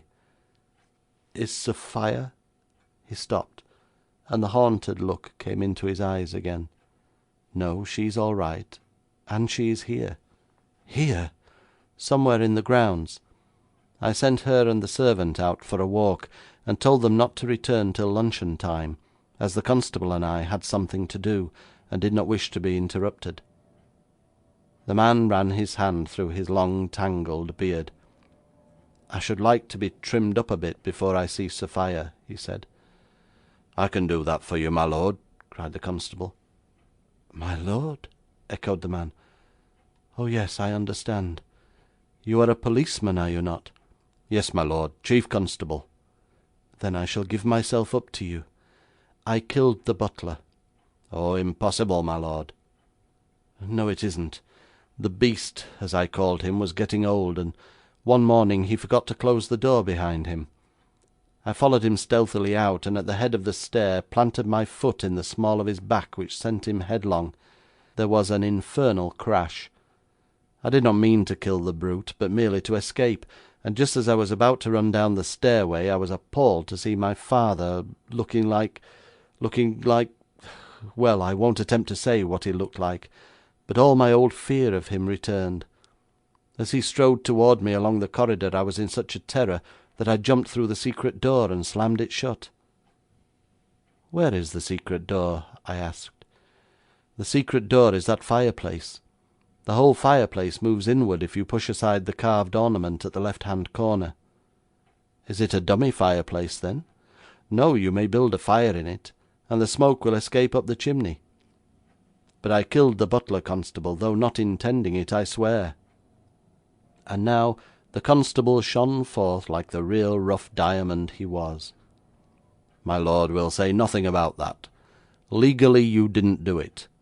You see, there's been an inquest on the butler, and the jury brought in the verdict, death by accident through stumbling from the top of the stair.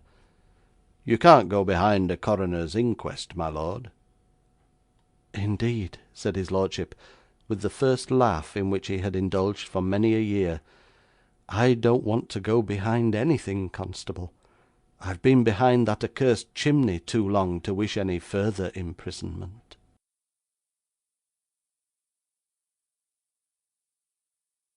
Chapter 7. The Liberation of Wyoming Ed. A man should present the whole truth to his doctor, his lawyer, or his detective.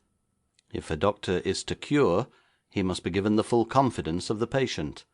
If a lawyer is to win a case, he needs to know what tells against his client, as well as the points in his favour.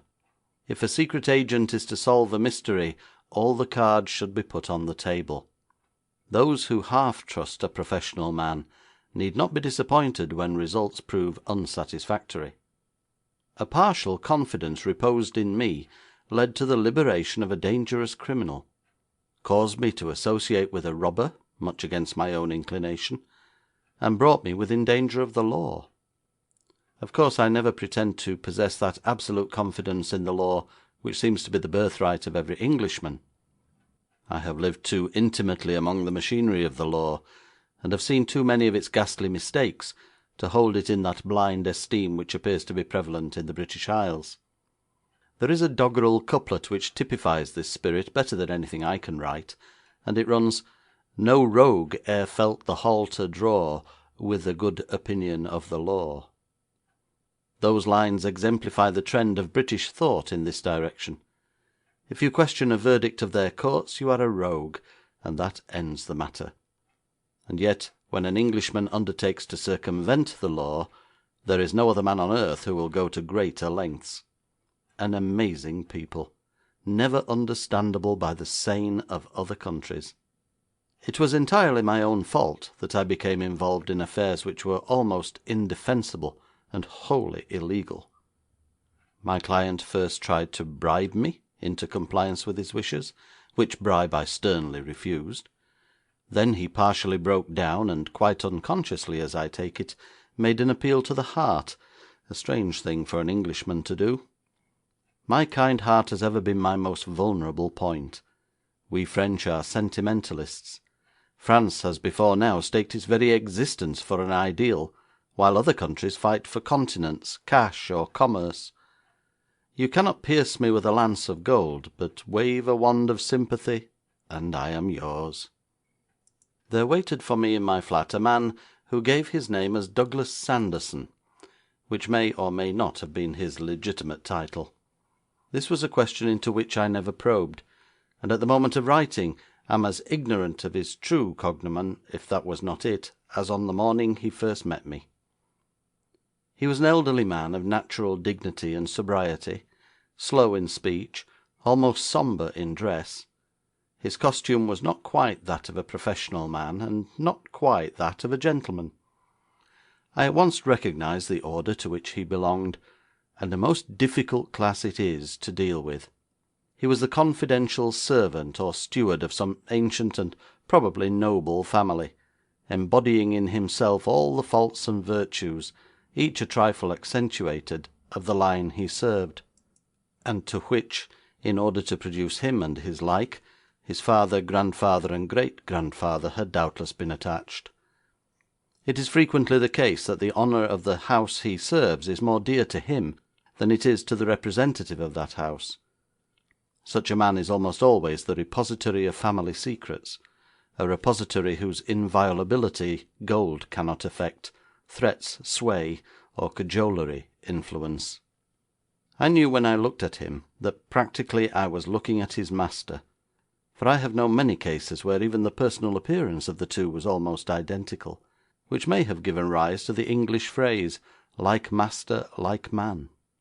The servant was a little more haughty, a little less kind, a little more exclusive, a little less confidential, a little more condescending, a little less human, a little more Tory, and altogether a little less pleasant and easy person to deal with. 'Sir,' he began, when I had waved him to a seat, 'I am a very rich man, and can afford to pay well for the commission I request you to undertake. To ask you to name your own terms may seem unbusinesslike, so I may say at the outset I am not a business man. The service I shall ask will involve the utmost secrecy, and for that I am willing to pay. It may expose you to risk of limb or liberty, and for that I am willing to pay. It will probably necessitate the expenditure of a large sum of money. That sum is at your disposal.'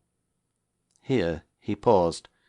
He had spoken slowly and impressively, with a touch of arrogance in his tone which aroused to his prejudice the combativeness latent in my nature. However, at this juncture I merely bowed my head, and replied, in accents almost as supercilious as his own, 'The task must either be unworthy or unwelcome.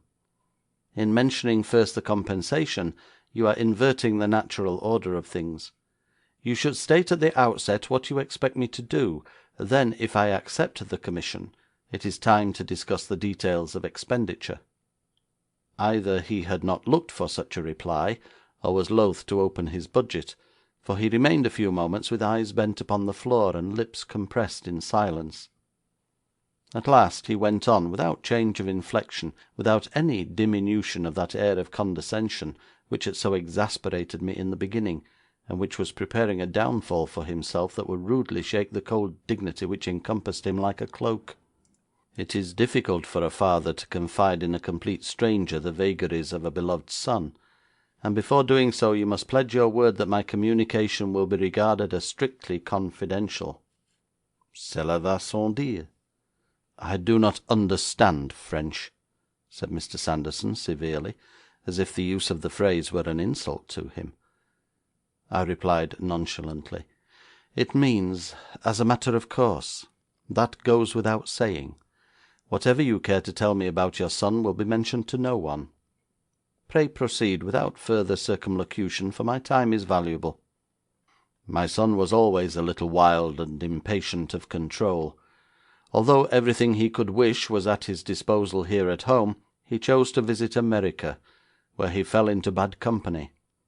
I assure you there is no real harm in the boy, but he became implicated with others, and has suffered severely for his recklessness.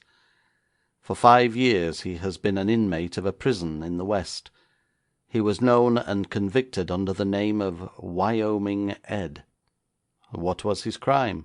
His alleged crime was the stopping and robbing of a railway train. For how long was he sentenced? He was sentenced for life. What do you wish me to do? Every appeal has been made to the governor of the state in an endeavour to obtain a pardon. These appeals have failed. I am informed that if money enough is expended, it may be possible to arrange my son's escape. In other words, you wish me to bribe the officials of the jail? I assure you the lad is innocent.' For the first time a quiver of human emotion came into the old man's voice. 'Then, if you can prove that, why not apply for a new trial?' 'Unfortunately, the circumstances of the case, of his arrest on the train itself, the number of witnesses against him, give me no hope that a new trial would end in a different verdict, even if a new trial could be obtained, which I am informed is not possible. Every legal means tending to his liberation has already been tried.' 'I see. And now you are determined to adopt illegal means. I refuse to have anything to do with the malpractice you propose. You objected to a phrase in French, Mr. Sanderson. Perhaps one in Latin will please you better. It is veritas prevalebit, which means truth will prevail. I shall set your mind entirely at rest regarding your son. Your son at this moment occupies a humble, if honourable, position in the great house from which you came, and he hopes in time worthily to fill his father's shoes, as you have filled the shoes of your father. You are not a rich man, but a servant. Your son never was in America, and never will go there. It is your master's son, the heir to great English estates, who became the Wyoming Ed of the Western prison. Even from what you say, I do not in the least doubt he was justly convicted, and you may go back to your master and tell him so. You came here to conceal the shameful secret of a wealthy and noble house. You may return knowing that secret has been revealed, and that the circumstances in which you so solemnly bound me to secrecy never existed. Sir, that is the penalty of lying.' The old man's contempt for me had been something to be felt, so palpable was it. The armour of icy reserve had been so complete that actually I had expected to see him rise with undiminished hauteur and leave the room, disdaining further parley with one who had insulted him. Doubtless that is the way in which his master would have acted, but even in the underling I was unprepared for the instantaneous crumbling of this monument of pomp and pride. A few moments after I began to speak in terms as severe as his own, his trembling hands grasped the arms of the chair in which he sat, and his ever-widening eyes, which came to regard me with something like superstitious dread as I went on, showed me I had launched my random arrow straight at the bull's eye of fact. His face grew mottled and green rather than pale. When at last I accused him of lying, he arose slowly, shaking like a man with a palsy, but, unable to support himself erect, sank helplessly back into his chair again. His head fell forward to the table before him, and he sobbed aloud. 'God help me!' he cried. 'It is not my own secret I am trying to guard.' I sprang to the door, and turned the key in the lock, so that by no chance might we be interrupted. Then, going to the sideboard, I poured him out a liqueur glass full of the finest cognac ever imported from south of the Loire, and tapping him on the shoulder, said brusquely, 'Here, drink this. The case is no worse than it was half an hour ago. I shall not betray the secret.' He tossed off the brandy, and with some effort regained his self-control. 'I have done my errand badly,' he wailed. 'I don't know what I have said that has led you to so accurate a statement of the real situation, but I have been a blundering fool. God forgive me, when so much depended on my making no mistake.' 'Don't let that trouble you,' I replied. 'Nothing you said gave me the slightest clue.' 'You called me a liar,' he continued, 'and that is a hard word from one man to another. But I would not lie for myself, and when I do it for one I revere and respect, my only regret is that I have done it without avail.' 'My dear sir,' I assured him, 'the fault is not with yourself at all. You were simply attempting the impossible. Stripped and bare, your proposal amounts to this. I am to betake myself to the United States, and there commit a crime, or a series of crimes, in bribing sworn officials to turn traitor to their duty and permit a convict to escape.' 'You put it very harshly, sir. You must admit that, especially in new countries, there is lawlessness within the law as well as outside of it. The real criminals in the robbery of the railway train escaped. My young master, poor fellow, was caught. His father, one of the proudest men in England, has grown prematurely old under the burden of this terrible dishonour. He is broken-hearted and a dying man, yet he presents an impassive front to the world with all the ancient courage of his race. My young master is an only son, and failing his appearance, should his father die, title and estate will pass to strangers. Our helplessness in this situation adds to its horror. We dare not make any public move. My old master is one with such influence among the governing class of this country, of which he has long been a member, that the average Englishman, if his name were mentioned, would think his power limitless. Yet that power he dare not exert to save his own son from a felon's life and death. However much he or another may suffer, publicity must be avoided, and this is a secret which cannot safely be shared with more than those who know it now.' 'How many know it?' 'In this country, 3 persons. In an American prison, 1. 'Have you kept up communication with the young man?' 'Oh, yes.' 'Direct?' 'No, through a third person. My young master has implored his father not to write to him direct. This go-between, as we may call him, is the third person in the secret. Who is he?' 'That I dare not tell you.' 'Mr. Sanderson, it would be much better for your master and his son that you should be more open with me. These half confidences are misleading. Has the son made any suggestion regarding his release?'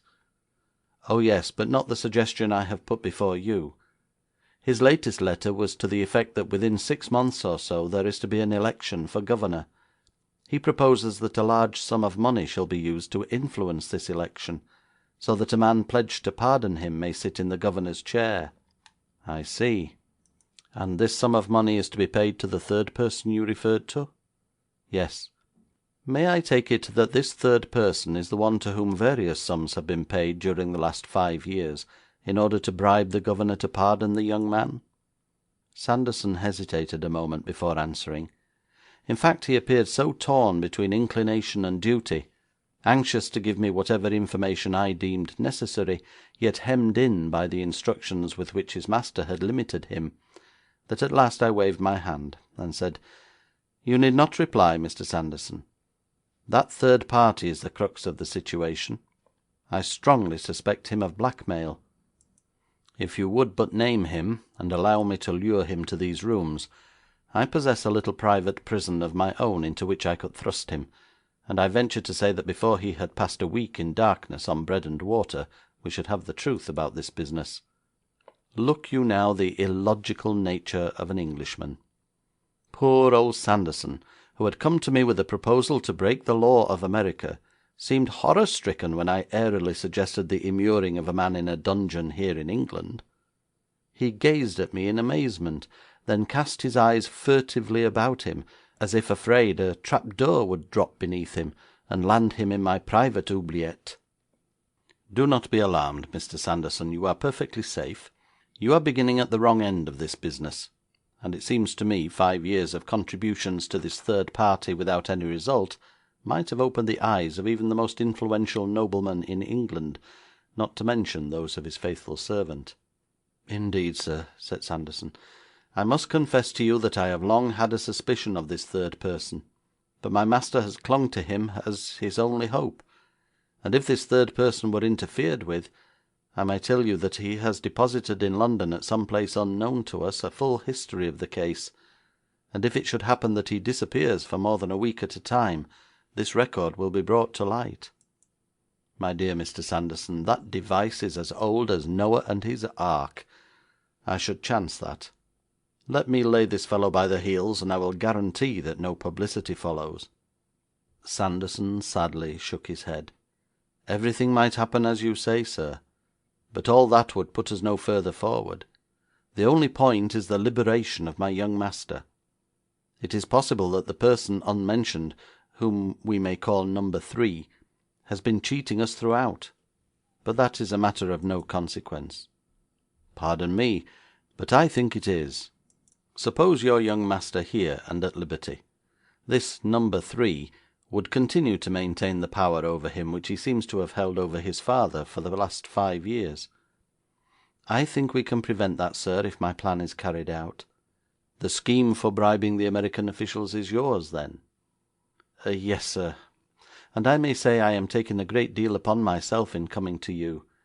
I am, in fact, disobeying the implied commands of my master, but I have seen him pay money, and very large sums of money, to this number 3 for the last 5 years, and nothing has come of it. My master is an unsuspicious man, who has seen little of the real world, and thinks everyone as honest as himself.' 'Well, that may be, Mr. Sanderson, but permit me to suggest that the one who proposes a scheme of bribery, and, to put it mildly, an evasion of the law, shows some knowledge of the lower levels of this world, and is not quite in a position to plume himself on his own honesty.' 'I am coming to that, Mr. Valmont.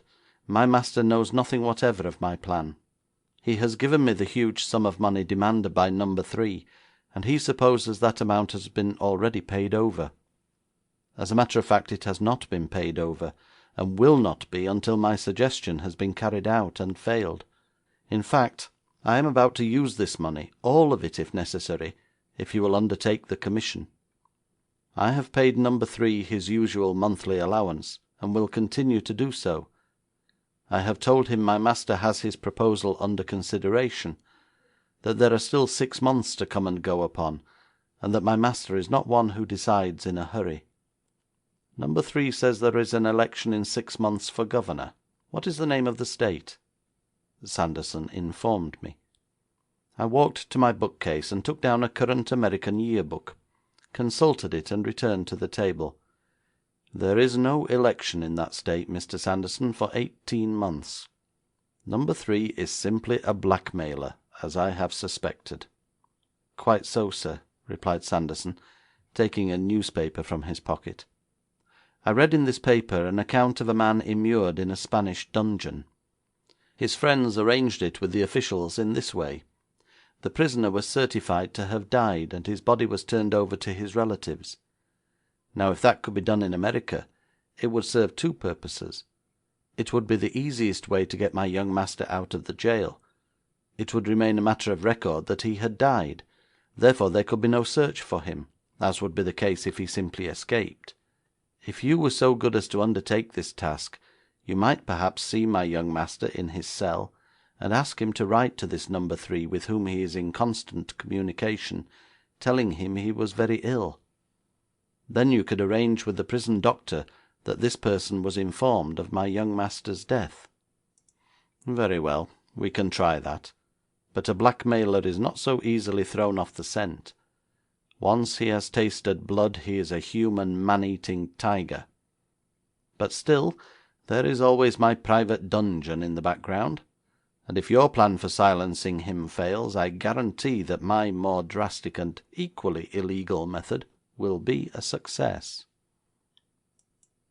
It will be seen that my scruples concerning the acceptance of this commission, and my first dislike for the old man, had both faded away during the conversation which I have set down in the preceding chapter.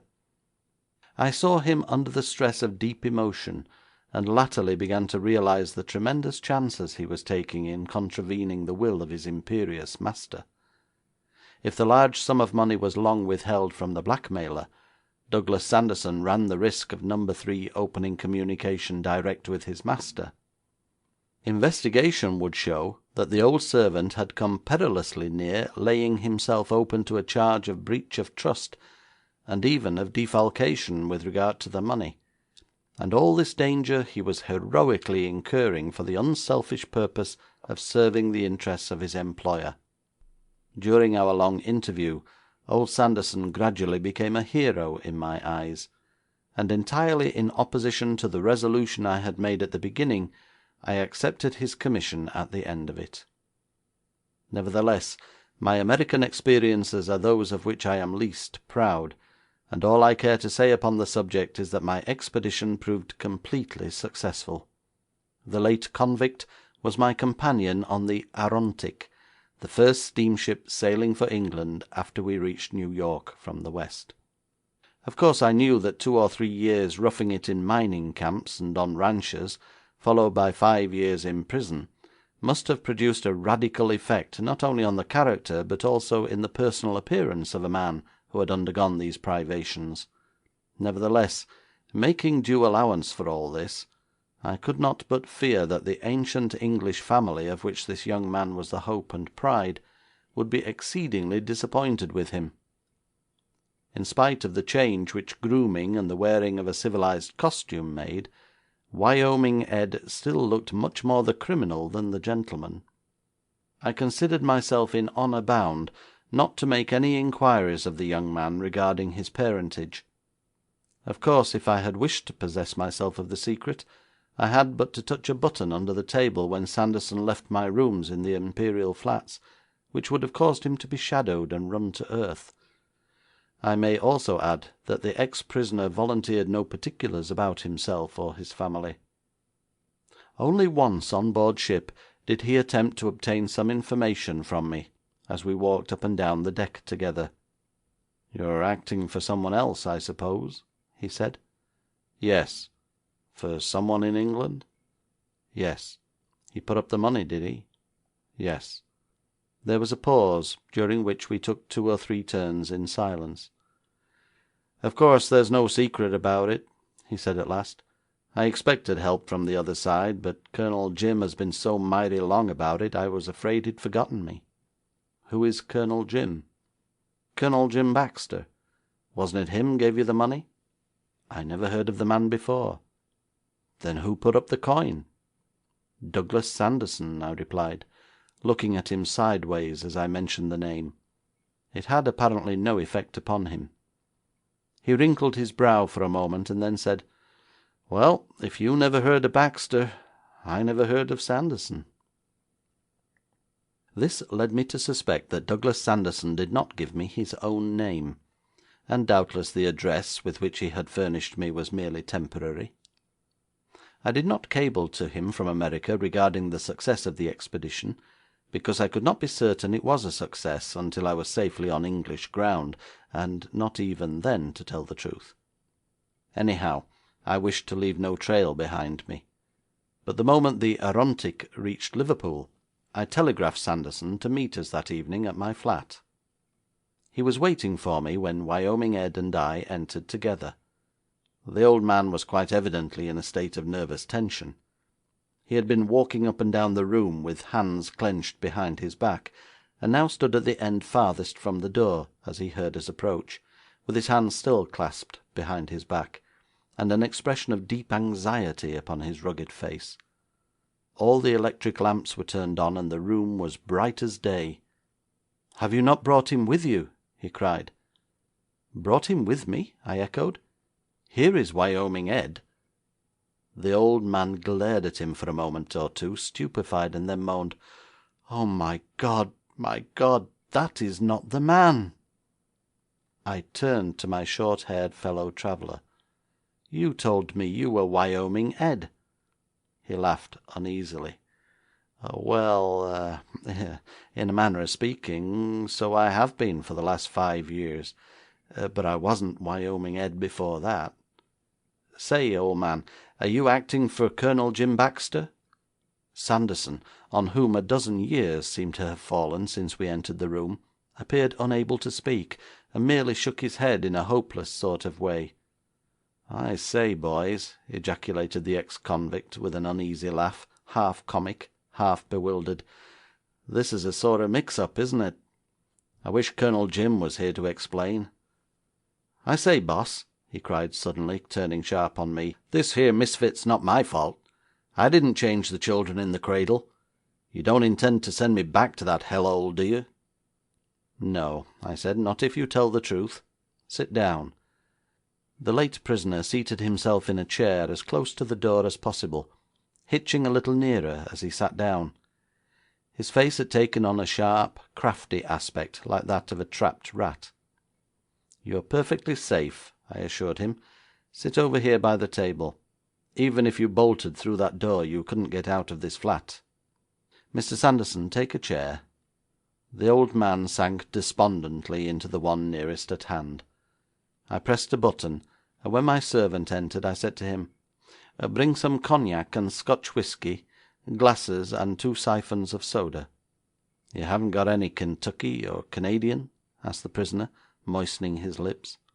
The jail whiteness in his face was now accentuated by the pallor of fear, and the haunted look of the escaped convict glimmered in his eyes.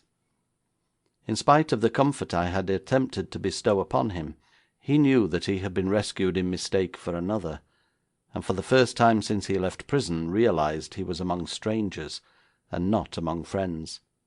In his trouble he turned to the beverage of his native continent. "Bring a bottle of Canadian whisky," I said to the servant, who disappeared, and shortly returned with what I had ordered.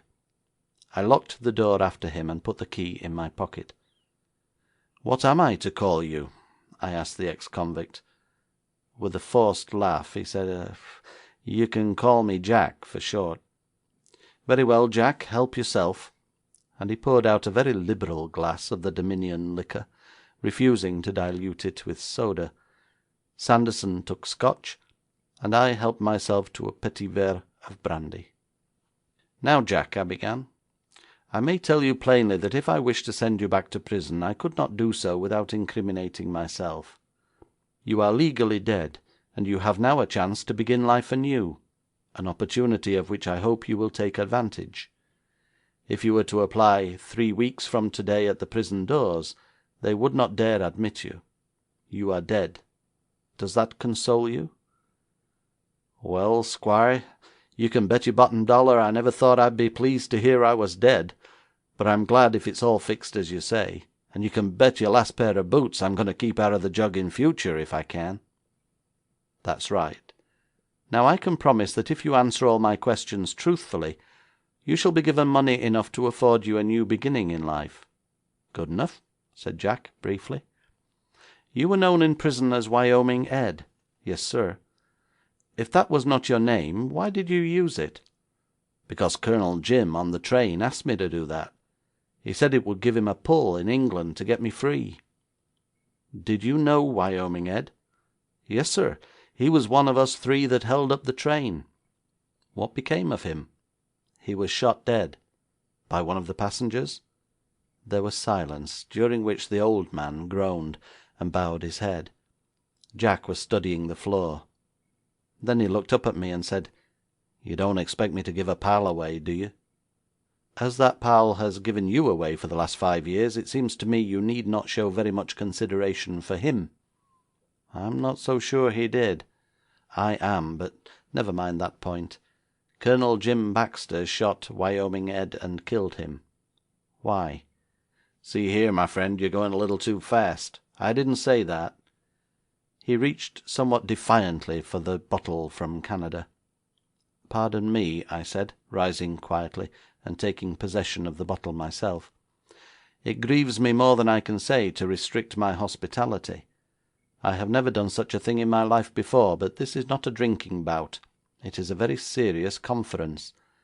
The whisky you have already taken has given you a bogus courage and a false view of things. Are you going to tell me the truth, or are you not?" Jack pondered on this for a while, and then he said, "Well, sir, I'm perfectly willing to tell you the truth as far as it concerns myself, but I don't want to rat on a friend." "As I have said, he isn't your friend. He told you to take the name of Wyoming Ed so that he might blackmail the father of Wyoming Ed. He has done so for the last 5 years, living in luxury here in London and not moving a finger to help you.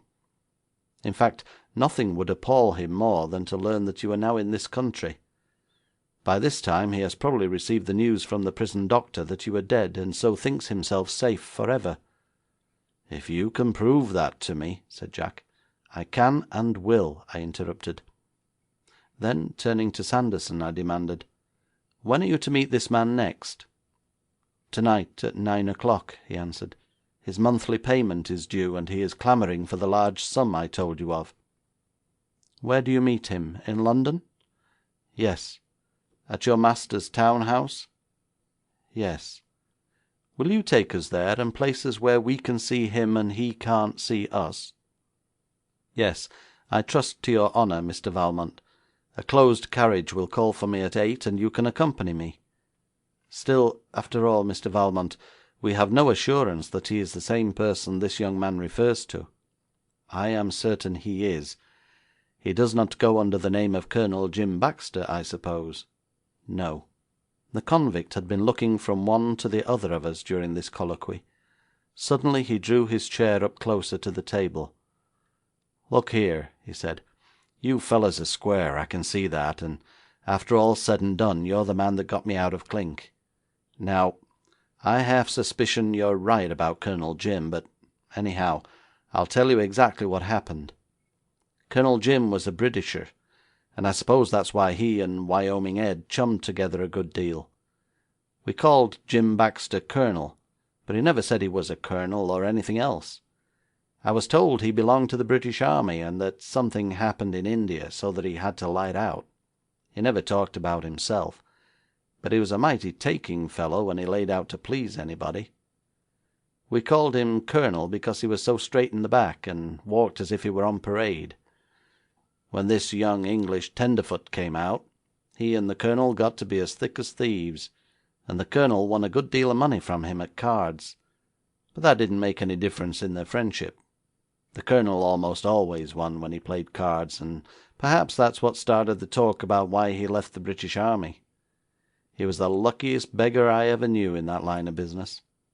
We all met in the rush to the new goldfields, which didn't pan out worth a cent, and one after another of the fellows quit and went somewhere else. But Wyoming Ed, he held on, even after Colonel Jim wanted to quit. As long as there were plenty of fellows there, Colonel Jim never lacked money, although he didn't dig it out of the ground. But when the population thinned down to only a few of us, then we all struck hard times. Now I knew Colonel Jim was going to hold up a train. He asked me if I'd join him, and I said I would if there wasn't too many in the gang. I'd been into that business afore, and I knew there was no greater danger than to have a whole mob of fellows. 3 men can hold up a train better than 3 dozen. Everybody's scared except the express messenger, and it's generally easy to settle him, for he stands where the light is, and we shoot from the dark. Well, I thought at first Wyoming Ed was on to the scheme, because when we were waiting in the cut to signal the train, he talked about us going on with her to San Francisco. For I thought he was only joking. I guess that Colonel Jim imagined that when it came to the pinch, Ed wouldn't back out and leave us in the lurch. He knew Ed was as brave as a lion. In the cut, where the train would be on the upgrade, the Colonel got his lantern ready, lit it, and wrapped a thin red silk handkerchief round it. The express was timed to pass up there about midnight, but it was near 1 o'clock when a headlight came in sight. We knew all the passengers would be in bed in the sleepers and asleep in the smoking car and the day coach. We didn't intend to meddle with them. The Colonel had brought a stick or two of dynamite from the mines, and was going to blow open the safe in the express car and climb out with whatever was inside. The train stopped to the signal all right, and the Colonel fired a couple of shots just to let the engineer know we meant business. The engineer and fireman at once threw up their hands, and then the Colonel turns to Ed, who was standing there like a man poleaxed, and says to him mighty sharp, just like as if he was speaking to a regiment of soldiers, "You keep these 2 men covered. Come on, Jack," he says to me, and then we steps up to the door of the express car, which the fellow inside had got locked and bolted. The Colonel fires his revolver in through the lock, then flung his shoulder agin the door, and it went in with a crash, which was followed instantly by another crash, for the little expressman was game right through. He'd put out the lights and was blazing away at the open door. The Colonel sprang for cover inside the car and wasn't touched, but one of the shots took me just above the knee and broke my leg, so I went down in a heap.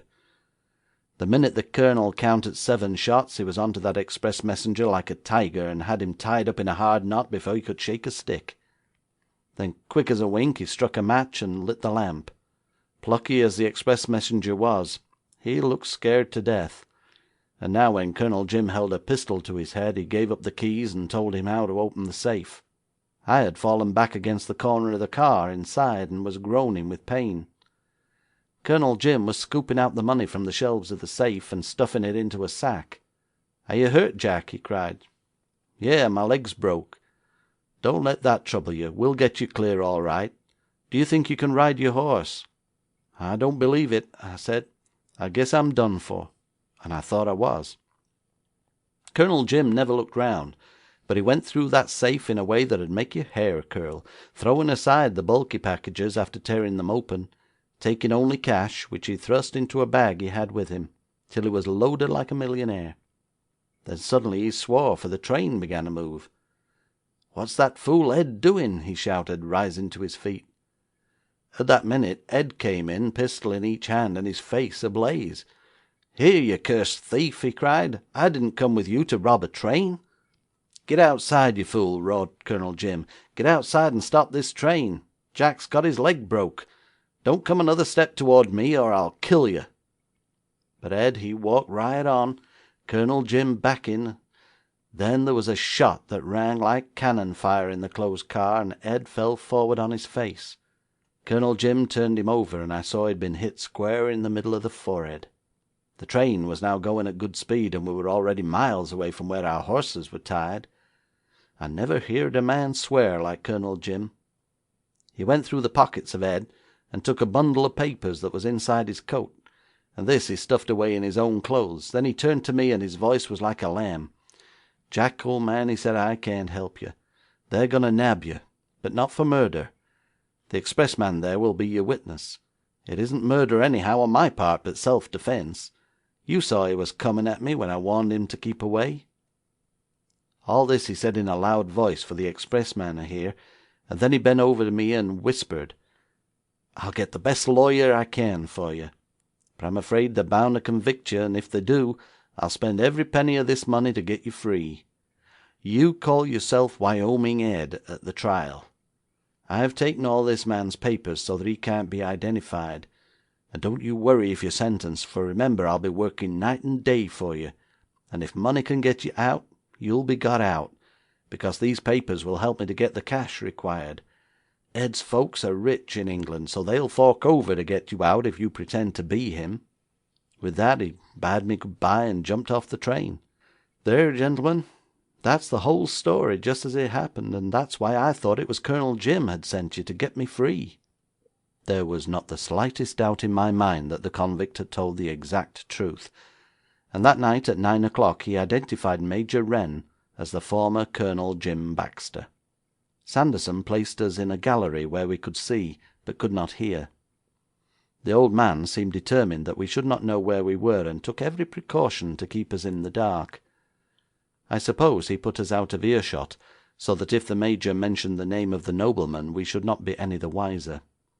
We remained in the gallery for some time after the Major had left, before Sanderson came to us again, carrying with him a packet. "The carriage is waiting at the door," he said, "and with your permission, Monsieur Valmont, I will accompany you to your flat." I smiled at the old man's extreme caution, but he continued very gravely, "It's not that, Monsieur Valmont. I wish to consult with you, and if you will accept it, I have another commission to offer." "Well," said I hope it's not so unsavoury as the last," but to this the old man made no response. There was silence in the carriage as we drove back to my flat. Sanderson had taken the precaution of pulling down the blinds of the carriage, which he need not have troubled to do, for, as I have said, it would have been the simplest matter in the world for me to have discovered who his employer was, if I had desired to know. As a matter of fact, I do not know to this day whom he represented. Once more in my room, with the electric light turned on, I was shocked and astonished to see the expression on Sanderson's face. It was the face of a man who would grimly commit murder and hang for it. If ever the thirst for vengeance was portrayed on a human countenance, it was on his that night. He spoke very quietly, laying down the packet before him on the table. "I think you will agree with me," he said, "that no punishment on earth is too severe for that creature calling himself Major Wren." "I'm willing to shoot him dead in the streets of London tomorrow," said the convict, "if you give the word." Sanderson went on implacably. "He not only murdered the son, but for 5 years has kept the father in an agony of sorrow and apprehension, bleeding him of money all the time, which was the least of his crimes. Tomorrow I shall tell my master that his son has been dead these 5 years, and, heavy as that blow must prove, it will be mitigated by the fact that his son died an honest and honourable man. I thank you for offering to kill this vile criminal. I intend that he shall die, but not so quickly or so mercifully." Here he untied the packet, and took from it a photograph which he handed to the convict. "Do you recognise that?" "Oh, yes, that's Wyoming Ed, as he appeared at the mine, as indeed he appeared when he was shot." The photograph Sanderson then handed to me. "An article that I read about you in the paper, Monsieur Valmont, said you could impersonate anybody. Can you impersonate this young man?" "There's no difficulty in that," I replied. "Then will you do this? I wish you, too, to dress in that fashion. I shall give you particulars of the haunts of Major Wren. I want you to meet him, together and separately, as often as you can, until you drive him mad or to suicide." "He believes you to be dead," said Sanderson, addressing Jack. "I am certain he has the news by his manner tonight. He is extremely anxious to get the lump sum of money which I have been holding back from him. You may address him, for he will recognise your voice as well as your person. But Monsieur Valmont had better not speak, as then he might know it was not the voice of my poor young master. I suggest that you meet him first together, always at night. The rest I leave in your hands, Monsieur Valmont." With that the old man rose and left us. Perhaps I should stop this narration here, for I have often wondered if practically I am guilty of manslaughter. We did not meet Major Wren together, but arranged that he should encounter Jack under one lamp post and me under the next.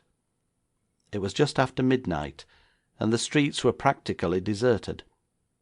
The theatre crowds had gone, and the traffic was represented by the last buses, and a belated cab now and then. Major Wren came down the steps of his club, and under the first lamp post, with the light shining full upon him, Jack the convict stepped forth. "Colonel Jim," he said, "Ed and I are waiting for you. There were 3 in that robbery, and 1 was a traitor. His dead comrades asked the traitor to join them." The Major staggered back against the lamp post, drew his hand across his brow, and muttered, Jack told me afterwards, "I must stop drinking. I must stop drinking." Then he pulled himself together and walked rapidly toward the next lamp post. I stood out square in front of him, but made no sound. He looked at me with distended eyes, while Jack shouted out in his boisterous voice, that had no doubt often echoed over the plain, "Come on, Wyoming Ed, and never mind him. He must follow." Then he gave a war whoop. The Major did not turn round, but continued to stare at me, breathing stertorously like a person with apoplexy. I slowly pushed back my hat, and on my brow he saw the red mark of a bullet hole. He threw up his hands and fell with a crash to the pavement. Heart failure was the verdict of the coroner's jury.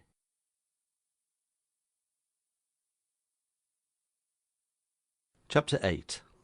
Lady Alicia's Emeralds. Many Englishmen, if you speak to them of me, indulge themselves in a detraction that I hope they will not mind my saying is rarely graced by the delicacy of innuendo with which some of my own countrymen attempt to diminish whatever merit I may possess.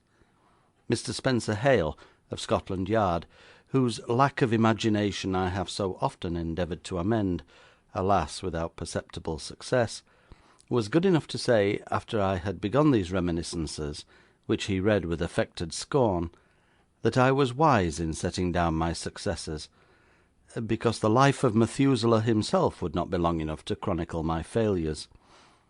And the man to whom this was said replied that it was only my artfulness, a word of which these people are very fond, that I intended to use my successes as bait, issue a small pamphlet filled with them, and then record my failures in 1,000 volumes, after the plan of a Chinese encyclopaedia, selling these to the public on the instalment plan.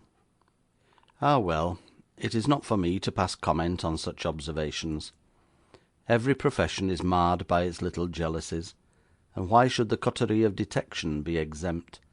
I hope I may never follow an example so deleterious, and thus be tempted to express my contempt for the stupidity with which, as all persons know, the official detective system of England is imbued. I have had my failures, of course. Did I ever pretend to be otherwise than human? But what has been the cause of these failures? They have arisen through the conservatism of the English. When there is a mystery to be solved, the average Englishman almost invariably places it in the hands of the regular police. When these good people are utterly baffled, when their big boots have crushed out all evidences that the grounds may have had to offer to a discerning mind, when their clumsy hands have obliterated the clues which are everywhere around them, I am at last called in, and if I fail, they say, "What could you expect? He's a Frenchman." This was exactly what happened in the case of Lady Alicia's emeralds. For 2 months the regular police were not only befogged, but they blatantly sounded the alarm to every thief in Europe. All the pawnbrokers' shops of Great Britain were ransacked, as if a robber of so valuable a collection would be foolish enough to take it to a pawnbroker. Of course, the police say that they thought the thief would dismantle the cluster and sell the gems separately. As to this necklace of emeralds, possessing as it does an historical value, which is probably in excess of its intrinsic worth, what more natural than that the holder of it should open negotiations with its rightful owner, and thus make more money by quietly restoring it than by its dismemberment and sale piecemeal? But such a fuss was kicked up, such a furore created, that it is no wonder the receiver of the goods lay low and said nothing. In vain were all ports giving access to the Continent watched. In vain were the police of France, Belgium, and Holland warned to look out for this treasure. 2 valuable months were lost, and then the Marquis of Blair sent for me. I maintain that the case was hopeless from the moment I took it up. It may be asked why the Marquis of Blair allowed the regular police to blunder along for 2 precious months, but anyone who is acquainted with that nobleman will not wonder that he clung so long to a forlorn hope. Very few members of the House of Peers are richer than Lord Blair, and still fewer more penurious. He maintained that, as he paid his taxes, he was entitled to protection from theft, that it was the duty of the government to restore the gems, and if this proved impossible, to make compensation for them. This theory is not acceptable in the English courts, and while Scotland Yard did all it could during those 2 months, what but failure was to be expected from its limited mental equipment? When I arrived at the Manor of Blair, as his lordship's very ugly and somewhat modern mansion house is termed, I was instantly admitted to his presence. I had been summoned from London by a letter in his lordship's own hand, on which the postage was not paid. It was late in the afternoon when I arrived, and our first conference was what might be termed futile. It was taken up entirely with haggling about terms, the Marquis endeavouring to beat down the price of my services to a sum so insignificant that it would barely have paid my expenses from London to Blair and back. Such bargaining is intensely distasteful to me. When the Marquis found all his offers declined with a politeness which left no opening for anger on his part, he endeavoured to induce me to take up the case on a commission contingent upon my recovery of the gems, and as I had declined this for the 20th time, darkness had come on, and the gong rang for dinner. I dined alone in the salle à manger, which appeared to be set apart for those calling at the mansion on business, and the meagreness of the fare, together with the indifferent nature of the claret, strengthened my determination to return to London as early as possible next morning. When the repast was finished, the dignified serving-man said gravely to me, "The Lady Alicia asks if you will be good enough to give her a few moments in the drawing-room, sir." I followed the man to the drawing-room. and found the young lady seated at the piano, on which she was strumming idly and absent-mindedly, but with a touch nevertheless that indicated advanced excellence in the art of music. She was not dressed as one who had just risen from the dining-table, but was somewhat grimly and commonly attired, looking more like a cottager's daughter than a member of a great country family. Her head was small, and crowned with a mass of jet-black hair. My first impression on entering the large, rather dimly lighted room was unfavourable, but that vanished instantly under the charm of a manner so graceful and vivacious that in a moment I seemed to be standing in a brilliant Parisian salon, rather than in the sombre drawing-room of an English country house. Every poise of her dainty head, every gesture of those small perfect hands, every modulated tone of the voice, whether sparkling with laughter or caressing in confidential speech, reminded me of the grande dame of my own land. It was strange to find this perfect human flower amidst the gloomy ugliness of a huge square house built in the time of the Georges. But I remembered now that the Blairs are the English equivalent of the de Bellairs of France, from which family sprang the fascinating Marquise de Bellairs, who adorned the court of Louis XIV.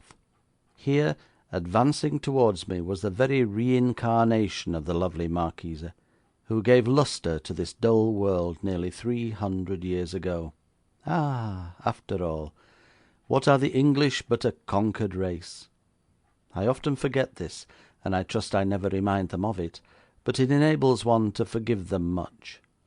A vivid 20th century marquise was Lady Alicia, in all except attire. What a dream some of our Parisian dress artists could have made of her! And here she was immured in this dull English house, in a high-necked costume of a labourer's wife. "Welcome, Monsieur Valmont," she cried in French of almost faultless intonation. "I am so glad you have arrived." And she greeted me as if I were an old friend of the family. There was nothing of condescension in her manner, no display of her own affability, while at the same time teaching me my place, and the difference in our stations in life. I can stand the rudeness of the nobility, but I detest their condescension. No, Lady Alicia was a true de Bellairs, and in my confusion, bending over her slender hand, I said, "Madame la Marquise, it is a privilege to extend to you my most respectful salutations." She laughed at this quietly, with the melting laugh of the nightingale. "Monsieur, you mistake my title. Although my uncle is a marquis, I am but Lady Alicia." "Your pardon, my lady. For the moment I was back in that scintillating court which surrounded Louis le Grand." "How flatteringly you introduce yourself, monsieur. In the gallery upstairs there is a painting of the Marquise de Bellairs, and when I show it to you tomorrow you will then understand how charmingly you have pleased a vain woman by your reference to that beautiful lady. But I must not talk in this frivolous strain, monsieur. There is serious business to be considered, and I assure you I looked forward to your coming, monsieur, with the eagerness of Sister Anne in the Tower of Bluebeard." I fear my expression as I bowed to her must have betrayed my gratification at hearing these words, so confidentially uttered by lips so sweet, while the glance of her lovely eyes was even more eloquent than her words. Instantly I felt ashamed of my chaffering over terms with her uncle. Instantly I forgot my resolution to depart on the morrow. Instantly I resolved to be of what assistance I could to this dainty lady. Alas! the heart of Valmont is to-day as unprotected against the artillery of inspiring eyes as ever it was in his extreme youth.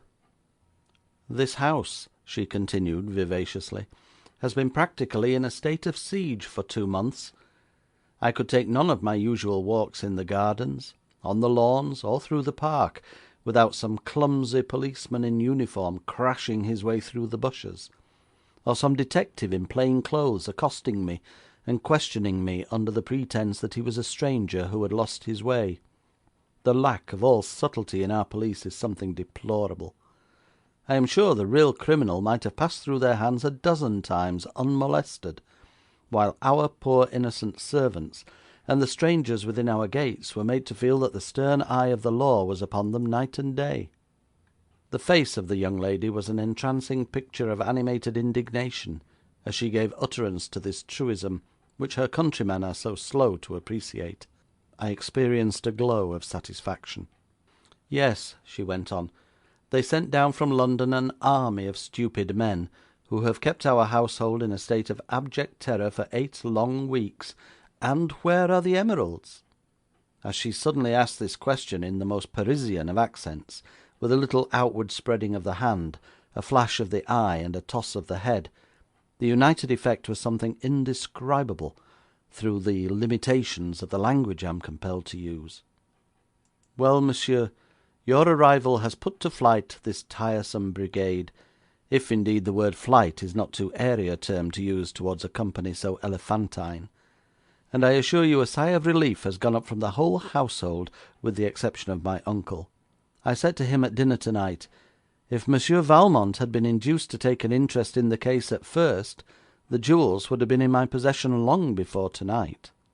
"Ah, my lady," I protested, "I fear you overrate my poor ability. It is quite true that if I had been called in on the night of the robbery, my chances of success would have been infinitely greater than they are now."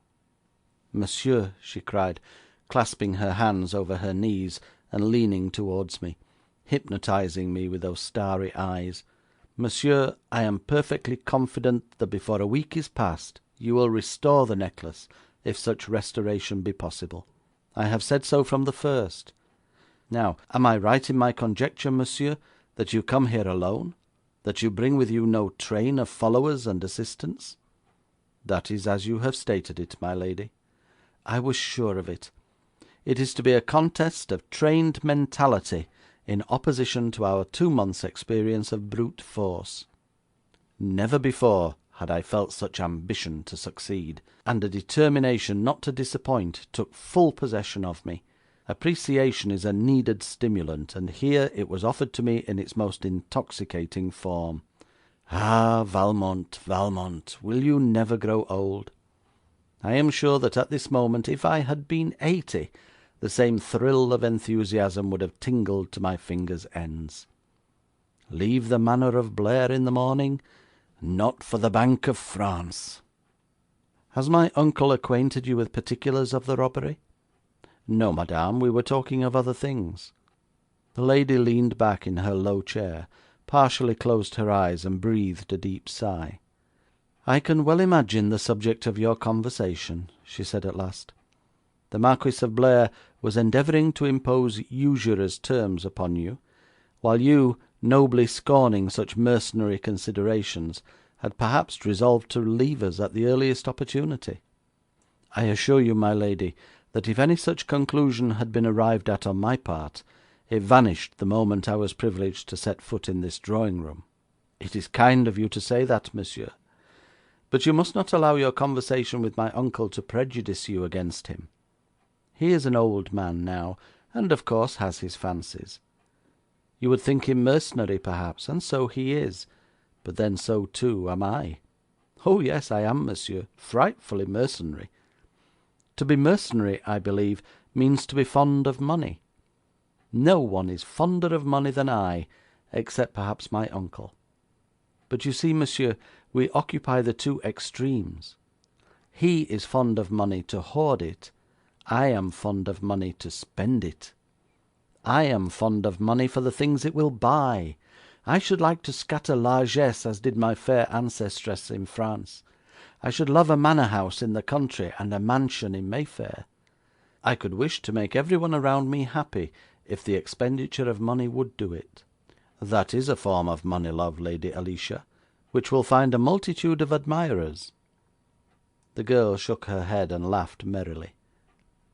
I should so dislike to forfeit your esteem, Monsieur Valmont, and therefore I shall not reveal the depth of my cupidity. You will learn that probably from my uncle, and then you will understand my extreme anxiety for the recovery of these jewels. Are they very valuable? Oh, yes. The necklace consists of 20 stones, no one of which weighs less than an ounce. Altogether, I believe they amount to 2,400 or 2,500 carats, and their intrinsic value is £20 a carat at least. So you see that means nearly £50,000. Yet even this sum is trivial compared with what it involves. There is something like £1 million at stake, together with my coveted manor house in the country and my equally coveted mansion in Mayfair. All this is within my grasp if I can but recover the emeralds." The girl blushed prettily as she noticed how intently I regarded her while she evolved this tantalizing mystery. I thought there was a trace of embarrassment in her laugh when she cried, "Oh, what will you think of me when you understand the situation? Pray, pray do not judge me harshly. I assure you the position I aim at will be used for the good of others as well as for my own pleasure. If my uncle does not make a confidant of you, I must take my courage in both hands and give you all the particulars, but not tonight. Of course, if one is to unravel such a snarl as that in which we find ourselves, he must be made aware of every particular, must he not?" "Certainly, my lady." "Very well, Monsieur Valmont, I shall supply any deficiencies that occur in my uncle's conversation with you. There is one point on which I should like to warn you. Both my uncle and the police have made up their minds that a certain young man is the culprit. The police found several clues which apparently led in his direction, but they were unable to find enough to justify his arrest. At first I could have sworn he had nothing whatever to do with the matter, but lately I am not so sure. All I ask of you, until we secure another opportunity of consulting together, is to preserve an open mind. Please do not allow my uncle to prejudice you against him." "What is the name of this young man?" "He is the Honourable John Haddon." "The Honourable? Is he a person who could do so dishonourable an action?" The young lady shook her head. "I am almost sure he would not, and yet one never can tell. I think at the present moment there are one or two noble lords in prison, but their crimes have not been mere vulgar housebreaking." "Am I to infer, Lady Alicia, that you are in possession of certain facts unknown either to your uncle or the police?" "Yes." "Pardon me, but do these facts tend to incriminate the young man?" Again the young lady leaned back in her chair and gazed past me, a wrinkle of perplexity on her fair brow.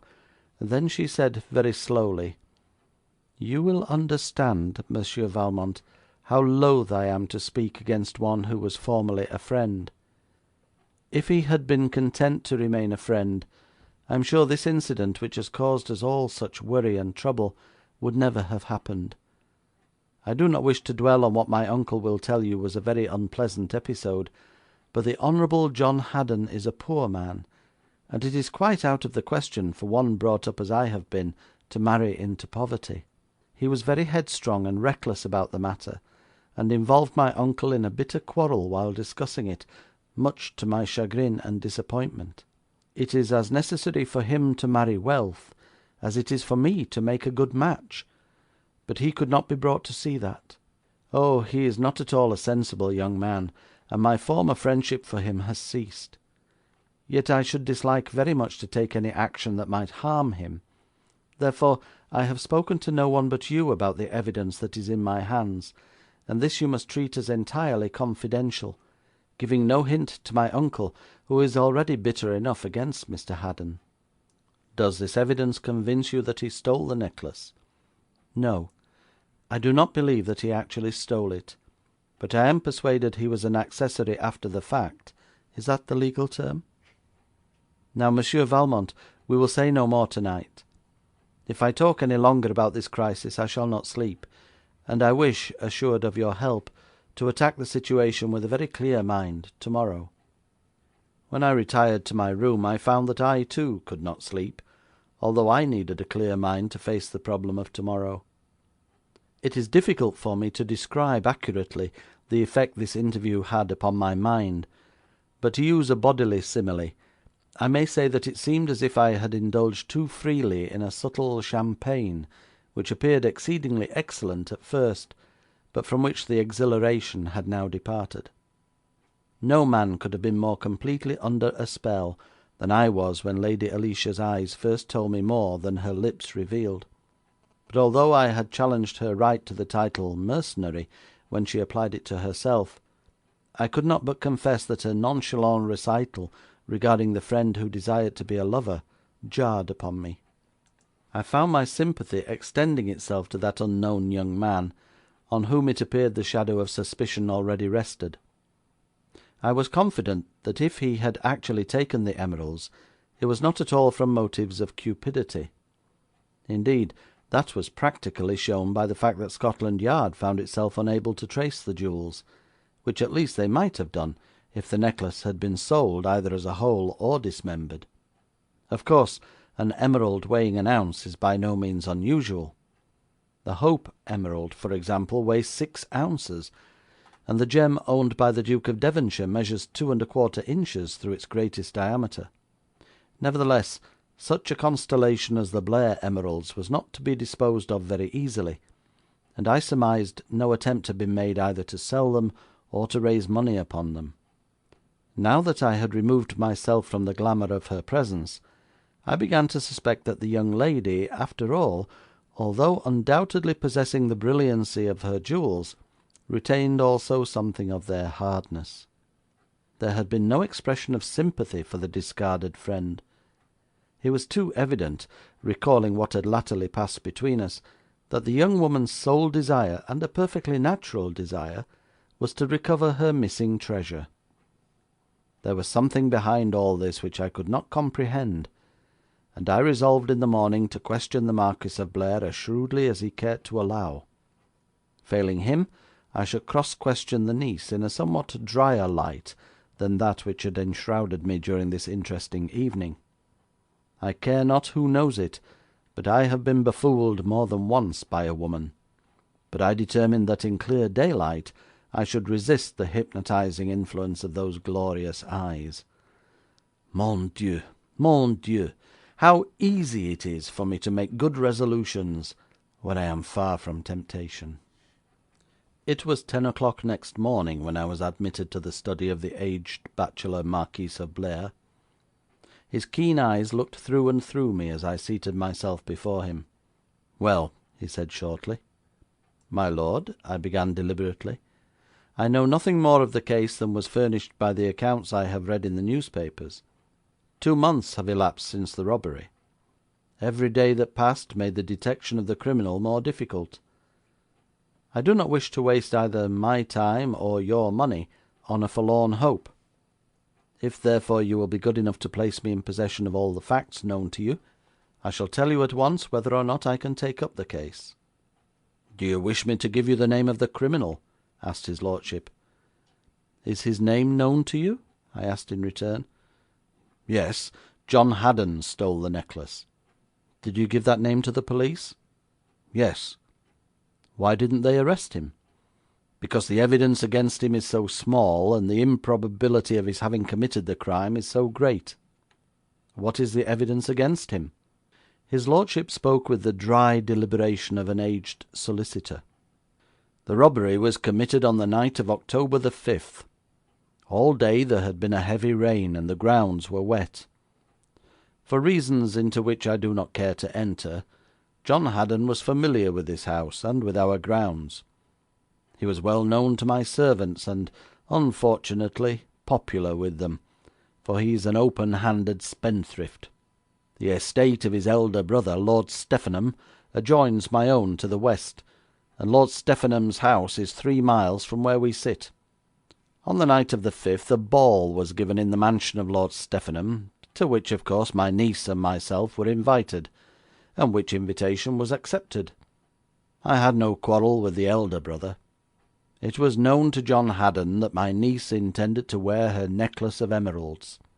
The robbery occurred at a time when most crimes of that nature are committed in country houses, namely, while we were at dinner, an hour during which the servants are almost invariably in the lower part of the house. In October the days are getting short. The night was exceptionally dark, for although the rain had ceased, not a star was visible. The thief placed a ladder against the sill of one of the upper windows, opened it, and came in. He must have been perfectly familiar with the house, for there are evidences that he went direct to the boudoir where the jewel case had been carelessly left on my niece's dressing-table when she came down to dinner. It had been taken from the strong room about an hour before. The box was locked, but of course that made no difference. The thief wrenched the lid off, breaking the lock, stole the necklace, and escaped by the way he came. Did he leave the window open and the ladder in place? Yes. Doesn't that strike you as very extraordinary? No. I do not assert that he's a professional burglar who would take all the precautions against the discovery that might have been expected from one of the craft. Indeed, the man's carelessness in going straight across the country to his brother's house and leaving footsteps in the soft earth, easily traceable almost to the very boundary fence, shows he's incapable of any serious thought. Is John Haddon rich? He hasn't a penny. Did you go to the ball that night? Yes, I had promised to go. Was John Haddon there? Yes, but he appeared late.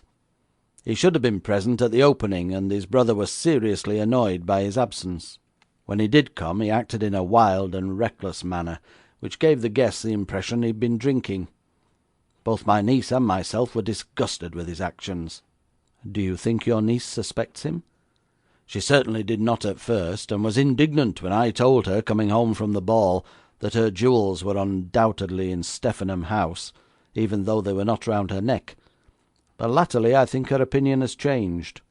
To go back a moment, did any of your servants see him prowling about the place?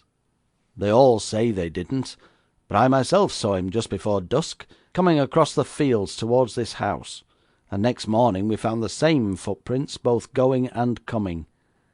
It seems to me the circumstantial evidence is rather strong. It's a pity that no one but yourself saw him. What more evidence are the authorities waiting for? They're waiting until he attempts to dispose of the jewels. You think, then, he has not done so up to date? I think he will never do so. Then why did he steal them? To prevent the marriage of my niece with Jonas Carter of Sheffield, to whom she is betrothed. They were to be married early in the new year. My lord, you amaze me.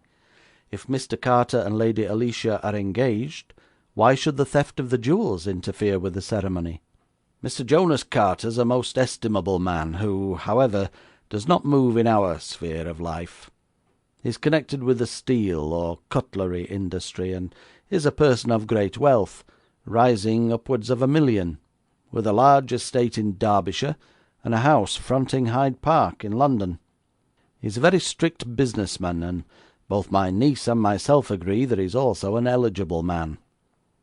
I myself am rather strict in matters of business, and I must admit that Mr. Carter showed a very generous spirit in arranging the preliminaries of the engagement with me. When Alicia's father died, he had run through all the money he himself possessed or could borrow from his friends. Although a man of noble birth, I never liked him. He was married to my only sister. The Blair emeralds, as perhaps you know, descend down the female line. They therefore came to my niece from her mother. My poor sister had long been disillusioned before death released her from the titled scamp she had married, and she very wisely placed the emeralds in my custody to be held in trust for her daughter. They constitute my niece's only fortune, and would produce, if offered in London today, probably 75 or 100,000 pounds, although actually they are not worth so much. Mr. Jonas Carter very amiably consented to receive my niece with a dowry of only 50,000 pounds, and that money I offered to advance if I was allowed to retain the jewels as security. This was arranged between Mr. Carter and myself. But surely Mr. Carter does not refuse to carry out his engagement because the jewels has been stolen? He does. Why should he not? Then surely you will advance the 50,000 necessary? I will not. Why should I?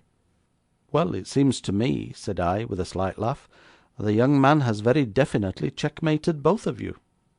He has, until I have laid him by the heels, which I am determined to do if he were the brother of 20 Lord Steffenhams. Please answer one more question. Are you determined to put the young man in prison, or would you be content with the return of the emeralds intact? Of course I should prefer to put him in prison and get the emeralds too, but if there's no choice in the matter, I must content myself with the necklace. Very well, my lord. I will undertake the case." This conference had detained us in the study till after 11, and then, as it was a clear, crisp December morning, I went out through the gardens into the park, that I might walk along the well-kept private road and meditate upon my course of action, or rather think over what had been said, because I could not map my route until I had heard the secret which the Lady Alicia promised to impart.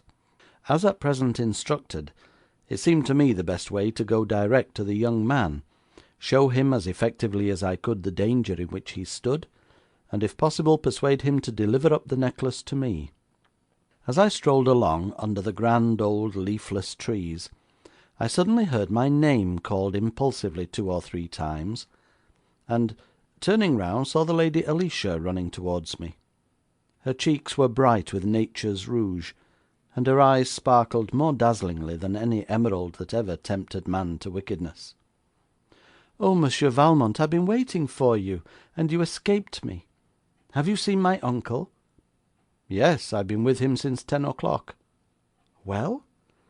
"Your ladyship, that is exactly the word with which he accosted me."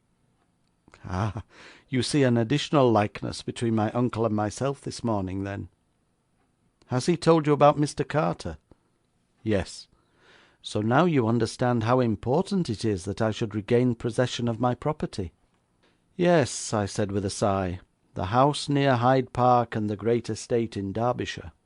She clapped her hands with glee, eyes and feet dancing in unison as she capered along gaily beside me, a sort of skippety-hop, sideways, keeping pace with my more stately step, as if she were a little girl of 6 instead of a young woman of 20.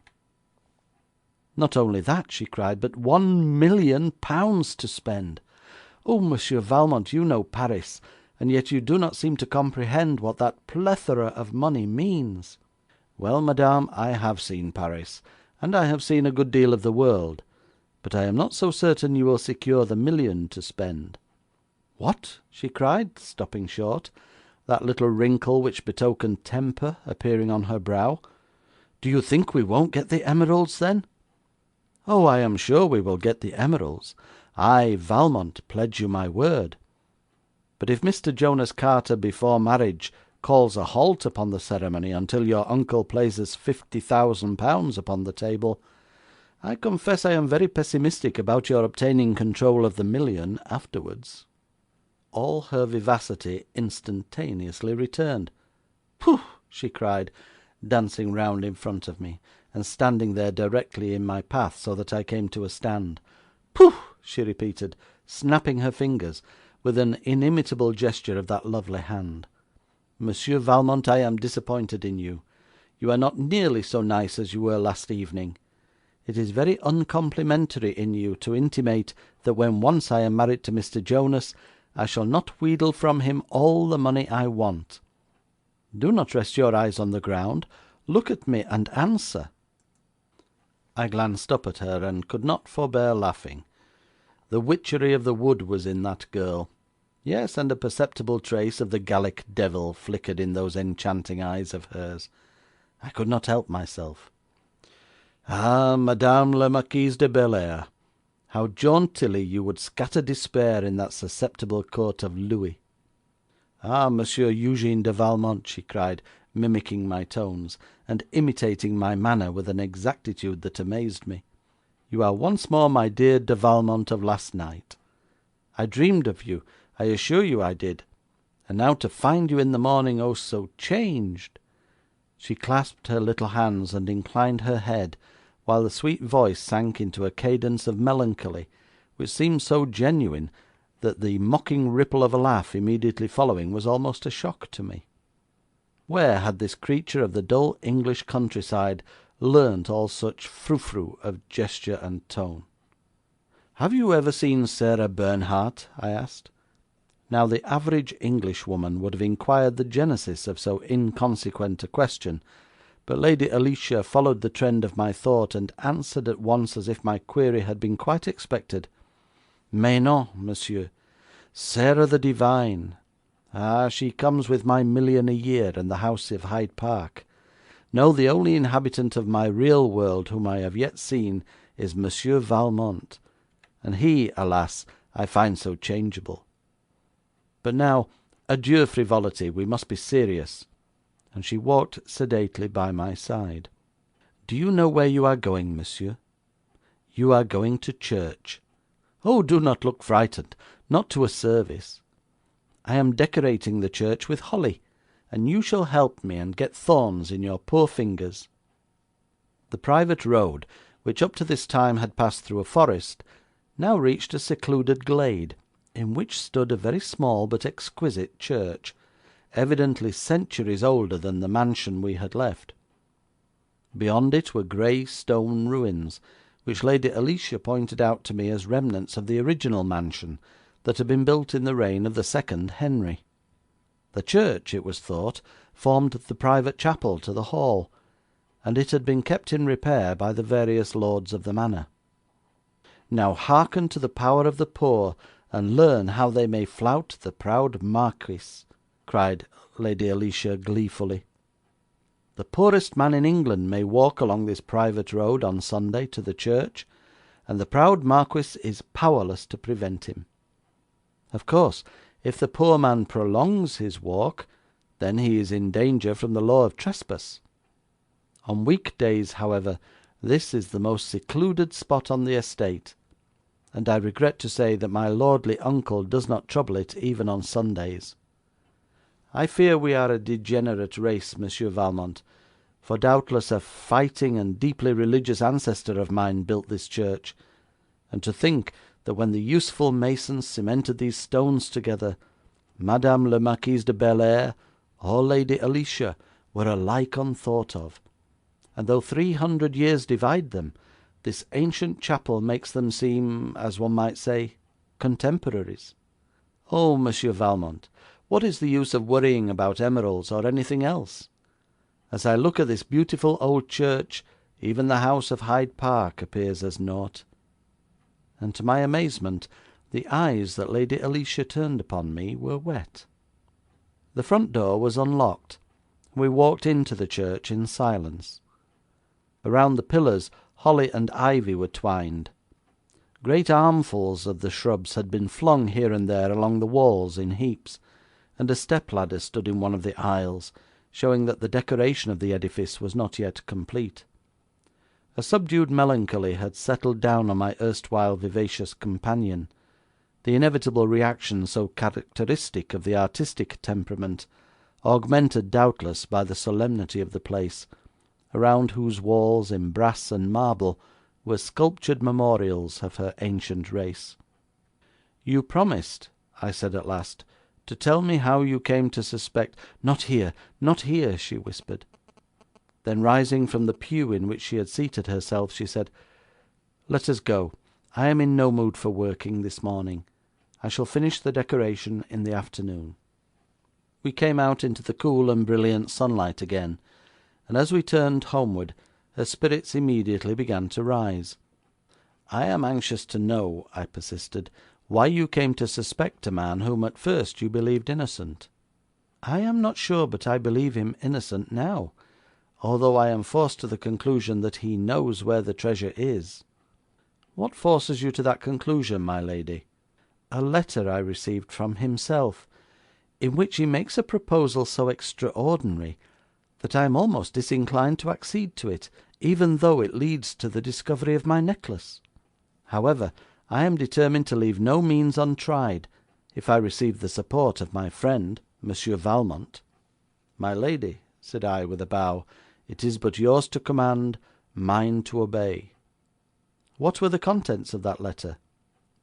'Read it,' she replied, taking the folded sheet from her pocket, and handing it to me.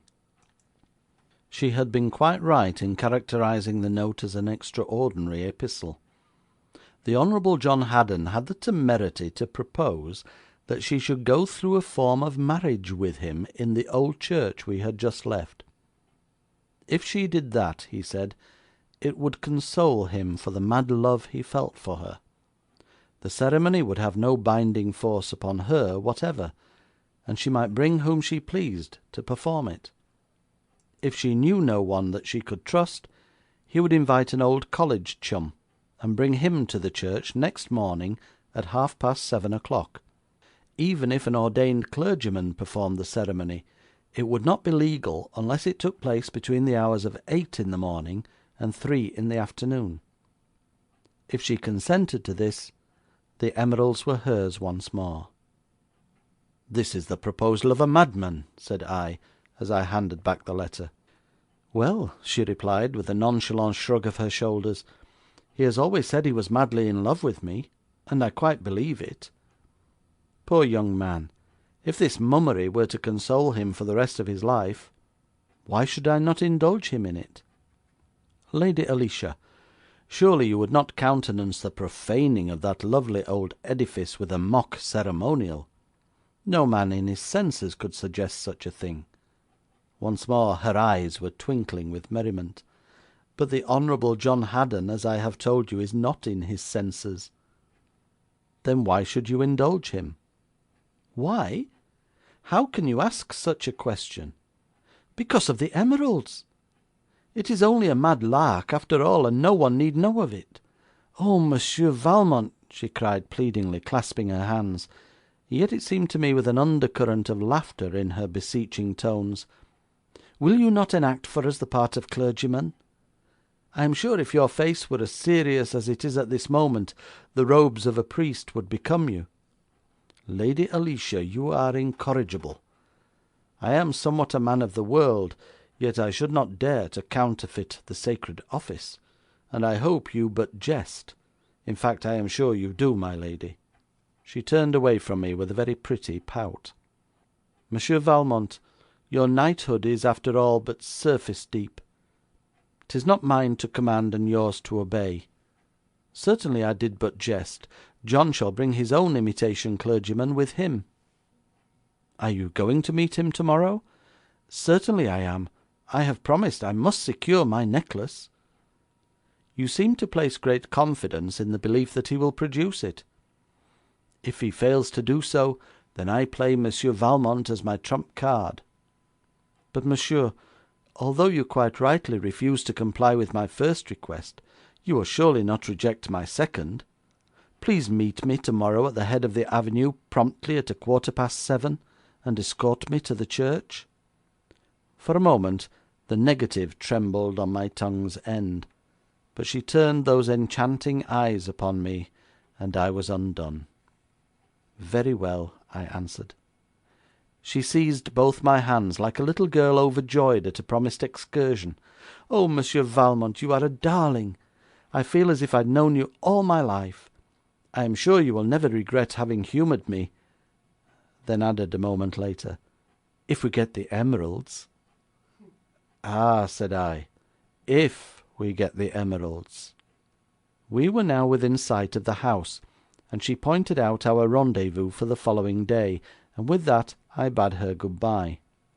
It was shortly after 7 o'clock next morning when I reached the meeting place. The Lady Alicia was somewhat long in coming, but when she arrived her face was aglow with girlish delight at the solemn prank she was about to play. "You have not changed your mind?" I asked, after the morning's greetings. "Oh no, Monsieur Valmont," she replied with a bright laugh. "I am determined to recover those emeralds." "We must hurry, Lady Alicia, or we will be too late." "There's plenty of time," she remarked calmly, and she proved to be right, because when we came in sight of the church the clock pointed to the hour of 7:30. "Now," she said, "I shall wait here until you steal up to the church and look in through one of the windows that do not contain stained glass. I should not for the world arrive before Mr. Haddon and his friend are there." I did as requested, and saw two young men standing together in the centre aisle, one in the full robes of a clergyman, the other in his ordinary dress, whom I took to be the Honourable John Haddon. His profile was toward me, and I must admit there was very little of the madman in his calm countenance. His was a well-cut face, clean-shaven, and strikingly manly. In one of the pews was seated a woman.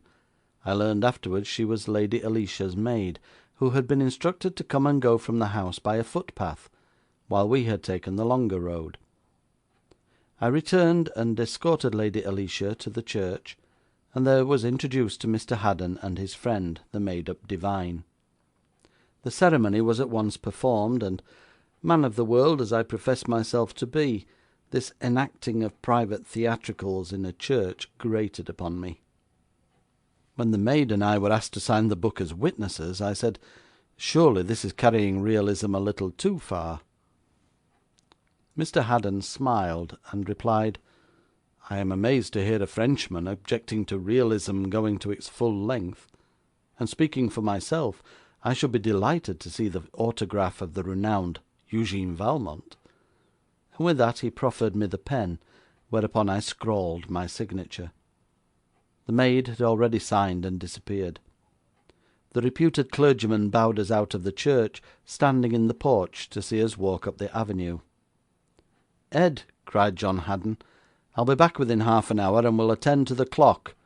You won't mind waiting?" "Not in the least, dear boy. God bless you both." And the tremor in his voice seemed to me carrying realism one step further still. The Lady Alicia, with downcast head, hurried us on until we were within the gloom of the forest, and then, ignoring me, she turned suddenly to the young man and placed her two hands on his shoulders. "Oh, Jack, Jack!" she cried. He kissed her twice on the lips. "Jack, Monsieur Valmont insists on the emeralds." The young man laughed. Her ladyship stood fronting him with her back towards me. Tenderly the young man unfastened something at the throat of that high-necked dress of hers. Then there was a snap, and he drew out an amazing, dazzling, shimmering sheen of green that seemed to turn the whole bleak December landscape verdant, as with a touch of spring. The girl hid her rosy face against him, and over her shoulder, with a smile, he handed me the celebrated Blair emeralds. "There is the treasure, Valmont," he cried, "on condition that you do not molest the culprit." "Or the accessory after the fact," gurgled Lady Alicia in smothered tones, with a hand clasping together her high-necked dress at the throat. "We trust to your invention, Valmont, to deliver that necklace to uncle, with a detective story that will thrill him to his very heart." We heard the clock strike 8. Then a second later, smaller bells chimed 1/4 past, and another second after they tinkled the half hour. "Hullo!" cried Haddon, "Ed has attended to the clock himself. What a good fellow he is." I looked at my watch. It was 25 minutes to 9. "Was the ceremony genuine, then?" I asked. "Ah, Valmont," said the young man, patting his wife affectionately on the shoulder, "nothing on earth can be more genuine than that ceremony was." And the volatile Lady Alicia snuggled closer to him.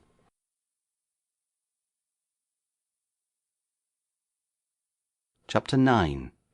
The Adventures of Sherlaw Holmes, with apologies to Dr. Conan Doyle and his excellent book, A Study in Scarlet. I dropped in on my friend Sherlaw Holmes to hear what he had to say about the Pegram mystery, as it had come to be called in the newspapers. I found him playing the violin with a look of sweet peace and serenity on his face which I never noticed on the countenances of those within hearing distance. I knew this expression of seraphic calm indicated that Kombs had been deeply annoyed about something. Such, indeed, proved to be the case, for one of the morning papers had contained an article eulogizing the alertness and general competence of Scotland Yard. So great was Sherlock Holmes's contempt for Scotland Yard that he never would visit Scotland during his vacations, nor would he ever admit that a Scotchman was fit for anything but export. He generously put away his violin, for he had a sincere liking for me, and greeted me with his usual kindness. "I've come," I began, plunging at once into the matter on my mind, "to hear what you think of the great Pegram mystery." "I haven't heard of it," he said quietly, just as if all London were not talking of that very thing. Kombs is curiously ignorant on some subjects, and abnormally learned on others. I found, for instance, that political discussion with him was impossible, because he did not know who Salisbury and Gladstone were. This made his friendship a great boon. The Pegram mystery has baffled even Gregory of Scotland Yard. I can well believe it, said my friend calmly. Perpetual motion, or squaring the circle, would baffle Gregory. He's an infant, is Gregory. This was one of the things I always liked about Kombs. There was no professional jealousy in him, such as characterises so many other men. He filled his pipe, threw himself into his deep-seated arm-chair, placed his feet on the mantel, and clasped his hands behind his head. "Tell me about it," he said simply. "Old Barry Kipson," I began, "was a stockbroker in the city. He lived in Pegram, and it was his custom to—" "Come in," shouted Kombs, without changing his position, but with a suddenness that startled me. I had heard no knock. "Excuse me," said my friend, laughing. "My invitation to enter was a trifle premature. I was really so interested in your recital that I spoke before I thought, which a detective should never do. The fact is, a man will be here in a moment who will tell me all about this crime, and so you will be spared further effort in that line." "Ah, you have an appointment. In that case I will not intrude," I said, rising. "Sit down. I have no appointment. I did not know until I spoke that he was coming." I gazed at him in amazement. Accustomed as I was to his extraordinary talents, the man was a perpetual surprise to me. He continued to smoke quietly, but evidently enjoyed my consternation. "I see you are surprised. It is really too simple to talk about, but from my position opposite the mirror I can see the reflection of objects in the street." A man stopped, looked at one of my cards, and then glanced across the street. I recognised my card because, as you know, they are all in scarlet. If, as you say, London is talking of this mystery, it naturally follows that he will talk of it, and the chances are he wished to consult with me upon it. Anyone can see that. Besides, there is always— "Come in." There was a rap at the door this time. A stranger entered. Sherlock Holmes did not change his lounging attitude. "I wish to see Mr. Sherlock Holmes, the detective," said the stranger, coming within the range of the smoker's vision. "This is Mr. Kombs," I remarked at last, as my friend smoked quietly and seemed half asleep. "Allow me to introduce myself," continued the stranger, fumbling for a card. "There is no need. You are a journalist," said Kombs. "Ah," said the stranger, somewhat taken aback. "You know me, then? Never saw or heard of you in my life before." "Then how in the world—" "Nothing simpler. You write for an evening paper. You have written an article slating the book of a friend. He will feel badly about it, and you will condole with him. He will never know who stabbed him unless I tell him." "The devil!" cried the journalist, sinking into a chair and mopping his brow, while his face became livid. "Yes," drawled Kombs. "It's a devil of a shame that such things are done, but what would you, as we say in France?" When the journalist had recovered his second wind, he pulled himself together somewhat. "Would you object to telling me how you know these particulars about a man you say you have never seen?" "I rarely talk about these things," said Kombs, with great composure, "but as the cultivation of the habit of observation may help you in your profession, and thus in a remote degree benefit me by making your paper less deadly dull, I will tell you. Your first and second fingers are smeared with ink, which shows that you write a great deal.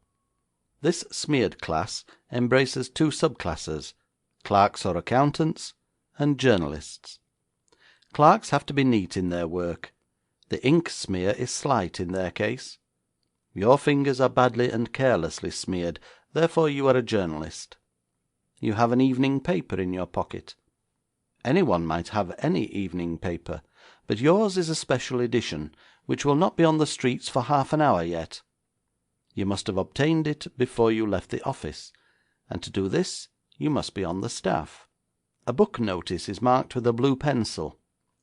A journalist always despises every article in his own paper not written by himself, therefore you wrote the article you have marked, and doubtless are about to send it to the author of the book referred to. Your paper makes a speciality of abusing all books not written by some member of its own staff. That the author is a friend of yours I merely surmised. It is all a trivial example of ordinary observation.' 'Really, Mr. Kombs, you are the most wonderful man on earth. You are the equal of Gregory, by Jove, you are.' A frown marred the brow of my friend as he placed his pipe on the sideboard and drew his self-cocking six-shooter. 'Do you mean to insult me, sir?' 'I do not. I assure you. You are fit to take charge of Scotland Yard tomorrow. I am in earnest. Indeed I am, sir.' 'Then Heaven help you!' cried Kombs, slowly raising his right arm. I sprang between them. 'Don't shoot!' I cried. 'You'll spoil the carpet. Besides, Sherlaw, don't you see the man means well? He actually thinks it's a compliment.' 'Perhaps you are right,' remarked the detective, flinging his revolver carelessly beside his pipe, much to the relief of the third party. Then, turning to the journalist, he said with his customary bland courtesy, 'You wanted to see me, I think you said. What can I do for you, Mr. Wilbur Scribbings?' The journalist started. 'How do you know my name?' he gasped. Kombs waved his hand impatiently. 'Look inside your hat, if you doubt your own name.' I then noticed for the first time that the name was plainly to be seen inside the top hat Scribbings held upside down in his hands. 'You have heard, of course, of the Pegram mystery?' 'Tush!' cried the detective. 'Do not, I beg of you, call it a mystery. There is no such thing. Life would become more tolerable if there ever was a mystery. Nothing is original. Everything has been done before. What about the Pegram affair?' 'The Pegram case has baffled everyone. The Evening Blade wishes you to investigate, so that it may publish the result. It will pay you well. Will you accept the commission?' 'Possibly. Tell me about the case.' 'I thought everybody knew the particulars. Mr. Barry Kipson lived at Pegram. He carried a first-class season ticket between the terminus and that station. It was his custom to leave for Pegram on the 5:30 train each evening. Some weeks ago Mr. Kipson was brought down by the influenza. On his first visit to the city after his recovery he drew something like £300 in notes, and left the office at his usual hour to catch the 5:30. He was never seen again alive, as far as the public have been able to learn. He was found at Brewster in a first-class compartment on the Scotch Express, which does not stop between London and Brewster. There was a bullet in his head, and his money was gone, pointing plainly to murder and robbery.' 'And where is the mystery, might I ask?' 'There are several unexplainable things about the case. First, how came he on the Scotch Express, which leaves at 6, and does not stop at Pegram?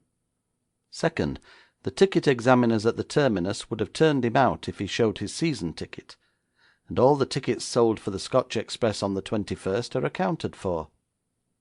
Third, how could the murderer have escaped? Fourth, the passengers in the two compartments on each side of the one where the body was found heard no scuffle and no shot fired.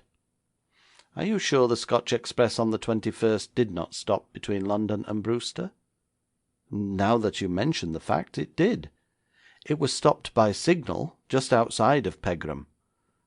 There was a few moments' pause when the line was reported clear, and it went on again. This frequently happens, as there is a branch line beyond Pegram.' Mr. Sherlock Holmes pondered for a few moments, smoking his pipe silently. 'I presume you wish the solution in time for tomorrow's paper?' 'Bless my soul, no. The editor thought if you evolved a theory in a month you would do well.' 'My dear sir, I do not deal with theories, but with facts. If you can make it convenient to call here tomorrow at 8 a.m., I will give you the full particulars early enough for the first edition. There is no sense in taking up much time over so simple an affair as the Pegram case. Good afternoon, sir.' Mr. Scribbings was too much astonished to return the greeting. He left in a speechless condition, and I saw him go up the street with his hat still in his hand. Sherlock Holmes relapsed into his old lounging attitude, with his hands clasped behind his head. The smoke came from his lips in quick puffs at first, then at longer intervals. I saw he was coming to a conclusion, so I said nothing. Finally, he spoke in his most dreamy manner. "I do not wish to seem to be rushing things at all, Watson, but I am going out tonight on the Scotch express. Would you care to accompany me?" "Bless me!" I cried, glancing at the clock. "You haven't time. It's after 5 now." "Ample time, Watson, ample," he murmured, without changing his position. "I give myself a minute and a half to change slippers and dressing gown for boots and coat, 3 seconds for hat, 25 seconds to the street, 42 seconds waiting for a hansom, and then 7 minutes at the terminus before the express starts. I shall be glad of your company." I was only too happy to have the privilege of going with him. It was most interesting to watch the workings of so inscrutable a mind.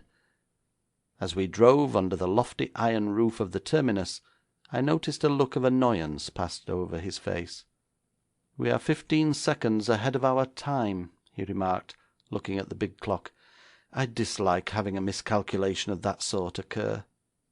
The great Scotch express stood ready for its long journey. The detective tapped one of the guards on the shoulder. "You have heard of the so-called Pegram mystery, I presume?" "Certainly, sir. It happened on this very train, sir." "Really? Is the same carriage still on the train?" "Well, yes, sir, it is," replied the guard, lowering his voice, "but of course, sir, we have to keep very quiet about it. People wouldn't travel in it else, sir." "Doubtless. Do you happen to know if anybody occupies the compartment in which the body was found?" "A lady and gentleman, sir. I put 'em in myself, sir."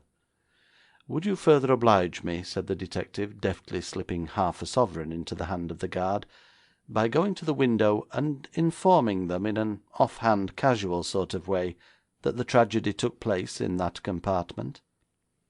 "Certainly, sir." We followed the guard, and the moment he had imparted his news there was a suppressed scream in the carriage. Instantly a lady came out, followed by a florid-faced gentleman, who scowled at the guard. We entered the now empty compartment, and Kombs said, "We would like to be alone here until we reach Brewster." "I'll see to that, sir," answered the guard, locking the door. When the official moved away, I asked my friend what he expected to find in the carriage that would cast any light on the case. "Nothing," was his brief reply. "Then why do you come?" "Merely to corroborate the conclusions I have already arrived at." "And might I ask what those conclusions are?" "Certainly," replied the detective, with a touch of lassitude in his voice. "I beg to call your attention, first, to the fact that this train stands between 2 platforms, and can be entered from either side. Any man familiar with the station for years would be aware of that fact. This shows how Mr. Kipson entered the train just before it started." "But the door on this side is locked," I objected, trying it. "Of course, but every season ticket holder carries a key. This accounts for the guard not seeing him, and for the absence of a ticket. Now let me give you some information about the influenza. The patient's temperature rises several degrees above normal, and he has a fever. When the malady has run its course, the temperature falls to 3/4 of a degree below normal. These facts are unknown to you, I imagine, because you are a doctor." I admitted such was the case. "Well, the consequence of this fall in temperature is that the convalescent's mind turns towards thoughts of suicide. Then is the time he should be watched by his friends. Then was the time Mr. Barry Kipson's friends did not watch him. You remember the 21st, of course? No? It was a most depressing day, fog all round and mud underfoot. Very good. He resolves on suicide. He wishes to be unidentified if possible, but forgets his season ticket.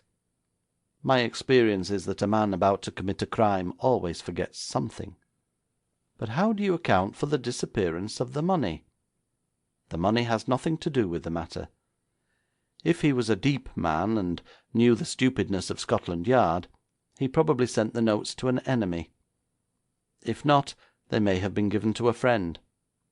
Nothing is more calculated to prepare the mind for self-destruction than the prospect of a night ride on the Scotch Express, and the view from the windows of the train as it passes through the northern part of London is particularly conducive to thoughts of annihilation. What became of the weapon? That is just the point on which I wish to satisfy myself. Excuse me for a moment.' Mr. Sherlock Holmes drew down the window on the right-hand side, and examined the top of the casing minutely with a magnifying glass. Presently he heaved a sigh of relief, and drew up the sash. 'Just as I expected,' he remarked, speaking more to himself than to me. 'There is a slight dent on the top of the window frame.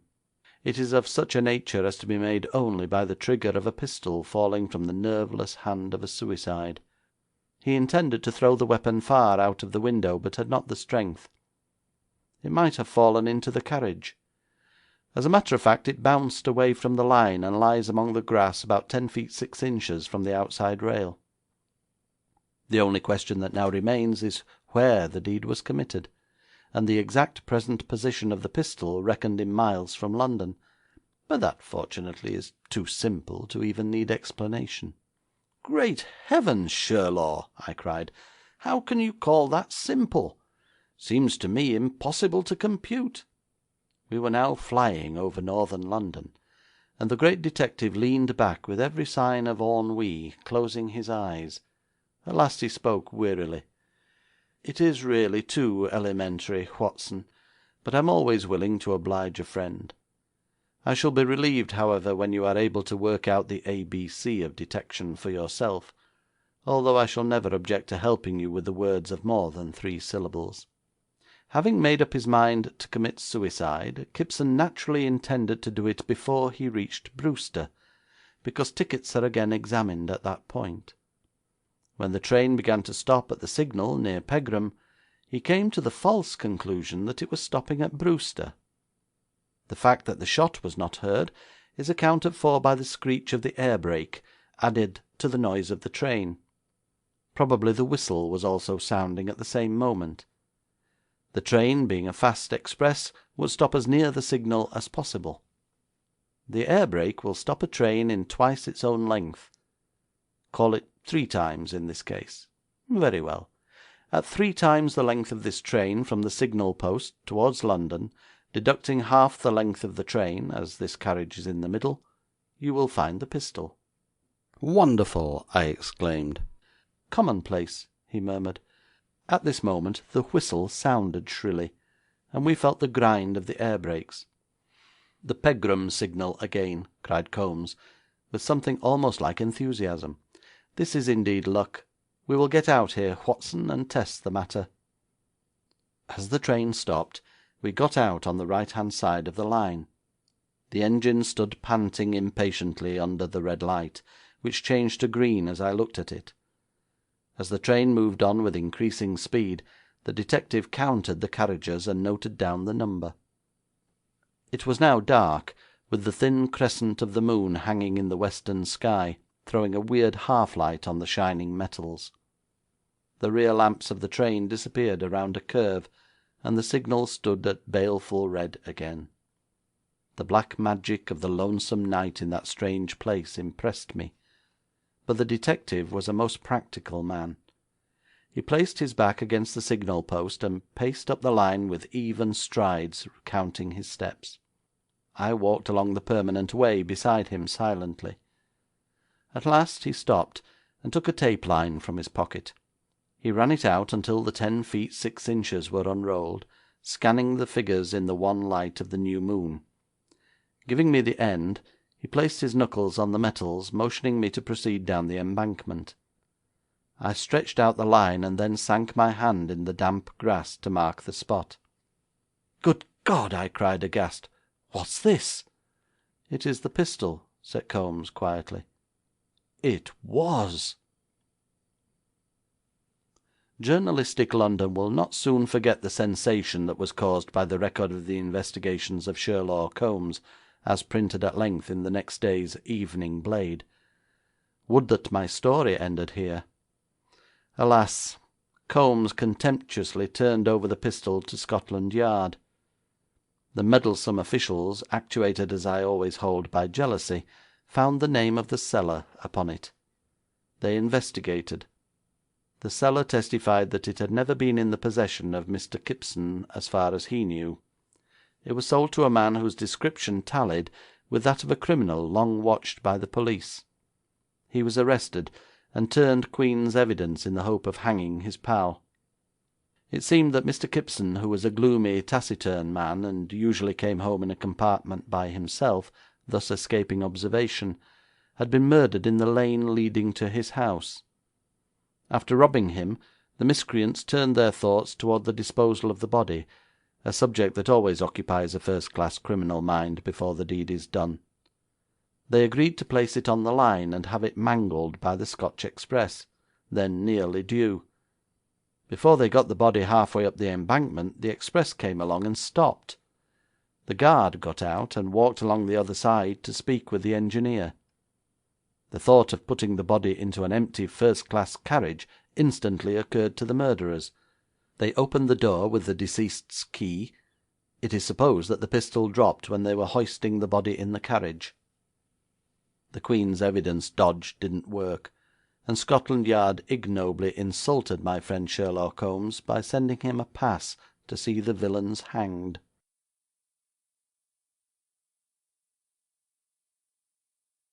Chapter 10. The Adventure of the Second Swag. The time was Christmas Eve, 1904. The place was an ancient, secluded manor house, built so far back in the last century as 1896. It stood at the head of a profound valley, a valley clothed in ferns waist deep and sombrely guarded by ancient trees, the remnants of a primeval forest. From this mansion no other human habitation could be seen. The descending road which connected the King's Highway with the stronghold was so sinuous and precipitate that more than once the grim baronet who owned it had upset his automobile in trying to negotiate the dangerous curves.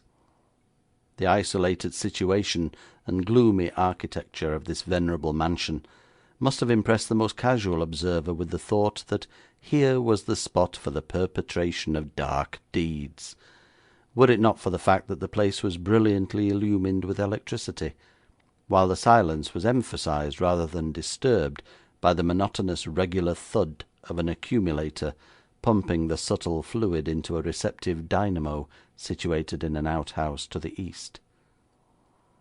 The night was gloomy and lowering after a day of rain, but the very sombreness of the scene made the brilliant stained-glassed windows stand out like the radiant covers of a Christmas number. Such was the appearance presented by Undershaw, the home of Sir Arthur Conan Doyle, situated among the wilds of Hindhead, some 40 or 50 miles from London. Is it any wonder that, at a spot so remote from civilization, law should be set at defiance, and that the one lone policeman who perambulates the district should tremble as he passed the sinister gates of Undershaw? In a large room of this manor house, furnished with a luxuriant elegance one would not have expected in a region so far from humanizing influences, sat two men. One was a giant in stature, whose broad brow and smoothly shaven strong chin gave a look of determination to his countenance, which was further enhanced by the heavy black moustache which covered his upper lip. There was something of the dragoon in his upright and independent bearing. He had, in fact, taken part in more than one fiercely fought battle, and was a member of several military clubs, but it was plain to be seen that his ancestors had used war clubs, and had transmitted to him the physique of a Hercules. One did not need to glance at the Christmas number of the Strand, which he held in his hand, nor read the name printed there in large letters, to know that he was face to face with Sir Arthur Conan Doyle. His guest, an older man, yet still in the prime of life, whose beard was tinged with grey, was of less warlike bearing than the celebrated novelist, belonging, as he evidently did, to the civil and not the military section of life. He had about him the air of a prosperous man of affairs, shrewd, good-natured, conciliatory, and these two strongly contrasting personages are types of the men to whom England owes her greatness.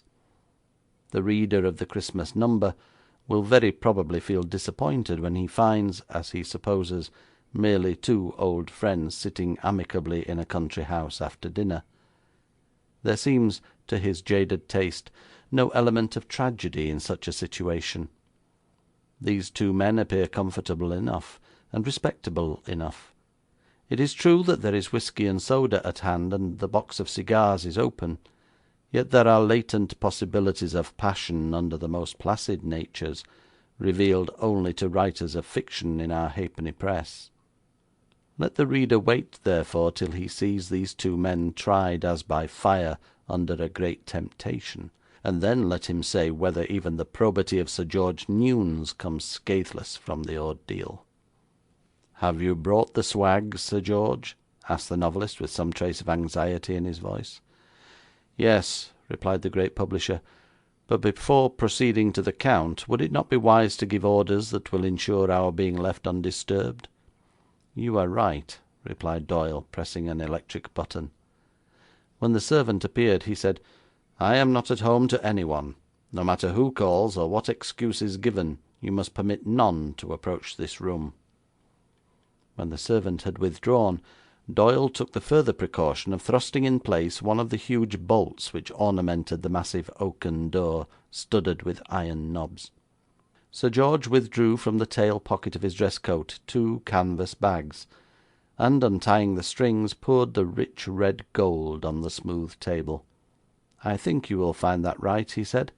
£6,000 in all."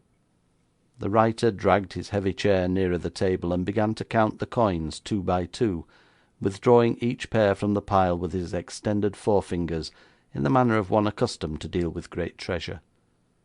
For a time the silence was unbroken, save by the chink of gold, when suddenly a high-keyed voice outside penetrated even the stout oak of the huge door. The shrill exclamation seemed to touch a chord of remembrance in the mind of Sir George Newnes. Nervously he grasped the arms of his chair, sitting very bolt upright, muttering, "Can it be he, of all persons, at this time of all times?" Doyle glanced up with an expression of annoyance on his face, murmuring, to keep his memory green, 110, 110, 110.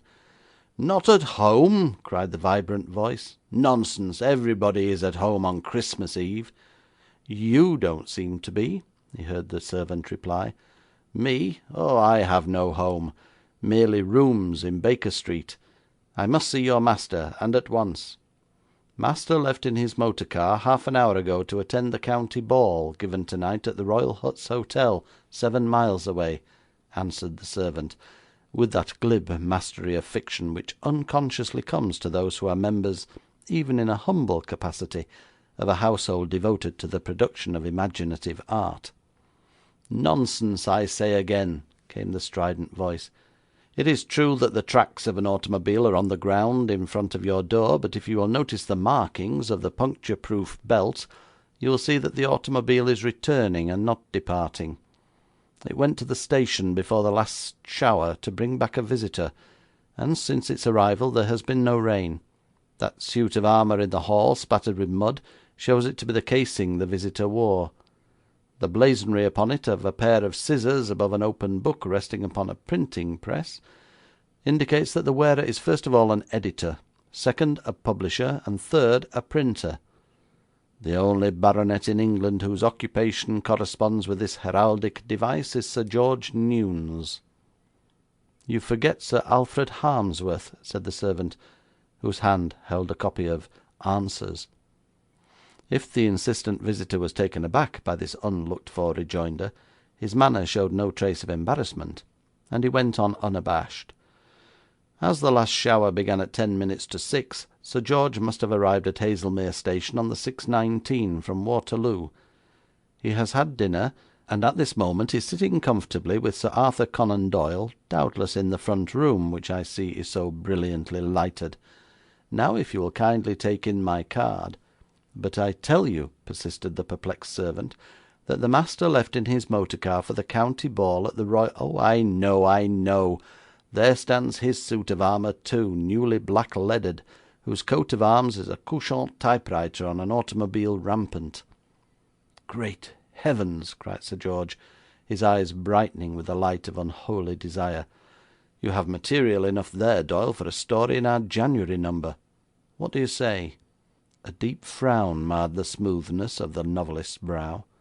'I say,' he replied sternly, 'that this man has been sending threatening letters to me. I have had enough of his menaces.' 'Then triply bolt the door,' advised Newnes, with a sigh of disappointment, leaning back in his chair. 'Do you take me for a man who bolts when his enemy appears?' asked Doyle fiercely, rising to his feet. 'No, I will unbolt. He shall meet the Douglas in his hall.' 'Better have him in the drawing room where it's warm,' suggested Sir George with a smile, diplomatically desiring to pour oil on the troubled waters. The novelist, without reply, spread a copy of that evening's Westminster Gazette over the pile of gold, strode to the door, and threw it open, and said coldly, 'Show the gentleman in, please.' There entered to them a tall, self-possessed, calm man, with clean-shaven face, eagle eye, and inquisitive nose. Although the visit was most embarrassing at that particular juncture, the natural courtesy of the novelist restrained him from giving utterance to his resentment of the intrusion, and he proceeded to introduce the bidden to the unbidden guest, as if each were equally welcome. 'Mr. Sherlock Holmes, permit me to present to you Sir George.' 'It is quite superfluous,' said the newcomer, in an even voice of exasperating tenor, 'for I perceive at once that one who wears a green waistcoat must be a liberal of strong Home Rule opinions, or the editor of several publications wearing covers of emerald hue. The shamrock necktie, in addition to the waistcoat, indicates that the gentleman before me is both, and so I take it for granted that this is Sir George Newnes. How is your circulation, Sir George?' 'Rapidly rising,' replied the editor. 'I am glad of that,' asserted the intruder suavely, 'and can assure you that the temperature outside is as rapidly falling.' The great detective spread his hands before the glowing electric fire, and rubbed them vigorously together. 'I perceive through that evening paper the sum of £6,000 in gold.' Doyle interrupted him with some impatience. 'You didn't see it through the paper, you saw it in the paper. Goodness knows it's been mentioned in enough of the sheets.' 'As I was about to remark,' went on Sherlock Holmes imperturbably, 'I am amazed that a man whose time is so valuable should waste it in counting the money. You are surely aware that a golden sovereign weighs 123.44 grains. Therefore, if I were you, I should have up the kitchen scales, dump in the metal, and figure out the amount with a lead pencil. You brought the gold in 2 canvas bags, did you not, Sir George?' 'In the name of all that's wonderful, how do you know that?' asked the astonished publisher. Sherlock Holmes, with a superior smile, casually waved his hand toward the 2 bags which still lay on the polished table. 'Oh, I'm tired of this sort of thing,' said Doyle wearily, sitting down in the first chair that presented itself. 'Can't you be honest even on Christmas Eve? You know the oracles of old did not try it on with each other.' 'That is true,' said Sherlock Holmes.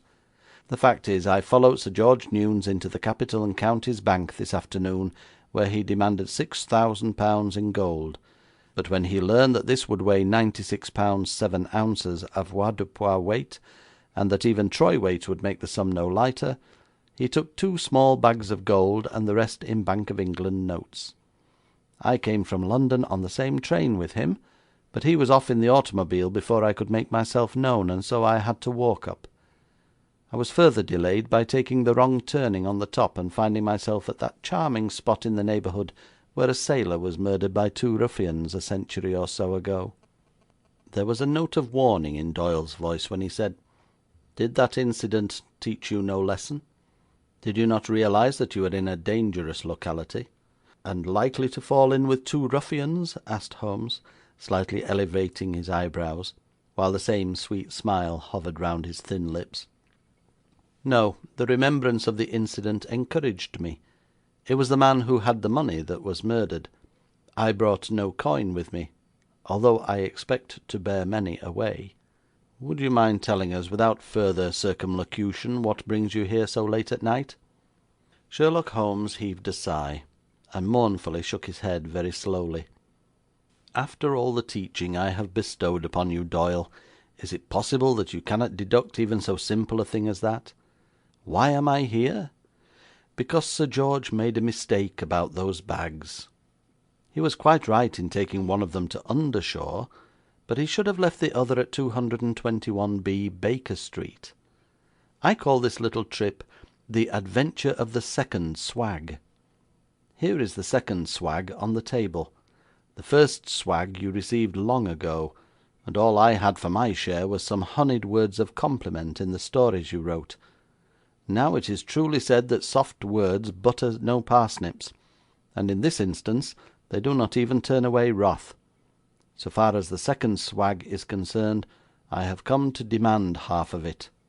'I am not so poor at deduction as you seem to imagine,' said Doyle, apparently nettled at the other's slighting reference to his powers.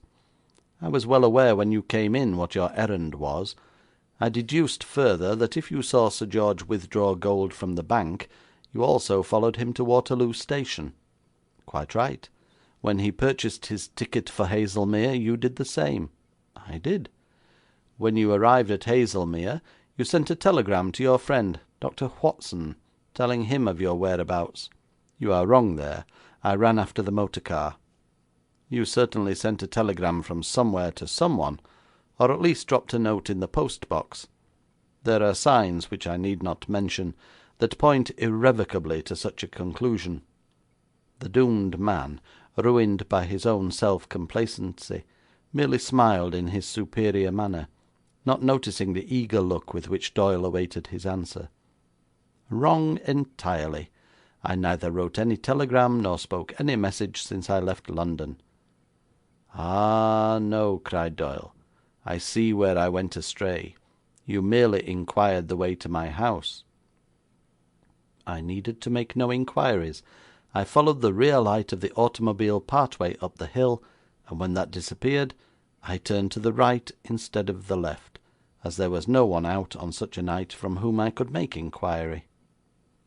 'My deductions, then, are beside the mark,' said Doyle hoarsely, in an accent which sent cold chills up and down the spine of his invited guest, but conveyed no intimation of his fate to the self-satisfied later arrival. 'Of course they were,' said Holmes, with exasperating self-assurance. 'Am I also wrong in deducting that you have had nothing to eat since you left London?' 'No, you are quite right there.' 'Well, oblige me by pressing that electric button.' Holmes did so with much eagerness, but although the trio waited some minutes in silence, there was no response. 'I deduct from that,' said Doyle, 'that the servants have gone to bed. After I have quite satisfied all your claims in the way of hunger for food and gold, I shall take you back in my motor car, unless you prefer to stay here the night.' 'You are very kind,' said Sherlock Holmes. 'Not at all,' replied Doyle. 'Just take that chair, draw it up to the table, and we will divide the second swag.' The chair indicated differed from all the others in the room. It was straight backed, and its oaken arms were covered by two plates, apparently of German silver. When Holmes clutched it by the arms to drag it forward, he gave one half articulate gasp, and plunged headlong to the floor, quivering. Sir George Newnes sprang up standing with a cry of alarm. Sir Arthur Conan Doyle remained seated, a seraphic smile of infinite satisfaction playing about his lips. 'Has he fainted?' cried Sir George. 'No, merely electrocuted. A simple device the Sheriff of New York taught me when I was over there last.' 'Merciful heavens! Cannot he be resuscitated?' 'My dear Newnes,' said Doyle, with the air of one from whose shoulders a great weight is lifted, 'a man may fall into the chasm at the foot of the Reichenbach Fall, and escape to record his adventures later, but when 2,000 volts pass through the human frame, the person who owns that frame is dead.' 'You don't mean to say you have murdered him?' asked Sir George in an awed whisper. 'Well, the term you use is harsh, still it rather accurately sums up the situation. To speak candidly, Sir George, I don't think they can indict us for anything more than manslaughter.' You see, this is a little invention for the reception of burglars. Every night before the servants go to bed, they switch on the current to this chair. That's why I asked Holmes to press the button. I place a small table beside the chair, and put on it a bottle of wine, whisky and soda, and cigars. Then if any burglar comes in, he invariably sits down in the chair to enjoy himself, and so you see that piece of furniture is an effective method of reducing crime. The number of burglars I have turned over to the parish to be buried will prove that this taking off of Holmes was not premeditated by me. This incident, strictly speaking, is not murder, but manslaughter. We shouldn't get more than 14 years apiece, and probably that would be cut down to 7 on the ground that we had performed an act for the public benefit.' 'A piece!' cried Sir George. 'But what have I had to do with it?' 'Everything, my dear sir, everything. As that babbling fool talked, I saw in your eye the gleam which betokens avarice for copy. Indeed, I think you mentioned the January number. You were therefore accessory before the fact. I simply had to slaughter the poor wretch.' Sir George sank back in his chair, well nigh breathless with horror. Publishers are humane men who rarely commit crimes. Authors, however, are a hardened set, who usually perpetrate a felony every time they issue a book. Doyle laughed easily. 'I'm used to this sort of thing,' he said. 'Remember how I killed off the people in the White Company? Now, if you will help me to get rid of the body, all may yet be well. You see, I learned from the misguided simpleton himself that nobody knows where he is today. He often disappears for weeks at a time, so there really is slight danger of detection. Will you lend a hand?' 'I suppose I must,' cried the conscience-stricken man. Doyle at once threw off the lassitude which the coming of Sherlock Holmes had caused, and acted now with an energy which was characteristic of him. Going to an outhouse, he brought the motor car to the front door, then picking up Holmes, and followed by his trembling guest, he went outside and flung the body into the tonneau behind. He then threw a spade and a pick into the car, and covered everything up with a waterproof spread. Lighting the lamps, he bade his silent guest get up beside him, and so they started on their fateful journey, taking the road past the spot where the sailor had been murdered, and dashing down the long hill at fearful speed toward London. 'Why do you take this direction?' asked Sir George. 'Wouldn't it be more advisable to go further into the country?' Doyle laughed harshly. 'Haven't you a place on Wimbledon Common? Why not bury him in your garden?' 'Merciful motors!' cried the horrified man. 'How can you propose such a thing? Talking of gardens, why not have buried him in your own, which was infinitely safer than going forward at this pace?' 'Have no fear,' said Doyle reassuringly. 'We shall find him a suitable sepulchre without disturbing either of our gardens. I'll be in the centre of London within 2 hours.' Sir George stared in affright at the demon driver. The man had evidently gone mad. To London, of all places in the world! Surely that was the one spot on earth to avoid. 'Stop the motor and let me off!' he cried. 'I'm going to wake up the nearest magistrate and confess.' 'You'll do nothing of the sort,' said Doyle. 'Don't you see that no person on earth would suspect two criminals of making for London when they have the whole country before them? Haven't you read my stories? The moment a man commits a crime, he tries to get as far from London as possible. Every policeman knows that. Therefore, two men coming into London are innocent strangers, according to Scotland Yard. But then we may be taken up for fast driving, and think of the terrible burden we carry. We're safe on the country roads, and I'll slow down when we reach the suburbs.' It was approaching 3 o'clock in the morning when a huge motor car turned out of Trafalgar Square and went eastward along the Strand. The northern side of the Strand was up, as it usually is, and the motor, skilfully driven, glided past the piles of wood paving blocks, great sombre kettles holding tar, and the general débris of a repaving convulsion. Opposite Southampton Street, at the very spot so graphically illustrated by George C. Haight on the cover of the Strand magazine, Sir Arthur Conan Doyle stopped his motor. The Strand was deserted. He threw pick and shovel into the excavation, and curtly ordered his companion to take his choice of weapons. Sir George selected the pick, and Doyle vigorously plied the spade. In almost less time than it takes to tell it, a very respectable hole had been dug, and in it was placed the body of the popular private detective. Just as the last spadeful was shovelled in place, the stern voice of a policeman awoke the silence, and caused Sir George to drop his pick from nerveless hands. "What are you two doing down there?" "That's all right, officer," said Doyle glibly, as one who had foreseen every emergency. "My friend here is controller of the Strand. When the Strand is up, he's responsible, and it has the largest circulation it's up oftener than any other street in the world. We cannot inspect the work satisfactorily while traffic is on, and so we've been examining it in the night time. I'm his secretary. I do the writing, you know." "Oh, I see," replied the constable. "Well, gentlemen, good morning to you, and Merry Christmas." "The same to you, constable. Just lend a hand, will you?" The officer of the law helped each of the men up to the level of the road. As Doyle drove away from the ill-omened spot, he said, "Thus we have disposed of poor Holmes in the busiest spot on earth, where no one will ever think of looking for him, and we've put him away without even a Christmas box round him. We've buried him for ever in the Strand."